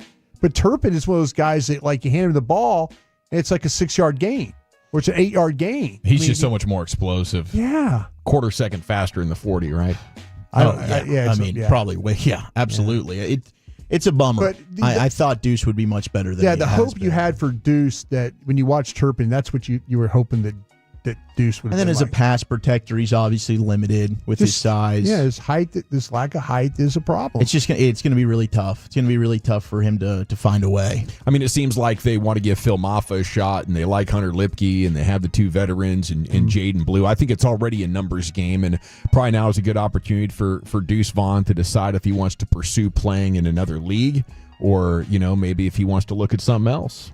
Coaching, scouting. Good opportunity if you have a dad in the organization, right? To it helps take advantage of that network and see if you can build out a career in football like that. I'd want to keep playing though. I can't imagine shutting it down if I could still go play organized sports somewhere, because it's just so much fun to compete and try to make plays and everything. Okay, he'd crush on the Renegades, right? Yeah. You can still be in town. I'd be buying a Deuce Vaughn Gades That'd be jersey. fun. That'd be really fun. I mean, I like the fact that he's obviously Clayton Adams. He said he's going to be on here. I'm excited about, I think you're going to see a lot more tight ends. He ran a lot more tight ends to 12 personnel in Arizona. I think that's where Brevin Spanford comes into play, and they're hoping to get him involved with the bounce back from Ferguson and the combo blocks. I think when it comes to the gap scheme, like the combo blocks, which you can do in the middle there with BB and Booker and BB and Smith, and hopefully you get back on that right side with Booker and Steele, like you had with Martin and Steele. That's where this offensive line can really excel. I wonder about the pulling stuff that we had talked about. How much of that will he end up utilizing? We have controversy inside ESPN's top 10 rankings once again. As we go to the wide receiver position, did they slight CD? He's put behind Tyreek Hill. And maybe in 2023 that was still true, but I think a lot of Cowboys fans taking offense to it. Tyreek did play in all 17 games last year, had 970 yards. Let's go inside the Tyreek Hill situation with our resident Miami Dolphins expert, Eric Chiafalo. Their justification, Chief, is that he's just the world's best deep threat still. He's got the speed, he's got the power, and he's threatening defenses in a way that's incredibly valuable. That offense was just broken, so we can't punish him for that. What do you think between him and Lamb? Which one you take? Yeah, I would take CeeDee Lamb at this point. I would. I do think that Tyreek Hill was, like, in his lack of production, was a little bit of a product of that offense and that quarterback situation being pretty wonky last year. He also got banged up quite a bit, so you have to factor that in at this point in his career. He's got the wrist injuries and stuff like that. So I would not take Hill over Lamb at this point. Yeah, I would not, even for one game. Even for one game. Maybe in a very specific scenario, him back with Mahomes or something and Andy Reid dialing it up, but I don't see it. He is 31 years old, Tyreek Hill is, and CeeDee Lamb obviously a half decade younger. That's plays a big factor as well. But Jamar Chase is number 1 on the list now, up from number 3 last year. Just incredible. Earned 70% of the first place votes. This is the coaches, executives, and anonymous scouts around football. You had Justin Jefferson dropping from number 1 to number 2. Jamar Chase got him. Do you guys have an opinion either way on those? I guess I like watching Chase play a little bit more. Yeah. What was he? Almost winning the Triple Crown last year. He's a freak show. I think every year I'm totally fine if they want to just flip-flop those two. Those are the tops, and then I'd put CD at 3, and then you're kind of whatever your flavor is. If you want to put Tyreek Hill at 4, A.J. Brown, I think Malik Neighbors is going to be up there. Number 7. Yeah. Maybe Marvin Harrison Jr. ends up being the type of player we think he can this year. Brian Thomas of the Jags. Yeah, Brian Thomas was awesome last year. Yeah. Lad McConkey's a guy that I think will be mentioned here in the future. Amon-Ra St. Brown at 6. Nico Collins at 8. At 7, you did have Malik Neighbors in there. At 9, Mike Evans hanging on. Let's go, Mike.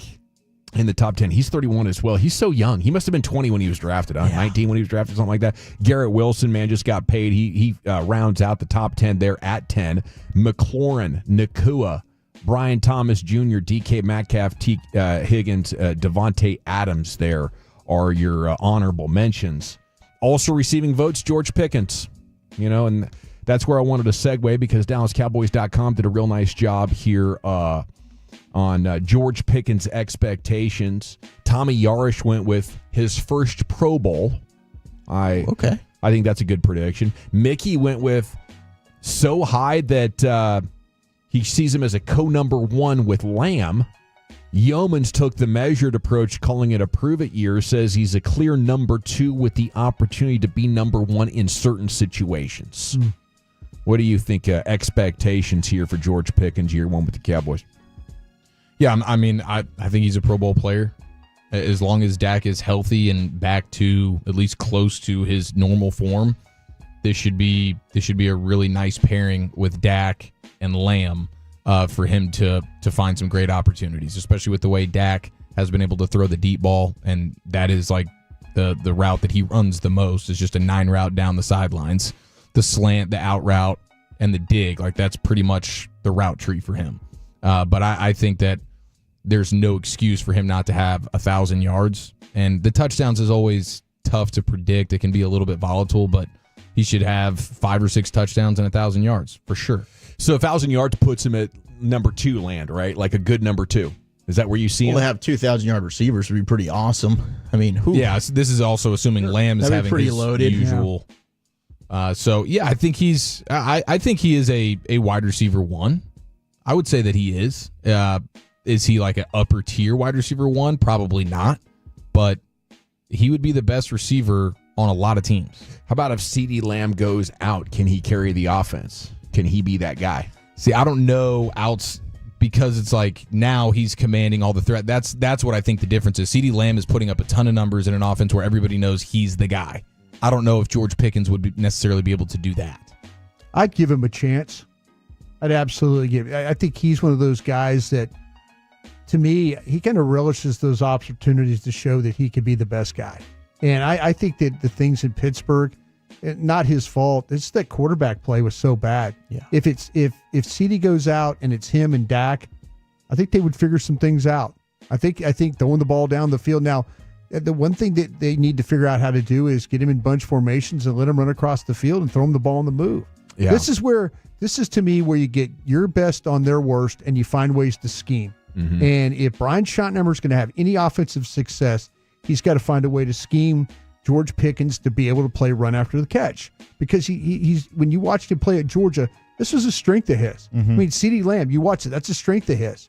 Find a way to get him in space, let him run, get the ball in front of him, let him catch it and go. Yeah, how much more can he do than those 3 routes? Yeah. Because they had a very specific role and a very specific idea how they were going to play offense there in Pittsburgh, and it was not very imaginative, and then the quarterback play isn't that good anyway, but they rarely threw it over the middle. No, rarely did that. And to me, this is where this guy, you have to, if this coach is any good, if he's worth his salt, and he did everything in the offseason to learn and try and get better and further his game, then we're going to see how you scheme your guys open.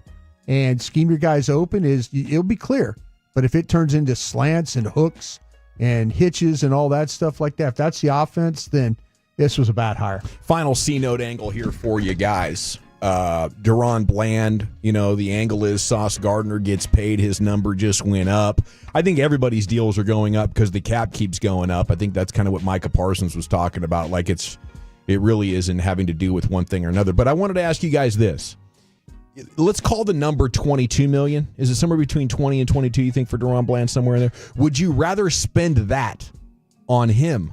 Or what if I could get you like 3 veteran corners for the same money? Is Deron Bland worth loading up? Is he shutting people down? Did he have that one great pick 6 year amid some injuries now? And so I'm asking you how good you think he is, and would you rather have him or like right now? I think you could get Gilmore, Hilton, and your guy Asante Samuel Jr. for $20 million, Brian. Yeah, Unfortunately, I think with at least 2 of the 3, you're only going to get about a half season's worth of games. Because of injuries? Yeah. And Deron Bland was off the injury last year. I don't think it was just the pick 6 year that he was awesome. I think his rookie year he was awesome.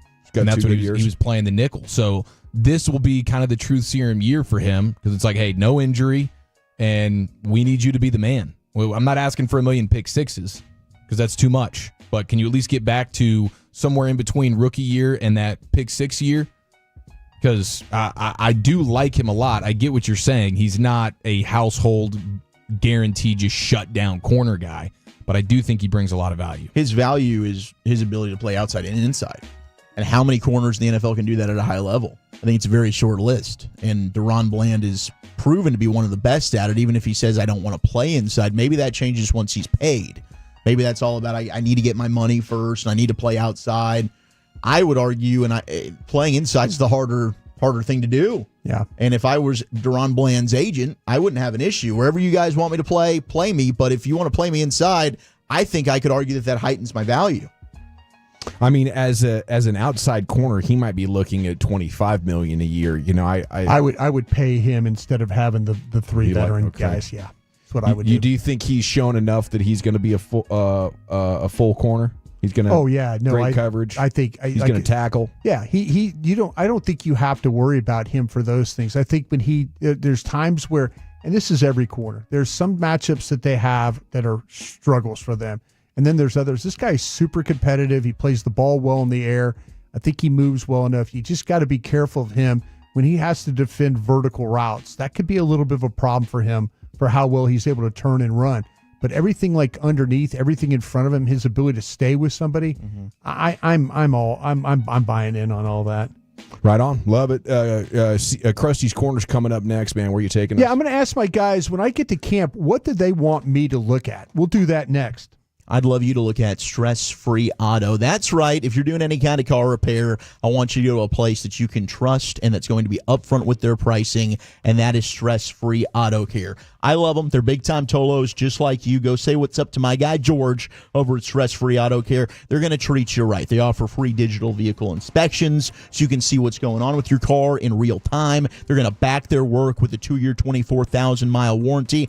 And right now, it's Christmas in July at Stress Free. You can save up to $100 on repairs. And look, if you got somewhere to be, you need to drop your car off, they're going to work on it. They're going to set you up with the ride home free of charge. They're going to take care of that. If you've got to leave your vehicle in the shop for a couple of days, you need a rental car, guess what? Stress Free is going to take care of that for you. They are 30% cheaper than dealer pricing on average. It is worth it to go seek out your nearest Stress-Free. Go to stressfree.com/Tolo. That's stressfree.com/Tolo. Coming up Thursday morning on Sean and RJ, the show is out on the road with Bobby Belt's return. Fire Station number 1, 300 North.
Eats has Lola V products? I gotta remember that. Well, you know, they say in order to remember something, you have to forget something else.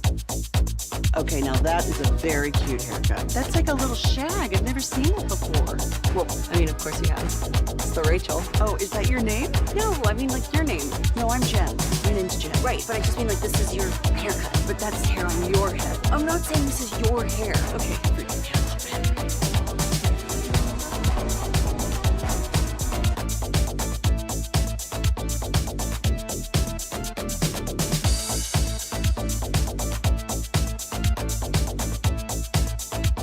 Right off 75. Not only are we serving you free breakfast from Whataburger, but this giveaway's a hot one. While they last, custom insulated stainless steel Sean and RJ travel mugs for you when you show up. Oh, baby, proudly presented by Whataburger, Fraser Roofs and Gutters, and Firehouse Movers. We'll see you in Richardson, Firehouse #1, tomorrow morning with The Fan.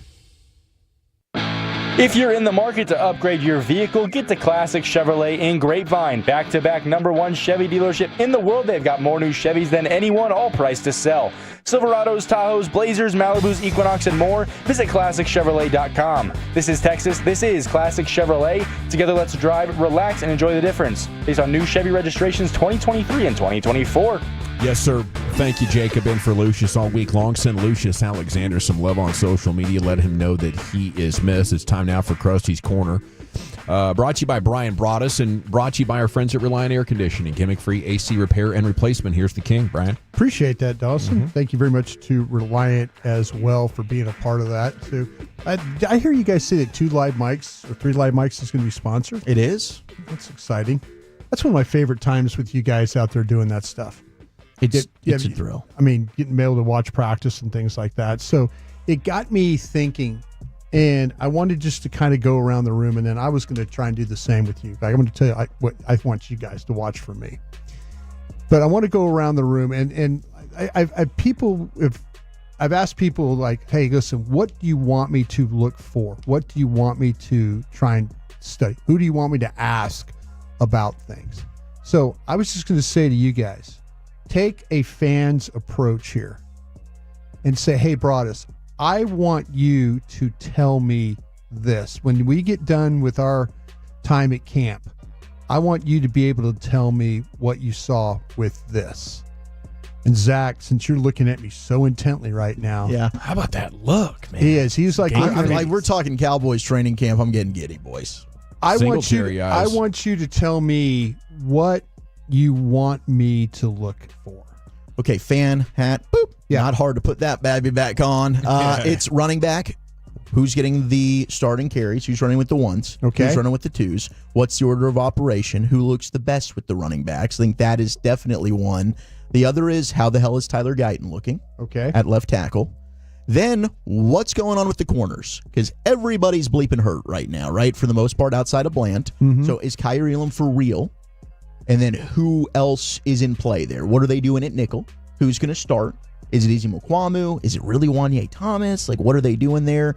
And then I think that fans are obviously going to want to know what's going on with George Pickens. And then I think Joe Milton is going to be a darling, 100% that fans are if going you to had want to pick, if you had to pick one, like and you gave running back. I'll go with running. I said it first. You said first running back. So that right there, as a fan, you're saying, "Hey, Broaddus, tell me how this running back rotation looks." Yes. Tell me if Blue can pass protect. Tell me if in fact that these veteran guys have juice to their game. Okay, I got you on that one. How about you, Chief? What do you got? The running backs is probably where I was going to start. I got something else for you, though. But, yeah, I would love to know, especially with the – because I'm kind of counting out Javonte Williams and Miles Sanders being that awesome. I want to see, is Blue and or Maffa, the rookie, fresh, young legs, doing anything that stand out to you? So to piggyback off of Wolchuk there. Secondly, I would just say, does the offense look like a different offense? Are we still living in a McCarthy, Jason Garrett, Kellen Moore world? Or do you feel like, hey, no, there's some tangible things where the vision that Schottenheimer has put out for us of what we want this offense to look like with the new coaching staff, does it look different? How about you there, Dawson? I mean, they've covered a lot of great stuff, haven't they? I have, It's hard. You know, I would just echo everything they said, but I would add to it because I think if this guy blows up as a rookie, everything could be different. Is Donovan Ezeraku looking like a defensive rookie of the year candidate, or what do you make of what he can show you? Because I don't know, are we getting one-on-ones? Are we getting pass rush one-on-ones? That's my hope. I'm hoping that this coach is, if he could go back to some of the Jason Garrett administration stuff. Let's get competitive. Where it was like don't play scared. Yeah, the thing that I worry about with Ezeraku is that going to be a holdout? Is that going to be one of those ones where all of a sudden the second round pick, and the way that the Cowboys tend to struggle with coming to grips of like, okay, we got to pay this guy, are they going to wait this one out and be the last team to get him in? Which I think, by the way, and Eric and I were talking about that this morning on Love of the Star. I think that's the absolute worst thing for him. I think it's the absolute worst thing for any rookie, especially one that's going to play a pretty key role in what you're doing, to miss practice. Fight on your second one, not on your first one. I mean, if you don't play well because you're not ready to go your rookie year, you have much bigger problems than guaranteed language later on in the contract.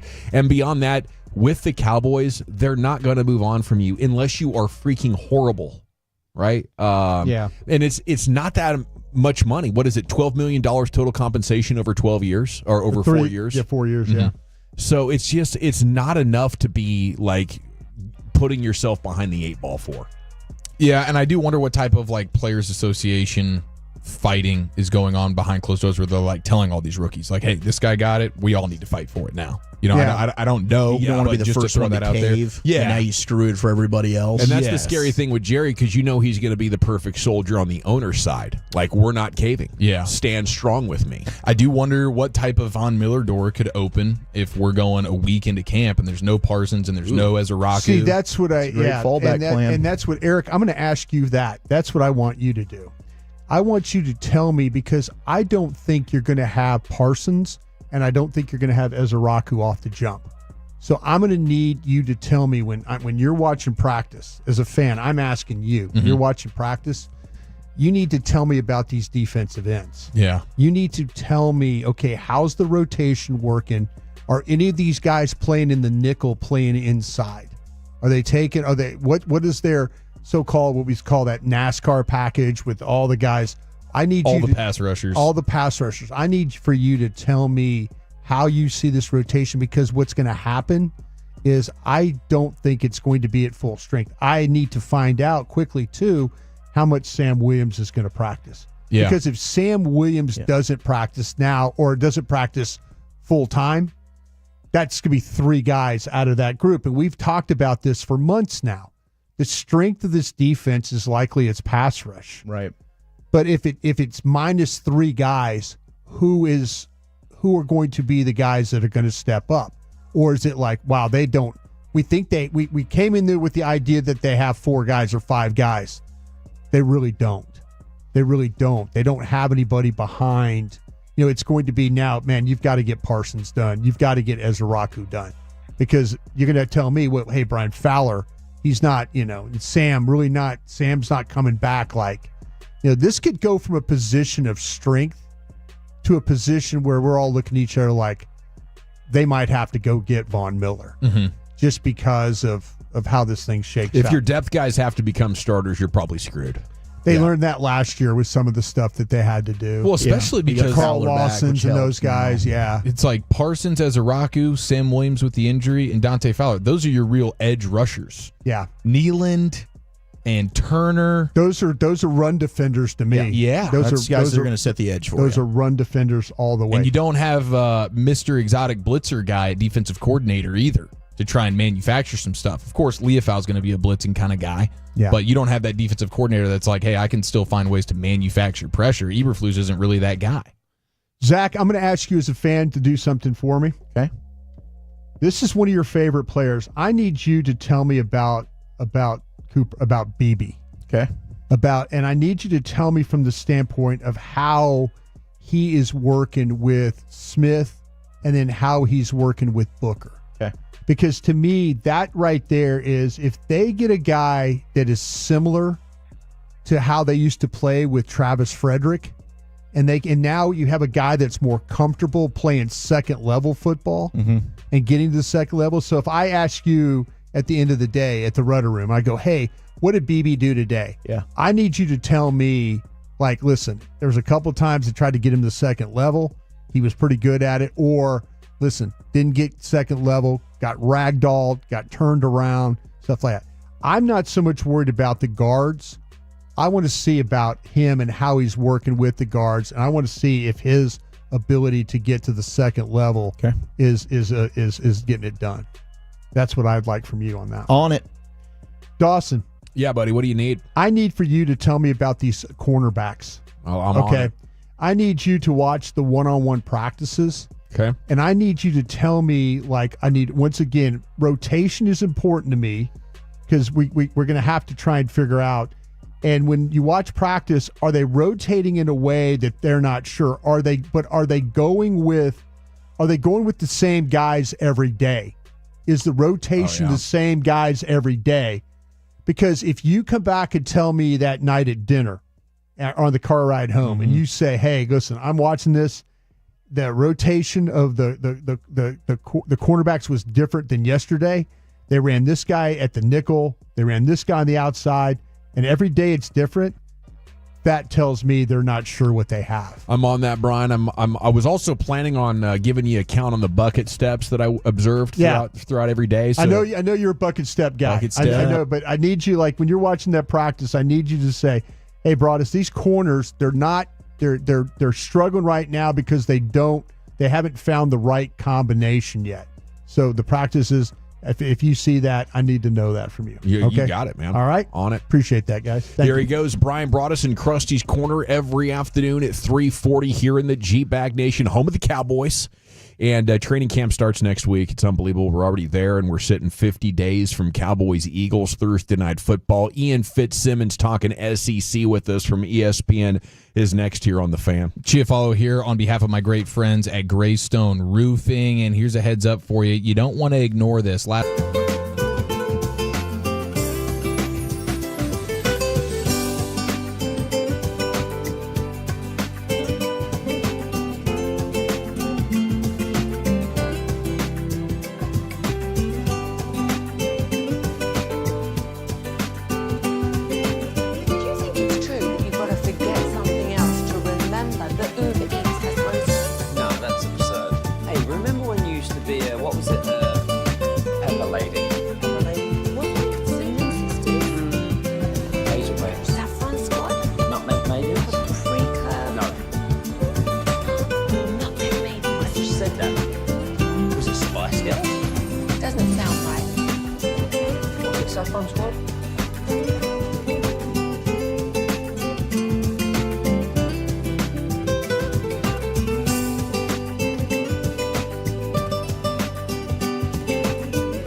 Driven by our D&M Leasing Studios, you're rolling with the G-Bag Nation on 105.3 The Fan. Welcome to the Nation. It's hour number 3 of the G-Bag Nation here on 105.3 The Fan. I hope you're having a fantastic day as we are off and running here in our final approach to Cowboys training camp. Will be in Oxnard, California next week, and throughout their, 3.5 weeks there. Yeah. Be exciting times, and obviously SEC football getting ready as well. And Ian Fitzsimmons from ESPN joining us now to talk more about, day 3 of SEC Media Days and all the big storylines. And a good afternoon to you, sir. How the heck are you?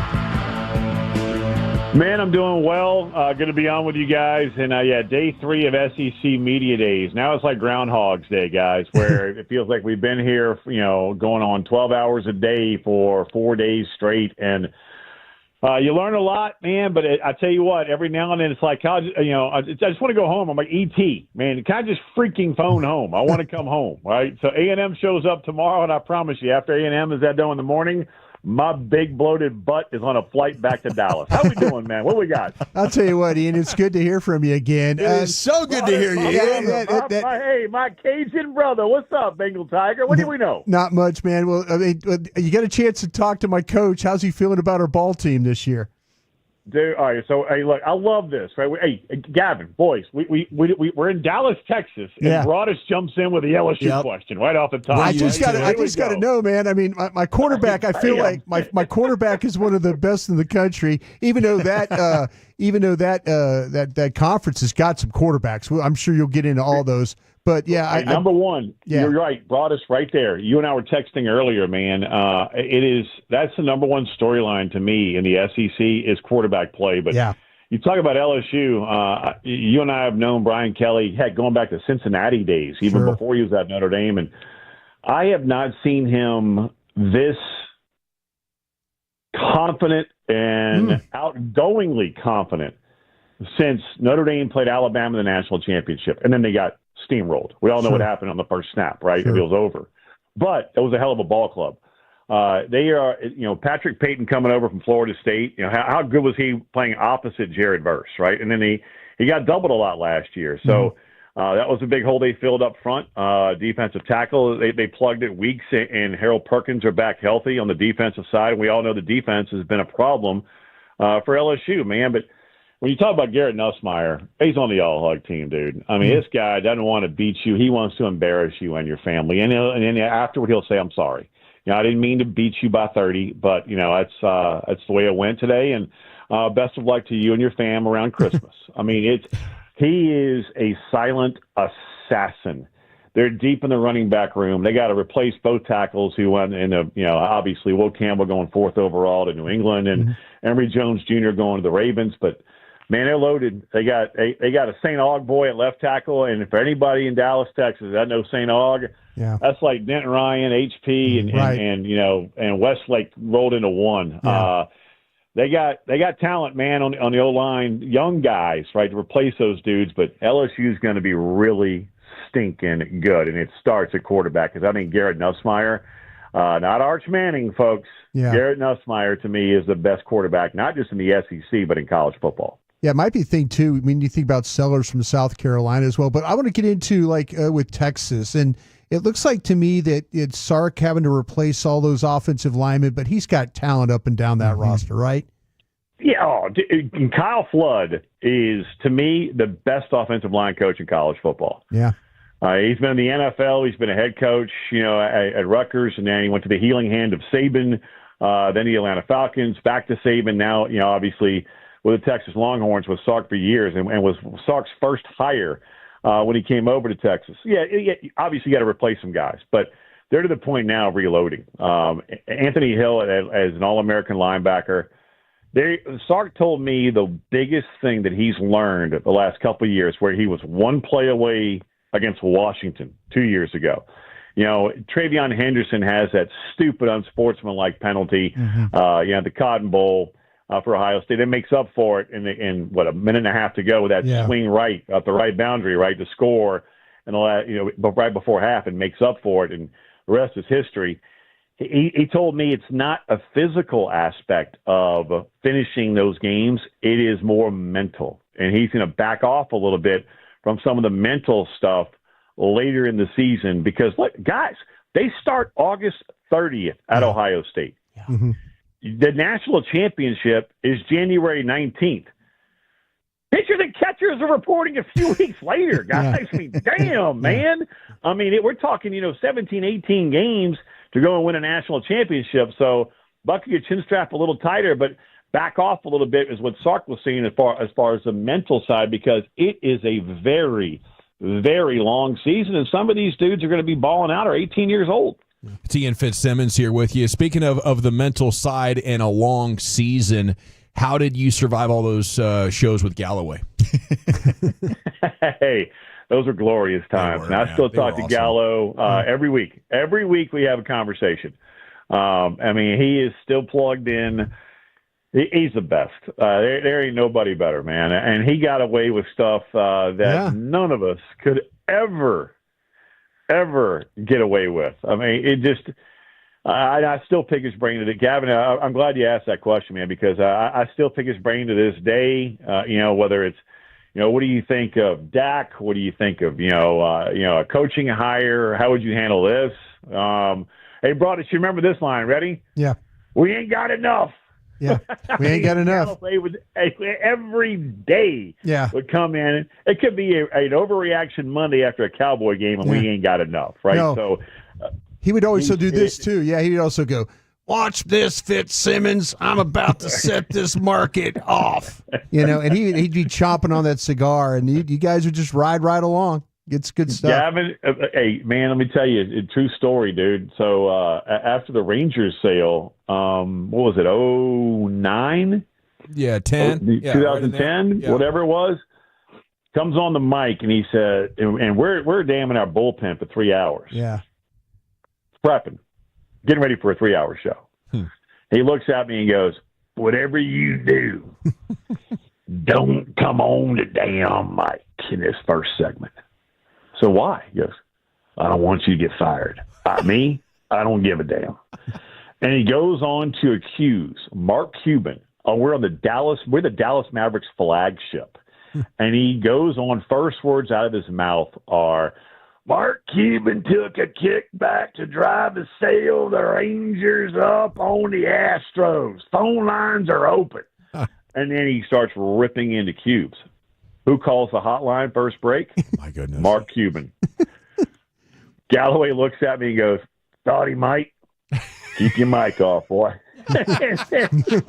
Legendary. That is awesome. Man, so many texts coming in. The next thing you know, guys, I mean, Broadus, you were there, but you remember it, dude. Oh, yeah. Yeah, it's a true damn story. Yeah. I mean, I know we were going to talk about SEC media, but you brought up the old man, right? And he's a Texas Sports Hall of Famer for a reason. That's right. Cuban comes on, and Cuban goes, hey, Randy? And all of a sudden he goes, Mark? And Cuban goes, did you accuse me of taking a kickback? Is you're damn right I did. It was like something out of A Few Good Men. I mean, and then they go at it for 30 minutes. 30 minutes, and at the end of my mic is I'm just handwriting questions. And at the end of it, Cuban is thanking Galloway for having him on the show and says next round is on me. Can't make it up, man. No, you can't. Totally unique. One of one. That is absolutely amazing. Ian, Zach Wolchuk with you. We're getting so many texts in, man. Gak, I grew up listening to it as well. You're an absolute legend. What are you thinking about Arch Manning? What are your expectations? I think the Heisman favorite stuff, a little crazy. It's ridiculous. Yeah, as you know, when I sat down with Sark yesterday, and I posed that question, and he's like, "What's going to happen when he throws his first pick?" Because it's going to happen. I guess. Oh, no gold jacket, for Arch Manning. And Sark told me, I'm here, and he's told Arch this a million times, I'm here to protect you, and just go be you. You go be you, and we'll handle all the ancillary stuff, right, and the outside noise. Just go play ball. But, guys, this is the world where I just sat down with Danny Warfel, a Heisman Trophy winner. I asked him that very question, Zach, you just asked me, and he said the best advice that he has given any quarterback, and he, basically told Arch this, and DJ Lagway, an outstanding Texas high school quarterback now who hopefully for Florida Gator fans is going to be a star. He said, look, ignore social media, stay off of it, and just be in the room with your guys. That's what Warfel did his Heisman Trophy senior year.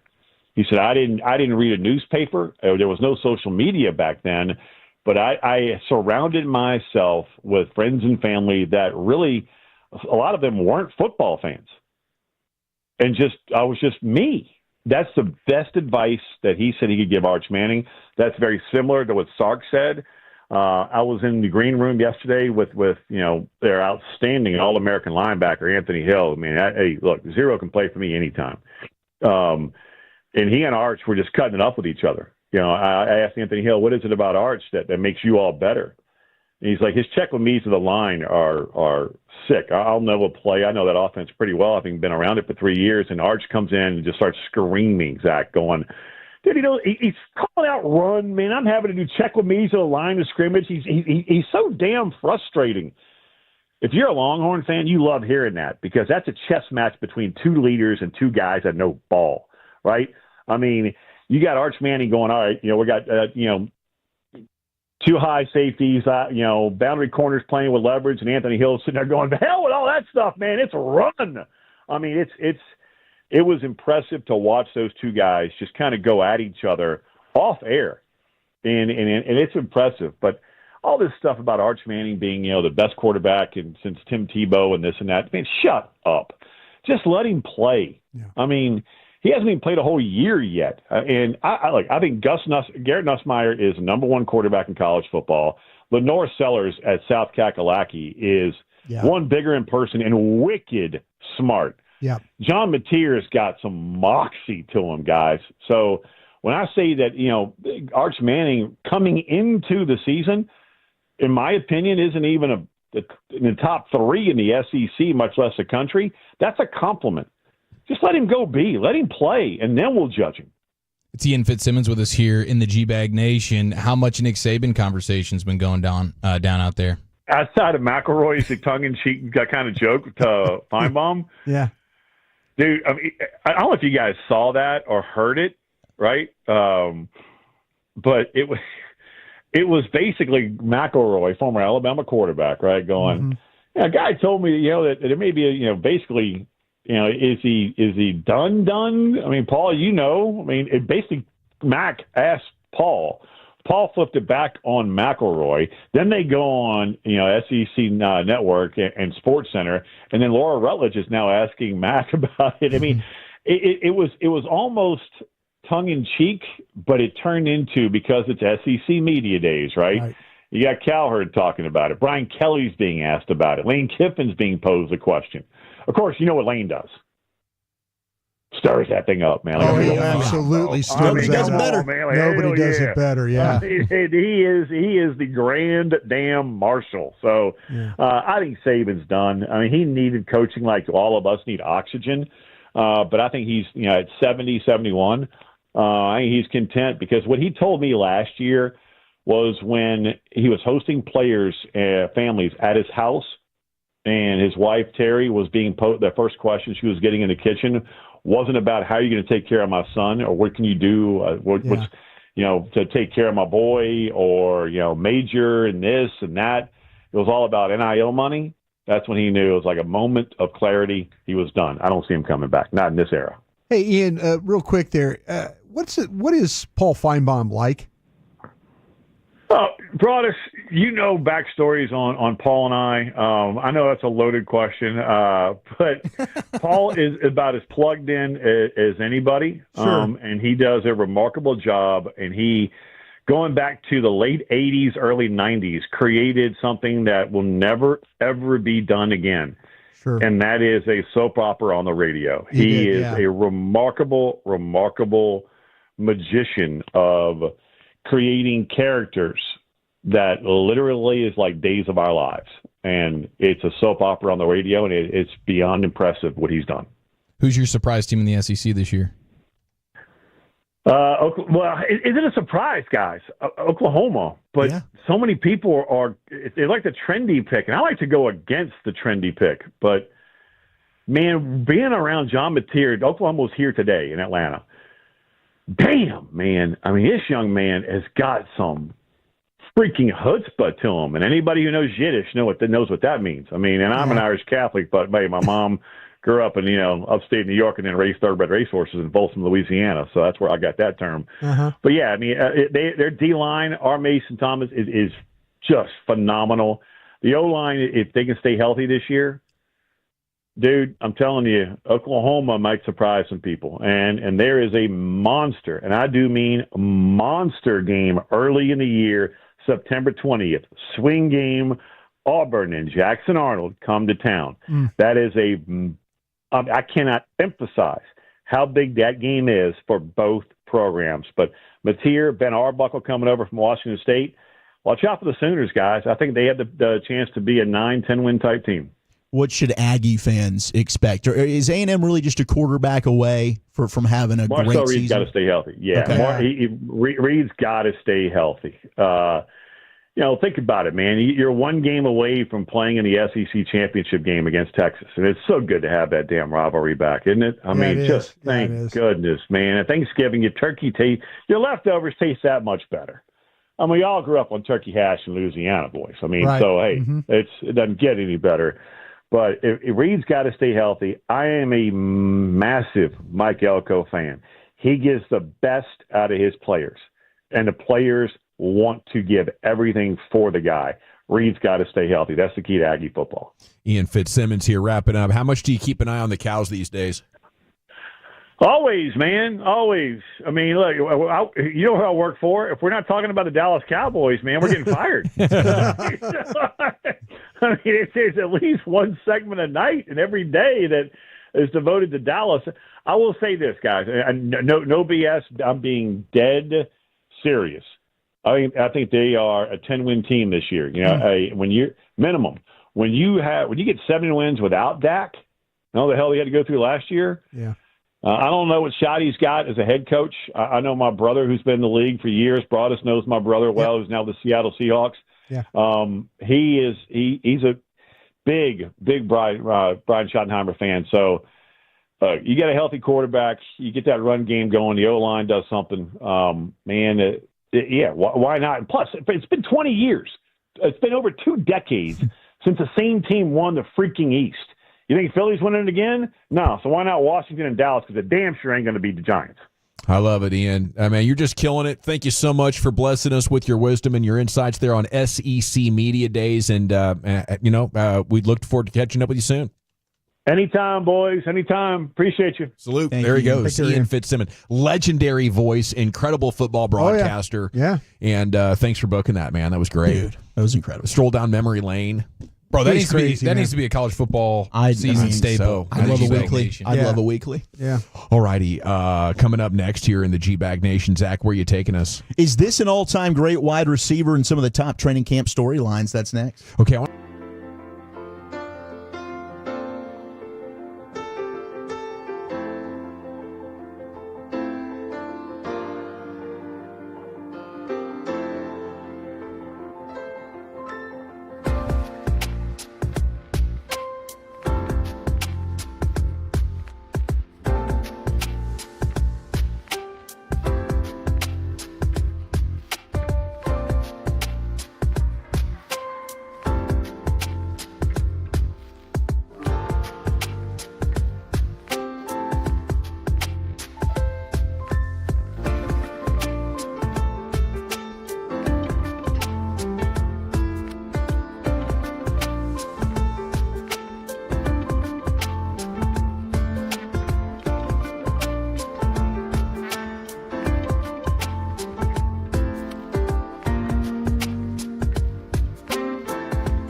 They say in order to remember something, you have to forget something else.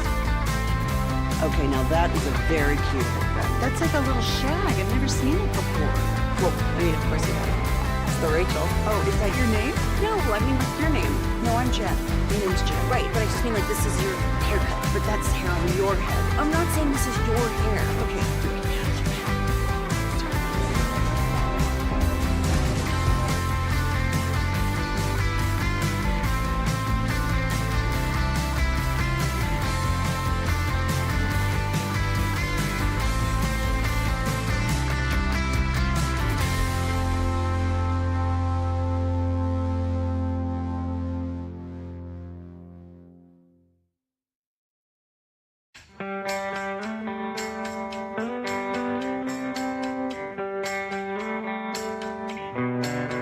Do you think it's true that you've got to forget something else to remember that Uber Eats has groceries? No, that's absurd. Hey, remember when you used to be a, what was it, Pepper Lady? Pepper Lady? Was it like Cinnamon Sisters?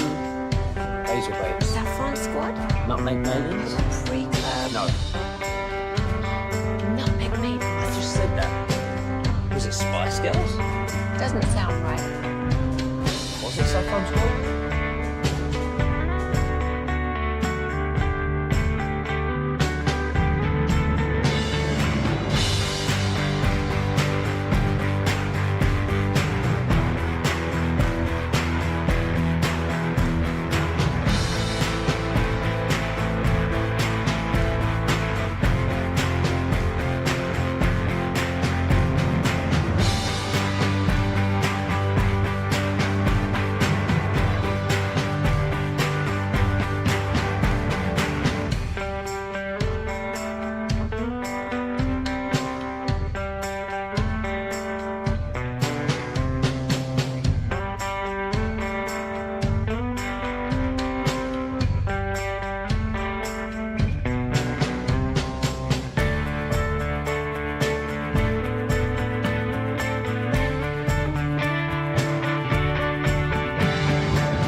Welcome back. It's the G-Bag Nation here on The Fan. Segment's brought to you by the Frankels. If you've been injured in a car or truck wreck, call the Frankels first, 214 or 817-333-3333. With Frankel and Frankel, there's never an out-of-pocket cost. They only get paid when you win. The Frankels, the go-to car and truck wreck attorneys in Dallas. Also brought to you by Cars for Kids. Donate today, carsforkids.org. We'll check what you got. All right, give me your most important non-quarterback on the Dallas Cowboys, 877-881-1053. But we just talked some college football with the great Ian Fitzsimmons, and Eli Manning was just at SEC Media Days, and he shared this about his nephew, Arch Manning. Well, the good thing about Arch is he's been dealing with this since he was a freshman in high school, and he was a starting quarterback at the same high school that Peyton and I played, and so he's used to this. It's not like this is a new situation. He's been under this spotlight for the last 7 years of his life, and so obviously, hey, it's at the next level. Now you're playing college football. You're the starter. I love the fact that he got some starts last season, so he's not going into this first game of the season with your first time starting. So he has some things that he knows he needs to work on this offseason, that, hey, the speed of the game, the coverages, what teams did to prepare for his style of play. So, there's things to look at. There's things to improve on. And I think that's great to have a full offseason to go through those things. Those are things he's grinding on right now.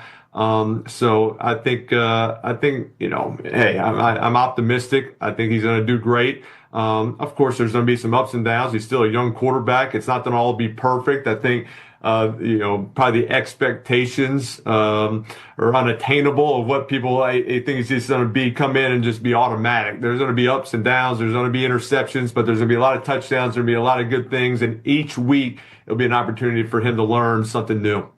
I think the thing that is going to most benefit him is there's immense pressure. I don't think that, as Eli said, that's anything new for him.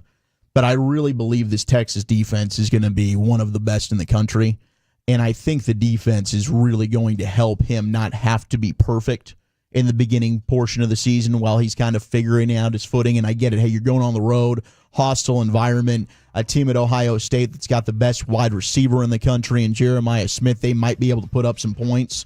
But when you got Anthony Hill, who's going to be a first-round pick at linebacker, Colin Simmons, who's going to be one of the top players selected 2 years from now in the draft as an edge rusher, Michael Taft, one of the best safeties in the country. Yeah, Taft's a good player. Malik Muhammad could end up being nice corner, a first or second round pick. Better than his brother. Yeah, absolutely he is. His brother's a good player. He's got the size. Unfortunately, his brother Muhammad didn't get that, but I think the defense can really be the strength of this Texas team to where Arch doesn't have to necessarily be Superman early on for them to have success, and then the offense will progress. I mean, Ryan Wingo could be really, really good for them at wide receiver. And the good thing is, while they do have a new left tackle, Trevor Gooseby will be the starter there at left tackle, taking over for Kelvin Banks. And Gooseby had to play quite a bit last year. Gooseby wasn't bad. No, he was good. I mean, they did not miss much of a beat. When you watch that film, when you're watching the backs and stuff, and you're thinking, he had to play left tackle and then right tackle some too. Super athlete. Yeah, he's going to be a good player. So I'm just so ready. Let's get college football back. All NFL football. I mean, that opening weekend slate with Texas and Ohio State, LSU and Clemson. LSU going to Death Valley. It's going to be just absolutely incredible. Yeah, I don't know how good Arch is going to be at the peak of his career, but I think in college with that defense and Sarkisian, this is going to be a very exciting time to be a Longhorns fan. Will he be the best player in college? I don't know. Is he going to be a great NFL player? I don't know. But he does enough things very well, and the fact that he's a weapon with his legs and pretty strong as well. He's a better athlete than you would think. Oh, very. You kind of see his uncles, and you're kind of like going, he's kind of tall. I mean, like when I met him, he's looking down at me, and I'm a good 6'3". You're a tall guy, and you're thinking, kind of giraffe, gangly. But man, the guy's got some elusiveness in the open field, makes people miss, can be powerful if he has to. Hopefully, kind of looks like a wide receiver in his uniform. He won't get. He got dad's athletic genes for sure. Hopefully, he won't get beat up running the ball. That's what you worry about, him taking a hip pointer shot or something like that. Because he does have that bulldozer mentality. He does. But he's got a swagger about him, man. I mean, you could see it after he scored against A&M. Yeah. Like the entire sideline erupts. That was an important game for them. It's going to be fun. It really is. And in fact, I mean, ESPN ranked like each team's arch nemesis, like who's the arch villain going to be for all the top 25 teams. They put Oklahoma as Texas's, and it's not like Oklahoma's not. I mean, obviously Texas OU's a massive rivalry, but I would probably go with Georgia. Georgia beat Texas twice last year. Georgia seems to have the Horns number, and they got to go to Athens this year. Like if I'm Texas, I'm worried about Georgia. You got to go ahead and beat them, and then you got a chance all of a sudden to possibly win the SEC. But your most important non-quarterback, CBS Sports did this for every team. Who's the most important non-Dak Prescott on the roster? And we got some texts coming in. George Pickens was one. Hear me out. We know CD. We know the wall of Tyler. We don't know about Bland and Diggs yet, but a number 2 who can actually work the field changes things from the 2-1-4. They're going Pickens. Tyler Guyton. Yeah, I mean, that's like the biggest X factor, that if this guy is great. But, like, I look at this like, who can you not afford to lose? Okay. And, it's a two-man race. It's Micah or CD. Okay. I would choose Micah because Pickens is there, actually. Yeah, I would. I mean, Micah for sure. Their defense was so much better. The on-off splits of how quarterbacks played against them when Micah was on the field compared to when he was off, especially when he was injured, it was night and day difference. There's no question it's Micah, and after that, I would probably go Guyton. Yeah, I mean, I would have voted Guyton. I think if you can get solid left tackle play, and again, you don't need an all-pro. You don't need a Pro Bowler. That'd be great, but just solid left tackle play. Let's party, man. I think this offensive line has a chance to be a top 10 unit in the league again. And now the run game's feeling pretty good. Dak is going to have time in the pocket. I'm excited about possibly the potential of this offensive line, but it really kind of starts with Tyler Guyton there at left tackle. We do have training camp questions, and Ben Solak of ESPN put out what are some of the best battles to watch as we get training camp starting around the NFL. For the Cowboys, I don't think it's a surprise. It's that running back group. Who emerges? Is it Javonte Williams, who hasn't looked explosive since a major knee injury in 22? Is it Miles Sanders? Is it Jaden Blue, the 5th-round pick? Could Phil Maffa, the 7th-rounder? Is Deuce Vaughn actually buried and no longer worth anything? I can't wait to see and get eyes on this battle at training camp when it comes to running back. You got several other battles across the league. Chiefs at left tackle. I think that's going to be Josh Simmons. I think he's just, without question, the most talented guy. Kingsley Suamataia, their 2nd-round pick from a year ago out of BYU, did play left tackle. I think they could possibly kick him in to guard.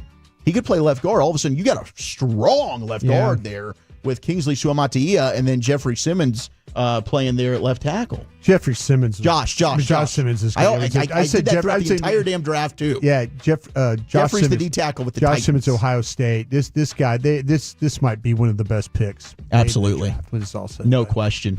For the Eagles, they had a question about certainly, hey, going into year 2 now, is there a Super Bowl hangover for them? I think that possibly could be in the play here. I think I could see a regression. I've been putting in the call there for the Eagles to regress and come back down to the pack. And then injuries to monitor. Jahad Campbell's one for Filthy. DeMarvion Overshone's one for your Cowboys. Rookies to watch, Savon Ravel is one for the Cowboys. And I'm fascinated, how much work does he actually get once we get to Oxnard? Because if you can get something out of the rookie Savon Ravel and he ends up living up to the expectation where, hey, we thought, I think you did as well, like best corner in the draft if you weren't hurt. All of a sudden, you're feeling much better about the secondary. It's funny when you went for how I stacked the players, I had him as my 11th best player on my board. Yeah, if that comes to fruition, it went reverse. Like I had my 3rd round was my 1st best player, if this makes sense. The 2nd round was right, and then the 1st round was my 3rd best player out of that. So it's kind of a weird, reverse order. Reverse order in the way I saw these guys. This guy, if he was healthy, Dallas would have never saw him. Mm-hmm. They would have never saw him. That just wasn't going to, they just wasn't going to happen. Gosh, how amazing would it be if he ends up being legit and Kalen Carson rediscovers some things? The thing I'm starting to feel bad about that I was wrong about Carson. Because I saw a guy like, okay, Rams preseason game last year, he gets beat early in the game, and then the next 6 times the ball goes his direction, tackled every single time. And I'm like going, okay, but this kid, when he got hurt, he became a shell. He wasn't even the same guy he lost out there. His confidence. He wasn't even the same guy playing, and I was like, God, that doesn't seem like this kid. No, I'm not quitting on him. I'm still going to trust the evaluation there. You're just going into year 2. I still believe that Kalen Carson can give you some depth. So Carson, Ravel, Bland, your starting 3? Well, I think Tyler Elam's going to start. Elam's going to be Elam's likely going to be the starter, yeah. Well, thank you, Wolchuk. Thank you. Coming up next, we have more sports. There's a top 100 all-time NBA players that's out. Where's Dirk? Where is Luka? And what are the big mistakes made in these rankings? It's coming up next year, the G-Bag Nation on The Fan.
LVP product? I gotta remember that. Well, you know, they say in order to remember something. If you're in the market to upgrade your vehicle, get to Classic Chevrolet in Grapevine. Back-to-back #1 Chevy dealership in the world. They've got more new Chevys than anyone, all priced to sell. Silverados, Tahoes, Blazers, Malibus, Equinox, and more. Visit ClassicChevrolet.com. This is Texas. This is Classic Chevrolet. Together, let's drive, relax, and enjoy the difference. Based on new Chevy registrations 2023 and 2024. Alrighty, thank you, Jacob Ray, in for Lucius Alexander all week long. Send Lucius some love on social. Let him know that he's missed. You are a couple hours away here from the Fan After Dark, Fred and Blake. They've been having a great week of broadcasting. Looking forward to that on the way home, of course. But right here we have NBA Top 100. It's been redone. It's one of my favorite bits, I think, in all of sport. You know, we used to do the top 50 there around the turn of the century, and then it's kind of grown to the top 75. Now Bleacher Report's throwing out the top 100. I don't know if this is going to be an official iconic list, but it is interesting, you know, because I have some pretty strong opinions, like, you know, Kevin Garnett overrated, number one. I can't believe they have him coming in at 16 ahead of guys like Dirk and Luka and so many other players. But I think the first one that I think is kind of crazy is Curry over Kobe. I agree. Okay. And I'm with you. I have a lot of respect for what Steph Curry has done, but I don't think he could drive a team to a championship. And as a matter of fact, in a lot of those final situations, he wasn't winning finals MVPs. He's no doubt changed the game, one of the great shooters, but can anybody argue that if you're starting an organization and you get the pick out of anybody, it's gotten down to you and it's in between Curry and Kobe. Is anybody taking Curry here? No, I'm taking Kobe. No, but I mean, he is the greatest shooter ever. So yeah, I get it, but man, I don't think I would do it over Kobe. I think Kobe could be the one man wrecking crew, whereas Steph, for as great as he is and was, I mean, he was always surrounded. And then how big is the defensive liability factor? Absolutely. We're seeing it be bigger than ever, where you can't have anybody on the court that's a below average defender, or in playoff situations they're going to get picked on relentlessly. Dawson, you know NBA history better than me. What kind of player was Kobe Bryant coming out? He was a high school player, right? Yeah. Okay, when we were talking about high school players back in the day, because I remember Curry being on Davidson. Yeah. And like tournament time and watching him play. And I'm thinking, how's this smallish type guy going to translate? How's his game? And then it came down to like, no, this guy's like a marksman shooting. But how are people talking about Kobe Bryant coming out? Like, because I have an idea what Curry was coming out and then how he turned out. Were they talking clear about with Kobe? It was not clear with Kobe that he was going to be great until about year 4, because he was so reckless and took so many bad shots. Had a big playoff moment against the Utah Jazz at the end of a game where it's just like he could not make the right play. He looked so overwhelmed and immature, right? For the late 90s after he joined the Lakers, and until they really crystallized, he just developed into this. Yeah. All-timer, right? He was very much a kid that was unprepared, to the point that the Lakers didn't trust to play him much more than 15 minutes a game or so his rookie year. See, I just wonder, because like say watching Curry play at Davidson, I'm thinking, this guy's, wow, what a great shooter, but other than that, you really kind of unimpressed. I mean, he could get to the bucket and make those little baby running hooks off glass and stuff, but you didn't think he was going to be able to do that at the NBA level. That's the question, because I was thinking about like the size limitations and stuff like that is what I was thinking about. He overcame that a lot. But I mean, still defensively never overcame it. The Golden State Warriors were the last dynasty because the way that their team building dynamics came together, they were just able to build a team that nobody could really compete with. And that's how he got his championships, was like by Bob Myers out team building the rest of the league. If you ask me, I don't think it was really Steph Curry's brilliance. I think they were great teams. But it really gets interesting with Garnett at 16 ahead of Jokic, ahead of Dirk, ahead of Karl Malone. The KG stuff it's weird. I don't really understand it, and it's not to slight him, but Dirk and Jokic, no brainers I would take over Kevin Garnett. Like and their track record of Dirk versus Garnett always went Dirk's way. And I get the Defensive Player of the Year stuff, right? So, like, KG defended. Dirk, not a great defender. But, yeah, Dirk owned KG anytime that they would play. And over Jokic, you talk about a guy carrying a team to a championship. And Jokic, how many MVPs is he going to have by the time he retires? I mean, he's already got 3. Jokic is probably going to be in the top. I mean, he could be pushing to make the top 10 of this list when he's done. Yeah, I did think Garnett was a really, really good player, but I thought that was a little bit too high. Luka at 57 is amazing, and you look at the players around him, like they have Ray Allen at 51 and Reggie Miller at 54. I would have thought Luka had done enough already to be considered for higher than Dirk, who's at 17, and maybe they want to see more. Maybe it's more about the longevity of your career as Bleacher Report's looking at it, but I thought Luka at 57 was pretty dang low. Like, again, if I'm starting a team right now, I do believe I want Luka over Steph Curry. Oh, in their primes? Yeah. Oh. Yeah, that's I wouldn't fight you on it. I wouldn't fight you on it. You seem like to me that just listening to the last 2 discussions that's involved Curry. You don't like Curry? No. He likes Curry. I think you kind of seem like to me you're defending Curry in a way. Well, because Gavin was talking about if you were going to build a team, and I thought you made a good point. Dawson saying, "Well, I would do with Kobe Bryant." And ultimately, I would too. But you seem like to me just listening to you the last 2 times that Curry's name has been put against somebody. Like Luka, you kind of step back a little bit. Yeah, I mean, I think that it's easier to make the argument Steph over Luka than Steph over Kobe because of the two-way aspect.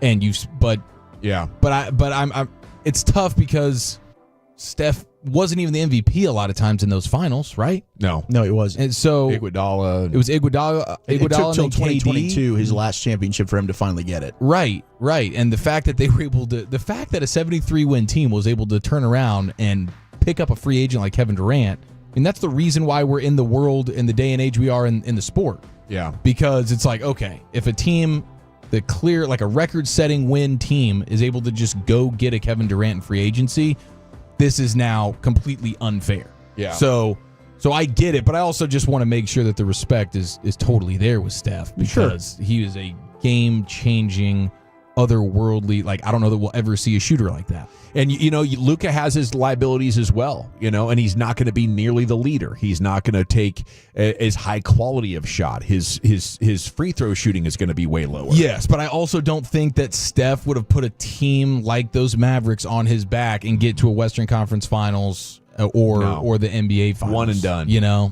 So that's the big thing. You're looking at a lot of rebounds from Luka, which definitely has defensive value, and you're looking at significant more amount of assists.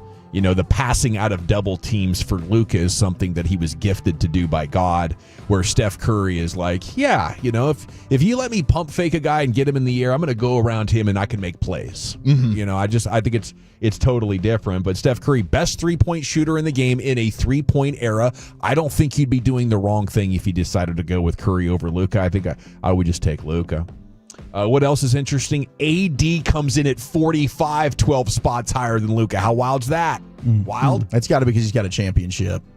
Yeah, I think they're waiting too much for career accomplishments in this because they got Westbrook at 48. That's a joke. I mean, Westbrook's ahead of Damian Lillard, who cooked him in the playoffs multiple times, and Luka, who cooked him in the playoffs. Yeah, I'm going again. I just think you can't understate how impressive it is to put a team on your back and get them to a championship. You've never once seen Anthony Davis come anywhere close to that.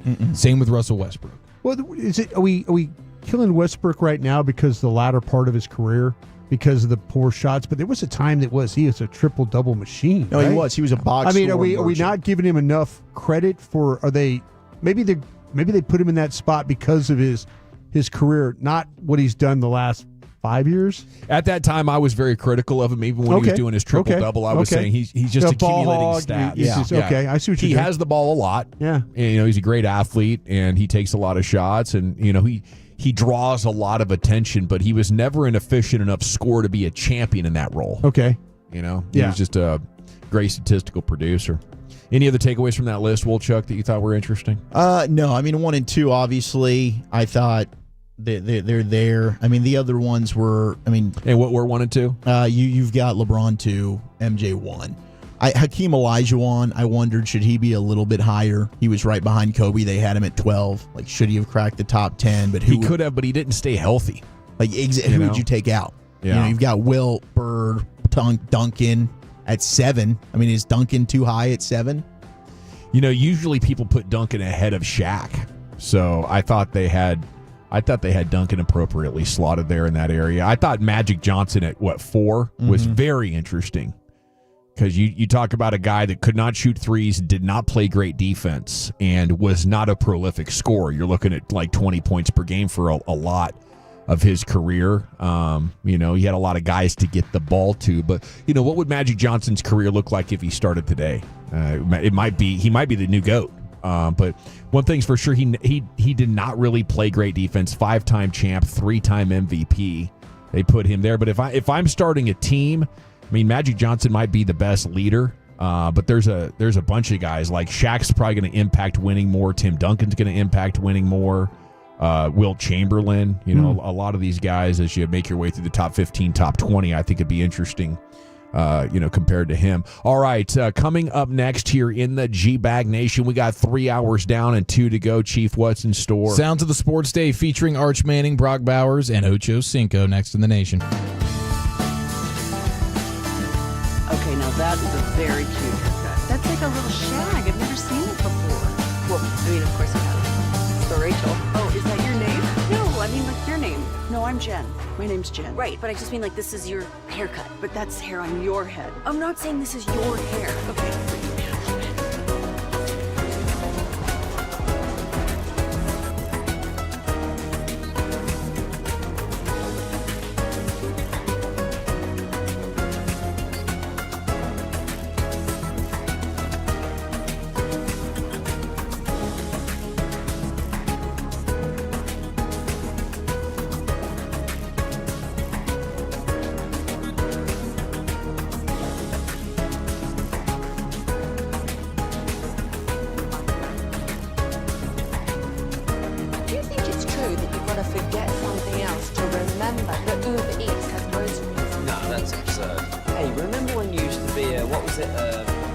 Pepper Lady.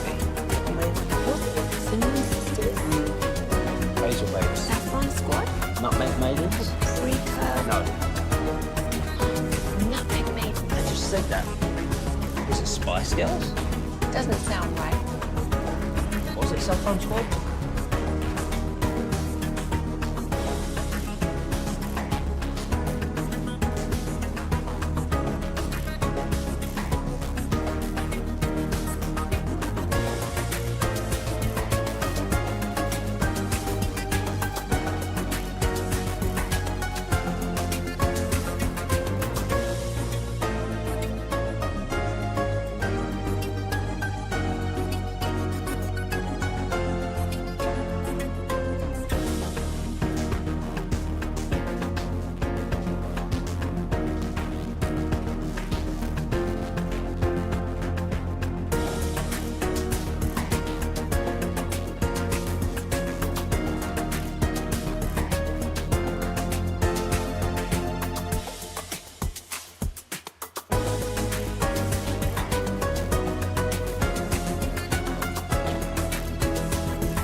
then by our D&M Leasing Studios. You're rolling with the G-Bag Nation on 105.3 The Fan. Hour 4, G-Bag Nation, 105.3 The Fan. Hope you're having a fantastic day. Have the Expressway kicking off here in about 20 minutes. We'll take a look at everything that's been breaking, your biggest local sports stories of the day. And then G-Bag of the Day coming up at 5:30. Here's the Chief. Okay, Sounds of the Sports Day. Got some good ones for you today, boys. Also curious, anybody going to be watching in real time the ESPYs tonight, as hosted by Shane Gillis? No, he's, God, no. He's the draw for me. Can't remember the last time I watched an ESPYs. Like, actually sat down and watched it. I'll maybe consume some of the clips, monologue. But with Shane Gillis hosting, I will be locked in. And I do have a ESPYs moment from yesteryear to appreciate here at the end of Sounds of the Sports Day. Now we start SEC Media Days, and it's Arch Manning talking about his grandpa. How about this? Is this the grandpa of the year right here? Okay, college sports on Sirius XM. Arch, take it away. I mean, he texts all the grandkids every morning a Bible verse and a motivational text, so I hear a lot from him. Is that like one group text, or are those separate texts he's sending to everyone? It's a little bit of both. Okay. Yeah, it's kind of different, and he signs off his name. I'm like, I know it's you. Hey, that's just an older person thing. It is an older person thing. How funny is that? Grandpa Archie, not only is he Mr. Consistent with sending the Bible verses, sending the motivational texts to each one of his grandkids, he always signs it at the end. I think the person in my life that does that during the NFL season for the Cowboys pregame show, sometimes I'll get a Babe Laufenberg text. Like, hey, open for a couple of things here, just so you know, this is kind of maybe the lay of the land of what I'm thinking, because we interview him for every pregame show, and he'll always end the text with, thanks, babe. Wow. Yeah, I wonder when generational things start to happen because, I think from that generation, you would sign a letter, you would sign an email. So why wouldn't that apply to text? That's just their lived experience. Right. And they've been around here longer than the young kids. So who's to say who's doing it right? You know what I'm saying? No, maybe Babe's doing it right. He has more experience. No doubt. But I oftentimes am pretty aware that Babe texted me when I see says Babe on Babe texted me. His name. Before I even open it, before I even know the contents of what the text is going to read, I know that Babe texted me. The same way that Arch and company know that Granddad. I do, and I wish they would have asked, like, what do they call Grandpa Archie? Is it just Grandpa? Is it Gramps? Is it Granddaddy? Is it Papa or something? You want to see if we can find out? Yeah. Pops. Yeah, Bennett and him are friends. Yeah, they're okay. both. We can text Bennett, and maybe he'll ask text Bennett. And Bennett will maybe ask him. By the way, what does he call his granddad, Archie? Yeah, what do you call him? Okay, I'll ask Bennett. See Would love to know that. Is it Grandpa Archie? Is it Granddaddy? Yeah, let me ask Bennett. By the way, I saw in Arch's quotes yesterday that he said one of the reasons he wanted to stay in Austin so much was because he had found friends that he really liked. So I think we might have Bennett brought us to thank for Arch not leaving. There you go. No, Bennett kisses his ass every day. There's no question. Well, I'm ready to kick. I'm sure he's used to that. I'm ready to kick Bennett's ass. Yeah. In an eat off. It's time. Yeah, He poked the bear. You're gonna Bring your three best eaters. Yeah. I'm a one-man band when it comes to the eating. You tell Bennett. He housed 2 chicken fried steak sandwiches yesterday. All right. That's amazing. So is he more of a marathoner then? I think he's a volume dude. Yeah. Okay. Yeah, I can see that. I respect I think that. He's a volume guy. Do you put the whole Hang on, chicken man, fried your body- steak on there? or Yeah, do you put the. It's like Texas toast. Like you make it with so you do the fry the chicken fried steak, and then you have the on Texas toast with the. Wow. He's not the big condiments guy. He does, unlike you, doesn't like mayonnaise. So you put the mayonnaise on it, and then with the chicken fried steak. I would personally do it with the Texas toast with gravy. Yeah, gotta have the gravy. I would do it with the pepper gravy and all that, but he's like, no, just put the blue plate mayonnaise on there, and that's what he does. Interesting decision. Yeah. But I do. Hang on, we're gonna ask him. Go ahead. Yeah, ask him. We're getting a lot of people suggesting Peepaw is what they call Archie Manning as the granddad.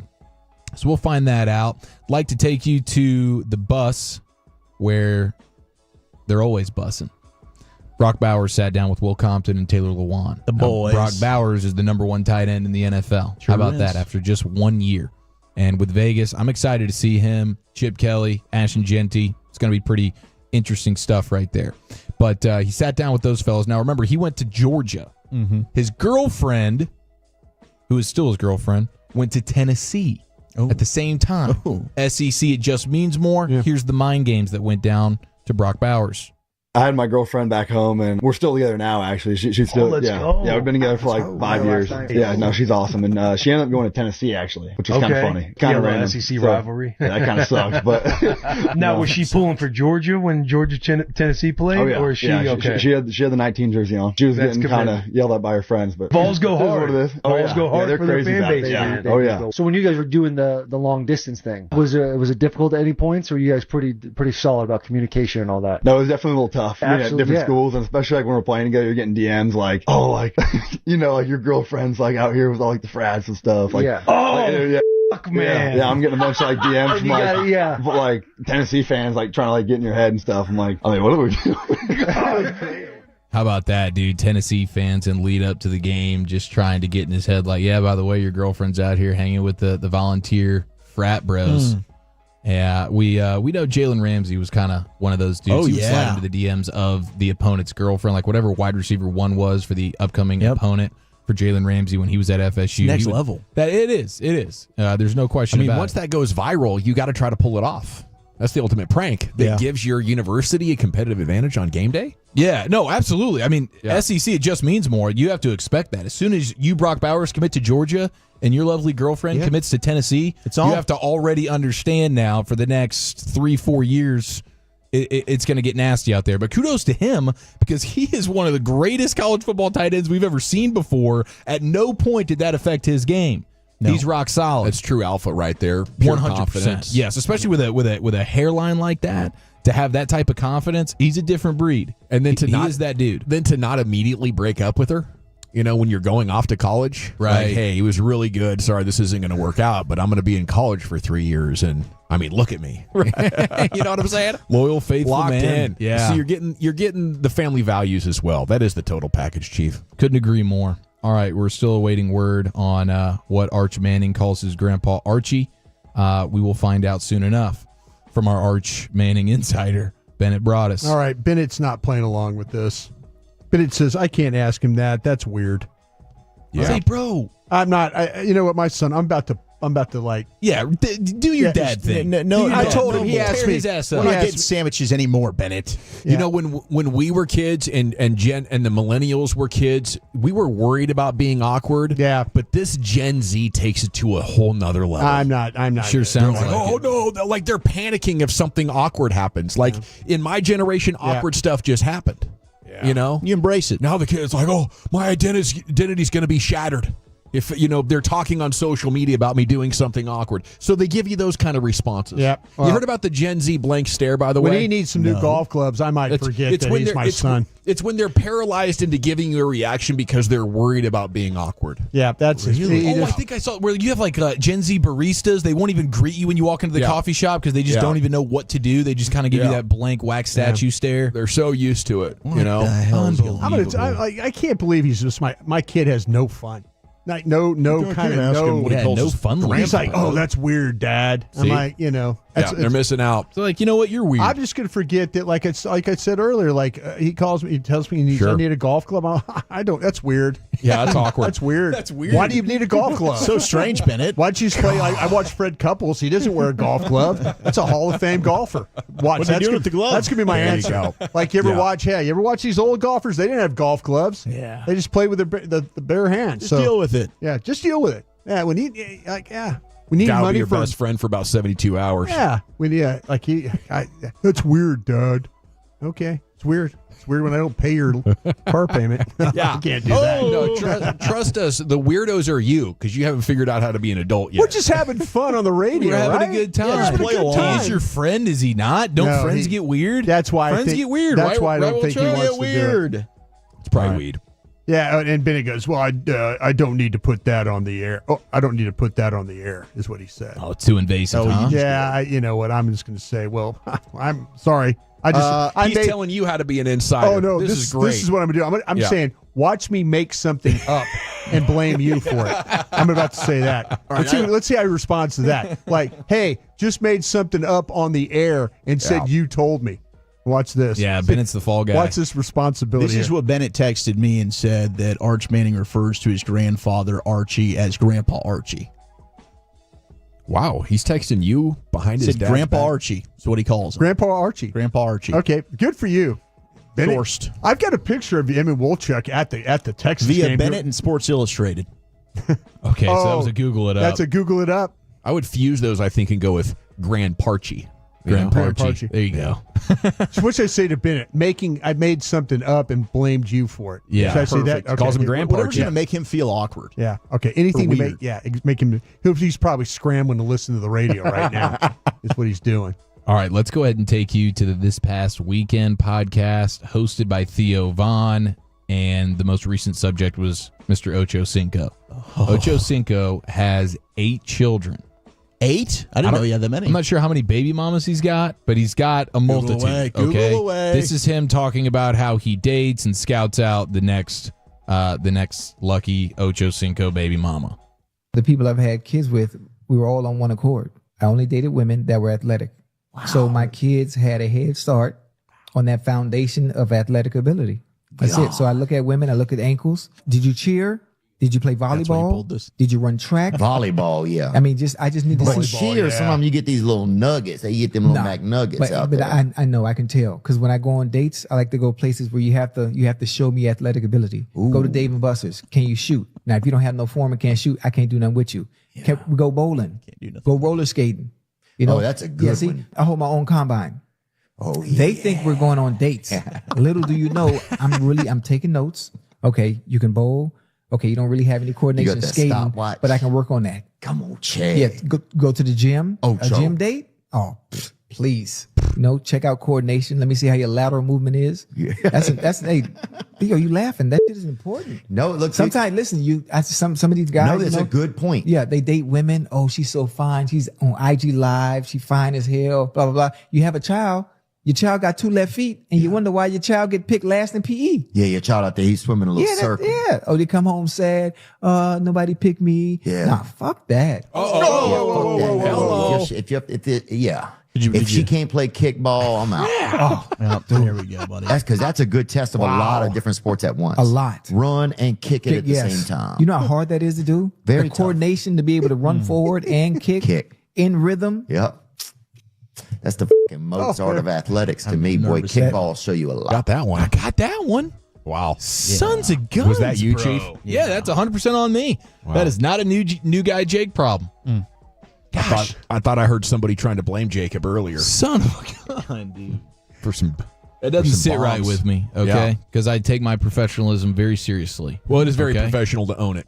Yeah, I mean, 2 out of 3, still pretty good, right? I think There so. was 66%, 3 right? bleep opportunities and nailed 2 of them. Nailed 2. Really did. It wasn't like all of them let slip, One day we'll be able to do that. Wow, we can't even appreciate how awesome that was now because of that egregious mistake. Well, it was hilarious. He's doing combines for baby mamas. 7 baby mamas out of the 8 children. So one was just so damn athletic, he decided we're double dipping here.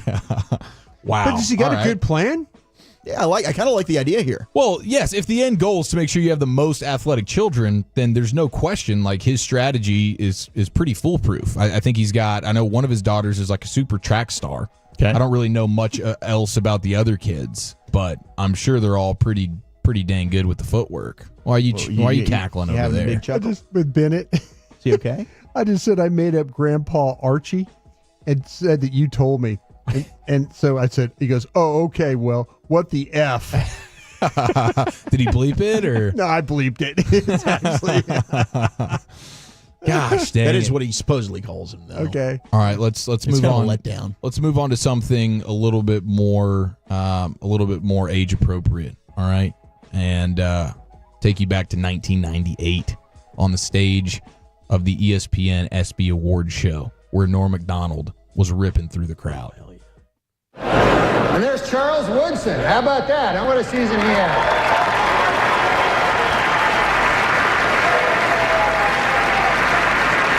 Great, man. He became the first defensive player to win the Heisman Trophy. And congratulations, Charles. That is something that no one can ever take away from you. Unless you kill your wife and the waiter, in which case, all bets are off. Norm Macdonald was the goat at those OJ jokes, wasn't he? Pretty unbelievable. Yeah, he was impressive. Every once in a while, just tee up his 8-minute monologue from 1998 just to remember how awesome it was. Can Shane Gillis live up to that? We'll find out. Yeah, tonight. Now Shane Gillis is just blown up like as a podcaster and comedian. I had to Google him. He's like the OG right now when it comes to current comedians. Well, he was on the set right for the college football playoff, isn't he? A Notre Dame guy. Yes, he's a big Notre Dame fan, and he was on set with that whole big buddies with Kill Tony Hinchcliffe, and he came to Dallas. We went and saw him. He was, Joe Rogan. He's featured on that podcast a lot. One of the best comedians running right now. I'm interested in the opening monologue. That's probably what I'll tune into, and then I'll check the clips. G-Bag of the Day is coming up at 5:30 as we'll hit the expressway on the other side. Get to LA Live coming up at 5:40, and we're back here in the nation. All right, let's chat Trajan Wealth, shall we? That's TRAJA.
a very cute haircut. That's like a little shag. I've never seen it before. Well, I mean, of course you have. It's the Rachel. Oh, is that your name? No, I mean like your name. No, I'm Jen. My name's Jen. Right, but I just mean like this is your haircut. But that's not your hair. I'm not saying this is your hair.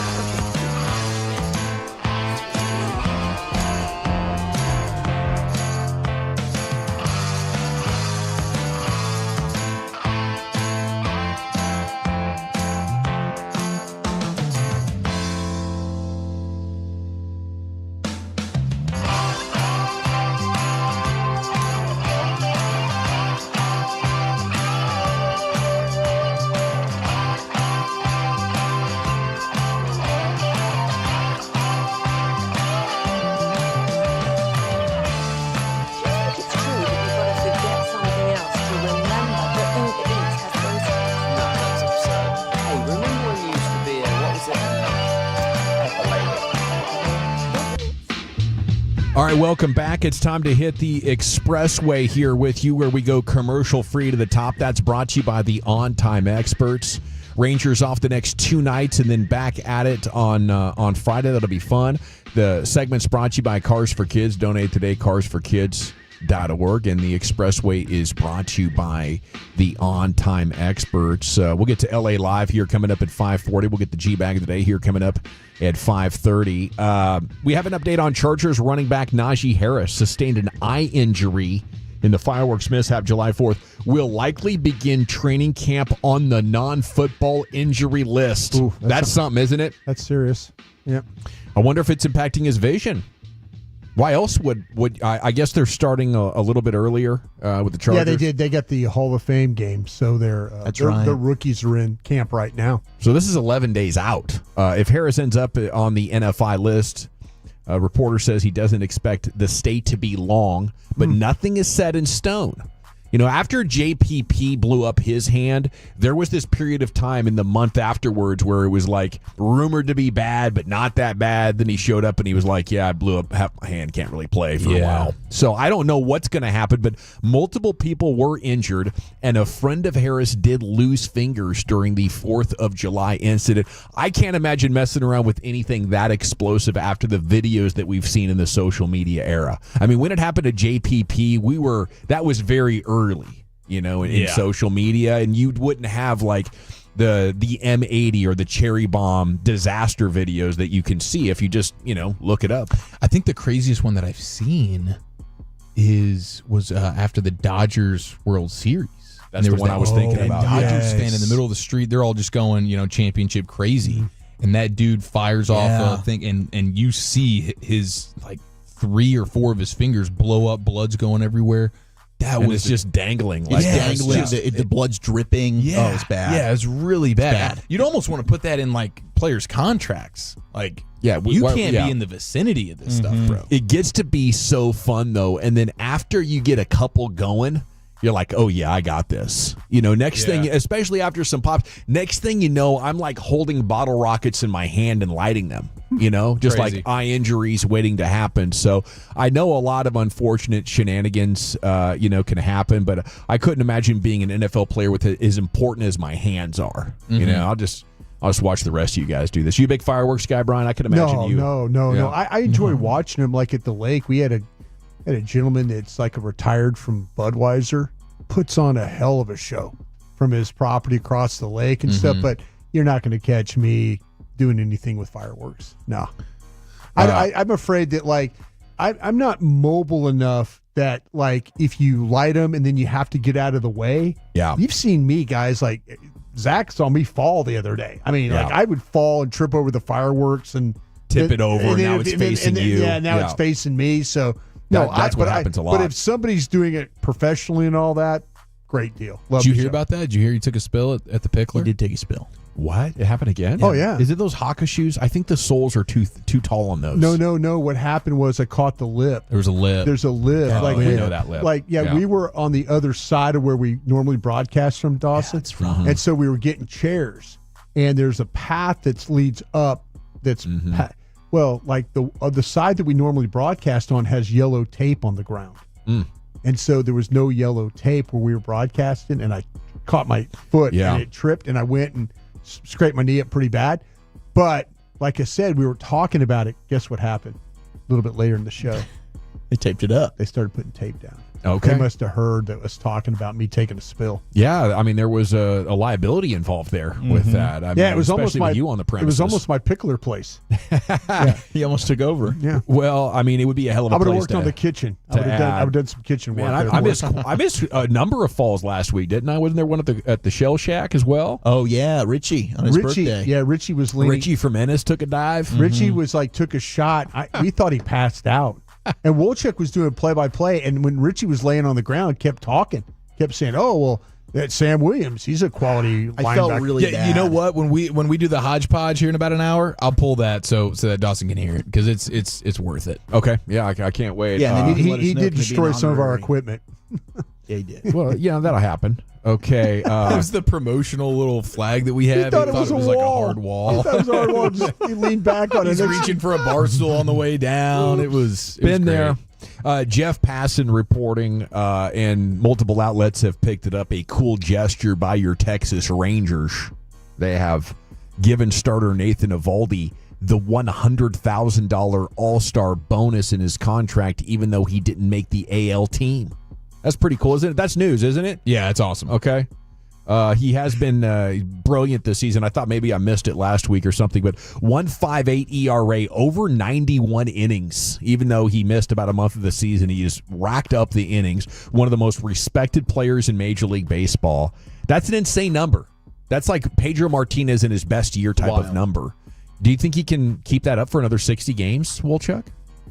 I hope so. But I think that's going to be very difficult to keep him to maintain that. I mean, that is like a historic, as you mentioned, pace. I think that there's probably going to be one game that ends up completely screwing this whole thing. So because that's all it would take. Right, exactly. So I would probably say no, that's going to be a tough pace to maintain. But hell, man, I don't think the Cy Young's out of question. Okay, we have the G-Bag of the Day coming up in just about a minute. U.S. national team midfielder Johnny Cardoso has completed a transfer to Atletico Madrid from Real Betis as Madrid continues to boost their squad. The 23-year-old, a top target of the team, and he was one of the best defensive midfielders in La Liga last season. So there is another emerging quality player playing in a top European league with the World Cup sitting a month away or a year away. And a couple of WNBA stories. Caitlin Clark could be out with the groin again as she's just really struggling in year two to stay healthy. They're winning a lot more this year with her, though, because they do have a player who's about her equal, and they have much better defensive players and better shooters and everything. So they're kind of holding their own better this year without Caitlin Clark than last year. But, they're heading for a big work stoppage. Right as the money is starting to flow, WNBA players now bracing for a possible strike for the 2026 season amid CBA talks. It's going to be really interesting to see how this thing gets sorted out because they're teasing these negotiations are going to be spicy. But I mean, up until this year, I don't think they've ever run for profit. So I think they're like, well, we're getting a lot more popular and people love us, but if the advertising money is not flowing in, like what the NBA does is they get a 50% revenue split. The WNBA and women's soccer went through this as well as saying, hey, look at how much money the men are making. Caitlin Clark, or we're just as popular, but it comes down to a percentage of the advertising dollars. So I hope that they can get enough new deals coming in there to get that new money coming in, and everybody's going to be happy because I'm enjoying the heck out of this. Especially with the Dallas Wings, getting some good young talent. They have an upward trajectory as well. It's time to go into the Pimp Cup where Jacob Ray, filling in for Lucius, has your G-Bag of the day. All right, here we go, gentlemen. It is G-Bag of the Day from Wednesday, July 16th. Let's get it started with the champ. Pat McAfee announcing the big dumper prior to his home run derby victory. Hailing from Colorado, North Carolina, a man who's doing something that no catcher has ever done in the history of the sport, with the fattest ass in all of professional sports. Ladies and gentlemen, Big Dumper Cal Raleigh. with the fattest ass in professional sports. Fattest ass in the league.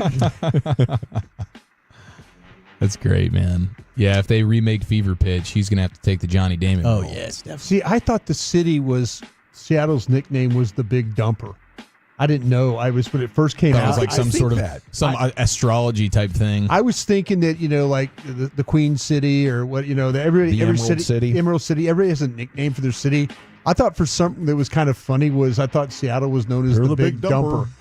Yeah. That just shows you how that's San Francisco. Stupid I am. Yeah, or Tacoma. I don't know which one, but Pat McAfee, his intro, what do you guys think? Is this evidence that society is evolving to a place that doesn't take itself as seriously, or devolving to idiocracy, basically, with cussing intros in the place of what used to be a classy environment?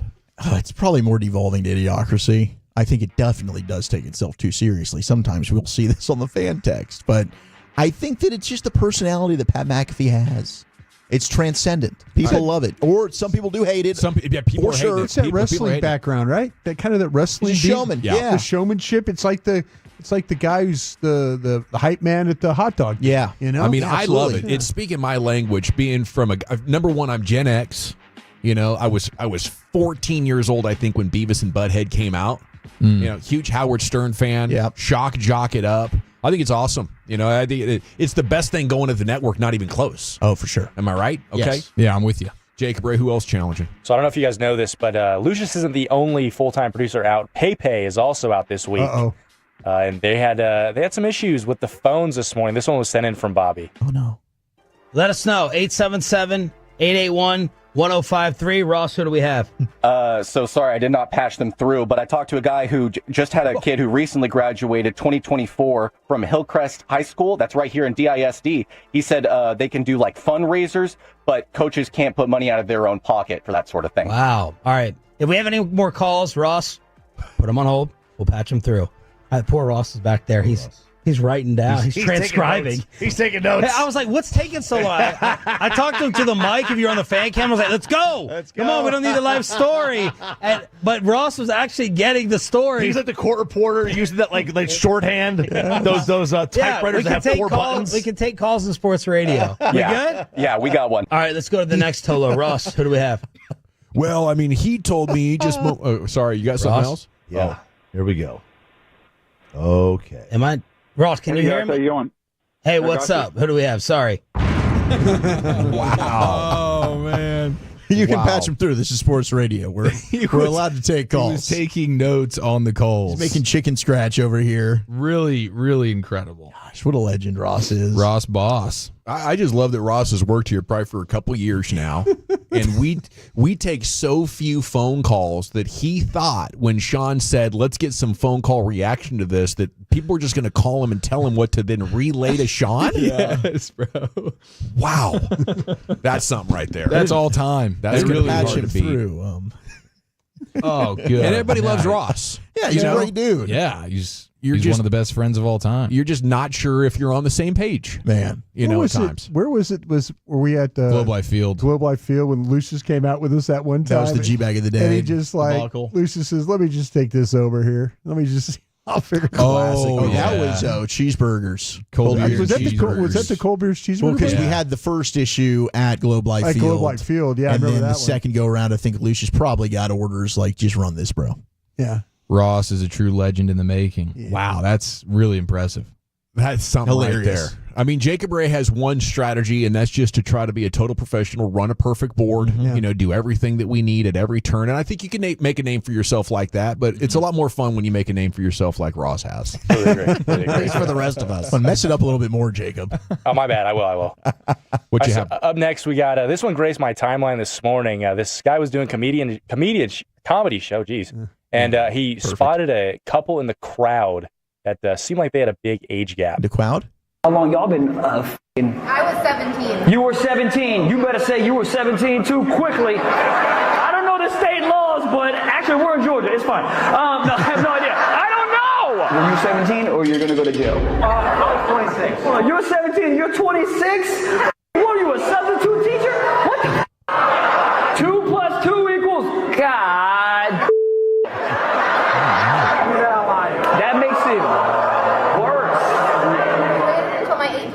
You guys are waiting to your 18th birthday to have sex. Yo, did you do the countdown? 3, 2, 1, yeah! Oh no, that is cringeworthy right there. Yeah, and I sure quite had to react to that one. Man, it's the Butt Naked Wednesday. Yeah, that's true. Oh man, it's a tough look. It's a tough look for that guy. It really is. Yeah. I think depending on what state you're in, that could be significant time behind bars. And I don't know if any state's going to smile on 26 and 17. No, give the big thumbs up to that. Woo. Okay, who else challenging Jacob? We got one more. So this guy, he was an offensive lineman. It was Caden Proctor from Alabama. Okay. He was at SEC Media Days, and he shares how he wants to get past the stereotype that larger individuals smell bad. If you're a big guy, you can't stink.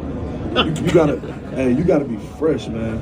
Because the narrative right now is, if you're big, you stanky, smelly, sweaty. Like that's not how it goes for me. So that's why I've been saying, flip the narrative, and that's kind of something that started when I was in elementary school. My dad put a little cologne on, go to school smelling good for little ladies. So that's kind of what it's been now, carried over to my life. And right now I probably have 170 bottles of cologne. Wow. Jeez. Now, will cologne do it? Will cologne mask the? Is there a specific big man concern here, Wolchuk? You got to make sure you wear deodorant. I think that's first. That's for foremost. Everybody. Make sure you wear the deodorant. Maybe you're sweating a little bit more. Yeah, I think baby powder can do wonders for you, or the Gold Bond, whichever you prefer. And then I do think that having some cologne helps. You can't over cologne. No. There's a fine line. You got to be careful, and you got to be careful about putting deodorant on when you already stink. That's right. Yeah, because that's not a good combination. It's very funky. Yeah, it doesn't help. It's I guess it's somehow worse than just regular BO. I'll tell you what though, sometimes stink gets in your clothes no matter what you do. It can happen. Yeah. I think it's more just about though, making sure you're properly showered, bathing. Yeah. Oh yeah, you got to make sure you shower, all that kind of stuff. So I would think like maybe the big man out there had just maybe committed to a less of a, taking care of himself lifestyle. Yeah, you got to make sure you get all the cracks and crevices though, big man, because you got if you're there's rolls. Yeah, you got to make sure because that you could get some sweat collection. You got to do the lift. Yeah, you got to get the sweat collection. You got to get that taken care of. Well, we got to vote. Is it Pat McAfee? Is it Ross's board issues? Is it the comedian spotting a guy in the crowd with an age gap? Or is it the Caden Proctor clip here? I'm going to go with the champ, Pat McAfee, Chief. How about you? Give me Ross. Okay. How about you, Jacob? I'm going to stick with my fellow part-timer. Give me Ross. All righty. We're 2-1, Wolchuk. I'll take Caden Proctor. Give me the big guy. And Brian? I'll go with Ross. Okay, by a score of 3-1. And your new G-Bag of the Day champion. It's a man who's run the board, I think, on every day part here on the Fan. And it won't be long before he's back in the Pimp Cup. It's time now, speaking of the Pimp Cup, for LA Live. Well, all right, you squares, it's time to smoke. Fire up this funk and let's have a toke. It'll make you dance to some of everything. Everybody get high. You mentioned a few in that survey, right? Pickens, Ferguson, Bland. Those guys are all. Richie, you okay, buddy? Oh wow! Birthday boy just took a tumble. It's all right, Rich. It's all right, buddy. Sam Williams is in a contract here. Tyler Elam is in a contract here. There he is. But if you had to pick one, most approved in a contract. Looks like me at the parking lot at Avis. I was just about to say, man, check his knee for some scrapes. So that's the sound of a Tolo falling on a birthday run? Yeah. Hammered at Shell Shack. Yep. Through the fan backdrop that he thought was a wall. He thought it was a wall. He's kind of hanging out there. Yeah. That is something. After shots. Salute to you. Wow. Okay. And that's Wolchuk not wanting to make too much of a scene about it and trying to pivot back into the Sam Williams make it or break it, whatever article. Yeah, it's kind of a tough call. It might be the best thing we could possibly describe right now, but we might have some good content going at the same time. What is the celebrity rumor or conspiracy that you believe to be true. What are you doing? Little Tupac is alive. Okay. Little Jeffrey Epstein still alive. I like this. Some Elvis stuff. Do you got some Elvis stuff? Well, Chuck, I thought you had some Elvis stuff. I did. I went down like this Elvis rabbit hole a month ago. Yeah. That Elvis is actually alive, and he was in witness protection, and he came back as he's now a pastor in Alabama. And I think that there was some that I was believing on this, but I don't think the ages match up with this guy and Elvis. So there's a guy running around that there's been a denying that he documentary on who looks and sounds like Elvis, but just the timeline doesn't match up, like he should be older right now. Yeah, like, man, he was at, who was his daughter that passed away? Was it Lisa Marie? Lisa Marie. He was at the funeral. There was a lot of things that kind of just aligned here. So I'm trying to figure out what this guy's name. I think it was Bob. I was not prepared for this. I'm trying to figure this all out on the fly here. But okay. There was like he has the same guitar. They did like an old AI like facial recognition, like how would the sideburns and all? He's got. I mean, he does. Like it is uncanny resemblance. Sounds like him when you hear him sing.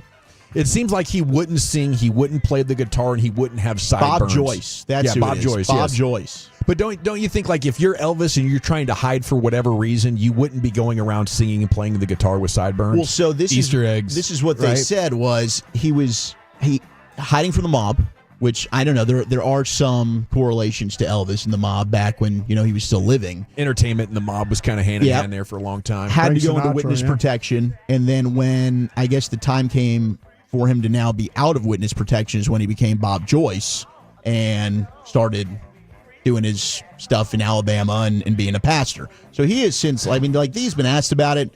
He's denied it. And I think that there is an age difference here that could be significant. Like I think he's supposed to be, Elvis would be what, 88? 90. 90? Yeah. And I think Bob Joyce is, I mean, unless he's lying about his age, I think he's probably 10 years younger than what Elvis would be. But it was weird. Like if you go down and just check out some videos of this, it'll definitely make you believe that this is possible that he could be.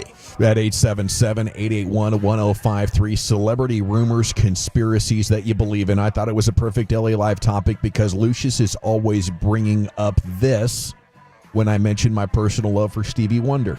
Oh. Okay? Maybe my favorite musician from the 60s, 70s, and 80s. He was just at a concert here July 10th, and video of it's going viral.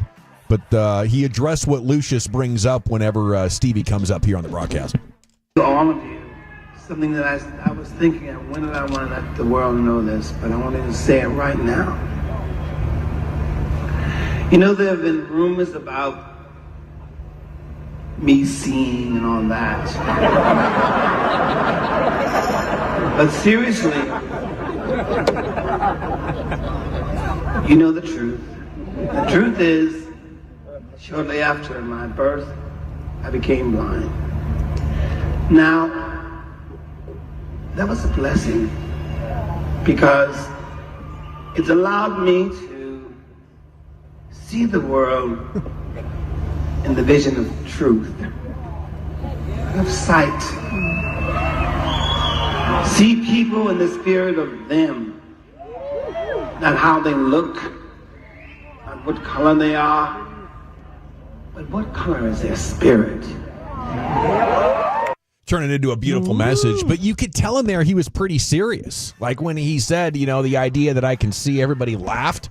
He didn't find that funny. He thought, it was. Well, Shaq tells that story, right? Yeah. Like they lived in the same complex and they would ride the elevator together and all that. He'd be hitting the button. And he'd be hitting the button, and then I guess maybe did he recognize Shaq's cologne or something like that? I mean, hey, they always say, "Hey, Shaq, how's it?" And yeah. How do you always figure out it was, did he? And Shaq swears that he could see. It sharpens all your other senses. Yeah. So who knows what Stevie is, picking up on? But a number of texters already chiming in that they believe Stevie Wonder is not blind. I think you can be technically blind.